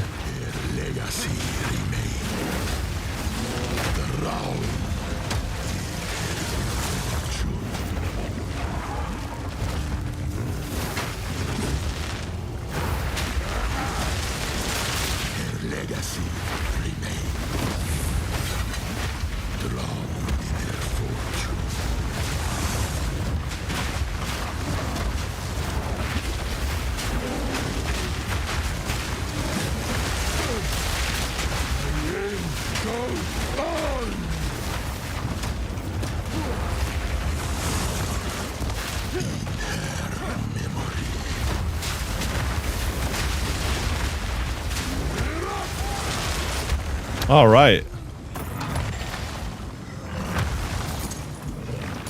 I'm full up.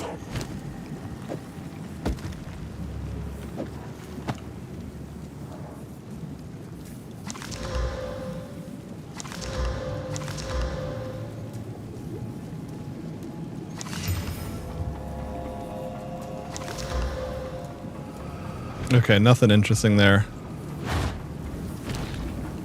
Adds an augment socket to a martial weapon, wand, staff, or armor. Augments are items that can be placed into... Oh, okay. So it just adds a socket. Okay. But yeah, here's the problem. I have a fucking low-level weapon, so I don't really want to augment that, which is a bummer because I'd love to have had a good weapon to take into these things. But anyway...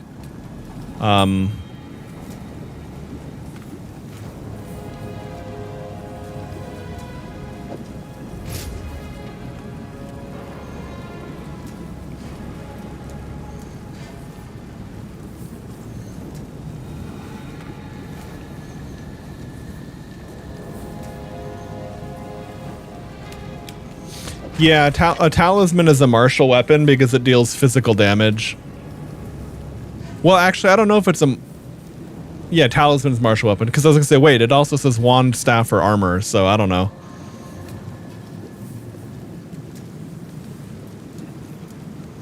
But yeah, the problem is the base level on that is just so low, it's going to fall off extremely fast anyway.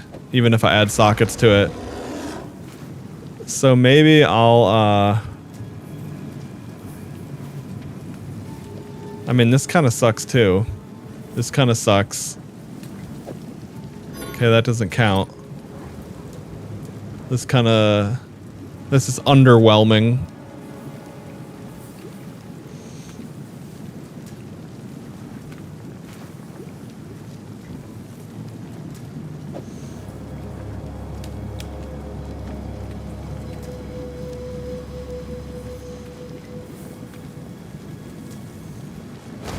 Hang on, wait.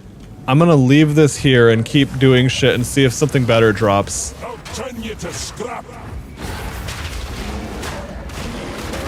I mean, I assume the risk is that I could die, but adding another socket to a weapon I'm about to replace,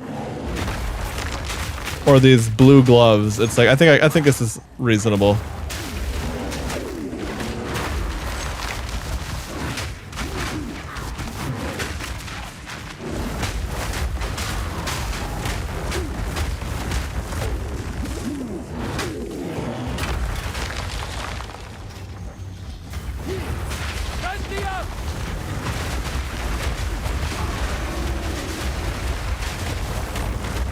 Oh, that was the blood moon thing. That was cool.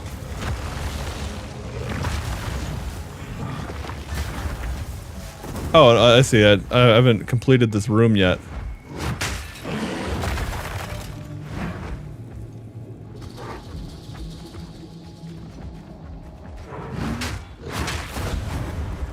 There we go. Okay, so what does this Exaltor? Augments rare equipment with a new random modifier. Okay. Augments rare. So, oh, this exalted, I see. This is a workbench that's basically an exalted orb.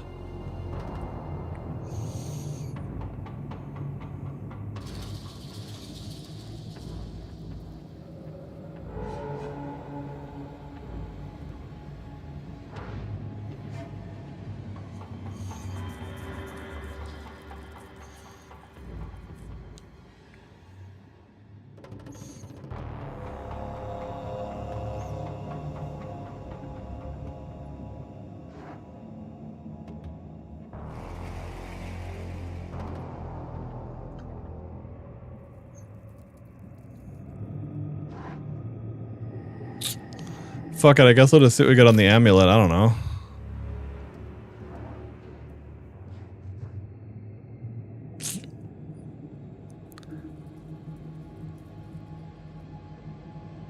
Or the ring. Maybe this ring. I have no idea what would be better.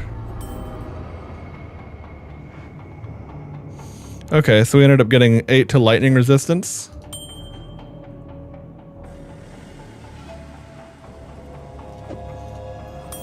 Okay. I was gonna say, did it change its like color? But no, that was just letting me know that that was the item it just created. Okay.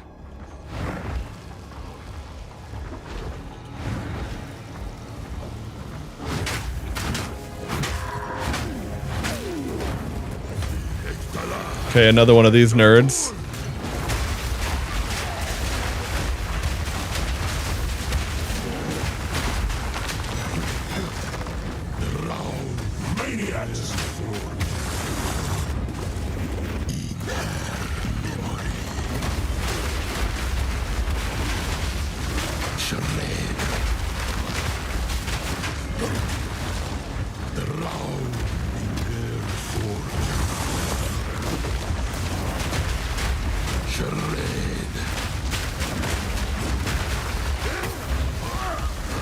Alright, well that was a lot quicker this time.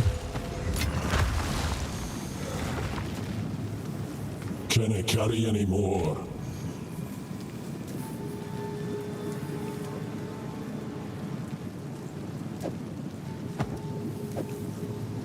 Okay, these are armored gloves. That's a lot of armor. That's not bad, at least. Alright, so how does this work then? Forging mechanism.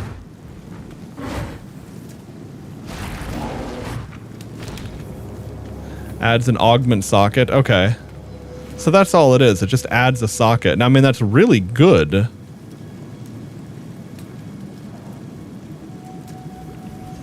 It's just that you kind of really want it on something better.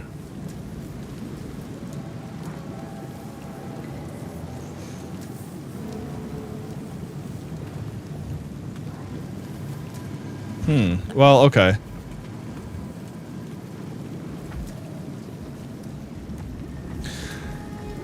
It's just a rune socket. Just a regular socket to the gear. That was the same thing I was trying to figure out. I was like, wait a second, is there something special about it? It's basically just an artificer's orb that you can't pick up, effectively. That's kind of how you'd look at that. Rasmus dead.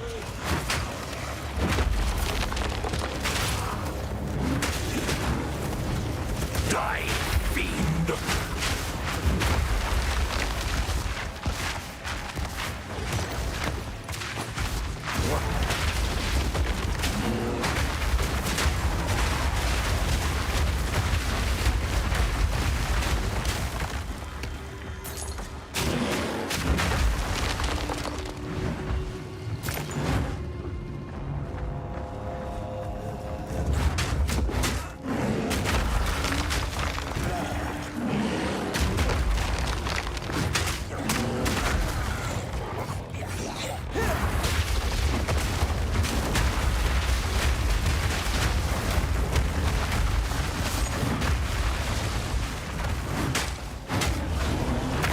I mean, it could be, or maybe they just use the terminology so people don't get confused with gem sockets. And I guess because it's not strictly runes only, they have those things that aren't runes that go into rune sockets. But yeah, it could absolutely be the, oh, fuck.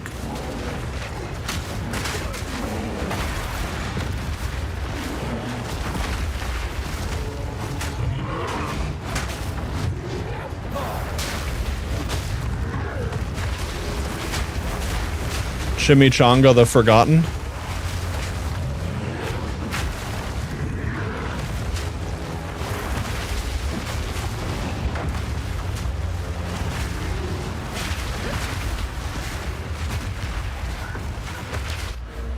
Well, let's give myself a little bit more power since I'm out of life flasks at the moment.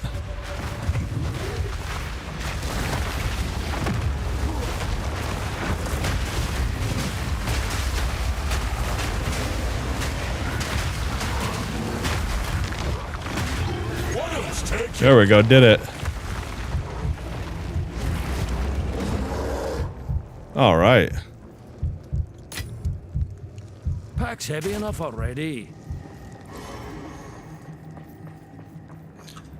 So, does this guy have anything at his spot? Oh, he's just a boss or some shit. Okay.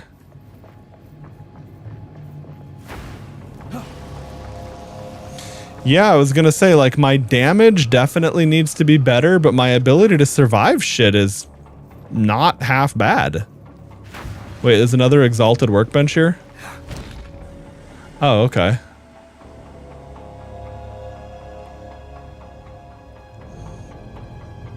Let's do this ring this time.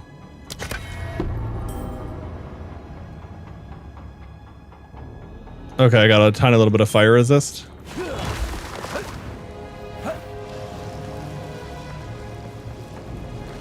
I guess the cool thing is that it has you use crafting items without worrying about it, you know? Like, I want to try to optimize what I'm doing in this run. But, you know, I'm going to use everything in the temple, because why wouldn't I? Wait, do I still have my mall gems? Okay, I do.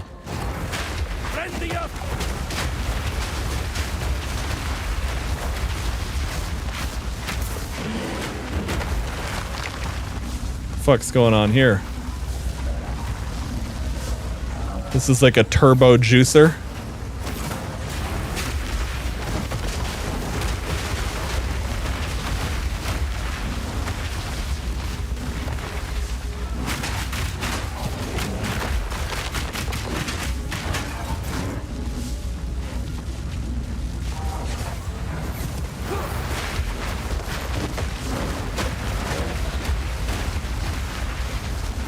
Okay, so what do we do with this now? I guess nothing.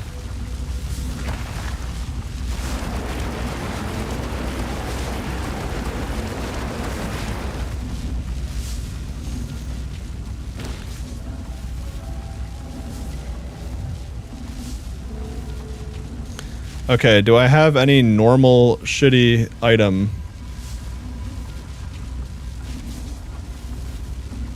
Okay, let's just YOLO this amulet and see what we get. Okay. That's not bad. We got melee skills, 10% magic find, max life, a little bit of energy shield, and some life regen. Yeah.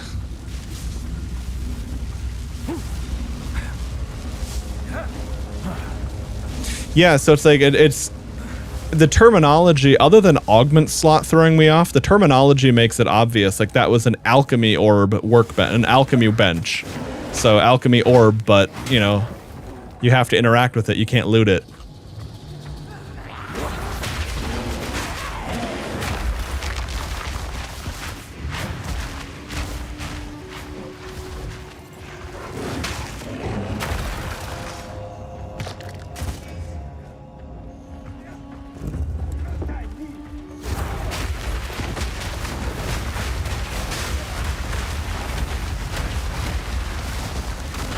I don't really have a good sense of when to use my Fury of the Mountain versus regular attacking, like if I have a boss stunned or something, but I can definitely say that it's pretty fucking satisfying to do that.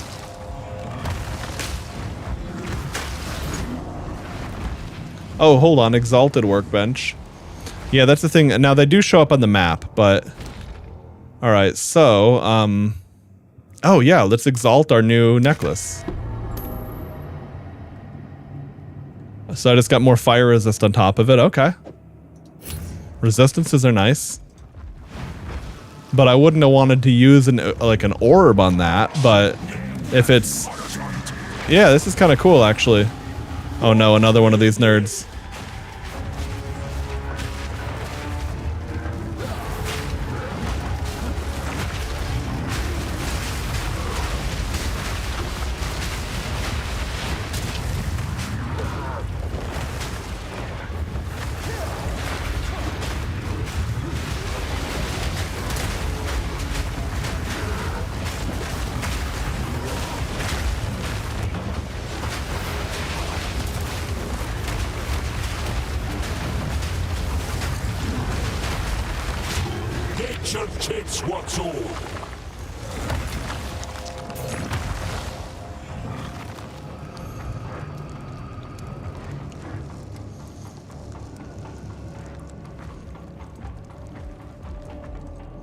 Okay, my temple is complete.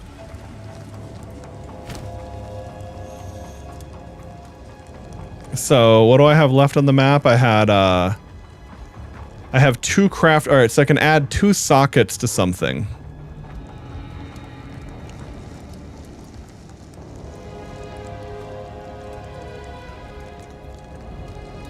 Oh, I didn't actually touch that checkpoint? Odd.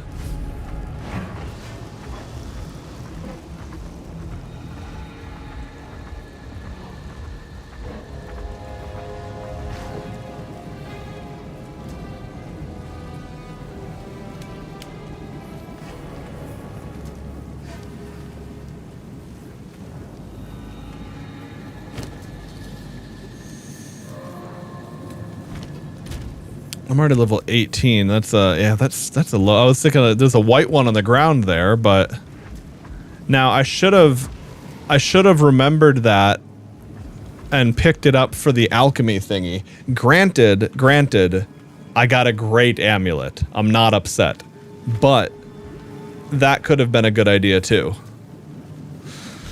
So I guess the question is,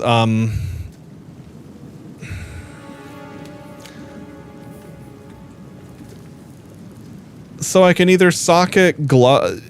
I guess that's the problem. I don't know what I want to add a socket to. The mods on this body armor are pretty fucking weak.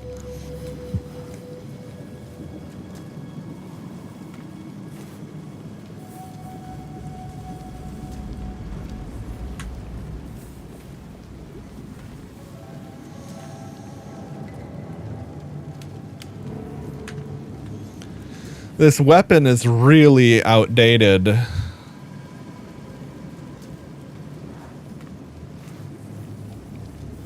The helm is nothing special either.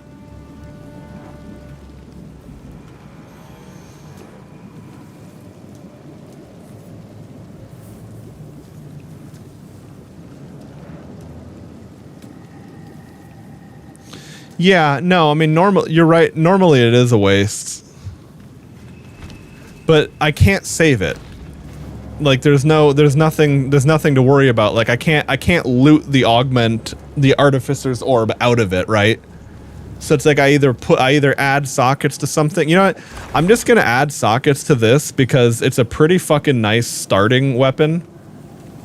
And I guess that's, I don't know, that's kind of cool.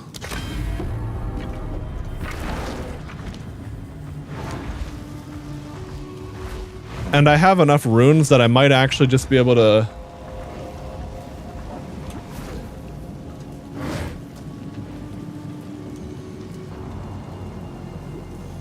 Yeah, I'll just do this. Nice, so that did work. There was no limit, like you could keep adding sockets to it. Alright, well, that's kind of cool. Yeah, and then I guess there's Architect's Chamber, and then there's Atziri's Chamber.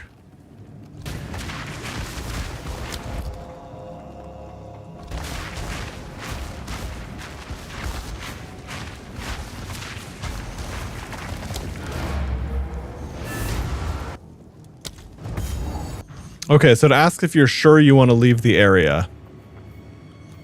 Wait, and then can you go back in?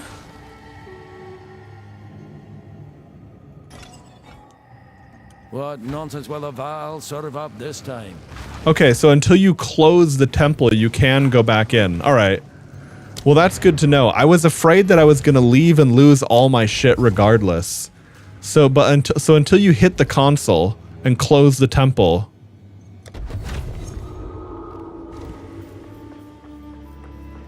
So that means you could go in with stashed gear or check the vendor in town for a thingo.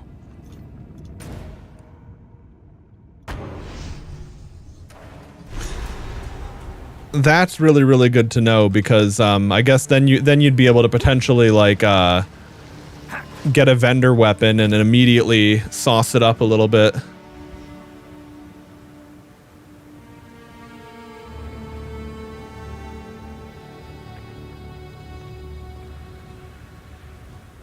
I mean, hell, even if it's just a good item level, like white normal item. If you have like an alch workbench sitting there.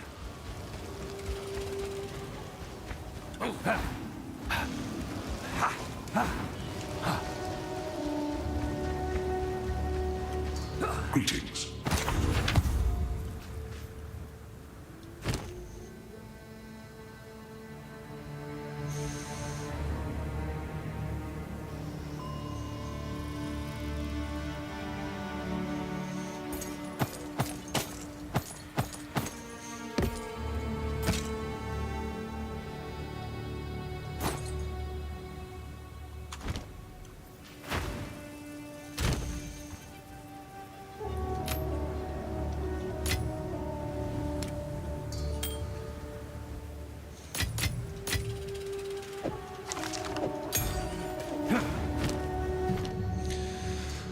Okay, level 2 support. Ah. Leech 12% of physical attack damage from supported skills as life. Oh.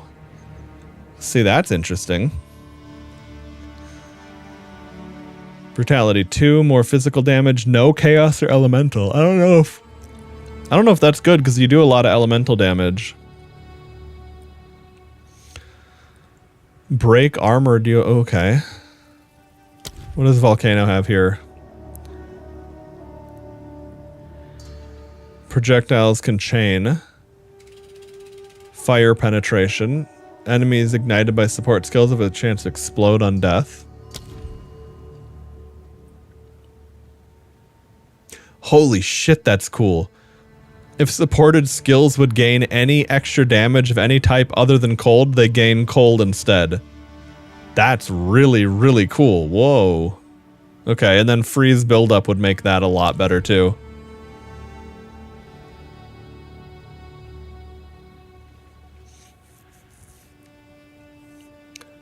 Oh, supported skills consume an endurance charge on use, create jagged ground. Okay, because that would be something to do with my endurance charges. But what does jagged ground do? Just slows enemies, okay.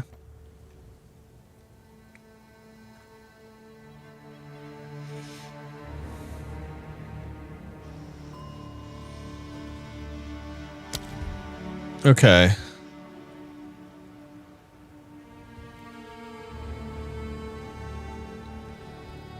Elemental armament, 25% more elemental attack damage, multi-shot.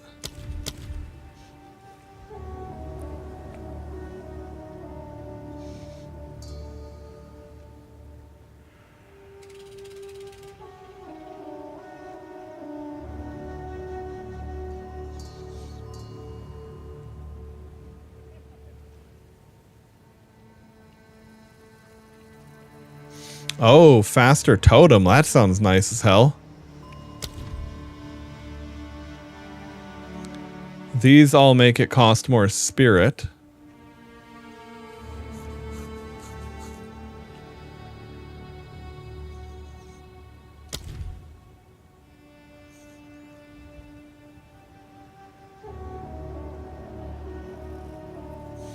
Hey, Mozzie, what's up, dude?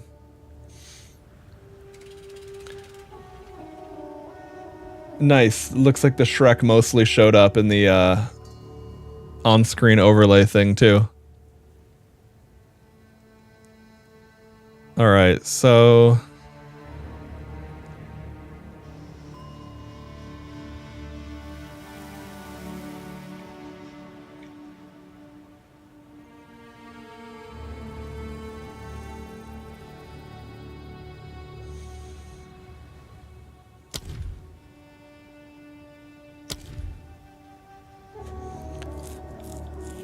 I wonder if... Okay, breaking armor is pretty good, but the only thing is...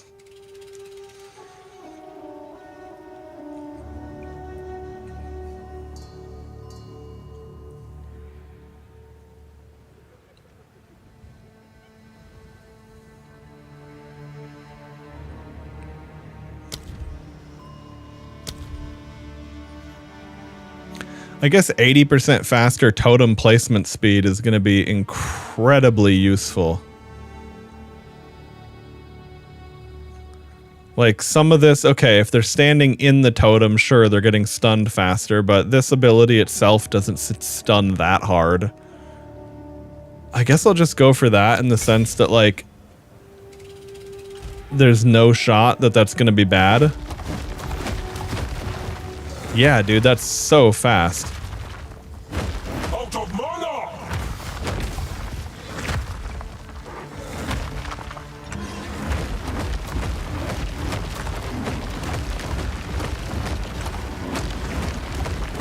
Out of mana! Yeah, 80% casting haste feels really nice. Even though it's only for that one ability, obviously.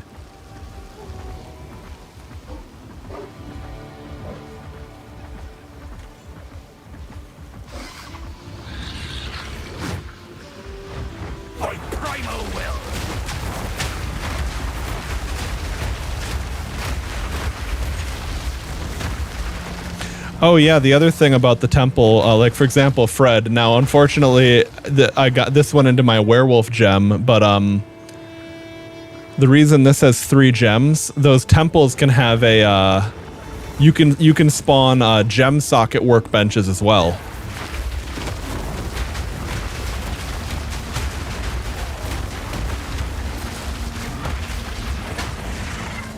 Now that being said, if I do play werewolf later, if I swap into that, I absolutely want the ability to free, like I want those sockets in that skill, because that skill has to freeze well or it just feels like shit.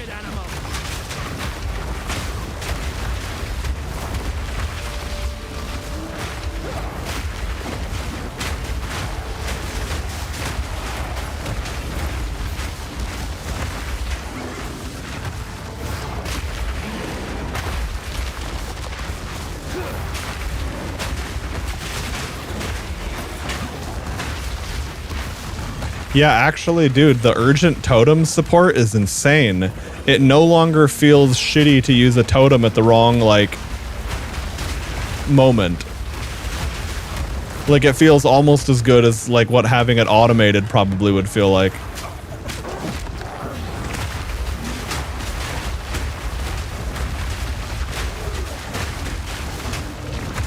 Wilds take it.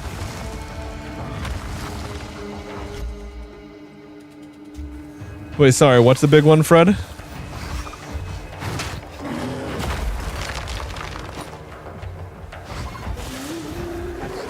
The workbench to get the gem socket? Yeah, totally. Now, the language was specific. It said increased to 3. So it wasn't just +1 to a gem. So I assume it's going to be the same way. Like, you're going to have to roll the right tier of it.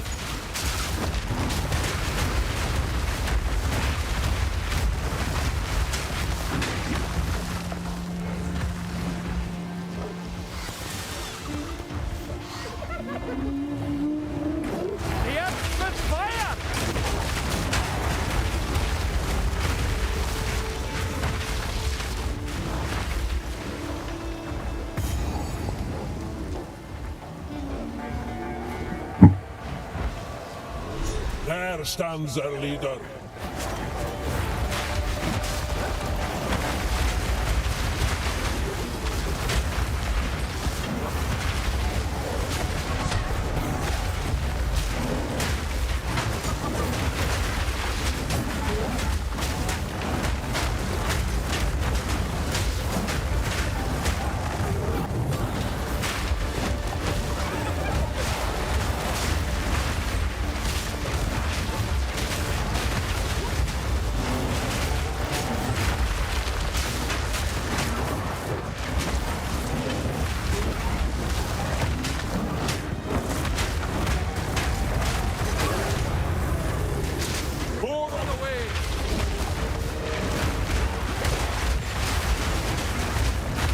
Affronts to nature, every last one of them.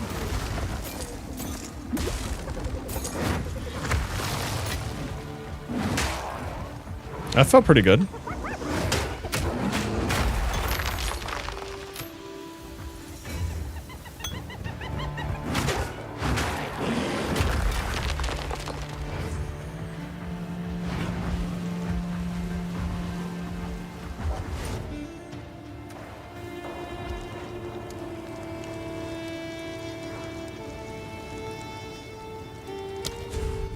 Oh wait, why didn't I did that in such a weird way. If you may travel.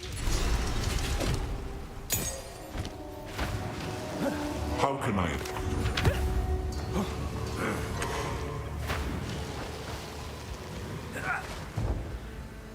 All right, the Adura Caravan. This is one of the coolest cities in the game.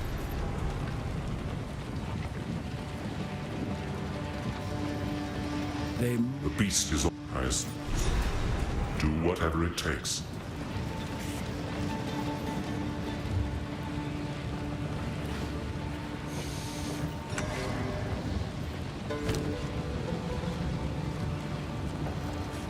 Oh.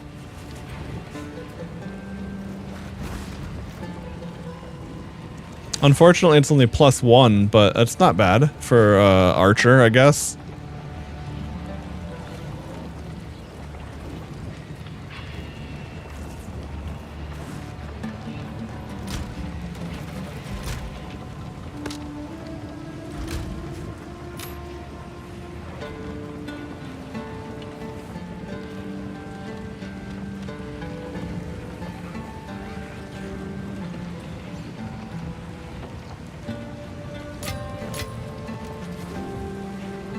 Speak up.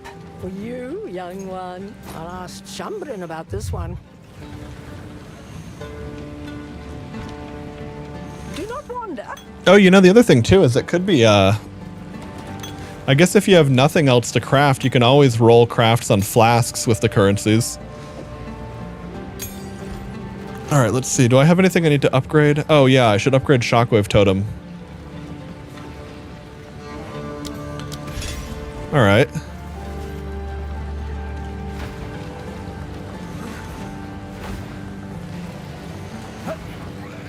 I am Asala, the Sekima of the Ardura.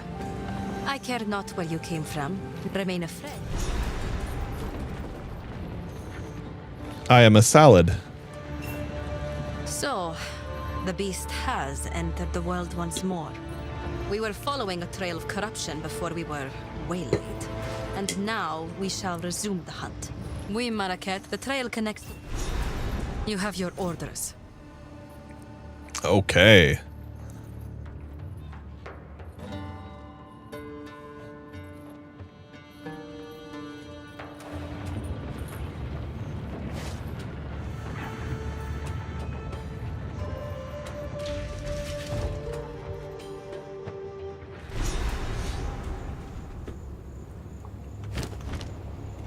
The Farad'n beat the drums of war.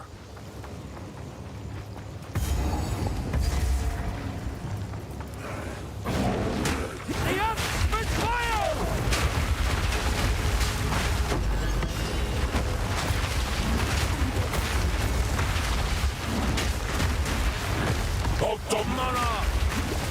Nature's fury!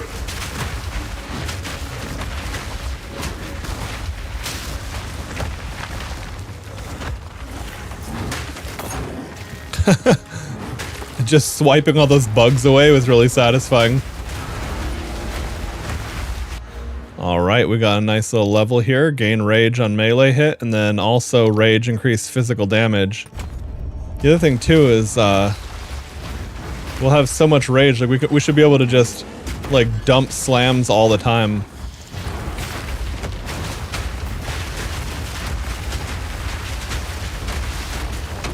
Get on, foul creature!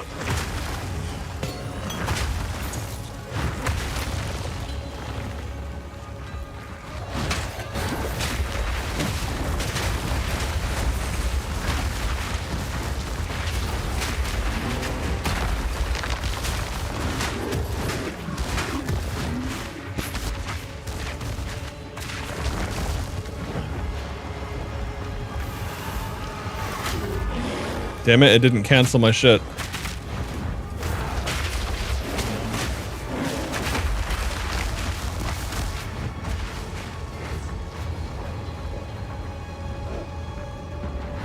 Oh, okay. I don't know why, I was looking at that like, maybe there's something over there.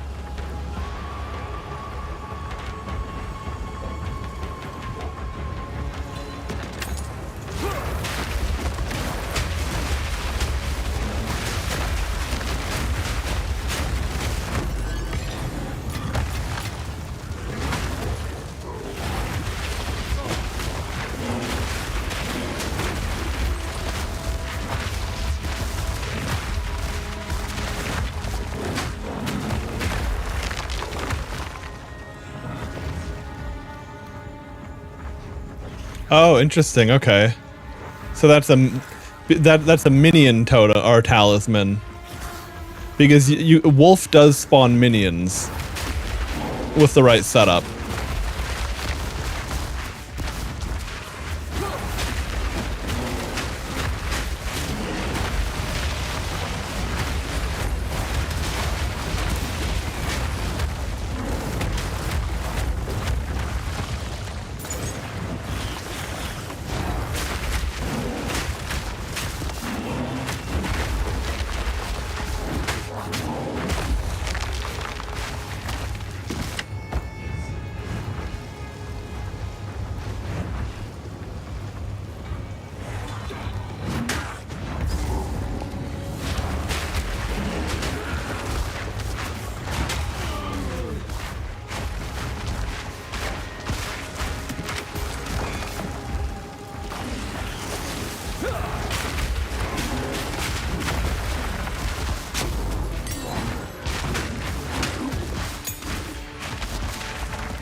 people have lived in the shadows of the dunes for too long. Countless generations have been forgotten, will be forgotten. We are not Faradin. We are Marraketh. And if we work together, if we unite, then they will be forced to acknowledge us. Monstrous wretch! We must show them casting us off is a mistake. We must show them strength. Perhaps we can one day rebuild Keth himself. For all those who live in the plains. Yeah, the amount of rage I get off of a single swing is immense.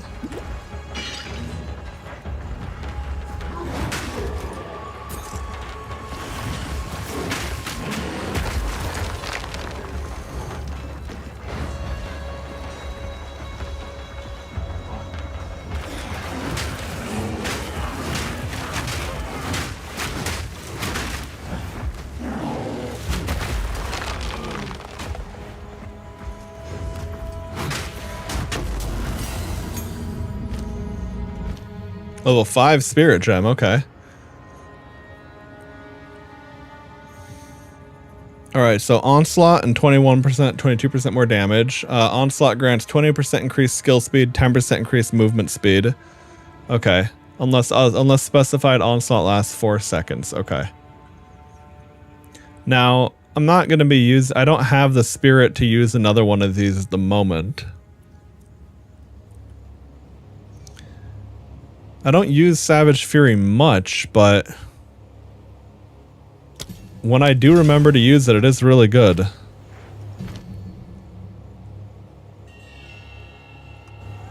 All right. Die, fiend! Not bad for a wanderer.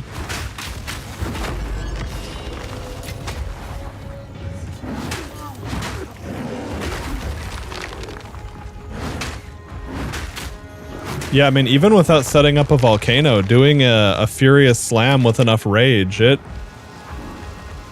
it's actually really strong.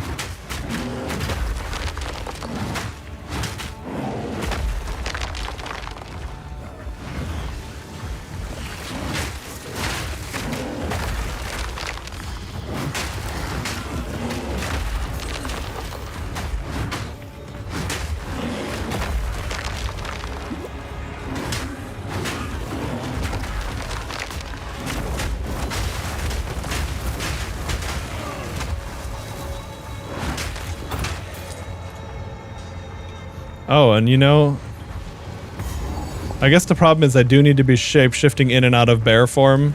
So that's kind of where, like, using Volcano is worthwhile, but then also because of that.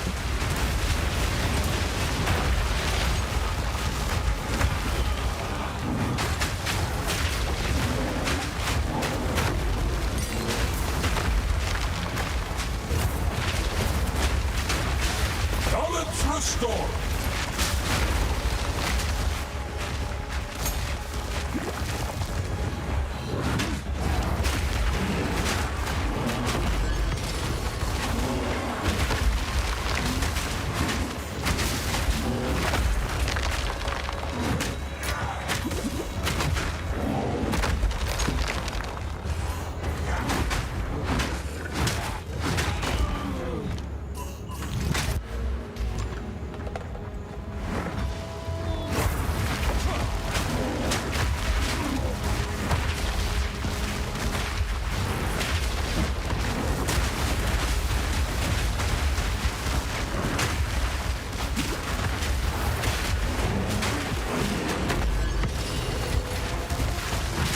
I'm getting a shitload of the blacksmith's whetstones now. What the fuck? What is that, to increase quality on an item? Okay. Well, that's nice, honestly. In general. Get a new weapon and juice up the quality on it immediately.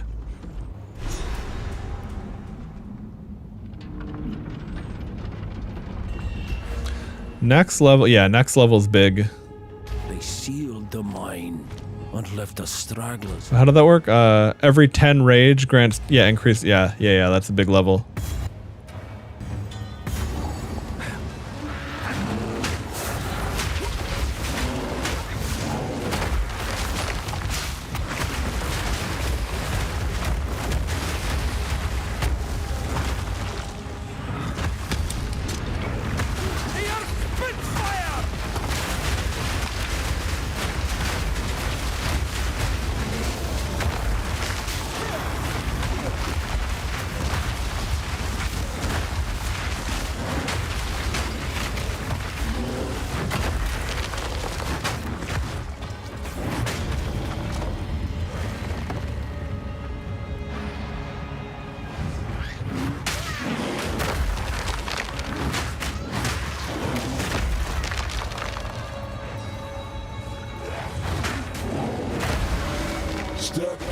bloody step.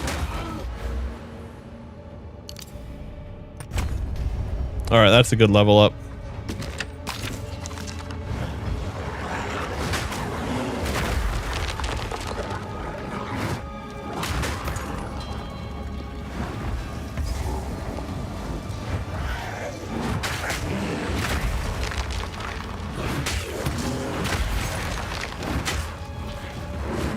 Where's the thing?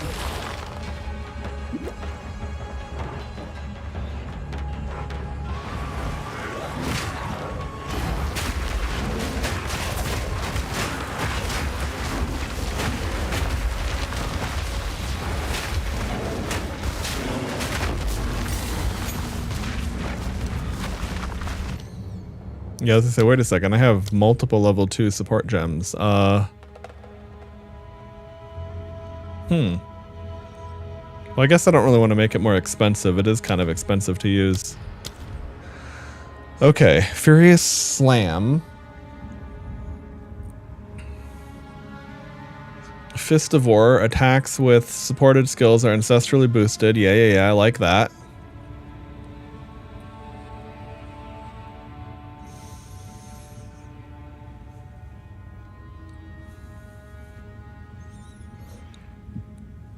Okay, so it seems like Jagged Ground just slows movement speed. Which I guess is cool, but I don't know. Let's see. Rapid Attacks 2 isn't until level 4. I need to look at... Problem is I don't know a lot of the gems off the top of my head. For like... Oh, I'm only familiar with playing like a witch, really. Okay, well hang on, I can't think about this right now. I gotta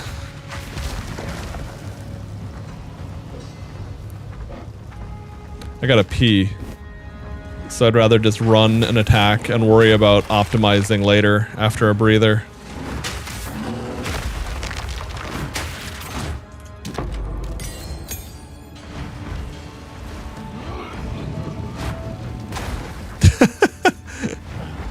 Dude is like a Donkey Kong Country enemy. Jumps into a minecart and flies at you.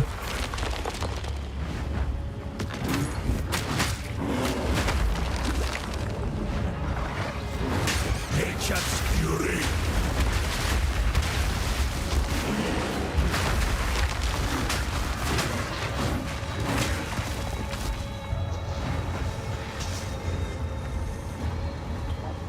Oh, you know what I should try?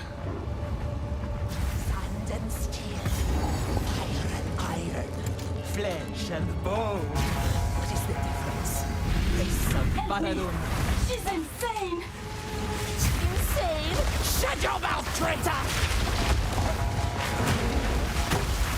Burn, oppressors!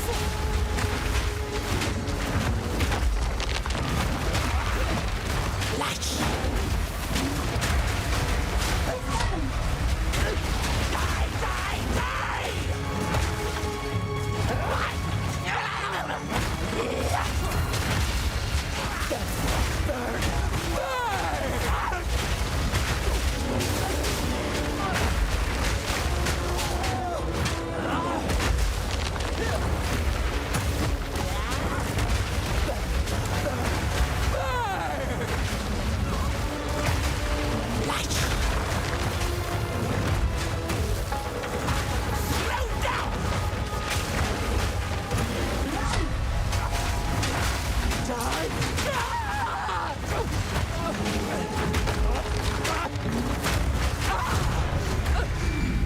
All right. Barbecue, you asshole. All right. I think that's the first time I beat that person without me going, oh yeah, I forgot they fucking one-shot you with that explosive backhand. 1,000, please take. You're free. Talk if you've a mind to. Okay, let's see. What even is...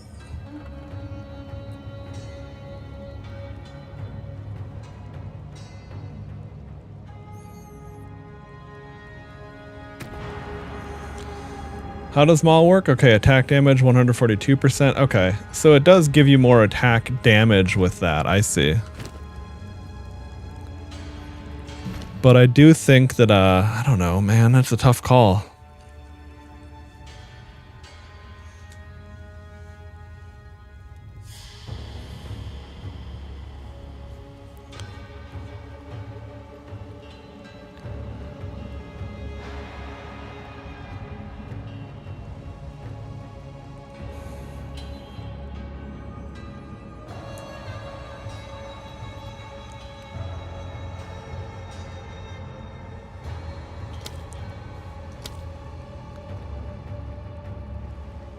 Oh, so it already creates jagged ground.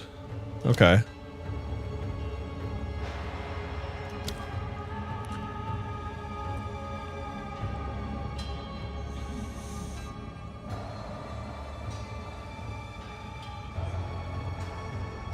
I'm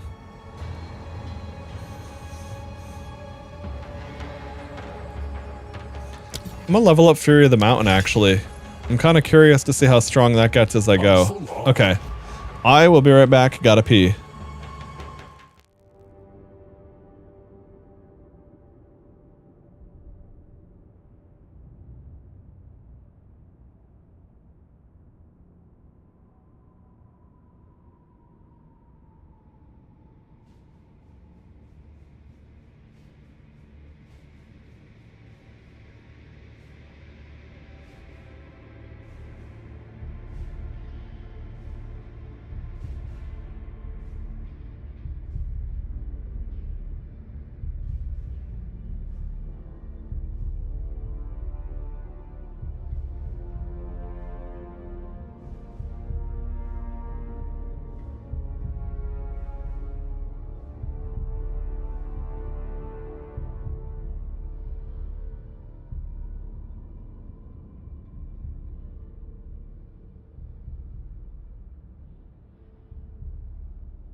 Okay, I'm back. Gonna have to get calling it a night soon, but not quite yet. Not quite yet. Okay.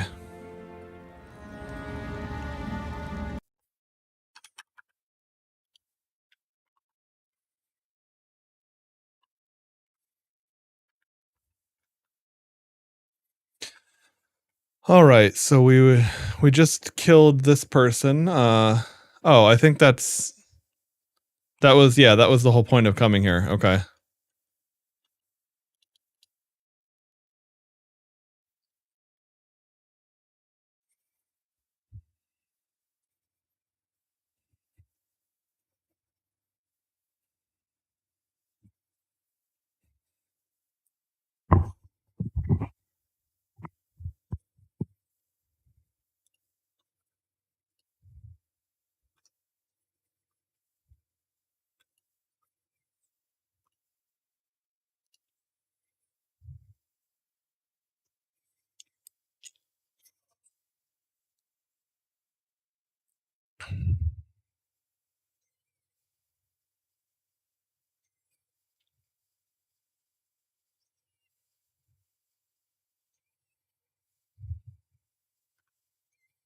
Oh, that's a low roll too. Okay, so we don't care about that.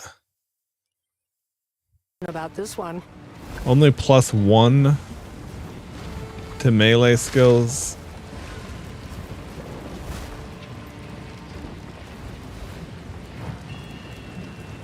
Yeah, no. Ah, that's nice.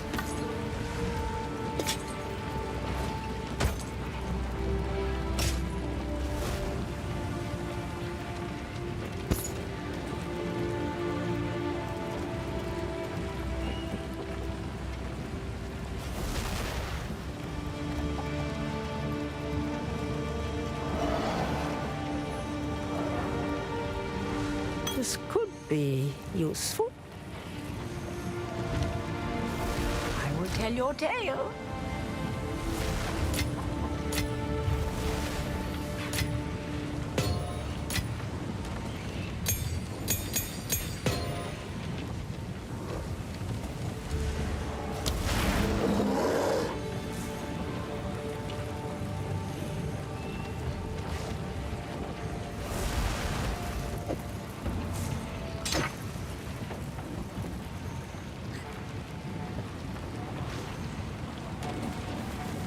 Yeah, fuck it. These are lesser runes. That's exactly the time to use this. Okay. Yeah, I'm gonna replace this soon, sure, but like that still makes it pretty nasty.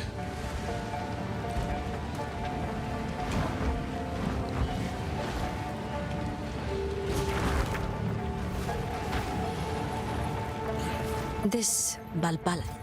Move swiftly. I know what he intends. Mm-hmm.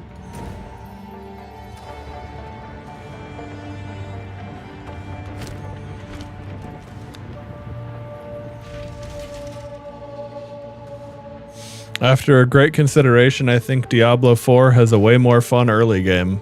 That's an interesting take. Within 5 minutes of playing the beta for Diablo 4, I was like, holy shit, this game is garbage. And that was literally it. I just didn't play anymore. I mean, I think I played about 30 minutes of it total, but like, that was it. I could never tolerate that game.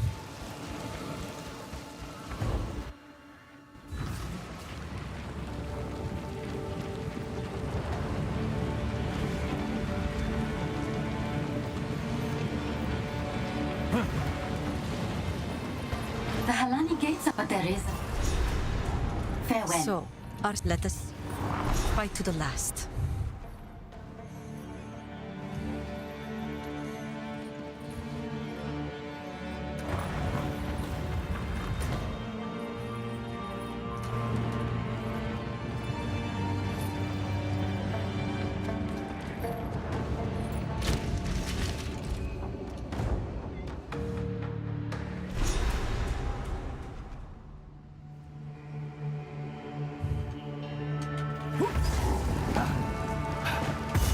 The dark hides all manner of creatures.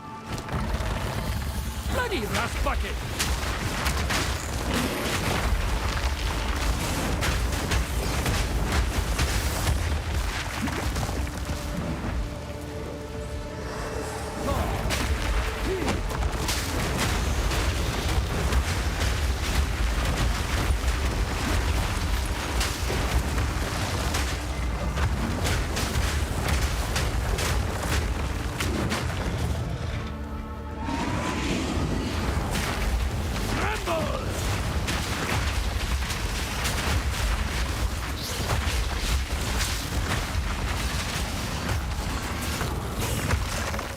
Okay. I was trying to get a feel for how much damage each individual move did there.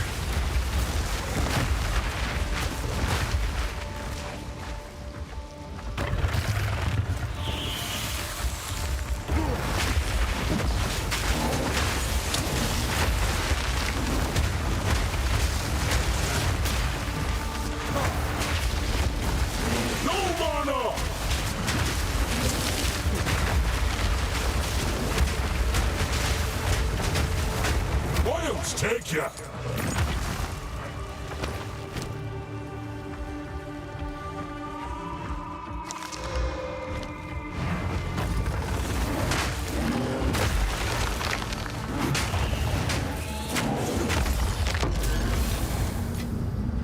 Oh, okay, we got... Oh, we're already at 3 beacons lit? Shit. Okay. I didn't realize I'd already done that many little... Once you hit 6, you activate another Vaal Temple, so that's exciting.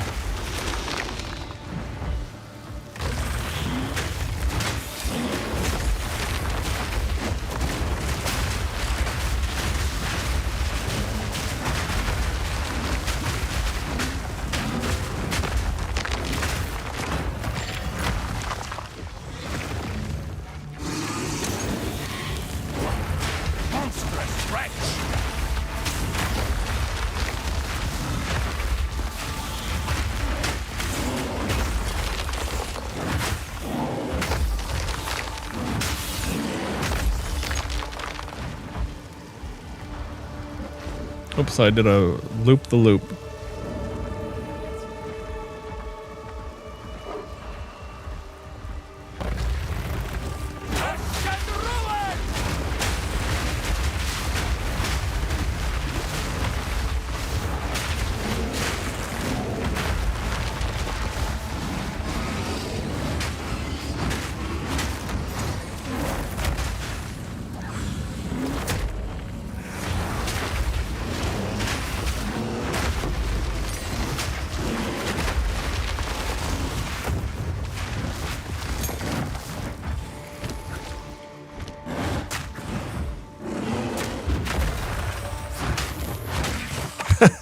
That was funny. It was the stun animation for that.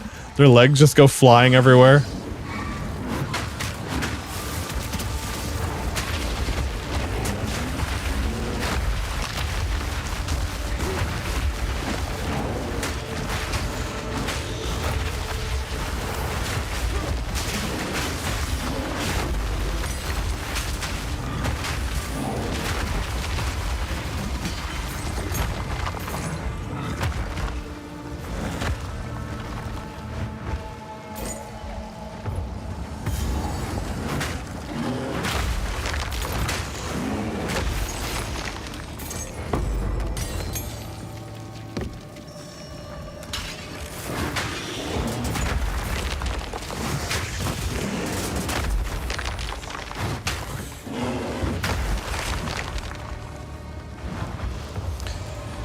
But yeah, after I, like I said, I'm gonna have to wrap things up here soon. I gotta go cook dinner, and I'm gonna need to make some noise in the kitchen, so I don't want to wait till too late and have people already go to sleep over here. I mean, it is what it is. Sometimes other people that wake up before me are loud in the morning.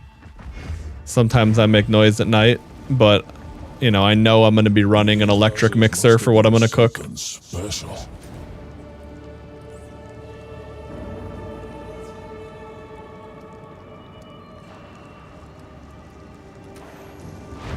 I'm going to make sure there's nothing over here. I don't think there is, but...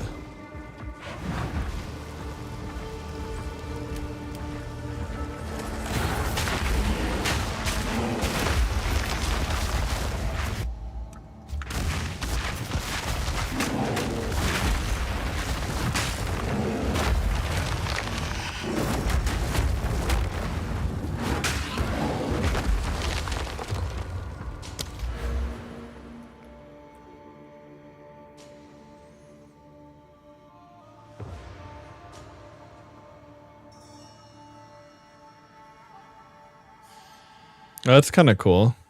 I'm not really using spells though. It's kind of more just using bear form Yeah, heavy stun where you're shapeshifted, stun. Okay. We're gonna go this way. And grab this next node now. And I'm almost positive, I'm absolutely gonna be respecking, I'm sure. But that's where I'm gonna place the points for now.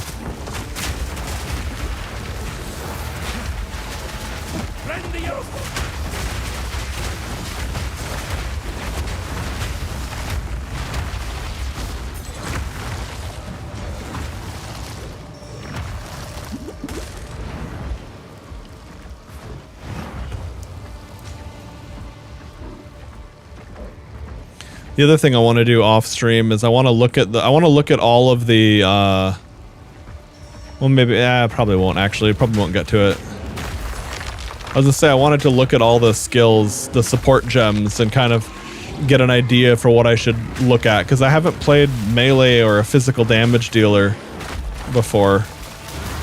So there's a lot that I'm not even thinking of.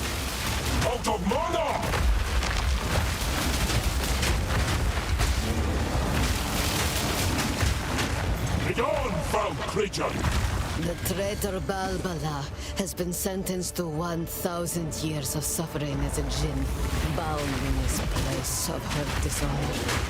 Let no woman or man of Mariketh blood enter her prison before her time is served.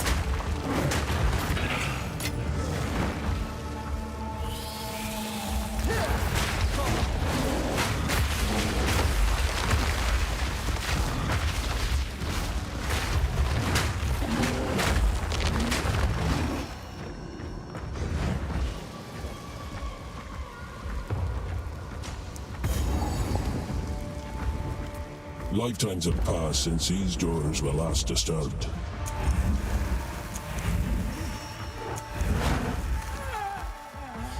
Now, Jindak, I prove myself. Nakai.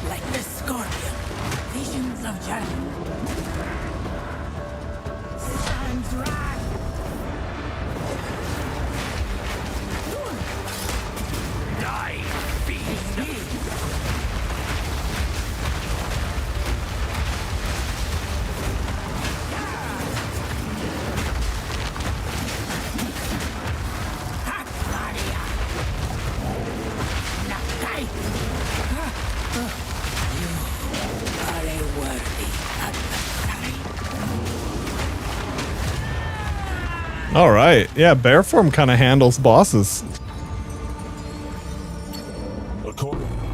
Was this part of our punishment?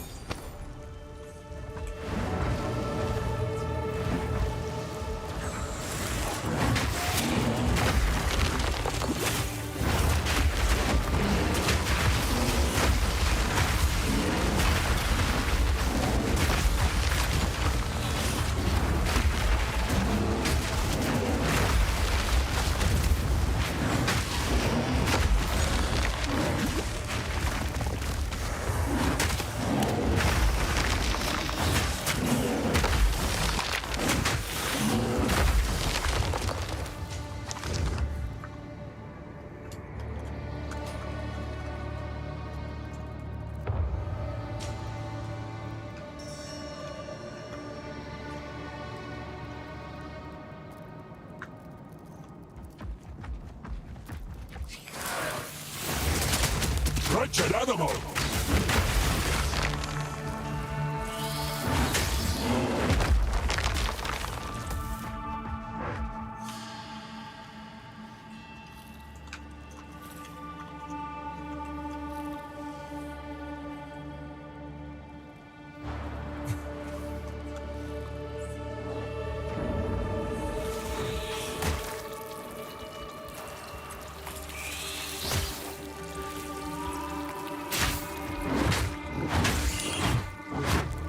Yeah, I was gonna say a cat form would need all new animations.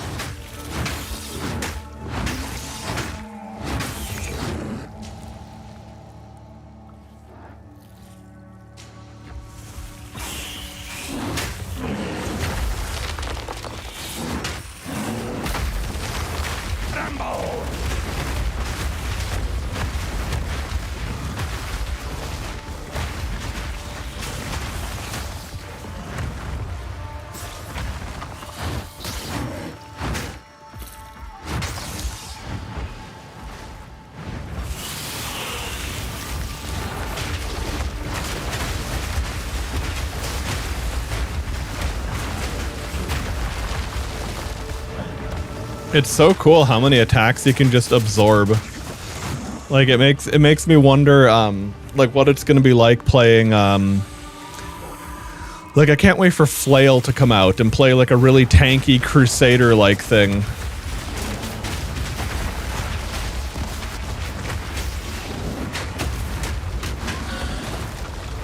I wouldn't have expected playing a tanky thing to be as satisfying as it is, but holy shit is it.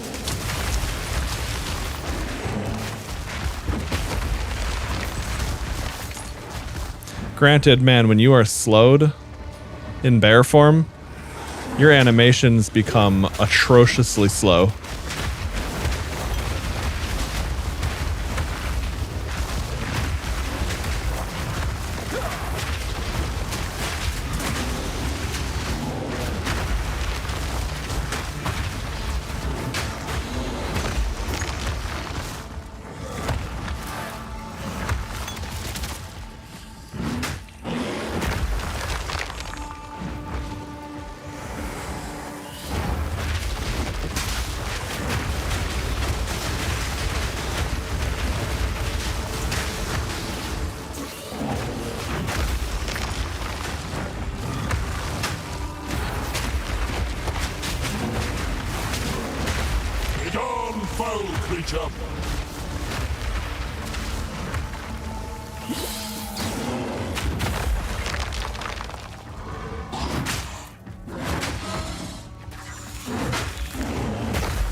There we go, Helani Gates.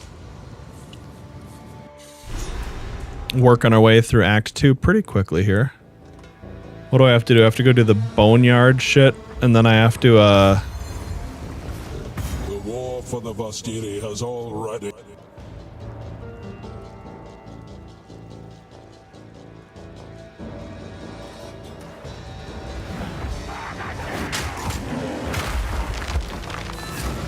Hold them back while I open the gate.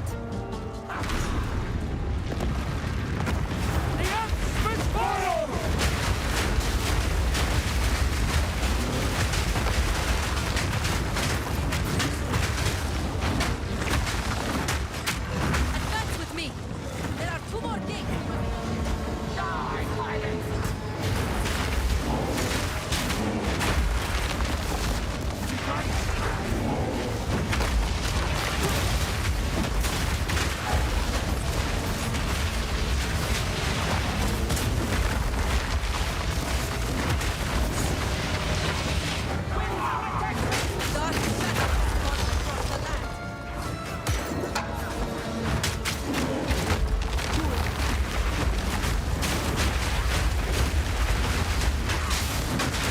Wilds take it. Can I carry any more? We fight.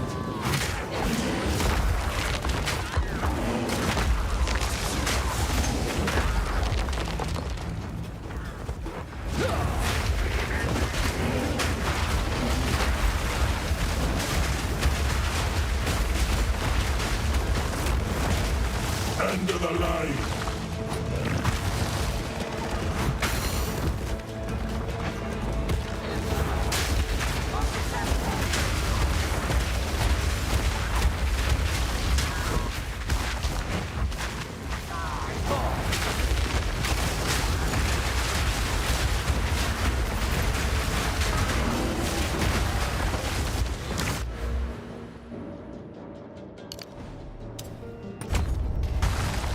Okay, next level starts getting interesting again.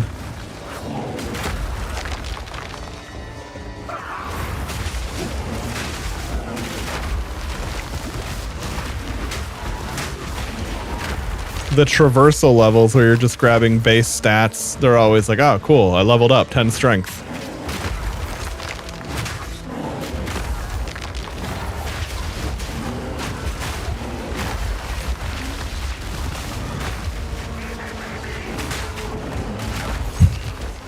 I don't know what that mob said, but it sounded like he shouted, "Beanie Baby!" I bet it wasn't that, though. I'm gonna go out on a limb and say it probably wasn't that.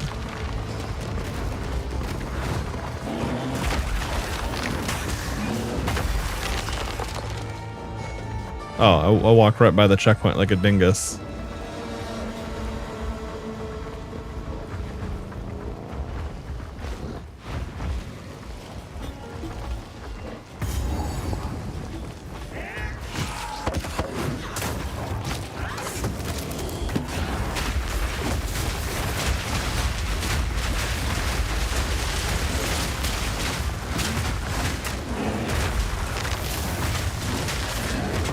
Nature takes what's old.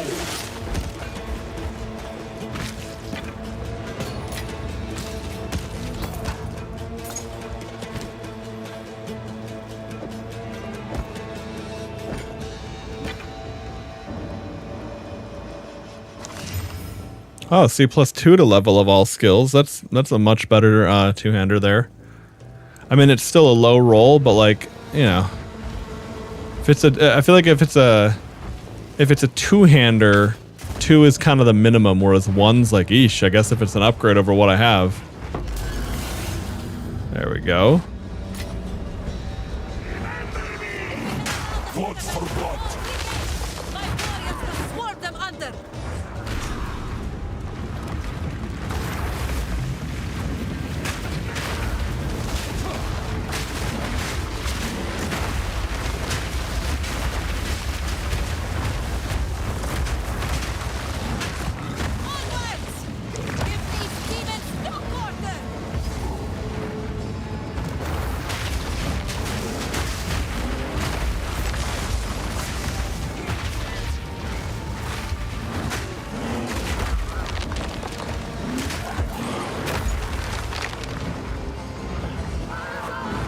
I am really curious how that's going to go for people who are playing the new Sorceress Ascension. I know Donuts is going to be playing that, so I'm eager to hear more about that as he goes on with it all. I'm full up.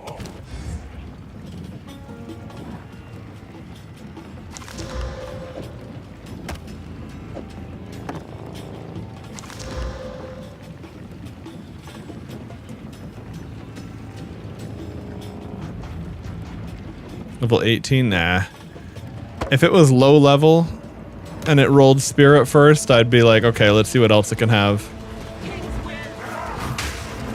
But at that level, it's not exciting enough for it to be like a minion weapon. Nature's fury.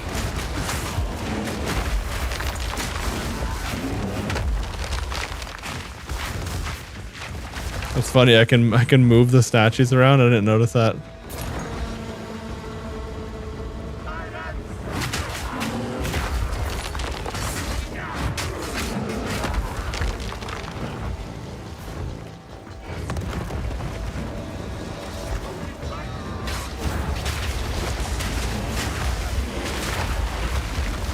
Blood for blood.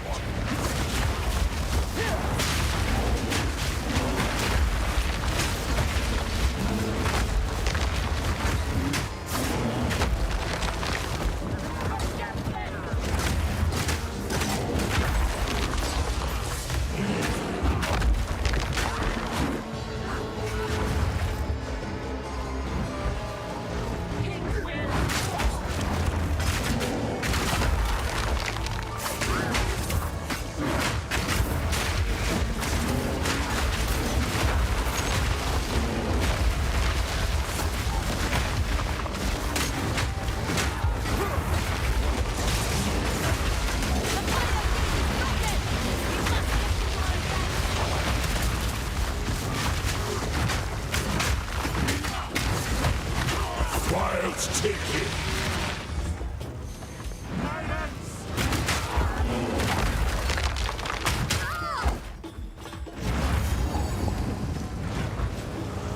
Noxious set. God damn it. Who is this possible? You are unworthy.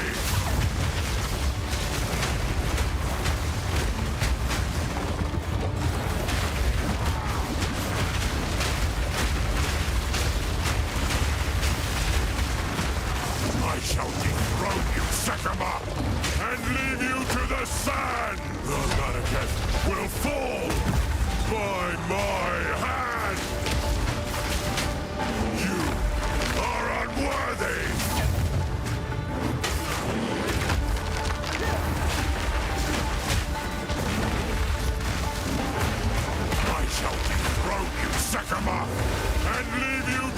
sands!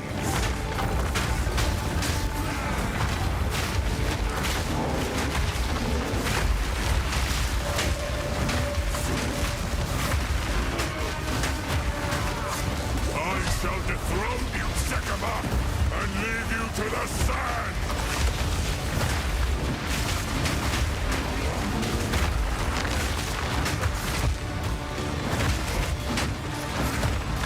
I tried to seek peace, and the Sekamas disgraced me. Rot in the sand. This time, we choose war.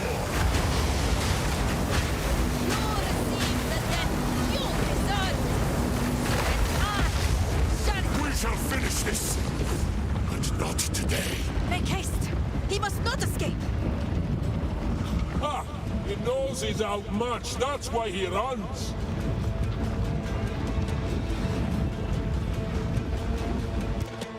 Quickly! He conjures the very sands against us! I'm trying. We're trying to figure it out. Okay. That's all there is to it. And back to town.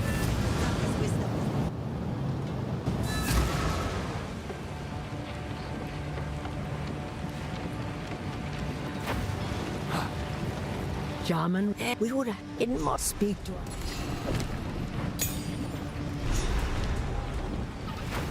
Oops, I forgot to talk to the hooded one. We must reach. Go. Who goes there? You met if the traitor. I will sell. My wares are renowned.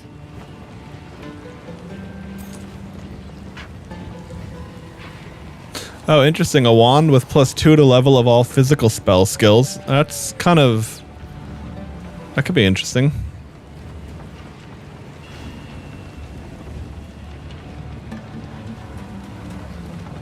I'll unburden you.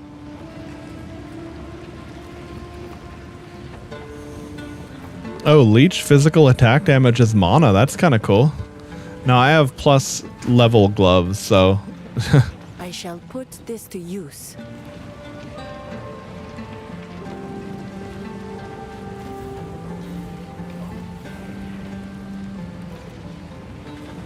Warm nights. Wait, did I not? Oh.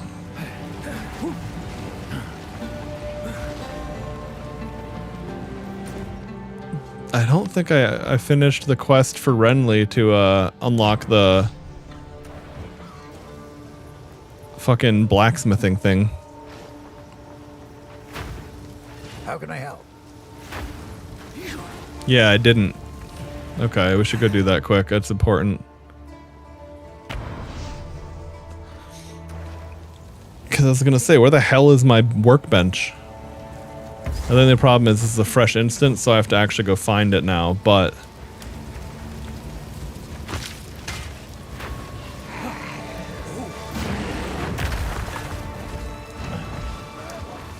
Mortal fool.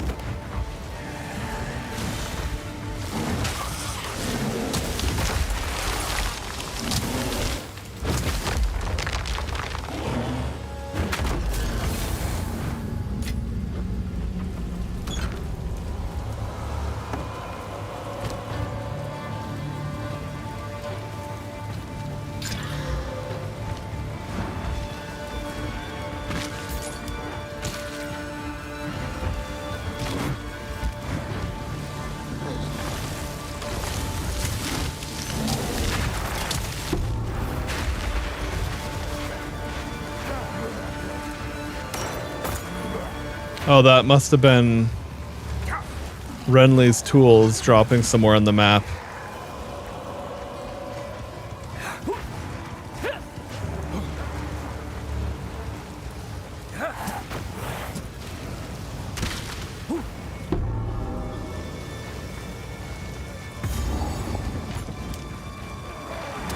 There we go.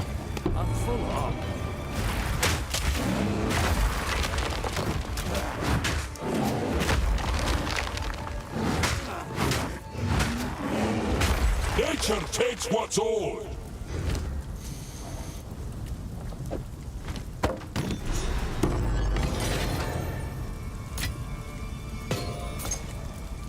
A druid knows to travel light.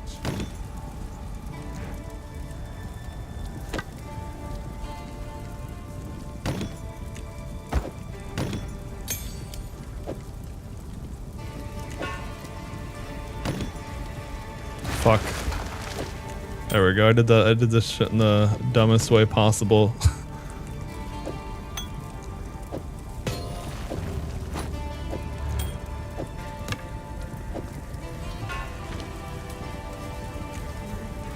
Okay.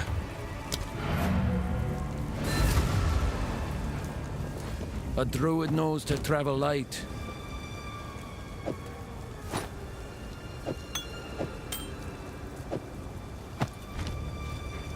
Boots are interesting because if you get boots with movement speed, those can be incredibly valuable.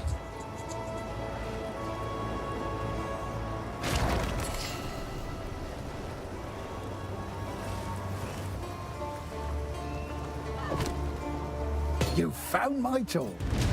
How can I help?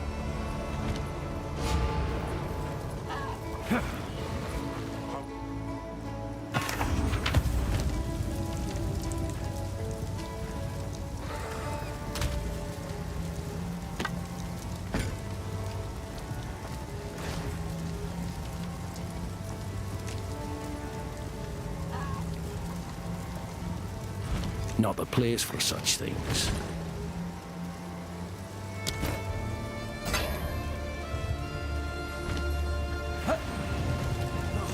How's the clearing? Anything take your fancy?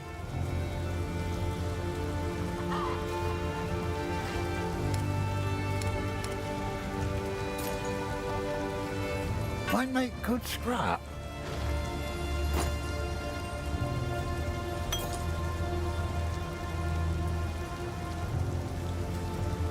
Oh, see, now that's interesting. Adds damage plus fire resistance plus strength.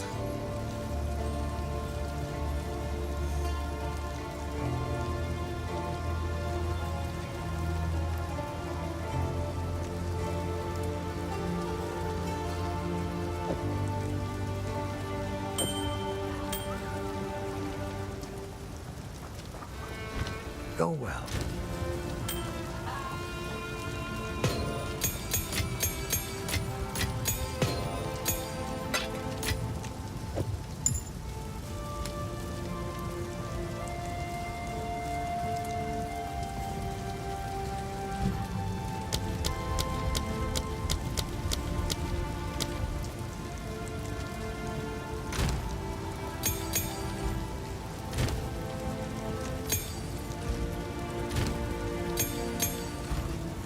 I'm gonna toss these in the guild stash to help anyone starting out after me.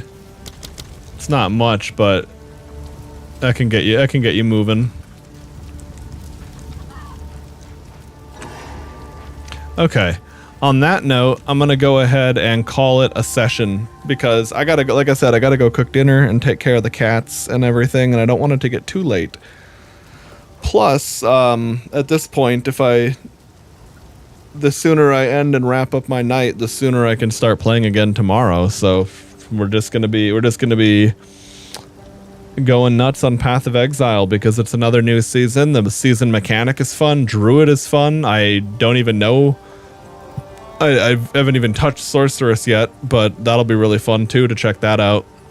I'm not sure if I'll play that or just play with people that are playing it, but yeah, we'll have to see. On that note, though, it is time to call it, so take it easy, everyone. Appreciate those of you that are lurking. And yeah, I guess that's really about it. Catch you guys in the next one. See ya.